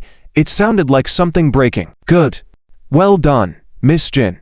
Satisfying. Those around them flattered. Not only that, Yang Yan and the other women actively came forward, holding Chu Qingwu firmly and preventing her from moving. Miss Jin, why don't you just keep slapping this thief to death one slap at a time? Ha ha. Jin Fenghuan also wanted to vent her anger. She continued to slap Chu Qingwu's face, causing it to swell, with her hair disheveled and blood dripping from her teeth and nose. The distinguished First Lady of Huacheng was instantly degraded to look like a beggar. Humph. Since it hurts my hands, continue. Break her limbs. Jin Fenghuan gave the order and turned away.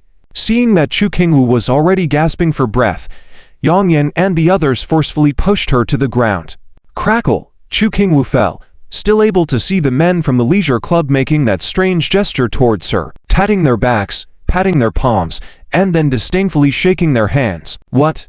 What does this mean? Chu Qingwu realized she couldn't escape and might die here. She wanted to understand why these men kept making that gesture towards her. Ha ha.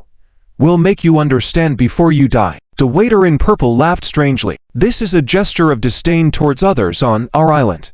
It looks nice, pure, but in reality, it's low-key, and the outcome is only fitting to be associated with excrement. Face reality. Don't think that marrying the wealthy young master makes you valuable. Your essence is right there.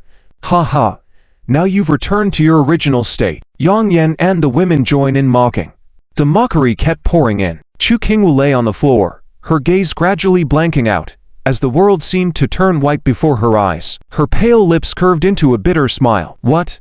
In the eyes of others, she was just a piece of toilet paper. What a cruel irony and humiliation. Perhaps, she wouldn't have to wait for Ye Xiaoxiao to abandon her. She might be flushed into the toilet right now. Still thinking of Ye Xiaoxiao, hoping to see him one last time, she tried to open her eyes and saw a giant wooden stick above her, casting a golden light down into the hall. It looked hazy and terrifying, like the scythe of death. The wooden stick swayed above her head, creating psychological pressure before the big men smashed it down on her. Chu Qingwu closed her eyes again, realizing she was done for this time. In her heart, she silently said, Ye Xiaoxiao, farewell forever. Unexpectedly, at that moment, someone kicked the main door of the hall harshly, causing a loud bang that startled everyone. What's going on? Wasn't there a performance? Why is the stage so empty? The voice sounded angry and commanding. Everyone in the hall, who had been watching Chu Qingwu's impending doom, turned their attention to the newcomer. It was Yi Chen. The arrogant and flamboyant voice left no doubt about who he was. Everyone saw Yi Chen in a t-shirt and shorts, wearing flip-flops, looking like he was on holiday. Behind him were several gorgeous women, clearly international models. Ye Xiaoxiao was also there, dressed casually and silent, initially overlooked. After seeing Yi Chen and the beautiful women, everyone's focus shifted to the three cold-blooded professional bodyguards behind him. What the hell are you people doing standing around like idiots? Illegal assembly? Don't you have any discipline? This is the Yi family's place. The brazen tone continued.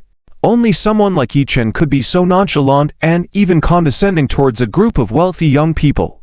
People saw Yi Chen and shifted their gaze from Chu Qingwu to him. Yi Chen was surrounded by beautiful women, a sight that made him stand out as the only king in the room. As for Jin Fenghuang, she had no choice but to acknowledge Yi Chan's presence. After all, Yi Chen was not only a member of the Yi family but also the host. With him there, she could no longer claim her position as queen. By the way, Yi Chen, your timing is perfect. We just caught a female thief, quite attractive. Are you interested in teaching her a lesson? Zhao Tong quickly informed Yi Chen about what had been happening there. Yi Xiao, who had been observing from the sidelines, was now slightly curious about who this woman was that dared to steal on Xianhe Island. Yang Yan, what should we do? Lord Yizi is here? At this moment, several women were in a panic. If Yizi saw Chu Qingwu being treated like this, who knew what he would do? Yang Yan was also a bit flustered. However, she still calmly said, in a cold voice, "Don't worry, everyone knows she is a thief, and her character is so despicable now. Soon we will tell Lord Yizi how terrible her personality is, and he definitely won't want her." As she said this, several women also found it very plausible. After all, with Lord Yixiao's status, surrounded by so many people, he wouldn't lower himself to stubbornly protect that despicable woman, right? Thinking this way, they became more convinced. Oh, a female thief? Yi Chen also became interested and asked with a smile, "What did she steal?" "Hehe, of course he stole the engagement gift that young Master Zhao gave me," Jin Fenghuang said proudly. Of course, she was proud. The engagement gift was so eye-catching that it was stolen immediately, proving its invaluable worth, making everyone envious. "Oh, are you two married?" "Congratulations." Yi Chen didn't have any grudges with them, so he responded politely. Then, he curiously asked, "What kind of gift was stolen that caused such a commotion?" "I'd like to see it." "Hehe. Thank you for your blessings, Lord Yi Chen." Jin Fenghuang also bowed slightly, then proudly showed off the heart of the Red Sea again. "Yes, it's the heart of the Red Sea. Young Master Zhao went to a royal family in a certain country and spent nearly $1 billion to persuade the king to sell it to him." Wow. When the heart of the Red Sea appeared again, the scene once again stirred with excitement. Even though the gem was expensive, it wasn't so remarkable. If Chu Qingwu had worn it on her clothes while singing, probably no one would know its value. But now, with Jin Fenghuang showing off again, people around had to show some appreciation, right? Hearing the cheers from the crowd, Jin Fenghuang pretended to sigh with regret. What a pity. The ruby has been touched by that despicable person. I feel it's dirty. If it wasn't for young Master Zhao's thoughtful gesture, I would have thrown it away. Look at this pretentious act. A gem worth millions, saying that she would throw it away just because someone touched it, as if the whole world belonged to her.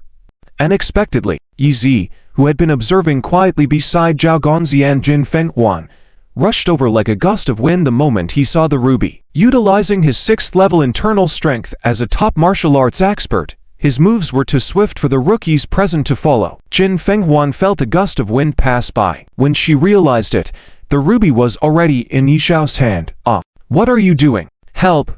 Catch the thief! Someone has stolen my ruby again." Just a moment ago, she was saying she wanted to throw it away, but now she was sweating with anxiety.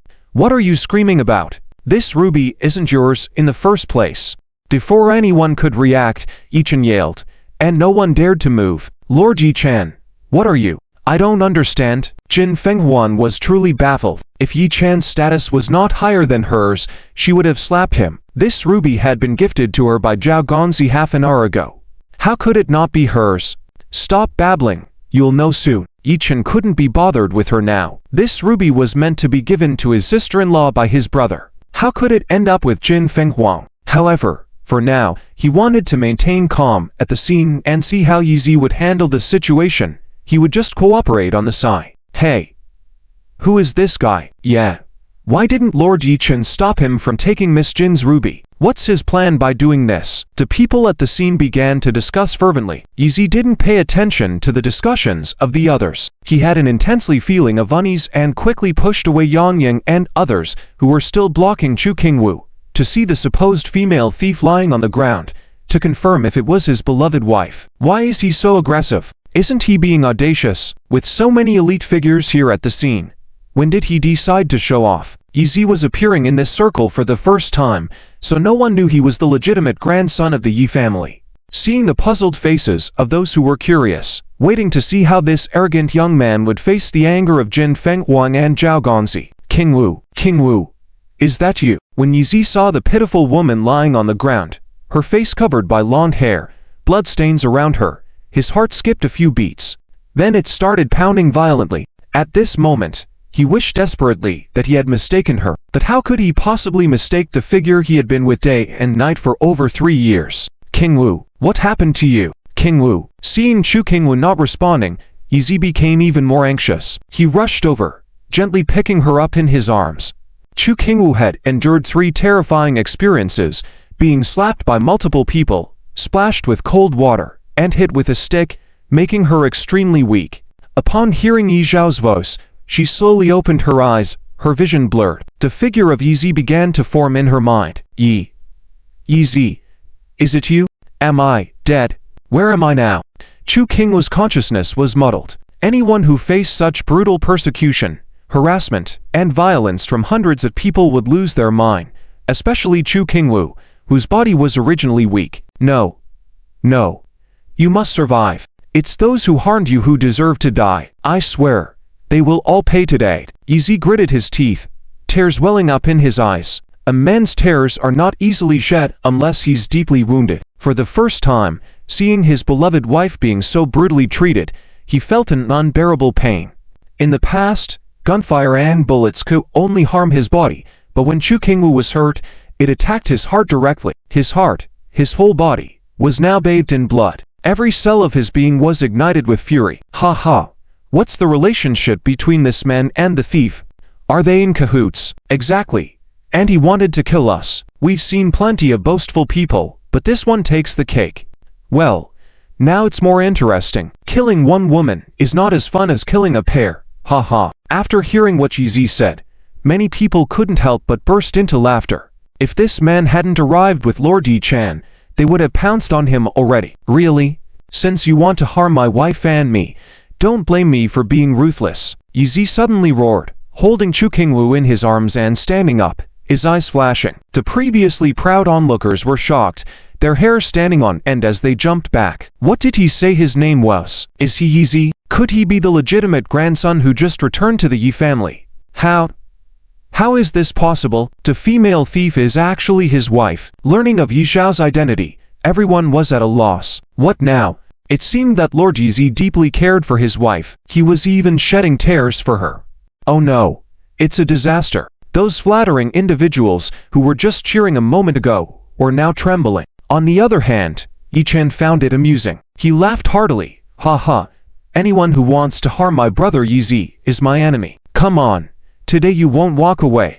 Let's have some practice. As he finished speaking, 3 of his martial arts guards came to Yichen's side, serving as his protectors, a daunting trio guarding him and Yi. The intimidating presence and physique made the previously boastful individuals lose their nerve. Without permission from the Yi family, they couldn't leave the island, but now they were all thinking about escaping. Lord Yi, please don't be deceived by this woman. Unexpectedly, Yang Yan and others jumped out at this moment, appearing as if they were kindly reminding Yi. This Chu woman is lowly, lacks grace, and most importantly, she's a thief with questionable character. How could she match up to a respectable person like you? Lord Yi. Hearing this, Yi froze. How dare this woman speak ill of his wife in front of him? How many times had his wife been harmed by them in his absence? Yang Yan, thinking that Yi was considering her words, deadly took his hand and pressed her body against his arm. At this moment, she felt so elated deep inside. To be able to hold hands with Lord Yi publicly was such an honor. Hehe. Jin Fenghuang, surely you have been outdone by me. Seeing this, other women followed suit, approaching Yi and echoing Yang Yan's sentiments, right? Look at Chu Qingwu's current state. You should give up on her. Lord Yizi, I believe, Miss Ning Yuxi barely fits your status. Lord Yizi, unless you mind, we are also willing. Yes. Yes. Lord Yizi, we are definitely not inferior to the women beside Lord Yi-chan. Just as everyone thought that Yizi would listen to these women and abandon the despicable woman who stole the ruby, a thunderous shout rang out. Get lost! Yi Xiao's aura exploded, his internal energy fully unleashed, causing all the women around him to back away repeatedly. Yizi then kicked Yang Yan in the lower back, sending this woman who insulted his wife flying. He then reiterated coldly, I said, anyone who has hurt my wife will die at my hands. Oh my! Young Master Yizi is really powerful. The people around couldn't help but exclaim when they saw Yizi unleashing his momentum, effortlessly knocking down 4 or 5 women without even moving his hands and feet. After their amazement, they grew even more fearful. Because just now, everyone present had wanted to kill Yi Xiao's wife. The more powerful Yizi was, the more terrified they became. At this moment, Yi Chen also walked over and said to Yizi, Brother Z, rest assured, I have already applied for family support of level C for you. None of these people will be able to escape today. What? Yi family's level C support? Everyone present were elites and wealthy individuals. Who wouldn't have some understanding of the Yi family? When a member of the Yi family faces danger, they can request family support, divided into 5 levels, a 2E. But don't underestimate this C level, because it is ... military support. Zhao Tong suddenly exclaimed, his face turning pale. Few people present knew better than him the ferocity of the Yi family's military forces. With their vast wealth, they maintained numerous special forces units on this island, totaling thousands of elite soldiers. This is bad. I heard that once, a young master of the Yi family in some international incident grabbed a woman from a noble royal family. When the other party surrounded him due to their numbers, he requested level C support. Someone in the crowd started recounting. And then, what happened afterwards? The people around asked nervously. After that, the royal family was directly wiped out by the Yi family's special forces and disappeared from the face of the earth. And I heard that time, the Yi family only deployed 1,000 troops. What? That's too exaggerated, isn't it?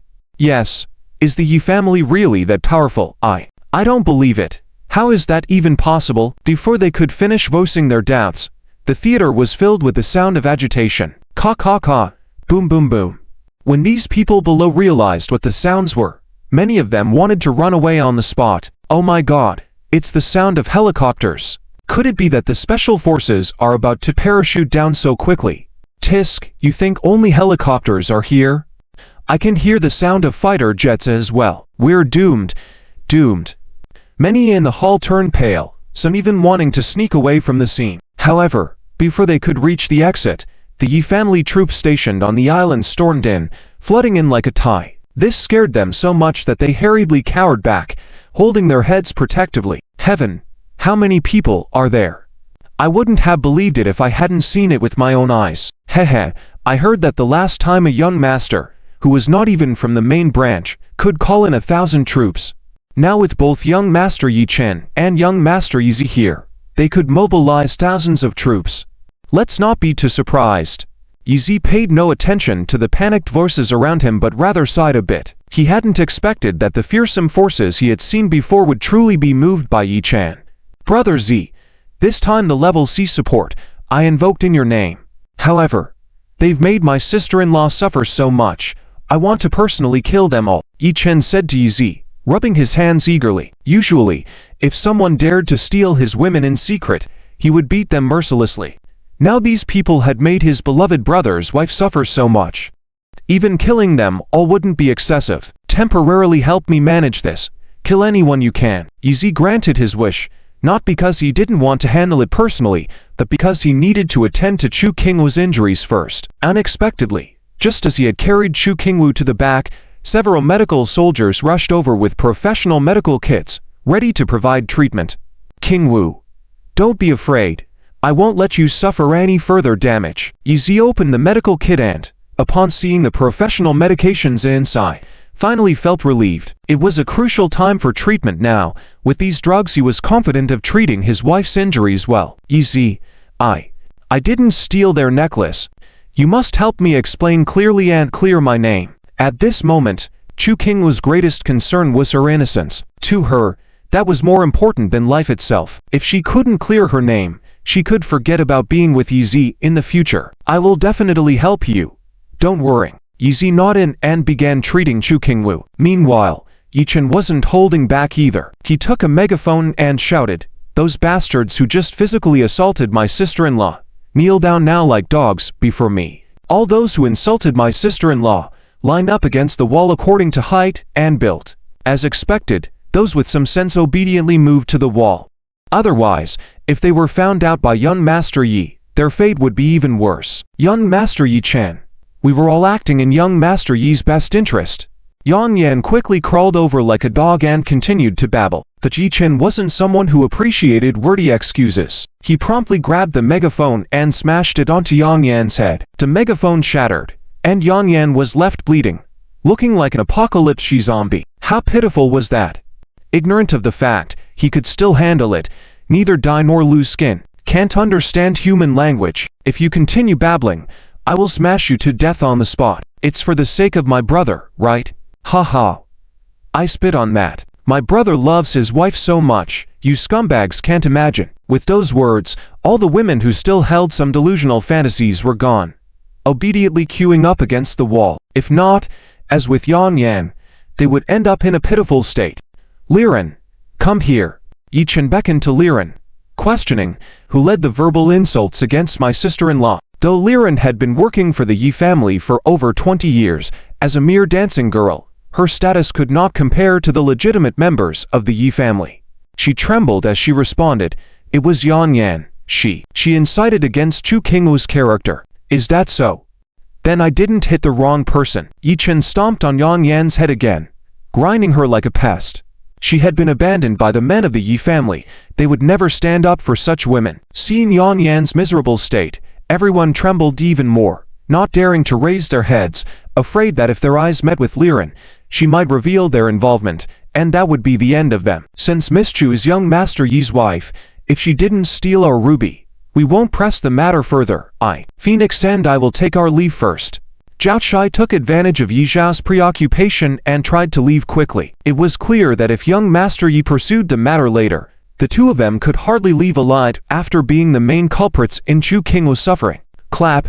Yi Chen laughed and patted Zhao Tong on the shoulder, saying, "Zhao Tong, Jin Phoenix, since you claim my sister-in-law stole your ruby, we must investigate. If it's proven, we'll return tenfold to you. But if someone wrongly accused my sister-in-law, hehe."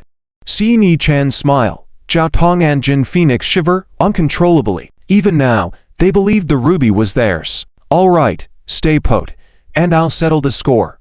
Then find you," Yi Chen stated, giving a meaningful look to his three trusted guards who promptly controlled Zhao Tong and Jin Phoenix.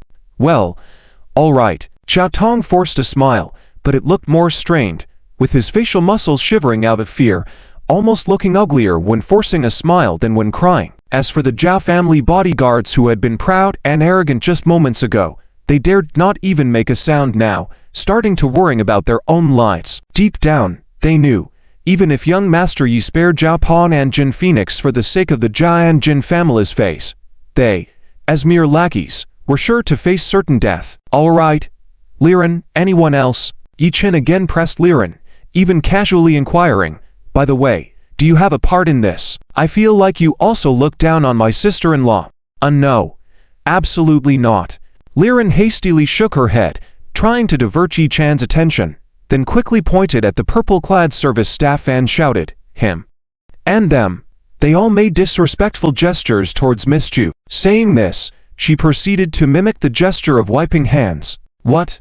Several lowly attendants serving lowly women, the lowest of the low scum, dare to make such gestures towards my sister-in-law?" Yi Chen erupted in anger, grabbing a machine gun and striding towards the service staff. Having frequented this island for recreation, how could he not recognize such disrespectful gestures? Moreover, he had invented it. Young Master Yi Chen, please have mercy." The purple-clad service staff and his co-workers quickly knelt down, banging their heads on the floor so hard it seemed they might break it. But how could Yi Chen spare them?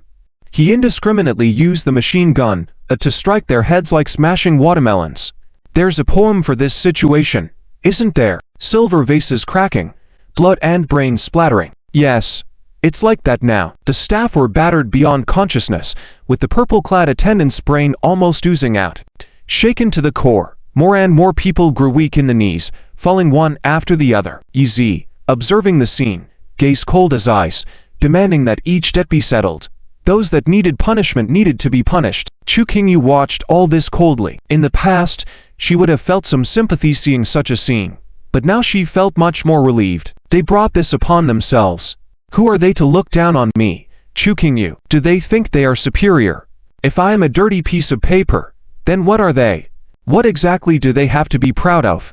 Bah! After Leaf Chen almost beat some of the waiters half to death, he spat at the purple-clad waiter. What nonsense is this? If it weren't for you guys being so despicable, and if you hadn't looked down on my wife, I would find it disgusting to even touch you with my hands. Guards? Yes. What orders do you have, young Master Yi Chan? Smash all the remaining dogs' hands to a pulp, break their legs so they can't make hand gestures in the future.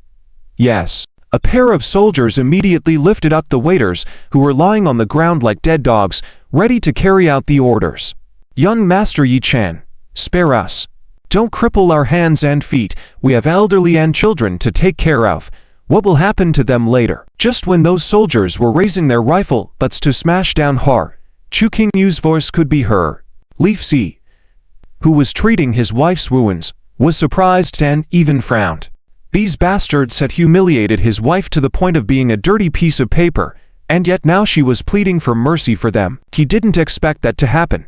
Weakly, Chu Qingyu said, "Forget it, if you disable them, their families will be ruined. Their families shouldn't bear the punishment." The few waiters who were almost passing out immediately kowtowed to Chu Qingyu, crying and begging, "Yes, yes. Miss Chu, please spare us. From now on, we will serve you like oxen and horses, without any complaints." Leaf Chen heard this and went forward to kick them violently, saying, "With just you despicable people, do you have the qualifications to serve as oxen and horses for my wife? You're dreaming." Leaf Chen glanced at Chu Qingyu, sighed, and felt that his wife was too kind. Even after being so humiliated, she still pleaded for them. "All right, since Miss Chu is my brother's wife, I must listen to her words.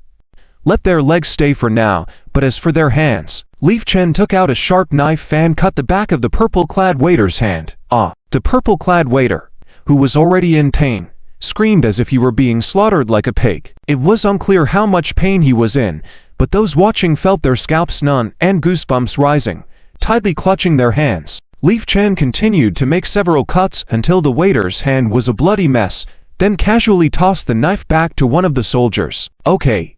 Based on this standard, disable the others who made disrespectful gestures towards my wife." "Yes. Young Master Yi Chan." The soldiers immediately carried out the orders, and the scene became a chorus of screams like pigs being slaughtered. Everyone was horrified.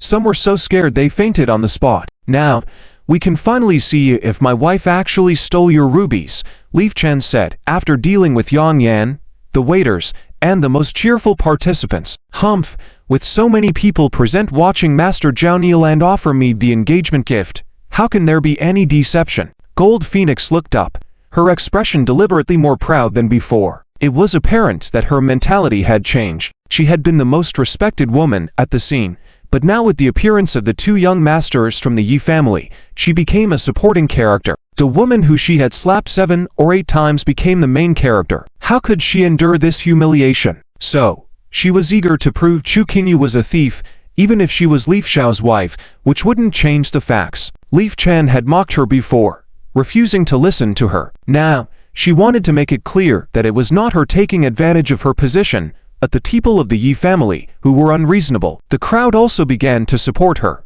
and even a few brave ones started mocking Leaf Si. No wonder he was kicked out of the Yi family back then. It turns out he likes women with problematic characters. It seems his character isn't any better. As soon as she spoke, Leaf Chen coldly smirked and walked up to Gold Phoenix.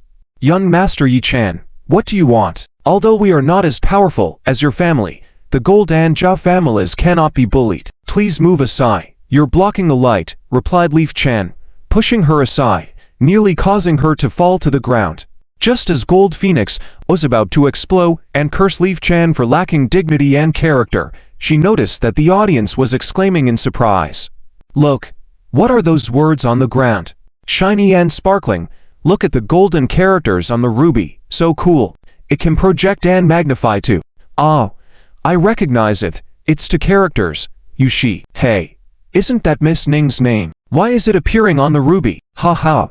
Isn't this gem the one that Master Zhao intended to propose to Miss Ning, but was rejected, thus giving it to Gold Miss? Hearing the teasing voices in the crowd, Gold Phoenix was furious. With a stern expression, she angrily pointed at Zhao Tong. Zhao, what do you mean by this? You actually carved another woman's name on the gem you gave me. This ... how could this be? Zhao Tong was sweating profusely. Realizing the gem still had the elegant gold pattern and a name on it, what should he say now to cover the lie? Ha ha. Miss Gold, I'm afraid you misunderstood Master Zhao. Unexpectedly, at this moment, Leaf Chen stepped forward to defend Zhao, saying, because this gem doesn't belong to him, it belongs to Miss Ning Yuxi, and it was delivered to my wife by me personally. The last sentence was spoken in anger, and combined with the fat on his face trembling, it almost scared Gold Phoenix to the ground. She was pale, realizing she had wronged Leaf's wife and caused such misery to others.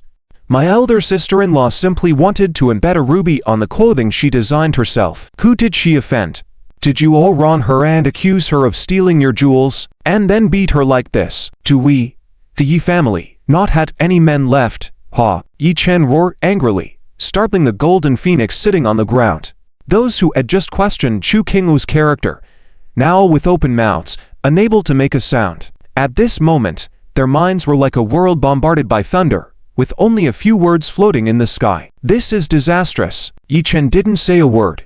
His hands swiftly slapped the bewildered Zhao Tong on the scene, who didn't know what happened and didn't know how to clean up either. Following that, he snatched the ruby still in the hands of the Golden Phoenix and sneered, a perfectly fine ruby, touched by a woman like you. I feel it's tainted. How do you still deserve my elder sister-in-law? Sigh. Time flies. 30 years in the east, 30 years in the west. Now, with the Golden Phoenix being returned to as she was, sitting on the ground, she felt like a plucked chicken. Many women laughed by the sigh. Women, all like this, who doesn't have a bit of jealousy? Just now, they all flattered Golden Phoenix when she was in power, but in their hearts, they were envious, itching to tear her clothes, pull her hair out, and kick her.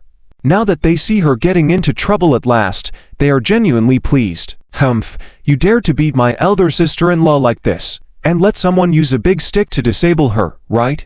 All right, now let me, also known as Ben Shao, let you taste that feeling. Bring me my dog-beating stick.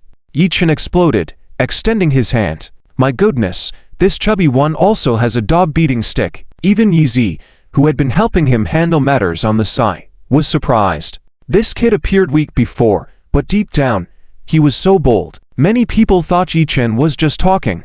Even if someone got him a stick, he would just bring the broomstick over.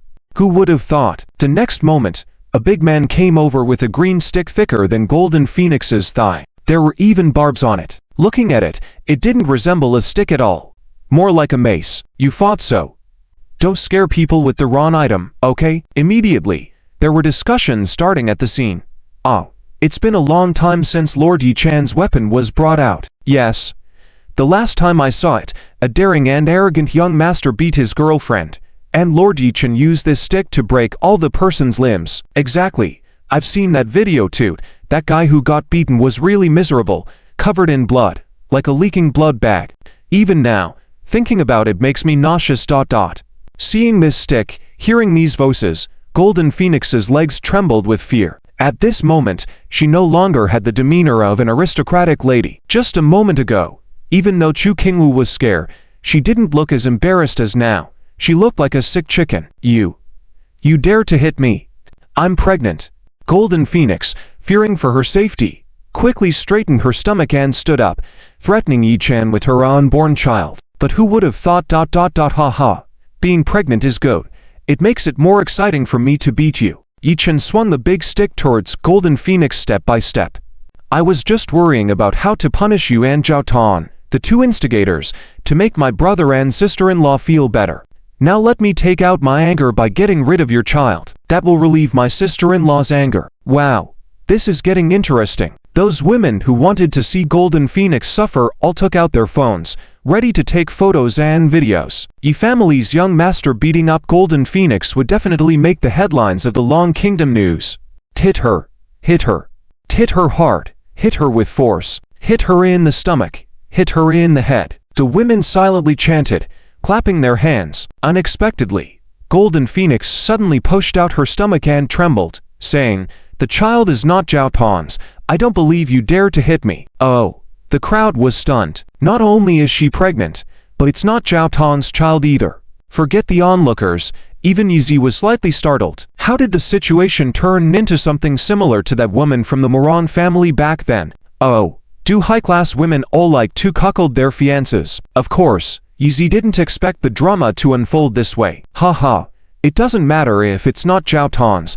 I'll still deal with you for hitting my sister-in-law. Yi Chen laughed heartily and suddenly swung the big stick towards Golden Phoenix's stomach. Ah, the child is Yiao's. Even as Golden Phoenix let out a loud scream, the big stick stopped before hitting her stomach. The male protagonist behind her.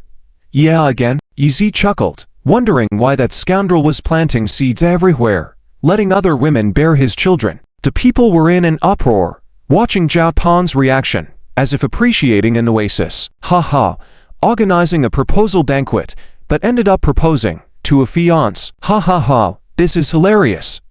Using an invaluable ruby, he proposed to a woman who's carrying another man's child. Spending billions to exchange for someone else's child. The annual Green Hat King, it belongs to Prince Zhao. That's right, forget about those others. Wang Baqiang, Chen Yufan, Jia Liang. They are nothing compared to Prince Zhao. Haha. Click, click. Everyone took pictures and video recordings of Zhao Tong's current expression. And Zhao Tong, with a purple complexion and pale lips. Golden Phoenix, you're involved with Yao. You. Just a month ago, you dared to tell me you ... Heh heh. Zhao Tong, did I force you to propose to me? In the beginning, I was moved by you. That's why I agreed to marry you. Now that I've exposed the truth, the only man who can marry me is young Master Yao. Golden Phoenix was not ashamed. Instead, she looked proud. Indeed, Yao had asked her not to reveal the truth, but now, she had no choice. To protect a bloodline of the Yi family, she had to expose the truth, even if Yao couldn't fault her. Perhaps, she could even benefit from this, allowing the elders of the Yi family to know that she was carrying the seed of the Yi family. They might make her marry Yao, especially since she already knew it was a boy. Yi Chen didn't dare to beat her now. How could he? Yao's status was much higher than his, not to mention beating a woman carrying his child. Even with Yao bearing the title of Golden Phoenix's boyfriend, he wouldn't dare to hit her. The dynamics had instantly shifted. The spectators, experiencing a roller coaster of emotions, initially thought Golden Phoenix would come to a bad end. But now they were all changing their stance. She had suddenly become Yao's woman, and those who had found pleasure in her misery were now worried that she would remember then and seek revenge later. Humph, are you not daring to hit her anymore? Golden Phoenix straightened her stomach, arrogantly backing Yi Chen step by step, with an imposing attitude. Being able to confront the Yi family's troops on the island and make young Master Yi Chen repeatedly retreat, that would become a capital she could flaunt in the future. So what if I hit that despicable woman? Does she deserve the ruby? She only used someone else's ruby to show off. Did I misunderstand her? Was I wrong? Puffed up with pride, Golden Phoenix didn't hold back from speaking arrogantly, declaring in front of everyone, even if she becomes a daughter-in-law of the Yi family, her status could never surpass mine. Golden Phoenix. She's just an insignificant commoner. These words struck deep into Chu Qinglu's heart. This wasn't the first time she heard such words on this island. The entire upper class looked down on her. Even though marrying Yizi was a fact, it didn't change her essence as a commoner. However, at this moment, she suddenly realized that Yizi wasn't by her side. Yizi, don't. Chu Qinglu subconsciously thought of something and wanted to stop Yizi, but she found her voice choked up in her throat. Meanwhile, Golden Phoenix, enjoying her moment in the limelight, suddenly sensed a murderous intent behind her. Turning around, she saw Yi Zhao's darkened face. Yizi raised his hand, and there were two resounding slaps. Golden Phoenix felt her entire face going numb. It seemed like her head no longer belonged to her. You dare to hit me. It took Golden Phoenix a while to regain her composure. Just as she was about to speak harshly to Yi Zi, unexpectedly, Yi Zi delivered another two swift slaps. Impressive. The people around were dumbfounded by his aura. It's you I'm hitting for all the damage you've caused to my wife. I will give you back tenfold, 100-fold. Yi Zi roared in outrage, like the king of beasts, making everyone bow down. Slap, slap, slap. Another 3 consecutive slaps. Due to his loss of control in the moment, he struck too hard, and Golden Phoenix was knocked unconscious. Pour a bucket of dirty water on her. Yi Zi ordered Yi Chan with an irresistible command. He could already smell it on Chu Qingwu. Someone had previously doused her with dirty water. Now he would return the favor to these people. Tough. Feeling a wave of coldness, Jin Fenghuang hurriedly coughed and opened her eyes. Subsequently, she smelled a fishy stench and realized that dirty water had been poured over her head. Bah, Yi Zi, you are just a mere abandoned child. How dare you treat me like this? Yao knows, I won't let you off. Ha. Hearing Jin Fenghuang's threat, Yi Zi found it very ridiculous. Yao has been taken care of by me, and I still dare not deal with you. However, Yi Zi couldn't be bothered with her nonsense. With another slap, he made her spin in place before passing out again. He then instructed Yi Chan, get rid of her from me. I don't want to see this woman again. Bro Z.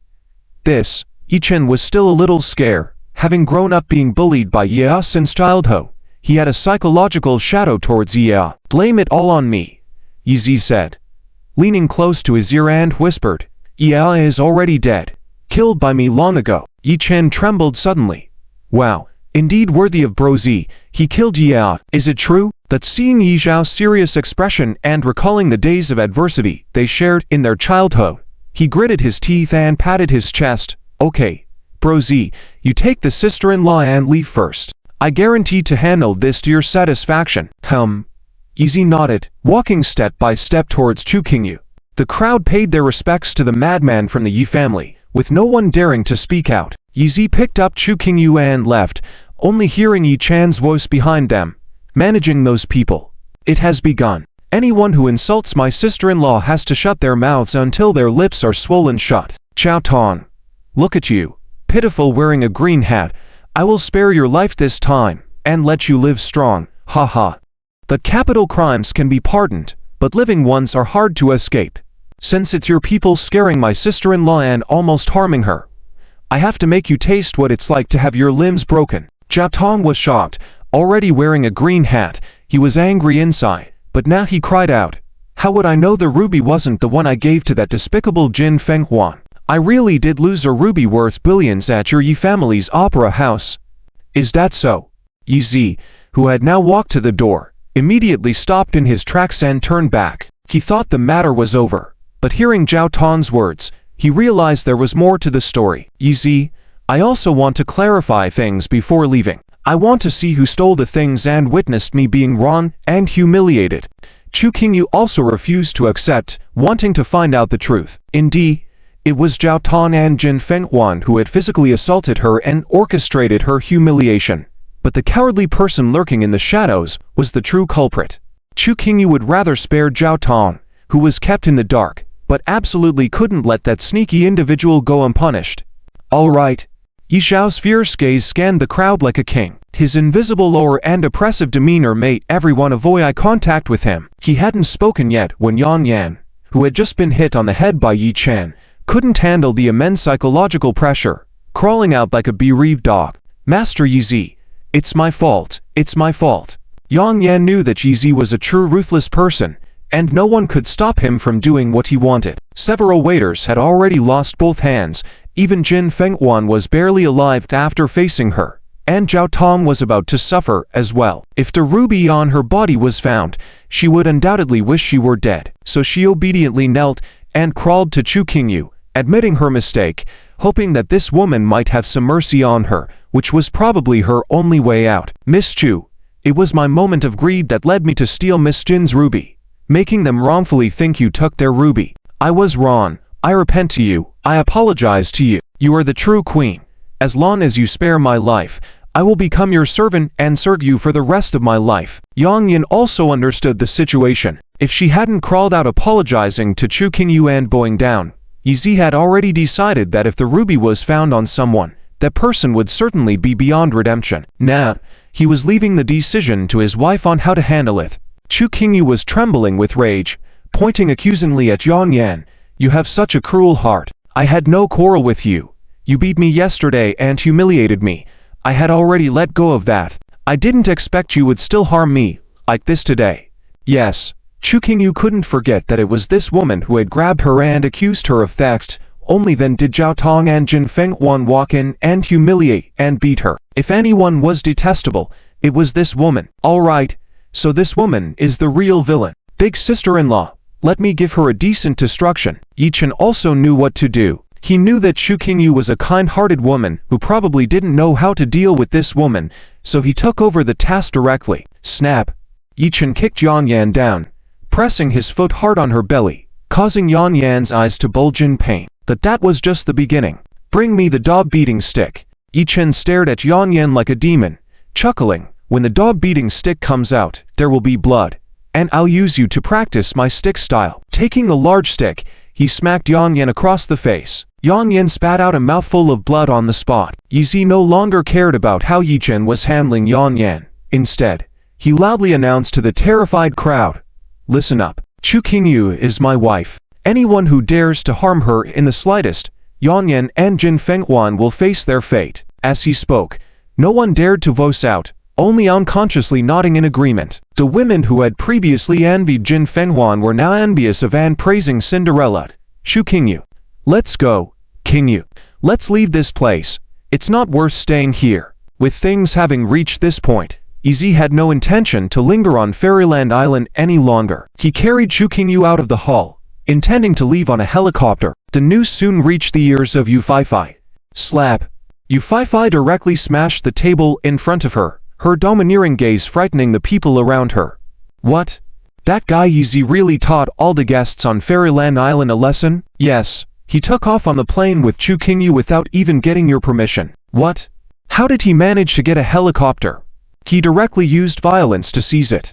Master Yizi, he can fly a plane himself. Yu Feifei was momentarily astonished and speechless. At this moment, she realized she had underestimated her nephew's temper and abilities.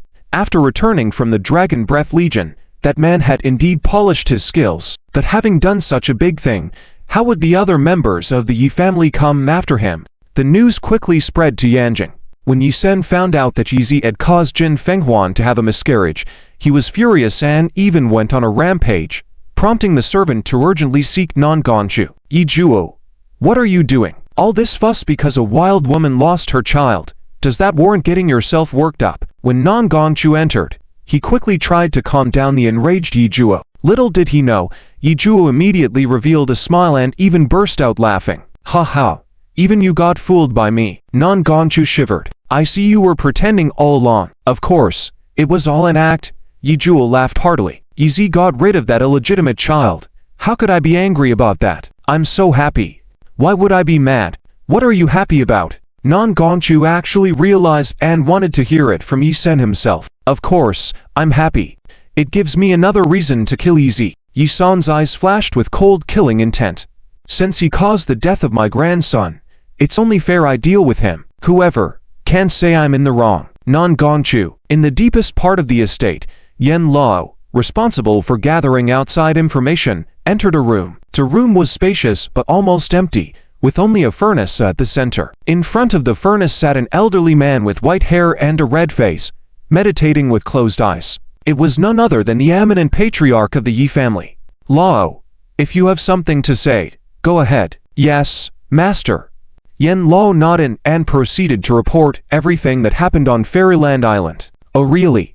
I didn't expect that Yi Fan's youngest son has more courage than his eldest son. Haha.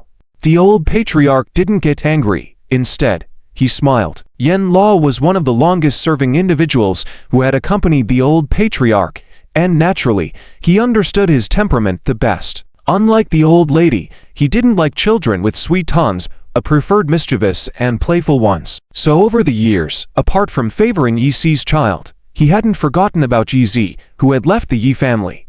That's right, that kid has the courage and sense of self-importance that a Yi family man should possess. The patriarch praised Yi Zhao's actions, this time with terms of praise. Yan Lao sighed, reminding, however, that kid has chosen a very difficult path. Now he has offended so many high-level individuals, undoubtedly digging his own grave. I fear he is walking the most challenging path. You're right. The patriarch opened his eyes and said, but historically, those who reached the top had to cross oceans and mountains. If they couldn't even navigate through a few bumps in the road, such a man shouldn't be accepted. In the morning, in the villa of Huawen Bei, Yi Zi was applying medicine to Chu Qingwu. His eyes were filled with tenderness. Qingwu, your injuries are just superficial wounds. Although they are still a bit swollen today, they will recover in about 2 days. After Yi Zi finished applying the medicine, he comforted his wife considerately. Chu Qingwu's eyes flickered, feeling a bit conflicted. She wanted to ask Yi Zi if he had feelings for Ning Yuxi, but every time she wanted to say it, she couldn't. It shouldn't be, right? If he really had fallen for someone else, why would he still be so gentle to her? Originally, after the 2 carefully planned events by Lian Yang, Chu Qingwu not only had a thorn in her heart towards Yi Zi, but also began to doubt and waver completely. However, because Yi Zi was so furious for her sake, because of the harm she suffered, he beat up Jin Fenhuang and punished those who had mocked and humiliated her, making Chu Qingwu's heart warm again. What's wrong? Does it still hurt? Why are you crying? Don't let Tao Da see you, otherwise you'll set a bad example. Yi Zi wiped away the tears from Chu Qingwu's eyes, intentionally not acknowledging her conflicting feelings, teasing her with a smile. Chu Qingwu couldn't help but burst into laughter in the end, feeling a rush of happiness. But then, she sighed slightly to herself, unsure of when this happiness would come to an end. The fluctuating emotions of hope and fear made her struggle. In the end, she chose to stand up, her gaze becoming strong again. Yi Zi, I plan to expand the influence of Wei Dance, establish a branch company, and choose the location in the EC. If the branch company develops well, I will consider relocating the headquarters of the group to the EC. Chu Qingwu thought that when she said such a major decision, Yi Zi would consider it carefully, maybe even ask why she made this decision. But to her surprise, Yi Zi didn't ask at all. On the contrary, he encouraged her, saying, you are the chairman of Wei Dance Group now, you have the right to make such decisions. If you think it's right, then go for it. Chu Qingwu trembled slightly, and asked, Dak East Sea is the provincial capital, where there are hidden dragons and crouching tigers. Aren't you worried that my development will be hindered and Wei Dance will suffer huge losses? Yi Zi smiled and replied, as long as my wife is by my side, there's nothing I can't afford to lose. Here it was again. Chu Qingwu was always touched by Yi Zi in their ordinary conversations. HMPH, then I will promote people from the Chu family and elevate my maternal family to a first-class family.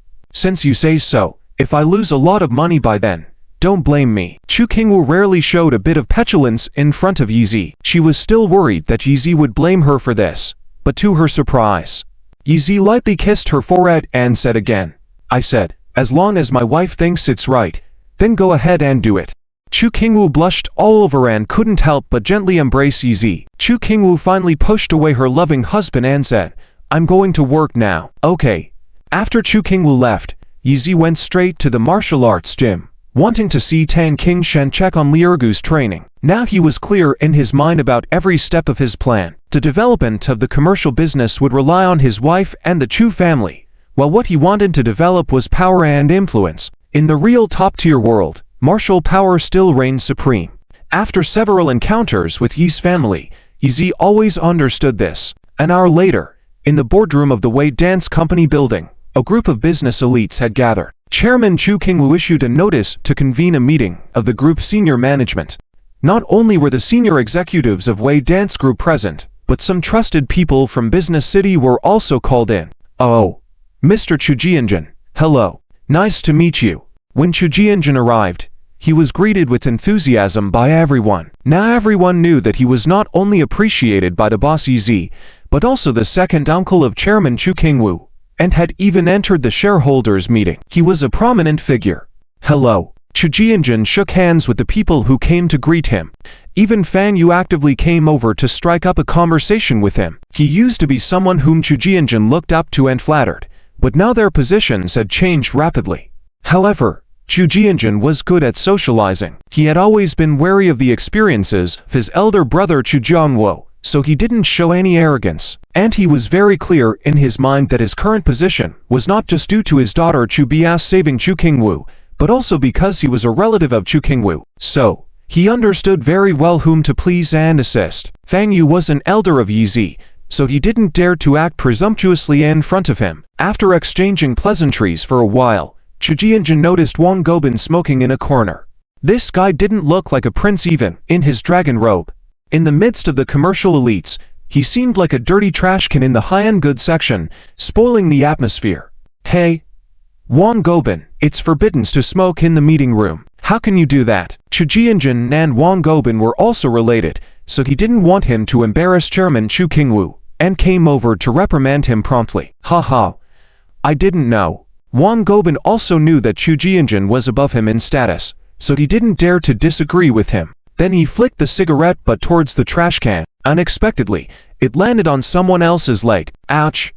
It burns. Zi Chunru let out a sharp scream, attracting everyone's attention. Everyone saw that the cigarette butt had burned a hole in the pantyhose of the boss's personal assistant, and they all glared at Wang Gobin disapprovingly. Haha, sorry. It was an accident. Wang Gobin apologized while picking up the cigarette butt and sneakily glanced at the woman's legs. They were really beautiful. Definitely the standard of legs connoisseurs. His expression was noticed by everyone in the conference room. Wang Gobin, mind your manners. You represent not only yourself here. Chu Jianjun couldn't bear it anymore. After all, everything was fine with Yi Zi, except for letting this guy into the management level in the beginning. It was a mistake. Okay. Wang Gobin also showed impatience. He was a rogue by nature and had never been to such a formal meeting before. Moreover, he was a socially connected person and usually didn't pay much attention to his appearance. How could he change his casual attitude all of a sudden? His careless demeanor naturally displeased many people present. Chu Jianjun couldn't stand it anymore and reprimanded. Wang Gobin, you've been in your position for over a week. You haven't handled any official business, haven't managed any operations, and have already squandered quite a bit of company funds. There are also complaints about you cuddling and hugging girls in the office, which has a negative impact. Today, I will propose to the chairman to strip you of your position. What? Wang Gobin exploded. He knew he was just a parasite in Yi Zhao's industry, so he felt justified in being a parasite. Anyway, Yi Zi allowed him to be in the management level because he helped him find his wife, so he definitely wouldn't turn against him and fire him for no reason, at least not within the 3-month performance appraisal period. So, he thought he would openly have fun in the office for 3 months. If he was fired in less than 2 weeks, he definitely wouldn't accept it and would go to cause trouble for Yi Zi. HMPH, you parasite, wait to be cleaned out. Zi Chunru and others also supported Chu Jiangwo's decision. Now both Wei Dance Group and Business City were in a phase of rapid development, and everyone was striving to shine for the group and the company. How could they tolerate a disgusting parasite among them? Chairman Chu is here. Someone called out, and everyone quickly took their seats. Wang Gobin sat nervously in a corner. Everyone, I called you all here today to announce a decision. When Chu Qingwu spoke, the room fell silent. I intend to establish a branch of Wei Dance Group in the EC. If it develops well, I will relocate the headquarters of Wei Dance Company to the EC and build it into a well-known brand in the Dragon Kingdom and even globally. As soon as she finished speaking, everyone applauded, thinking that this young female chairman had great ambitions. Chu Jianjun and some elders of the Chu family present even felt that Chu Qingwu's aura had changed. She had become more assertive and ambitious, unlike the past when she seemed fragile and pitiful at first glance. Those I call out next, please prepare to accompany me to expand business for the EC branch. Chu Qingwu continued speaking. Everyone's minds became active upon hearing that she was going to appoint people. Everyone now knew that Chu Qingwu was the queen of the entire group, and those who could follow her were her trusted confidants. As long as the conglomerate didn't collapse, they were bound to have a bright future. Wang Gobin didn't have much hope, and besides, his desires were not so great. He had never thought of having 3,000 concubines. As long as he had women like Song Bai and Ulixi to accompany him and serve him, he was content. Little did he expect that, After Chu Qingwu named a group of people, including Chu Jianjun and others whom everyone expected, she unexpectedly chose Wang Gobin as well. As soon as this name was mentioned, the entire conference room fell into a silence so profound that a pin drop could be heard. Everyone's gazes were fixed on Wang Gobin, wearing expressions of disbelief. Chairman Chu, isn't this a bit hasty? Chu Jianjun stood up on the spot and opposed Chu Qingyu taking Wang Gobin to Dan Hai, because he clearly knew that this group of people following her were influential figures. If Wei Wu truly rose in Dan Hai and even became a headquarters of the group, Wang Gobin's position would be rock solid, making it difficult to get rid of this worm. Although Wang Gobin was a hooligan, he also understood this logic. Originally, he didn't have much hope of going with Chu Qingyu to conquer the world, but now that he heard Chu Qingyu mention his name, his thoughts became active. After all, Dan Hai was a big city, and the ladies there were definitely more fashionable and attractive than those in Huacheng. In simpler terms, the ladies in big cities had moved beyond just being pretty. They were all about temperament and presence.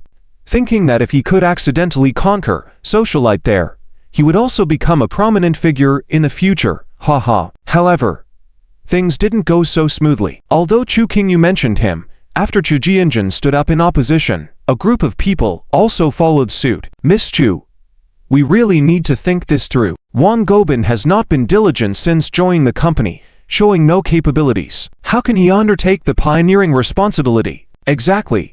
The company must establish its reputation during its initial stages. There absolutely cannot be a situation of position for Saki position. In any case, I oppose it. Wang Gobin is just a lowlife, relying on relationships for his own pleasure.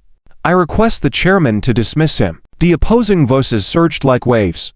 Wang Gobin couldn't sit still anymore. These bastards were trying to cut off his financial lifeline. So he immediately stood up and shouted, "Cousin, please don't go back on your word.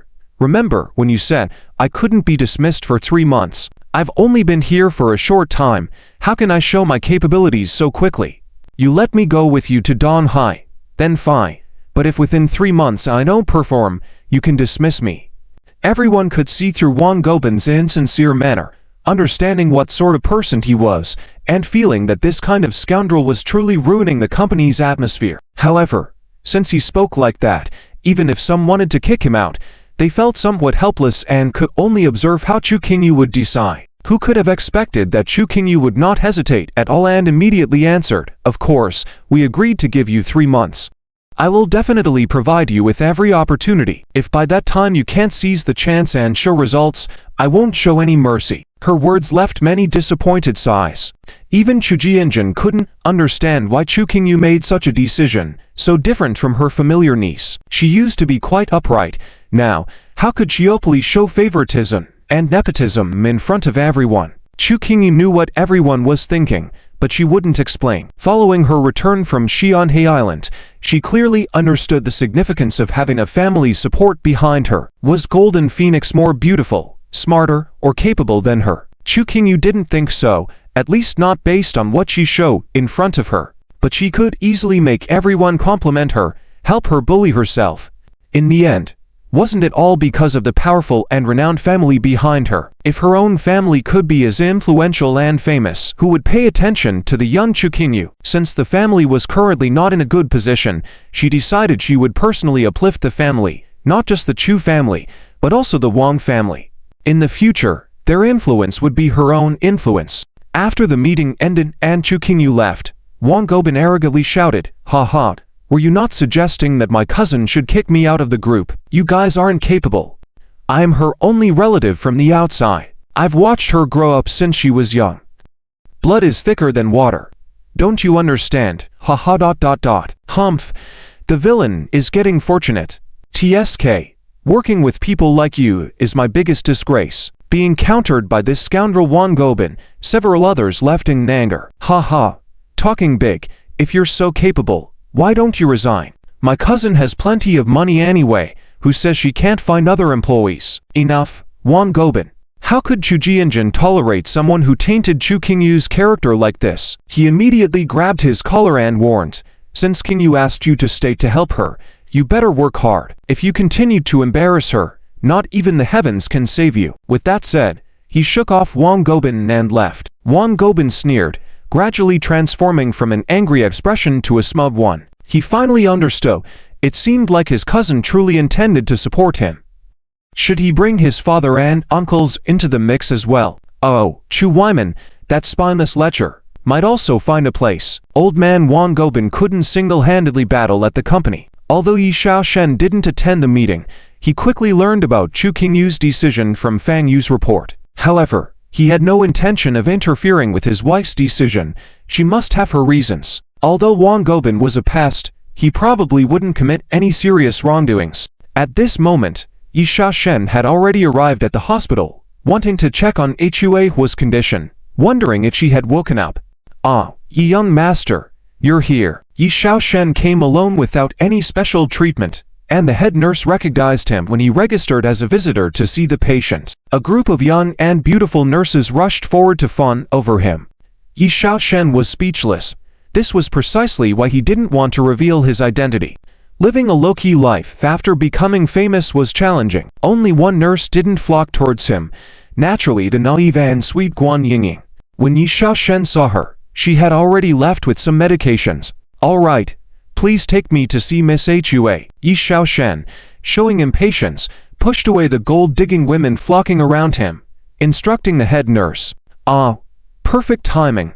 Follow Yingying. She's just about to change Miss Hua's medication. The nurse pointed to Guan Yingying but then realized she had already left. Yi Xiaoshen, unfazed, urgently followed, curious about what didn't feel right. As he thought about the two disinfectant products next to the naive nurse earlier on, Yi Xiaoshen's pupils dilated suddenly. Ignoring the fact that he had just locked the room door behind him, he kicked it open and charged in. You, what are you doing entering a female patient's room without closing the door? Yi Xiaoshen questioned. Hearing the voice behind her, the naive nurse turned around and, upon seeing a man barging into Hua's room, immediately screamed, "Ah, how dare you come in? Ruffian, get out!" She then hurried over, pushing Yi Xiaoshen out, while covering his eyes to prevent him from peeking at Hua. Yi Xiaoshen was exasperated, loudly reminding her, "Instead of covering my eyes, why don't you cover Miss Hua with the blanket?" Oh. Guan Yingying realized just then, turning around promptly to cover Hua with the blanket. Yet, as she moved, Yi Xiaoshen could see everything clearly. Yi Xiaoshen didn't know what to say to the naive nurse. As the male she liked, the glamorous Miss Hua, was being incompletely. It turned out this man was. He pretended to have left earlier and then sneakily peeked in. Realizing this, Guan Yingying got angry. How could this man come to the hospital to peek at beautiful women? This guy was really. She couldn't let him off easily. Hey! What are you doing? Yi Zi and Guan Yingying almost simultaneously yelled out this sentence. Then, the two of them both almost instinctively pounced towards each other. Guan Yingying naturally wanted to teach Yi Zi a lesson, even though she was no match for him. Last time, she had been bullied by Yi Zi. However, being a silly and naive person, her mind was too heated at the moment to consider the concept of strength. As for Yi Zi, of course, he had to stop her from killing Chi. This foolish nurse actually wanted to use iodine and red medicine together. This was attempted murder. Huff. As soon as the two made contact, the result was without a doubt. Guan Yingying was immediately caught by Yi Xiao's wrist. Such tender skin. Yi Zi couldn't help but sigh. This silly and naive skin was as tender as tofu, making him reluctant to use too much force. Oh. What are you going to do? Help! Help! Guan Yingying panicked, once again yelling for help like last time. Yi Zi was almost defeated by her. Now that she was shouting for help, if a man barged in, wouldn't Chi be exposed to everything? So, he quickly pushed Guan Yingying away, swiftly fastened Chi-Chi's clothes before saying anything. Chi still had no reaction, unconscious. Yi Zi took a look at the instruments. Fortunately, Chi was still breathing, proving she wasn't dead yet. What happened? What happened? What's going on? The next moment, Director Guan stormed in with the head nurse and two security guards following behind. As soon as they saw the scene, they were all startled. Guan Yingying had actually fallen to the ground. The two security guards knew she was the director's granddaughter, and this man who barged in was so audacious, he dared to bully Miss Guan. Quick! Catch him! This man is a scoundrel. He wants to harm Miss Flower. Guan Yingying, although silly, was very naive and sweet, also very responsible. Chi was the patient she was responsible for taking care of, so she was determined to protect her with all her heart. The two security guards immediately stepped forward, each grabbing one of Yi Zhao's shoulders, a cold and fierce expression on their faces. Humph! Kid, how dare you barge into this ward? Tired of living? Exactly. Do you know the identity of the woman lying here? She was shot lying in pain for the first large estate. The two security guards felt triumphant. They knew Chi was not just a young lady of the Hua family, but also had a deep relationship with Yizi. Today they bravely saved her, and even if the Hua family didn't reward them, Yizi would certainly reward them generously. However, as Yizi turned around, Director Guan exclaimed, "Ah, young Master Yizi, it's you." What?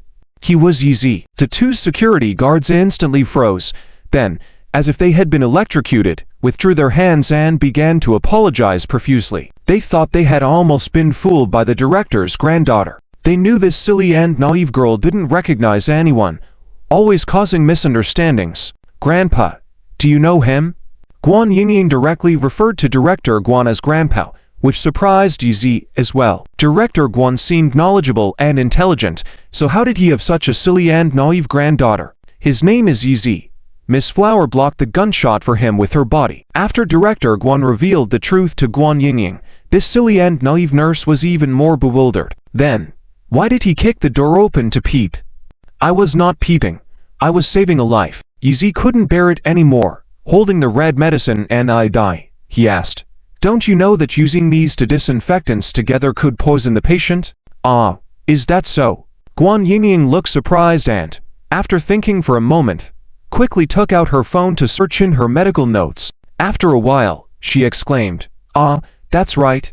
These two products should not be used together." Yizi was truly defeated by her. The innocent killer was indeed powerful. Even though she had done something wrong, she looked pretty and cute, making it hard to scold her. "Oh no, I almost made a big mistake." Just a moment ago, Guan Yingying was fierce towards Yizi, even wanting to scold him, but now her attitude had done an 180-degree turn. She walked over, acting like a meek little kitten, stuck out her tongue, and, feeling a bit awkward, said, "Luckily, you arrived just in time. I was supposed to disinfect Chi, but I didn't think about it. Haha, sorry anyway." "Easy, okay. Let's go out and talk. This ward shouldn't be too nosy." Director Guan also looked disappointed as he glanced at his granddaughter. Guan Yingying then stuck out her tongue at him, looking very remorseful and on the verge of tears. Yizi also sighed, looking at Chi-Chi's condition. She probably hadn't been maltreated by Guan Yingying before. Luckily, he came today, otherwise, the consequences would have been unthinkable. Unexpectedly, as soon as they left the ward, before Yizi could ask Director Guan about Chi-Chi's condition, a dignified couple came over. The woman was Chi-Chi's mother, Lady Rong. The man stood tall with a trimmed beard, short hair, appearing very energetic and healthy. "Husband, this is Yizi." Lady Rong quickly introduced the two sides. "Yizi, this is my husband, Hua Yekai." Hua Yekai also glanced at Yizi, his sharp gaze showing a hint of disappointment, because, while Yizi lacked no arrogance, he lacked in nobility. In his perception, Yizi was a proud yet unlearned, ignorant youngster. Even though he held the title of the Yi family's young master, he couldn't compare to Chuchuan Shishi, a genius noble. "Follow me, I have something to discuss with you." After Hua Yekai spoke, he released his wife's hand and walked away, giving Yizi no chance to refuse. Clearly, this was an attitude of superiority. Lady Rong sighed lightly, speaking for her husband. "Yizi, don't blame him. This man is respected by many in the City of Flowers, so he treats everyone this way. And you are a junior, so it's fine.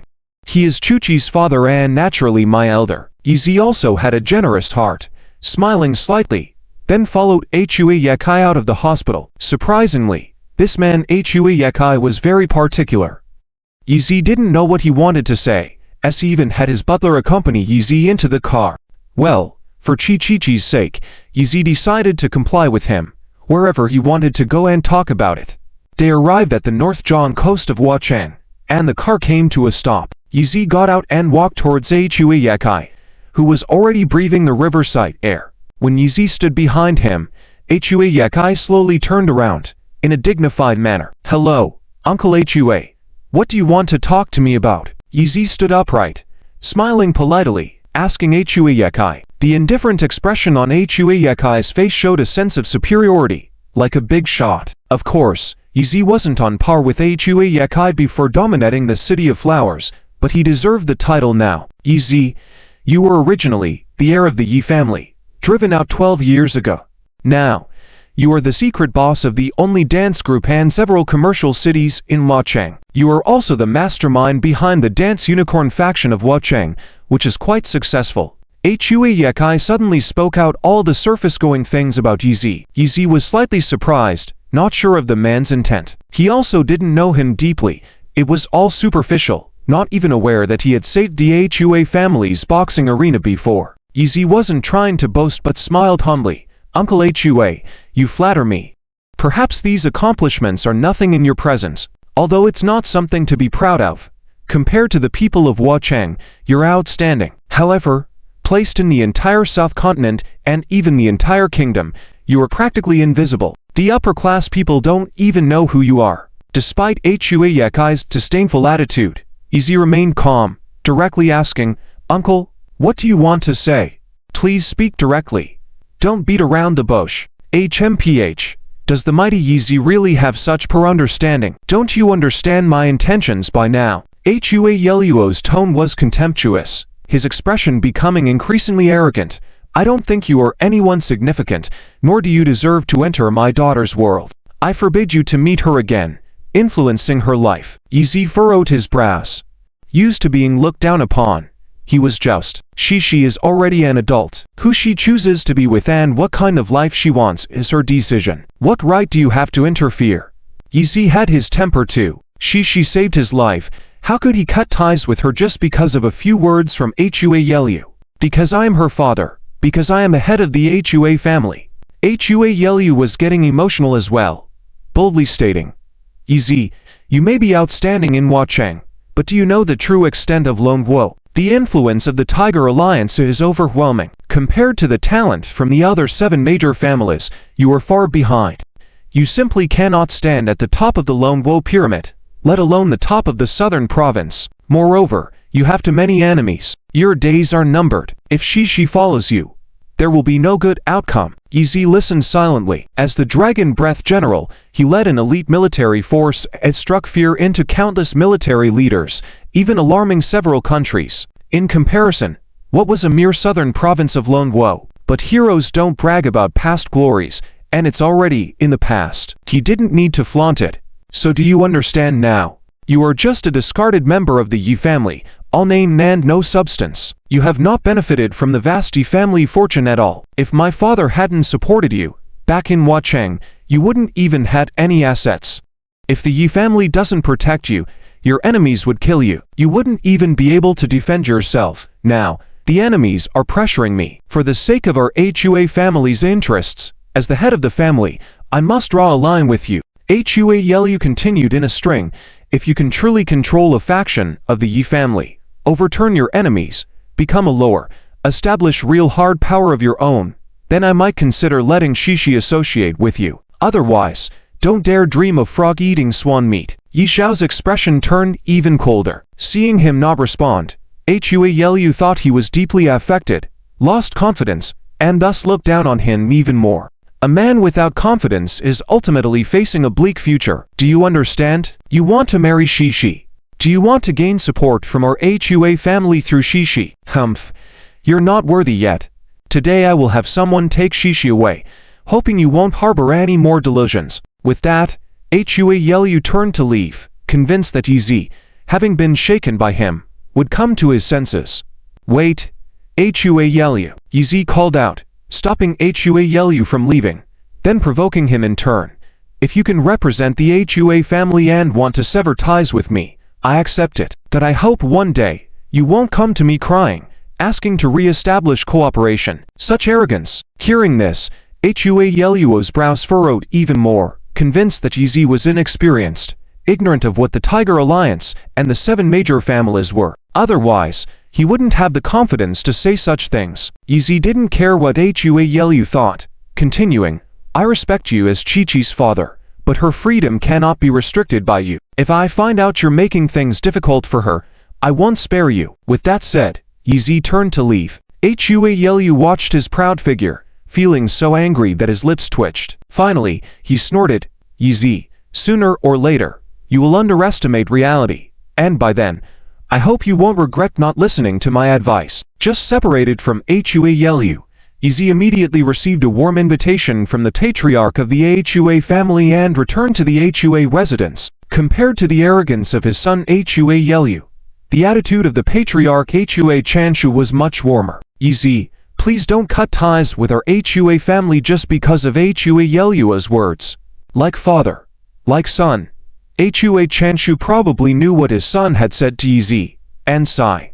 My son is only focused on business, but he still has ambitions. Due to repeated pressures from the Tiger Alliance families in business this year, after many setbacks, he has developed genuine fear of the 7 major families. And because of the enmity between your enemies and the enmity towards Shishi, he has been repeatedly threatened and blackmailed, making him genuinely fearful of the enemies. Hua Yelu doesn't care about the martial field, doesn't understand the 2 times you saved our martial field from danger. He only knows that you have offended the enemies, so it's natural for him to look down on you. Hearing Hua Chanshu's words, Yi couldn't help but be amazed. People within the same family were divided, with drastically different attitudes towards him. What was he supposed to do? Yi didn't know how to handle the relationship with the Hua family at the moment. After taking a deep breath, he asked, Mr. Hua, if you know that I have offended the enemies and still want to be on good terms with me, are you not afraid of angering them? Hua Chanshu sighed. I am different from my son. He only seeks survival, so he wants to please and depend on the enemies. But I truly want to elevate the Hua family, make it one of the 7 major families. To achieve that, we have to make the Hua family stronger than the enemies.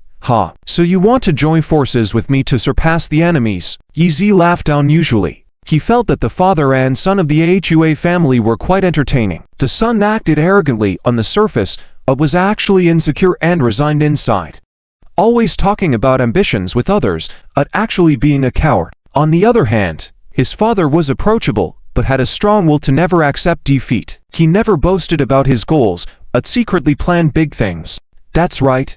Hua Chanshu also spoke boldly. Young Master Yi, with your martial and literary skills, as well as your special status, as long as we join forces and win first place in the upcoming Southern Tiger Alliance tournament, our position can soar. By then, the major families in the southern province might even respect us as the Hua family's superiors. Oh, first place in the Tiger Alliance tournament? Yi responded noncommittally, slowly extinguishing his cigarette before asking, is this tournament crucial? Is it easy to win first place? Well, Hua Chanshu pondered for a moment before saying, to be honest, it's very difficult, but if young Master Yi can win first place in the name of our Hua family, then we would have a certain capital to enter the ranks of the 7 major families. I guarantee that our Hua family will be your vassal. If you have any tasks, we will never refuse. Seeing Hua Chanshu's excitement, Yi smiled again. It seemed that this old man truly wanted to elevate the Hua family. Even if the old man didn't mention becoming his vassal, just based on his relationship with Shishi and Hua Yelu, Yi would agree. Mr. Hua, do you think there's a chance for me to help you in first place? It's indeed very difficult, Hua Chanshu admitted frankly. Even if you can win in one area, it doesn't mean you can outperform the enemy's other top experts. Moreover, other Tiger Alliance families in the southern province will also participate. This tournament can be said to have hidden dragons and crouching tigers, and it's one of the most prestigious tournaments in Longwo. To win the championship is not as simple as climbing a mountain. Yi nodded, maintaining a calm exterior, while the blood in his veins boiled inside. To inherit the Yi family, he needed to hone his martial skills to the extreme. This tournament was his best opportunity to break through himself once again. He no longer had any rivals in Huacheng. His opponents were in the southern province, and even the entire Longwo. Yi, it's precisely because it's difficult that it's respectable. If you can seize first place with a single move, it will inevitably shock the Ya family in Yanjing, becoming a significant bargaining chip for you to inherit the Ya family. Hua Chanshu even began calculating for Yizi. Alright, I understand. Yizi didn't immediately agree, but said, I will consider it carefully and give you a definite answer later. Hua Chanshu sighed, and didn't press any further, waiting silently for news. Returning home, Yizi found that Chu Qingwu was once again packing her belongings. Wife, have you truly made up your mind? Yizi approached her, gently embracing her waist from behind, asking, Donghai is the capital city. The competition there is fierce. Developing business there is not as comfortable as in Huacheng. Chu Qingwu turned around, looked up at Yi Xiao's face, and said firmly, exactly because of that, I want to make a name for myself there. Only then will I have the qualifications to be with you. You fool. Yizi buried Chu Qingwu in his chest, kissing her head, and said, we will always be together. No one can say who is qualified or not, because we are already husband and wife. Although touched by such words, Chu Qingwu held firm to her own intentions. She must lift up a family and be as compatible as possible with Yizi. Dig cousin, your car is really cool. Early in the morning, Wang Gobin showed off his Porsche outside the commercial city. Upon seeing this, Song Bai and Ulixi's eyes lit up. Heh, of course it's cool. It costs more than 2 million. Wang Gobin felt proud seeing the crowd around his car. He meticulously dressed up for today and intentionally drove his car to this crowded place to show off. Wow, big cousin, you look really handsome. In front of everyone's eyes, Song Bai and Ulixi didn't care about the attention and just leaned into Wang Gobin's arms, running their fingers in circles on his chest. Look at you, pairing Versace with an old man's style, so classy. Not only that, big cousin's sunglasses are Armani, right? And the belt is Gucci. Wow. So stylish. Big cousin. Looking so handsome today. Where are you off to for business? Listening to the women's words, many people around almost spat blood. They didn't know before, but it turned out this scoundrel was covered in luxury brands from head to toe. What a poser. They used to not believe the saying wearing dragon robes doesn't make one a prince. But now, they thought, some people wearing dragon robes not only don't look like princes, but more like bandits and rogues. The more scornful the surrounding people were, the more pleased Wang Gobin felt, thinking they were just jealous and envious. He confidently put his arm around a woman and said with a smile, of course, we're going to the EC. I came back to the commercial city specifically to pick up you to female PRS to go together. When you go with me there, it's considered a business trip, and all expenses will be reimbursed by the company. Wow, that's so good. Dig cousin, I love you. Upon hearing this, the two women immediately planted kisses on Wang Gobin's neck, leaving to lipstick marks.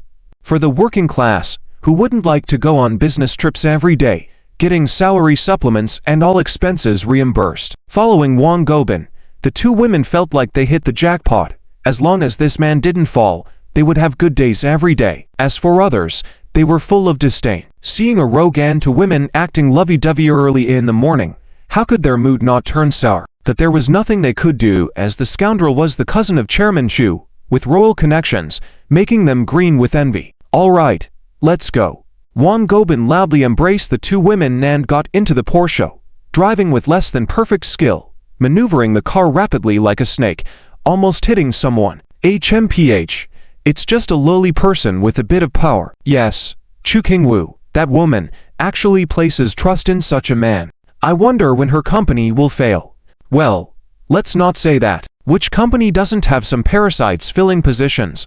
That's right, in today's society, everywhere there are relatives in positions of power. To climb up, you need strong connections. People around the area discussed Wang Gobin's car, with various opinions. Some business city personnel were also bitterly disappointed by Wang Gobin's presence, not only dampening the enthusiasm of many people, but also chilling many people's hearts. Chu Qingwu, that woman, really isn't a wise leader. However, Wang Gobin paid no attention to what others said. Once in the car, he enjoyed the attention given by the two women and showed off. Ha ha, you two women, as long as you serve me well, big cousin will never disappoint you. After the last meeting, I knew my cousin-in-law was trying to lift my family up. Now, it's not just me, even my parents, my eldest uncle, and other relatives are joining my cousin-in-law's company. Soon, I won't be fighting alone in the group anymore. By then, Our Wang family will also be able to support half of the Xiao industry, and our status will only soar higher. Haha. Upon hearing Wang Gobin's flattery, the two women try even harder to please him, cooing and flattering him. In short, through various means, Wang Gobin felt content and at ease. I can't continue to play around with you two on the road. Over an hour later, Wang Gobin, still on the road in his Porsche, received urging from other company members to quickly head to the EC. He waved his hand and stood up, preparing to hurry there. Big cousin, what's wrong? You are the big cousin of the chairman now, who dares to rush you? Song Bai clung to Wang Gobin again, treating him like a nugget of gold. Ah, forget about it. It's a woman named Shen Yu. She asked me to immediately bring the company data of Nadike Company to her. Wang Gobin was also frustrated when mentioning Shen Yu. This woman was beautiful and had an air of elegance, very different from the flashy Song Bai. Wang Gobin lacked education, but had a strong interest in this kind of refined woman. He even dreamt of betting Shen Yu, but alas, he knew he was just a toad. How could he get swan's meat? So now, when discussing Shen Yu's matter with Song Bai, he couldn't help but sigh. Oh well, she's an intellectual. She should rightfully be in charge of the Donghai project. I'm uneducated. It's normal to follow her orders. But after saying this, Song Bai and Ulixi felt uneasy. Why? Why could Shen Yu command him when they were Chu Qinglu's classmates too? They had to work as female PRS, entertain men, smile, and only get around tens of thousands a year. But Shen Yu, just by giving orders to others, she could earn $1 million a year. Wang Gobin's lack of education aside, they and Shen Yu shared the same educational background, graduated from the same university, in the same major. Why such a big difference in treatment? Big cousin, don't listen to her. Song Bai angrily pushed Wang Gobin away. You are Chu Qinglu's cousin, with family relations. Why should she command you when she's just Chu Qinglu's classmate? Nothing more than us. Why can she command you? That's right. Ulixi also held on to Wang Gobin tightly. That Nadike regional manager, isn't he the one we entertained last week? Right? It's him. When talking about this, Wang Gobin felt indignant. Since he took office, he hadn't done anything useful for the group. But last week, Nadike, a globally known clothing company, wanted to enter the commercial city, so they had dinner with Wang Gobin, head of investment. During the dinner, Wang Gobin even had Song Bai and Ulixi entertain the man, playing big spins the bottle and charming him. Later, the boss expressed a desire to cooperate with Weiwu Fashion and even provided a strategic plan and other materials, wanting a deep partnership. This was a big business deal. Unfortunately, Wang Gobin didn't understand clothing, so in the end, this project fell into Shen Yu's hands. Coincidentally, Chu Qinglu wanted to develop a branch, so this project was transferred to Donghai for development, and the Nadike regional manager began discussions with Shen Yu. Wang Gobin, who clumsily dabbled in the business, had been marginalized, becoming a mere errand boy. He naturally felt unhappy. Big cousin, you can't listen to Shen Yu. In my opinion, she should be following your orders instead. Song Bai looked unwilling, pushing Wang Gobin away. Humph, this was a deal we three made, but now the credit falls into Shen Yu's conniving hands. If you dare to cooperate with her, she won't care about you anymore, won't let you touch her. Yad. Ulixi also pushed Wang Gobin away similarly. Big cousin, you're not assertive enough in your actions. Who will respect you? Now that you have capital, you should be giving orders. If you have no capital in the future, you'll be pushed around like a child. The words of the two women caused Wang Gobin to explode. That's right, you are right. Why should I listen to that woman? Let's go. Big cousin, I'll take you for sightseeing in the mountains and water. Wang Gobin was a scoundrel, lacking any sense of unity, not understanding that Shen Yu was anxiously waiting for the data. At this moment, he decisively patted his thigh, grabbing the two women to go play in Donghai. Speaking of a leaf whistle, he hadn't gone to the EC today due to matters raised by Hu Chanshu, focusing on practicing in seclusion with Snake Uncle. After a sparring session, Leaf Z was gasping like a bull. Snake Uncle, on the other hand, remained calm to Leaf Xiao's continued shock. Where exactly was this guy's limit? With his inner strength at the 6th layer, hadn't he pushed out all of his full strength yet? Leaf Z, your current situation is not optimistic. Snake Uncle soberly warned. You have the risk of getting possessed at any time. What have you experienced recently? What had he experienced? Leaf Z remembered seeing his beloved wife being tortured miserably on Xianhe Island, and his eyes gradually turned black. I desire slaughter. The urge to kill is rising in me again, Li Zi admitted. Ever since seeing my mother killed and being expelled from the family by my father with a broken leg, a demon lived in my heart. Every time the urge to kill surfaces in me, my strength soars, leading to incredible events, just like when I instantly broke through the 6th layer of internal strength and killed Qiabu. Okay, I understand. Tang Qingsh nodded, patted Yi Zhao's shoulder, indicating for him to not get too excited, and reminded him once again, the inner demon is something that every martial artist has. It can be a good thing or a bad thing, depending on whether you can control the evil within you or be controlled by it. Yi Zi remained silent, deep in thought. Your mother gave you that necklace. It may have a calming effect. You'd better keep wearing it. Tang Qingsh reminded again. Yi Zi was slightly taken aback, then nodded. Until now, he still hadn't fully understood the secret of the necklace, and it had been some time since Ji Wu took that pattern and left. It was uncertain where she was now. Ring. At this moment, the phone rang. Hello, Qing Wu. What's wrong? Yi Zi answered the phone, his tone returning to gentle. Yi Zi, something's happened.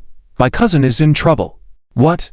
Did he gamble in the East and lose in the race? Got detained? Yes. He also has an important business document on him. We must get it tonight, otherwise ... don't worry. I'll go check. Yi Zi hung up the phone, bidding farewell to Tang Qingsh in a hurry, and flew to the EC alone. Arriving at the foot of Dongming Mountain, Chu Qingwu and Chen Yu were waiting there for him. Yi Zi, what should we do? The people my cousin offended seem quite formidable. Seeing Yi Zi arrive, Chu Qingwu appeared slightly more at ease. The Zhu group had just arrived in the EC, and the branch needed a large order to maintain stability. Therefore, they must get the customer information from Wang Gobin tonight to confirm the cooperation with the Nadite company. Who are these people? Why did they detain your cousin? Yi Zi sat in the business car with the 2 women, and had the driver drive up the mountain to further inquire about the situation. It is said that they are the wealthy young masters of the Eastern Siamese, and many other rich young men as well, Shen Yu said in one breath. Today, I asked Wang Gobin to take the information back to the company, but for some reason, he didn't listen to me. Instead, he drove up the mountain with Song Bai and Ulixi to play. Yi Zi heard this and probably understood what had happened. Wang Gobin was with the 2 women, so he definitely wouldn't be in the right mindset to work. Chu Qingwu's expression also became dim and guilty, even self-blaming. Yi Zi, Shen Yu, I'm sorry. If it weren't for me insisting on having my cousin come to the EC, perhaps this wouldn't have happened today. Before she could finish her words, Yi Zi tightly held her hand, warmly smiling and saying, It's okay. After all, he's your relative. If it weren't for him back then, I wouldn't have found you. Opportunities have to be given to him. But if the opportunity is given and he doesn't make use of it, then there's nothing we can do. Chu Qingwu nodded with mixed feelings. Shen Yu, on the side, enjoyed the show of affection, shaking her head with a light smile, feeling fortunate that her best friend had married such a war man. The car headed towards the mountaintop. Yi Zi noticed that Dongming Mountain's mountain road was winding and twisty, like a racing track. It turned out he wasn't wrong. Many young people who enjoy thrills would gather here at night for racing or partying. Tonight, there was both a racing event and a party happening. It was said that one of the Dragon Kingdoms for beauties, Ning Yuxi, would also come. Therefore, as the first family of the East China Sea, tonight they held a party here, naturally attracting many wealthy second-generation individuals and beautiful women. Where there were rich young men, there were Song Bai and Ulixi. Where there were beautiful women, there was Wang Gobin. The 3 of them decided today not to focus on work and ended up coming to the mountaintop. Wang Gobin raced with someone else for the sake of a beautiful woman, lost, offended someone, and was subsequently detained. As Yi Zi ascended the mountain, there was even a female Maserati following behind. Wow. Miss, it's so lively here tonight. I love watching races the most. Guo Baier lamented while driving. I feel that men who can race are the wildest and coolest. I really want to race against those men and experience the kind of speed that transcends life and death. Ning Yuxi smiled at her friend's words. In fact, she wasn't interested in racing, but her mother suddenly sent her to the East China Sea to relax. She didn't know what her mother was up to, but she didn't care. Since she was here, she would accompany Guo Baier to watch the race tonight and relax her mind. Miss, do you know, Guo Bairu didn't lose enthusiasm despite Ning Yuxi's silence. She even became more excited as she spoke. I heard that the car god worshipped by thousands of young girls, Prince Moxu, will also come to Dongming Mountain for a race tonight. Oh, Moxu. Hearing this name, Ning Yuxi finally couldn't help but be moved. She had heard of this king of mountain racing from a small western royal family, Prince Moxu, who was super handsome and rich, and had no opponents in racing for many years. It was said that he had 3 billion devoted fans worldwide, which could easily overshadow any Dragon Kingdom celebrity, truly living up to the dream of 3 billion girls. Could it be that her parents brought her here to meet this wealthy and handsome prince? Was the Yi family giving up on the marriage alliance with the Ning family? That's right. It's him. I didn't expect that 5th Master Q is quite prestigious, to get Moxu interested in having a match with him. Thinking about Moxu's handsome face, golden hair, and those piercing blue icy eyes, I can't resist. Guo Bairu suddenly exclaimed fanatically, even letting go of the steering wheel, startling Ning Yuxi. Luckily, she wasn't foolish and quickly put her hands back on the wheel. Once they got out of the car, fireworks immediately lit up the night sky on the mountaintop. Guo Bairu truly enjoyed the star treatment. Of course, she knew she was basking in the aura of Miss Ning Yuxi. Wow! Miss is here. So beautiful. Indeed one of the Dragon Kingdoms for beauties. Look at that face. So full of vitality. Hey! Are you dumb? That's her mate. The one behind her is Ning Yuxi. Oh my god. Oh my god. Oh my god. Too beautiful. Could it be that a heavenly nymph has descended to earth? I suddenly want to fall in love. Ha. You're a toad lusting after swan's flesh. With your tens of millions in assets, you can't hold a candle to her even in a single hair. Guo Bairu led Ning Yuxi to the open space, and the mountaintop was filled with praises. These people, casually plucked from the crowd, were undoubtedly the rich second-generation young men admired by ordinary people, whether on campus or in other social settings. However, at this moment, they were sincerely praising Ning Yuxi. Apart from her genuine beauty, she was also the daughter of the Dragon Kingdom's richest man, a renowned top-tier beauty. Miss Ning, your presence truly illuminates Dongming Mountain today. A man in a brown leather jacket walked out from the crowd, with a smile, extending his hand toward Ning Yuxi. His rebellious eyebrows were thick, his facial features bold and aggressive, exuding a strong aura. He was none other than the most popular man of the night on Dongming Mountain, the tiger of the East China Sea, the fierce and formidable Qiu Wuxiao. However, this fighter among the wealthy young men tonight surprisingly didn't win the favor of the two beauties. Ning Yuxi just smiled politely at him. Guo Bairu ignored him completely, screaming, "Wow! Miss, look! It's Moxu! Moxu is really here!" Everyone's gaze followed Guo Bairu's exclamation to a sports car that had just speedily arrived at the mountaintop. The car door opened, and a handsome blonde guy stepped out. He stood at 1.9 meters tall, had a sharp nose, and icy blue eyes that could break hearts. His appearance immediately overshadowed Qiu Wuxiao because in terms of looks, Qiu Wuxiao was simply left in the dust. Oh my god. So beautiful. Moxu's arrival, upon hearing that one of the Dragon Kingdoms for beauties, Miss Ning's family, would be there, truly lived up to the expectation. Guo Bairu was already at the level of a school flower goddess, but standing beside Ning Yuxi, her beauty and aura were completely overshadowed, leaving her with no choice but to play the role of a supporting character. Both were goddesses, but whenever Ning Yuxi appeared, she would always be the most outstanding. It was because the look in her eyes held a sense of aura that transcended other beauties. Even when Chu Qinwu first saw her, she felt a sense of unworthiness. "Hello, I'm Moxu." The blonde guy greeted Ning Yuxi in slightly rusty dragon language, extending his hand warmly. "Hello, I'm Ning Yuxi." Even faced with the dream of 3 billion girls, Ning Yuxi still smiled politely to show courtesy. Guo Bairu had always known that Miss had extremely high standards, but she never expected that Miss wouldn't even look at Moxu. Could it be that the only man capable of capturing Miss's heart was the noble and chivalrous man who had taught Gu Zhushan a lesson back in Yanjing? Feeling Ning Yuxi's cold gaze, Moxu couldn't help but sigh internally. It was the first time in all these years that he had met a beauty who was so indifferent to him. Perhaps he just hasn't seen my commanding presence in a race yet. With this thought in mind, Moxu immediately turned to Qiu Wuxiao and said, "Shall we start? I came to the East China Sea this time to defeat you, the so-called East China Sea racing god, and show everyone what a true race god is. Wow. As soon as those words fell, the young people around them exploded. Tonight, it was truly a galaxy of stars here. And now, would Moxu and Qiu Wuxiao truly have a showdown in front of one of the Dragon Kingdoms for beauties, Ning Yuxi? The young elites from the upper class of the EC basically all know that Qiu Wuxiao used to rarely leave home, but in the past week, he has been frequently active in the activities of the young elites. What really catches people's attention is his consecutive victories in racing on Dongming Mountain, defeating the former racing king of the EC and becoming the most acclaimed racing god of Dongming Mountain. So now, faced with the impending challenge from Mei Su, the young men and women around are shouting loudly, Qiu Wuxiao, Qiu Wuxiao, Dongming Mountain racing god, Dongming Mountain racing god. People's emotions are influenced by their environment. Hearing everyone chanting for Qiu Wuxiao and the Dongming Mountain racing god, Ning Yuxi and Guo Bairu, two beautiful women, also become excited along with everyone else. Qiu Wuxiao raises his hand to signal everyone to be quiet.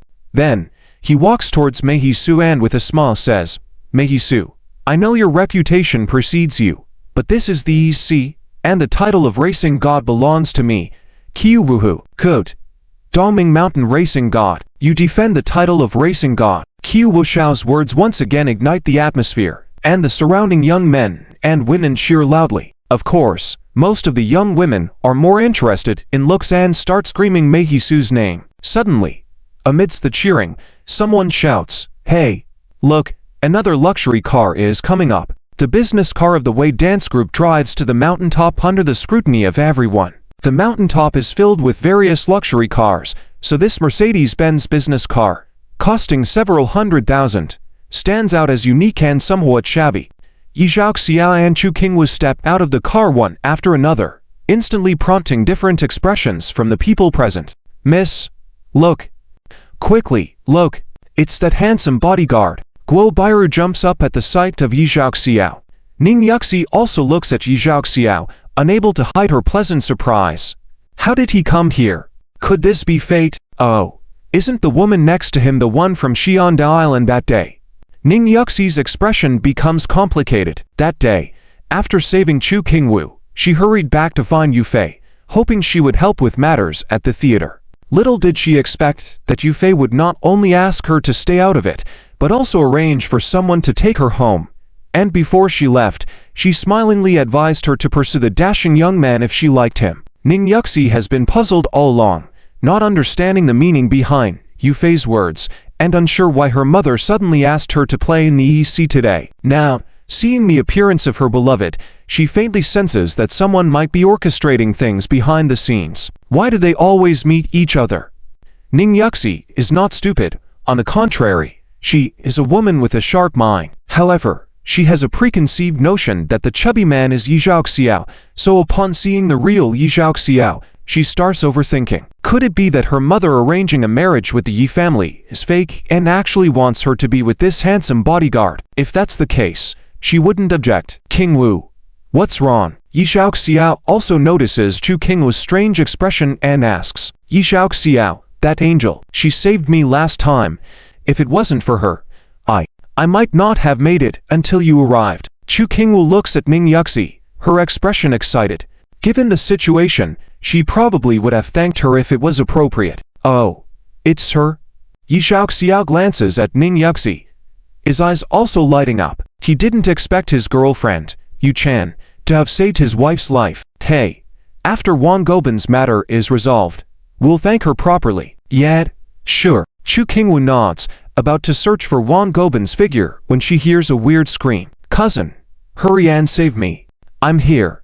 Yi Zhaoxiao immediately follows everyone's gaze to where the voice is coming from. A rough man, completely different from the other rich second-generation guys in both temperament and appearance, is tied up to a tree, badly injured. This scene sharply contrasts with the surrounding cheerful and good-looking guys and girls. Cousin, we'll save you. Chu Qingwu frowns, walking towards Wang Gobin. Yi Zhaoxiao quickly guards his wife and moves forward. The people who have come to Dongming Mountain today are basically from the EC, either rich or powerful rich second-generation and official second-generation individuals. However, upon seeing Yi Zhaoxiao, they are all daunted by his invisible aura, making way for him. Many people are also secretly marveling at what kind of figure this man and the two women by his side are.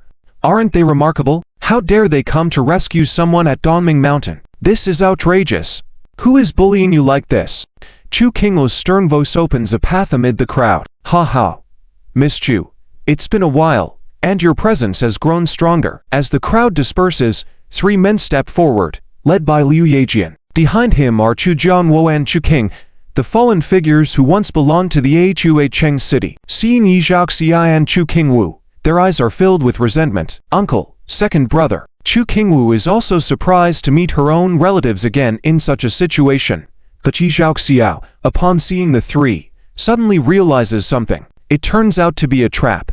It seems Liu Yejian has orchestrated it, specifically to deal with him. This guy has sided with the enemies in the East Sea, making it harder to handle in the future. With this realization, Yi Zhaoxia looks around at the bodyguards of the enemies, cautious not to let his guard down. Ha ha.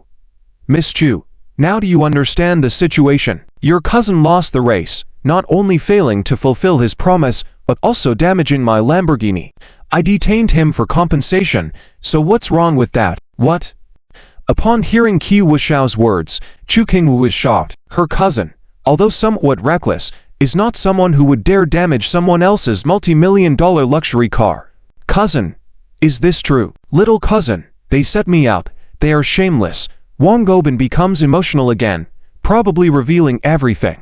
Apparently, Hian Songbai and Ulixi agreed to come and play, but upon reaching the mountain, he saw many beautiful women and a top-notch hot chick who teased him. Wang Gobin, a man like him, how could he resist? He thought the hot chick was attracted to his rough charm. Little did he know that when he said he wanted to make a date with the hot chick, Qi Wushao appeared. The hot chick said she liked men who race, and flattered Wang Gobin, who arrogantly challenged Qi Wushao in his Porsche against Qi Wushao's Lamborghini. The result was inevitable. After Wang Gobin's severe defeat, Qi Wushao deliberately humiliated and mocked him in front of the chick, even hugging her intimately. What made it worse was that the chick looked down on him and disdained him. Wang Gobin's mind snapped, and he kicked Qi Wushao's Lamborghini, resulting in the current situation. Listening to the rough story, Yi Zhaoxiao is now more certain. The situation tonight is entirely orchestrated by Liu Yejian, who used him to come to the mountain. Perhaps Songbai and Ulixi were also planted by him. Otherwise,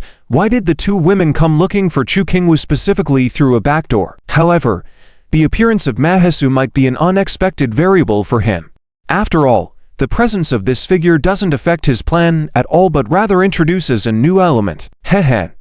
Miss Chu, are things clear to you now? Your cousin lost the race, damaged my Lamborghini, and not only did not fulfill the promise, but also humiliated me.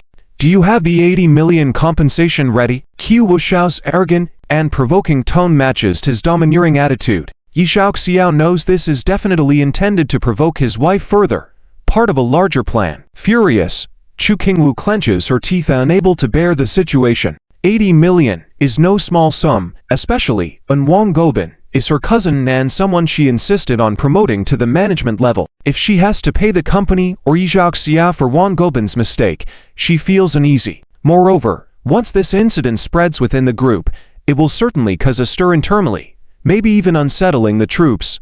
What's the matter, Chu? You're the chairman of Wei Dance Group, right?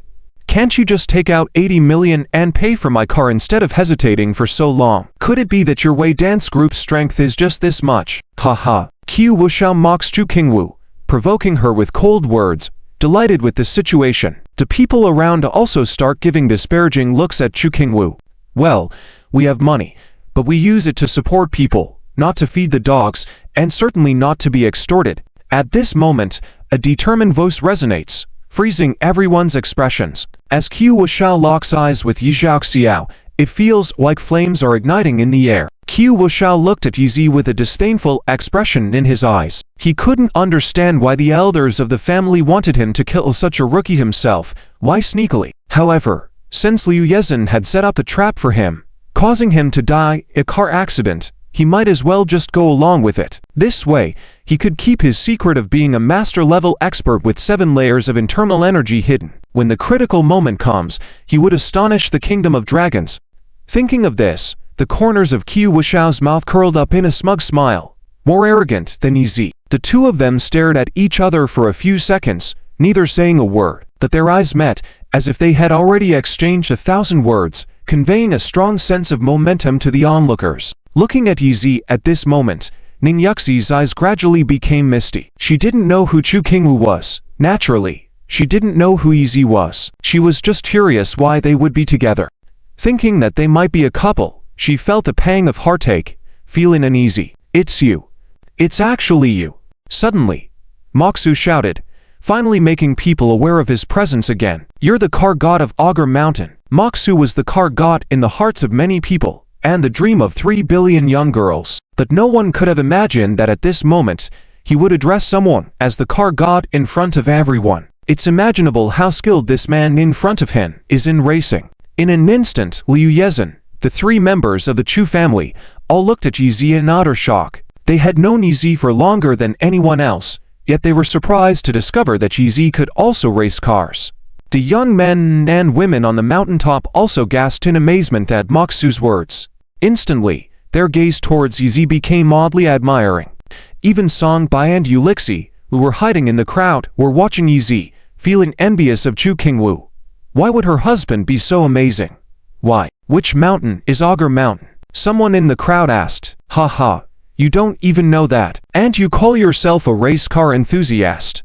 That's a famous race car mountain in a developed Western country. It is rumored that several world champion professional drivers started their career there before turning professional. Wow, does that mean the car god of Augur Mountain is much stronger than our Dongming Mountain? The people on the scene became more and more surprised. As for Ulixi and Guo Bairu, who had studied in the West, they knew more than others, and their eyes were filled with astonishment. They never expected that this elegant bodyguard would be the car god of Augur Mountain. Could it be true? Did Moxu make a mistake in recognizing the person? At this moment, Yi smiled slightly at Moxu.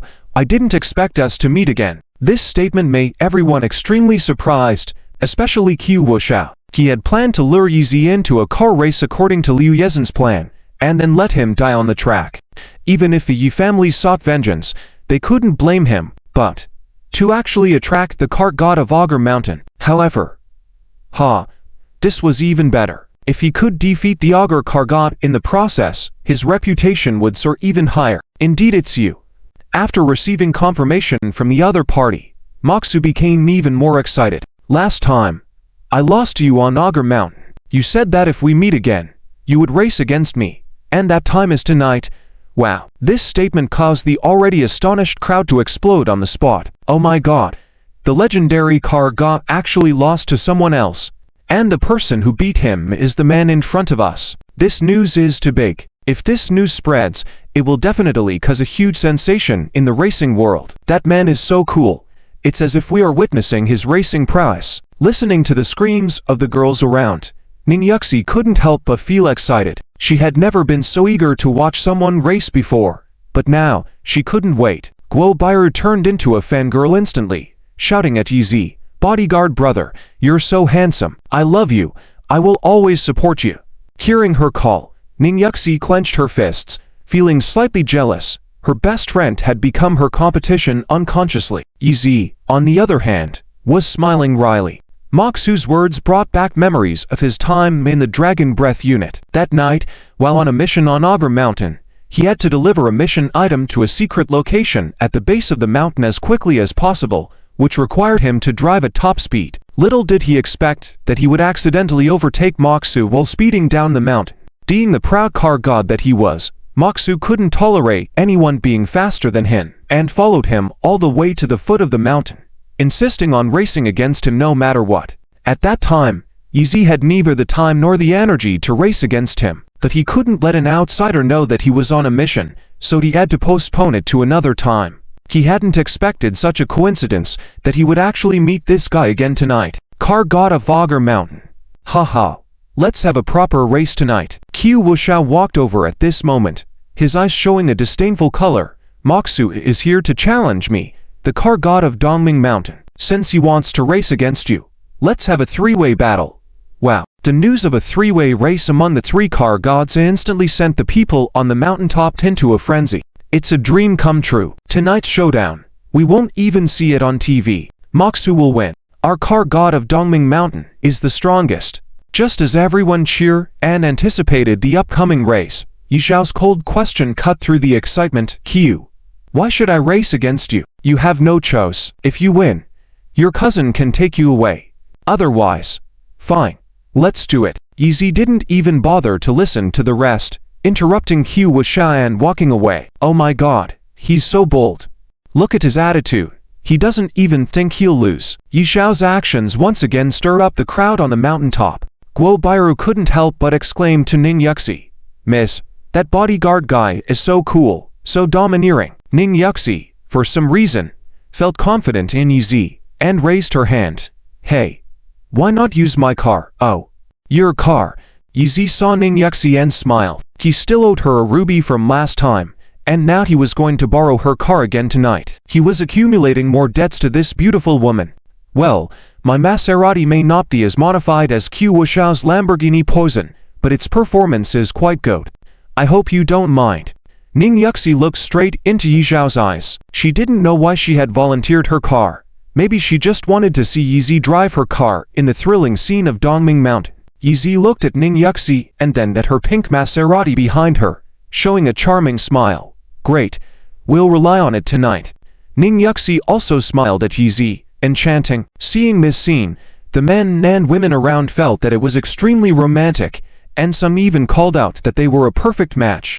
Reply. She couldn't decide on what expression to put on her face, because even she felt that Ning Yuxi was more suitable for Yi Zi than she was. Algar Mountain Car God, I can give you half an hour to familiarize yourself with the new car. I want you to give it your all and battle with me at your best. After Maksu sternly demanded this to Yi Zi, he turned to Ku Wushao. You also desire an opponent who will give it their all in battle, right? HMPH, whatever. Ku Wushao deliberately showed a scornful expression. If he wants to train for half a year before starting, I have no problem with that. No need. Let's start now. Yi Zi coldly interrupted the two, walking straight to Ning Yuxi's Maserati, causing everyone present to inhale sharply. For a driver, the car is more important than their own limbs, yet he was going to directly confront a top experts using a car he had never driven before. Was he crazy, or was he indirectly giving up? However, Yi Zi completely ignored everyone, opened the car door, started the car, and drove directly to the starting line. The expressions of Lai Yejian and Zhijianwo and his son became more and more smug. The more reckless Yi Zi was, the happier they were. They didn't care about who won or lost the race, they just needed Yi Zi to agree to the race. If there were sudden surprises on the track, making him regret, he should blame his own arrogance in front of Yumo, right? Haha. Maksu was a true car god, and had no idea how chaotic the situation would become that night. Moreover, he won races based on skills, not the performance of his car, so his vehicle was just an ordinary Ferrari. However, with his professional modifications, only he knew the true performance, at least enough to leave the Maserati far behind. But compared to Ku Wushao's specially customized limited edition Lamborghini Poison, there was no comparison. However, most of the people on Dongming Mountain tonight were knowledgeable about racing. In the rugged and winding mountain roads, victory was not merely about the car's performance. It was about skills and familiarity with the car and the mountain road. Obviously, in these two aspects, Yi Zi was far behind Ku Wushao and Maksu, so Chu Qingyu couldn't help but feel a bit worried, while Wang Gobin was even more nervous. He didn't know where Yi Xiao's confidence to beat Ku Wushao came from. What if he lost? What should he do then? I was really set up by those two women, Song Bai and Ulixi. Wang Gobin couldn't help but curse alone. Although with his intelligence, he couldn't guess that those two women were traitors, but if they hadn't encouraged him to come here to play, how could he have encountered such a mess now? Regardless of everyone's mood, the three cars soon lined up side by side, with two professional referees waving flags on both sides. Go go go. With the waving of the black and white flags, the three cars almost started simultaneously. After a straight road, the Lamborghini Poison's powerful engine unquestionably took the lead, instantly distancing itself from the other two cars. Quick, open the phone.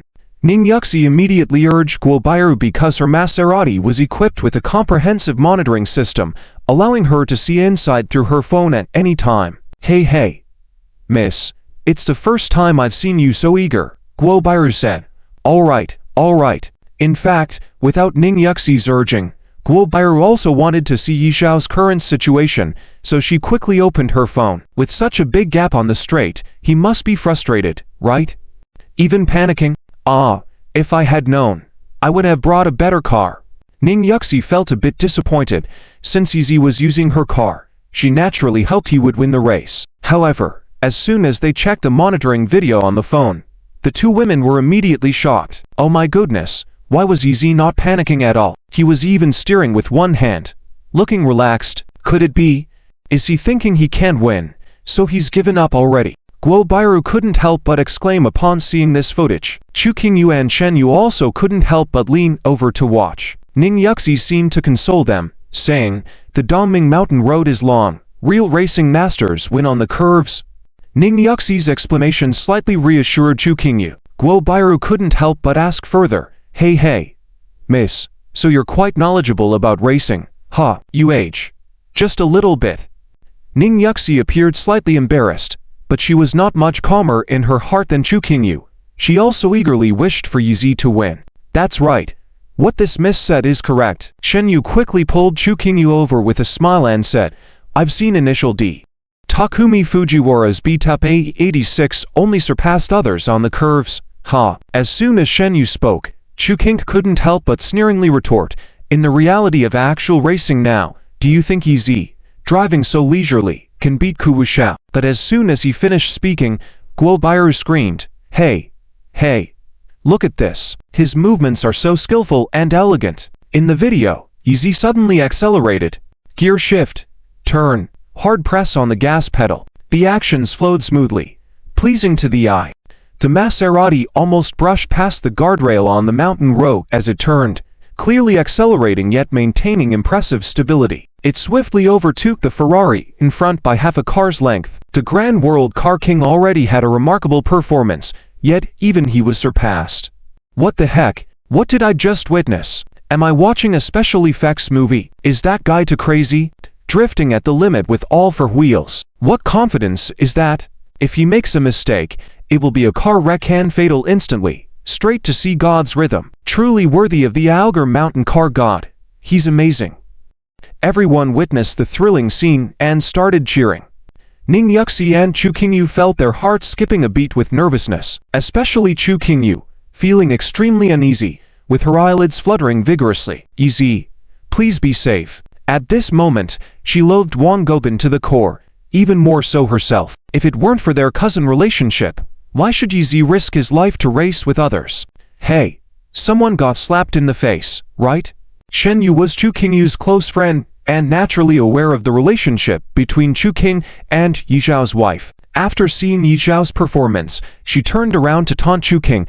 HMPH, just wait and see. After all, Yi Zi is destined to lose. Chu Qing didn't want to be outdone, storming off in frustration. However, after turning around, his expression became smug and sinister. Yes, Yi Zi, you focus all your energy on the race, letting your guard down, making you more prone to accidents. Haha. At this moment, the race had only just begun. Maxu, overtaken by Yi Zi, felt not panicked but excited.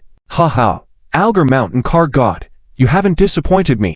With an opponent like you, I can bring out all my fighting spirit and strength. Saying this, he executed a sharp turn, quickly catching up with Yi Zi in a neck-and-neck race. They chased and challenged each other. This extreme racing made the spectators on the mountaintop sweat for them. The Maserati and the Ferrari were both nimble and agile, like two lightning bolts, making it hard to determine who was superior. Soon, the two cars caught up with the Lamborghini Poison. The three cars were back on the same starting line. Overtake him. Quick, overtake him. Upon Guo Bairu shouting, the four goddesses unexpectedly and excitedly cheered together, creating a beautiful scene. Others followed suit with the four goddesses' surprise, not expecting Ku Wuxiao's initial significant advantage to vanish once the two top experts began to exert themselves. HMPH, Yi Zi. Maxu, did you really think Ku Wuhu, couldn't keep up with you? Wrong. I deliberately let you catch up. Now, let me use my self-created DSB technique to make you despair. Ku Wuxiao showed an arc of pride, and his hands and feet worked in perfect coordination. In an instant, The Lamborghini Poison seemed to trace a blue light arc, ready to shake off the two cars behind once again. Unbelievable, Ku Wuxiao has never been serious from the start. Ha ha, our Dongming mountain car god also has something up his sleeve. Ku Wuxiao is awesome. Those two so-called car gods must be feeling desperate now, ha ha. Ultimately, it was the EC, naturally the home turf of the Ku family. Witnessing Ku Wuxiao's true skills, the cheers from the mountaintop continued to escalate, igniting the atmosphere entirely. Ning Yuxi was also in awe. The three car gods were truly engaged in a fierce battle, a showdown at their peak. Chu Qingyu was more anxious, holding her hands tightly with concern for Yi Zhao's safety. With such fast speeds, a slight mistake could lead to a disastrous outcome if the car overturned.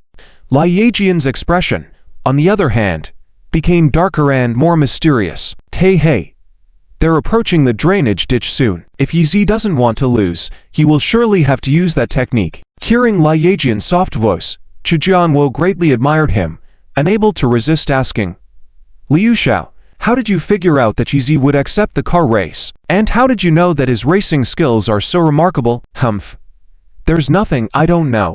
Lai Yijian didn't want to reveal the details to Chu Jianwo and his son, but his expression was full of pride. Knowing that Yi Zi had uprooted the Qinlong faction, using the Dragon Breath Battalion, how could he not have investigated Yi Zhao's background thoroughly? He had even collected the video footage of Yi Zi speeding to the EC long ago. When he saw the monitoring video of Yi Zi racing to the EC at full speed, he was confident that Yi Zi would race. This was why he bribed Song Bai and Ulixi, meticulously designing tonight's car race. Even Maxu was invited by him to ensure Yi Zi couldn't refuse. Yi Zi, if you want to save your wife's cousin, show off your skills soon, heh. The competition has reached a fever pitch. Everyone knows that the victory will be decided in the next turn. Whoever comes out of the turn first will eliminate the possibility of overtaking for others. Just when Ning Yuxi and a few goddesses were worried that Yi Zhao would be left behind again, they heard Yi Zhao still calm and composed. Ha ha, child's play. As the words fell, he once again performed the dazzling series of maneuvers. As the Maserati turned the corner, the mountaintop erupted with screams like a tsunami. Oh my god, it's the legendary car groove technique. I thought it was only in manga that you could see this. Who would have thought it's actually possible? It's truly a sight to behold. Turns out manga novels really do draw from reality. Hearing everyone's screams, Chu Qingwu couldn't help but ask in astonishment, what is the car groove technique? You don't know? Shen Yu immediately explained to her. The so-called car groove technique is intentionally placing the wheels in the grooves on both sides of the mountain road, utilizing the rotational force of the tires' grooves to accelerate the turn. Just hearing Shen Yu's explanation gave Chu Qingwu a tingling sensation. Locking the wheels in the grooves, a slight mistake could lead to a fatal accident. In fact, her worries were not unfounded. The car groove technique is simply impossible for ordinary people, because in the blink of an eye, they had no way to determine when to lock the wheels into the grooves and when to pull them out. It requires extreme precision and high technical skills. Ordinary people dare not risk their lives to practice such a technique, let alone have the ability to freely manipulate the car to drift. But for those with keen senses and internal martial arts skills, it's entirely possible. And when Yi Zhao was in the Dragon's Breath troops, he often gambled his life, using all kinds of flashy maneuvers in the midst of gunfire. His eyes were sharper than an eagle's, controlling the car as naturally as his own body. So cool. Ning Yuxi exclaimed in admiration. For the first time for a man, she never imagined that a street racing man could be this handsome. Yi Zhao at this moment, with his black hair flying, sharp eyes, like a son of the night wind, every move exuding extraordinary charm, extremely captivating. Ning Yuxi looked at Yi Zhao in this state, her eyes sparkling, almost bewitched. Guo Bairu looked at Ning Yuxi with an even more surprised expression. One of the four beauties who captivated countless men in the Dragon Kingdom, actually so infatuated with a man. Oh, if those men who liked her saw this, their hearts would surely break, right? Hey, my friend who protects the convoy, congratulations, you have inadvertently offended millions of men. Liu Yibian and Chu Jianwo, father and son, watched this scene unfold and couldn't help but sneer. Yi Zhao, you finally used the car groove technique. Now you'll just have to fall off the cliff, your car destroyed and your life lost. Ha ha. With no one else around, Li Yibian couldn't help but speak up.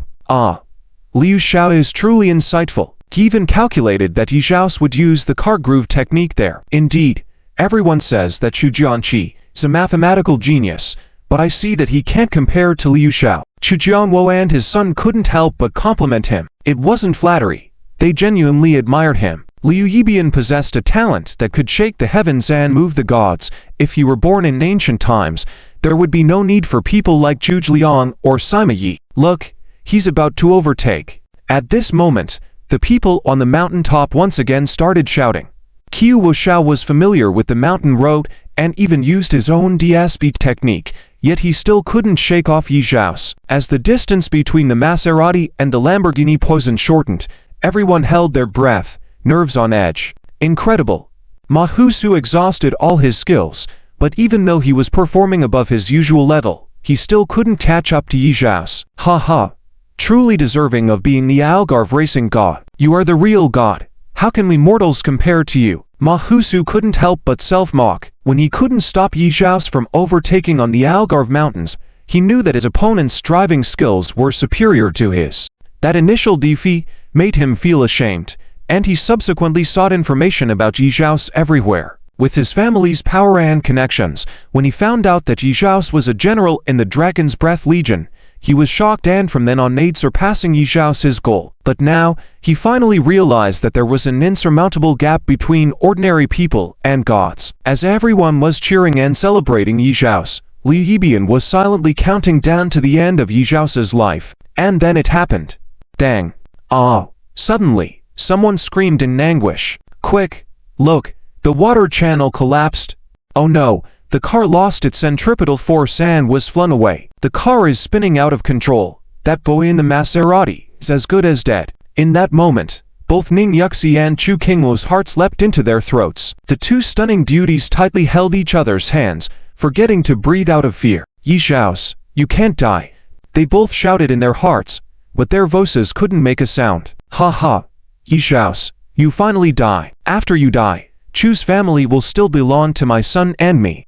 Thank you for raising the Chu family to such heights. Ha ha. Chu Jianwo and Chu Qing couldn't help but burst into laughter, unable to conceal their excitement. Due to Yi Zhao's, they were forced to leave the Chu family and become outcasts. They harbored deep hatred towards Yi Zhao's and wished to see him meet a tragic end before their eyes. Tonight, they would finally witness this scene unfold. Meanwhile, Liu Yibian wore a smug expression, thinking to himself, Yi Zhao's, you're indeed remarkable, but you can never beat me. Liu Yibian, unfortunately, today you died in a car accident, and no one knows it was my doing. Ha ha ha. However, look, the Maserati has regained balance. Yes, he managed to hit the guardrail multiple times and force the car back onto the track. Oh my, so dangerous. Just a fraction of a second off and the car would have fallen off the mountainside. Impressive. In the nick of time, he found a way to recover. Truly miraculous. Absolutely. You can't help but admire him. What kind of racing god can do that? He's simply divine. Listening to everyone's excited discussions, Liu Yibian was petrified on the spot. The expressions on Chu Jianwo and Chu Qing's faces were akin to having eaten 3,000 caddies of dog feces. Their mouths couldn't close. How can this be? How could this happen? He managed to turn it around. Is he really a god? The father and son couldn't help but cry out in disbelief. They had intentionally loosened the stones in the channel earlier, hoping to cause an accident for Yi Zhao's.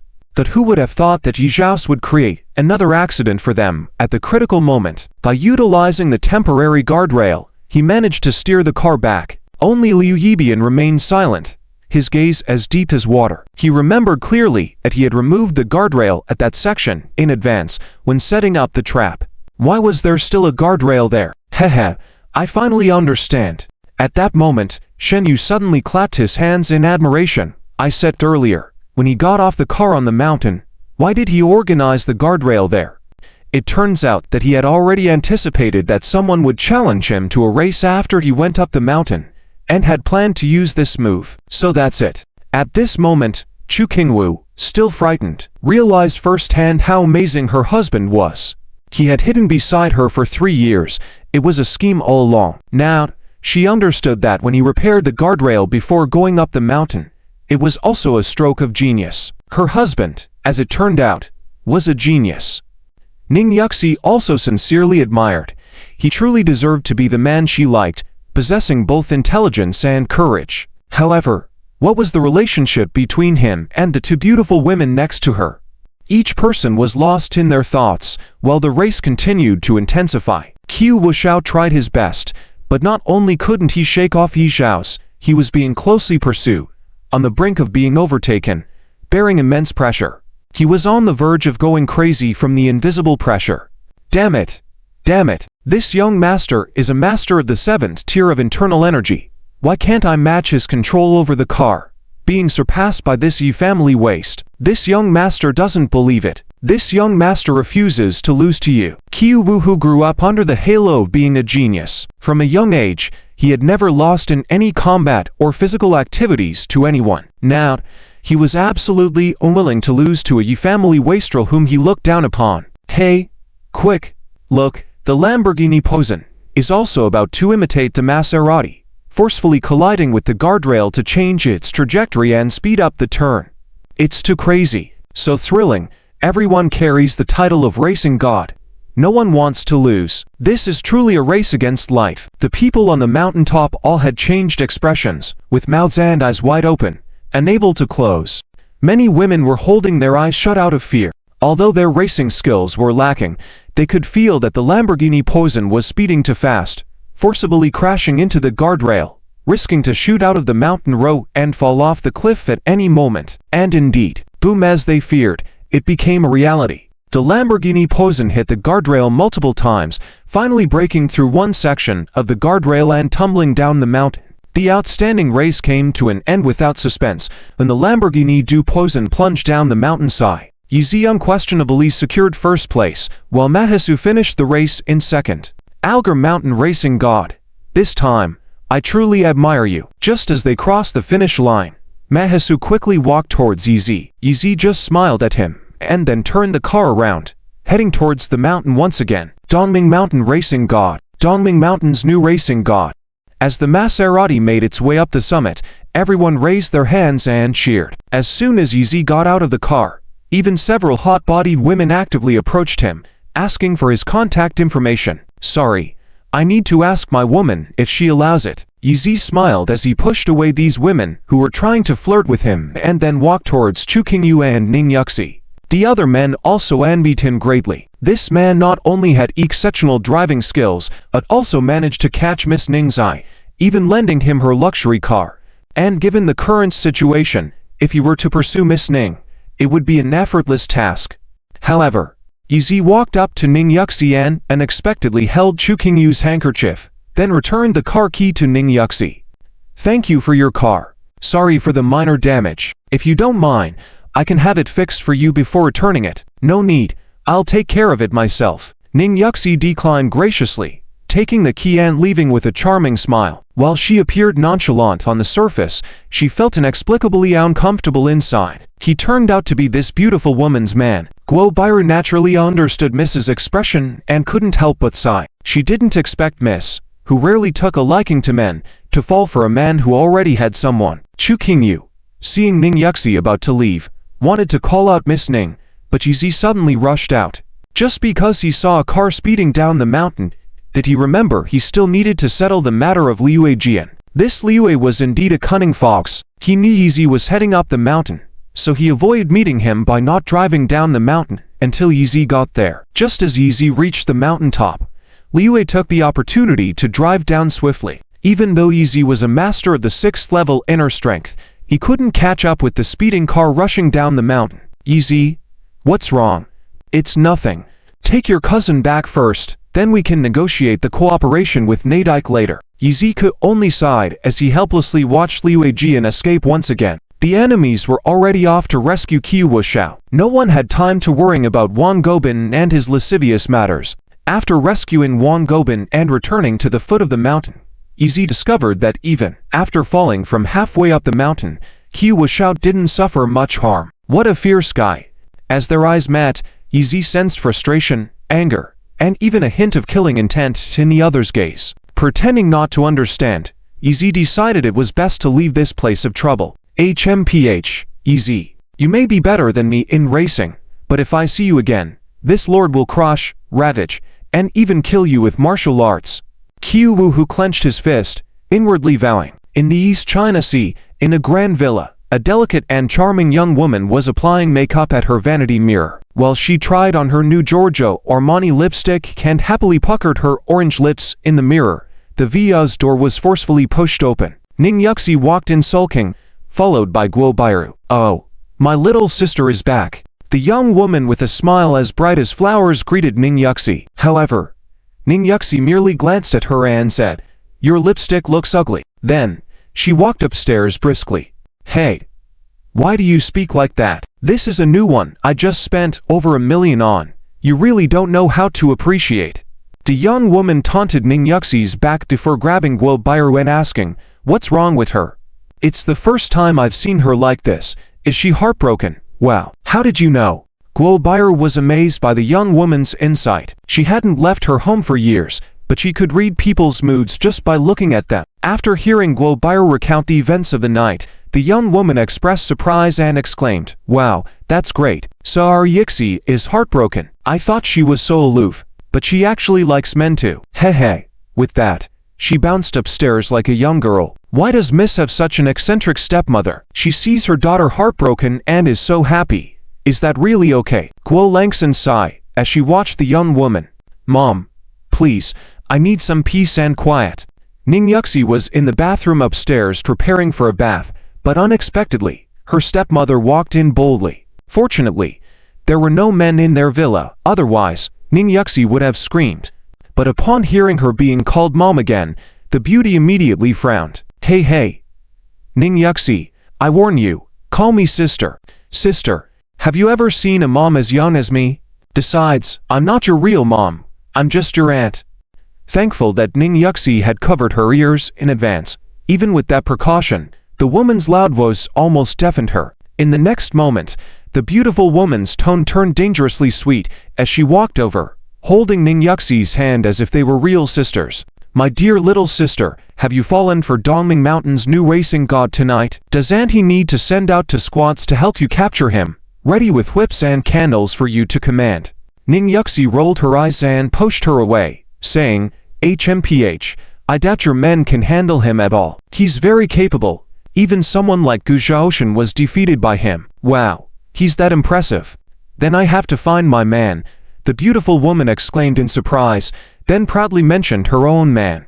"It doesn't matter who comes, because it seems I like him," Ning Yuxi said with a bit of shyness, but still straightforwardly expressing her feelings. "If you and Dad insist on making me marry, I'll only agree to marry him." "What?" Ning Yuxi thought her declaration would be met with scolding from her stepmother. After all, the alliance with Yizi was a matter of urgency. If the Ning family dared to break off the engagement, they would surely offend the Yi family, making their future in the business world difficult. Unexpectedly, after hearing Ning Yuxi's words, the stepmother responded with excitement, exclaiming, "Great! Our Yuxi isn't ice queen or aloof, she also likes men. The Ning family is fortunate. Hey, Yi Hanmo, if you keep talking, I'll call you an old lady." Ning Yuxi blushed slightly. This woman was exaggerating, wasn't she? "I've just been single for 21 years, haven't been intimate with men, and don't enjoy hanging out with male friends, so why is this woman calling me ice queen or aloof? Ah, how vicious. You actually want to curse your dear sister. Sister is so heartbroken." Yi Hanmo shuddered at the thought of being called old lady, as she'd rather die. After all, she had a top-tier doll face. Why else would she have captured the heart of the Dragon Kingdom's richest man? However, Ning Yuxi wasn't having any of it. "Sister, the heck with that. You're already 31. Calling you my sister would make me sound old. Would the handsome bodyguard brother still like me then? Who is he? How did he captivate our Yuxi? He must be a dragon among men. Which prominent family's son is he?" Yi Hanmo was probing knowingly. In fact, she had received news that Yizi would go to Dongming Mountain tonight, which was why she had asked Ning Yuxi to go up and play beforehand. Since that man went to rescue Wang Gobin, it must be Yizi. Hehe, seeing how playful you are, he even arranged to blind dates for you on purpose, but you sent someone else to take your place. Now that you've fallen for Mr. Yizi, you don't even know he's the man you're supposed to marry, right? Ha ha.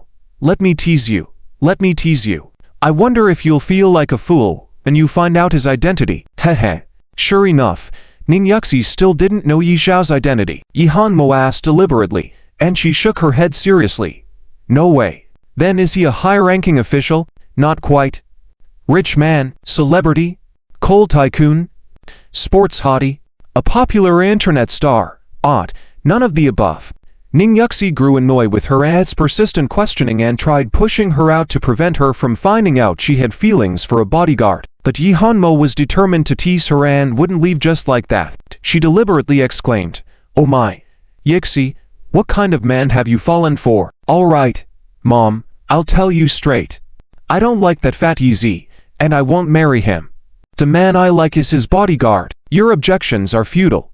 "Oh, my goodness," Yi Hanmo cried dramatically, causing Ning Yuxi to blush. "Doesn't she think it's absurd? I've been single for 21 years, haven't been close with a man, and I don't enjoy playing around with male friends. How could I be labeled as such?" "Goodness, Yuxi, are you in love with him? If you've found true love, then his profession and status are all nonsense. I support you. Go after him.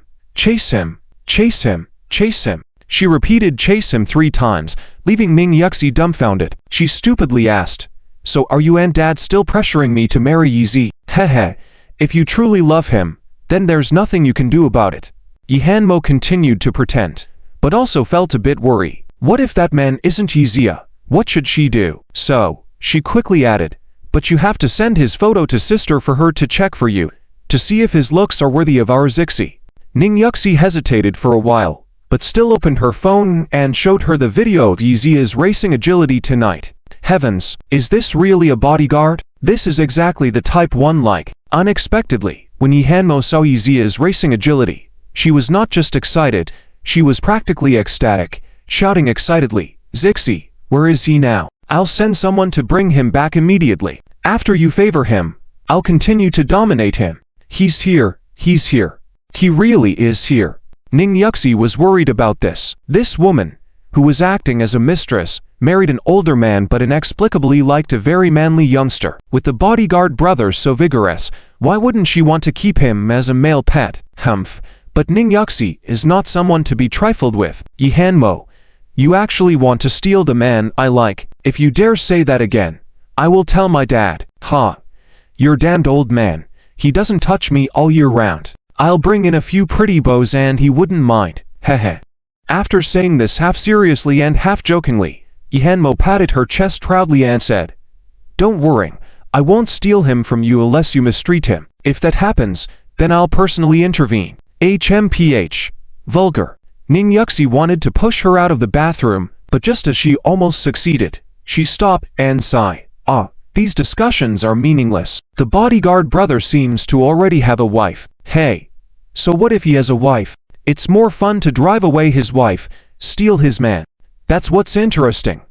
A man that nobody steals is even worthy of the label excellent. Yi Hanmo encouraged once again. Hey, old lady, you have a warped view of things. Ning Yuxi shot her a glance. In reality, she had also thought about this, but couldn't overcome her own feelings. Seeing the excellent relationship between the bodyguard brother and his wife tonight, how could she still interfere in their relationship? Seeing her distressed appearance, Yi Hanmo casually patted her shoulder and said, "Hey, what's the big deal? I might have a twisted view, but we sisters are all beautiful. If that man truly likes you, and you genuinely love each other, why worrying about anything else? Getting a divorce is not that big of a deal, right?" Ning Yuxi was almost persuaded. However, after coming back to her senses, she quickly pushed the woman with skewed views and beautiful features out. Dang. After locking the bathroom door again, Ning Yuxi realized her heart was racing, and she touched her face, feeling a bit flushed. Could she really pursue the bodyguard brother herself? She was. After all, Ning Yuxi. How could she do something like this? In Huacheng, at the Hua family residence, a heated argument broke out in the large living room. "Dad, Shishi is my daughter.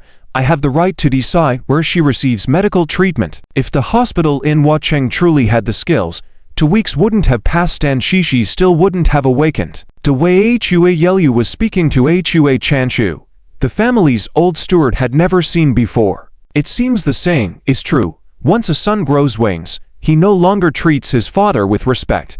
Hua Chanshu had handed over power too early, and now, apart from the arena and martial artists, all the family's assets were under Hua Yeluo's control. Yelu, I know you're Chi-Chi's father, but even so, can't you at least let me know where you're sending her? As her grandfather, I should know, shouldn't I? Despite Hua Chanshu's gentle demeanor toward Shishi, in front of his son, he became stern and domineering. In the past, his outburst would have made Hua Yelu yield. But this time, Dad, it's not that I can't let you know, it's that I can't let Yizi know. At least until the final of the boxing championship is over, I don't want any connection between Shishi and him. If she wakes up, I will let her marry second young master of the Q family. What?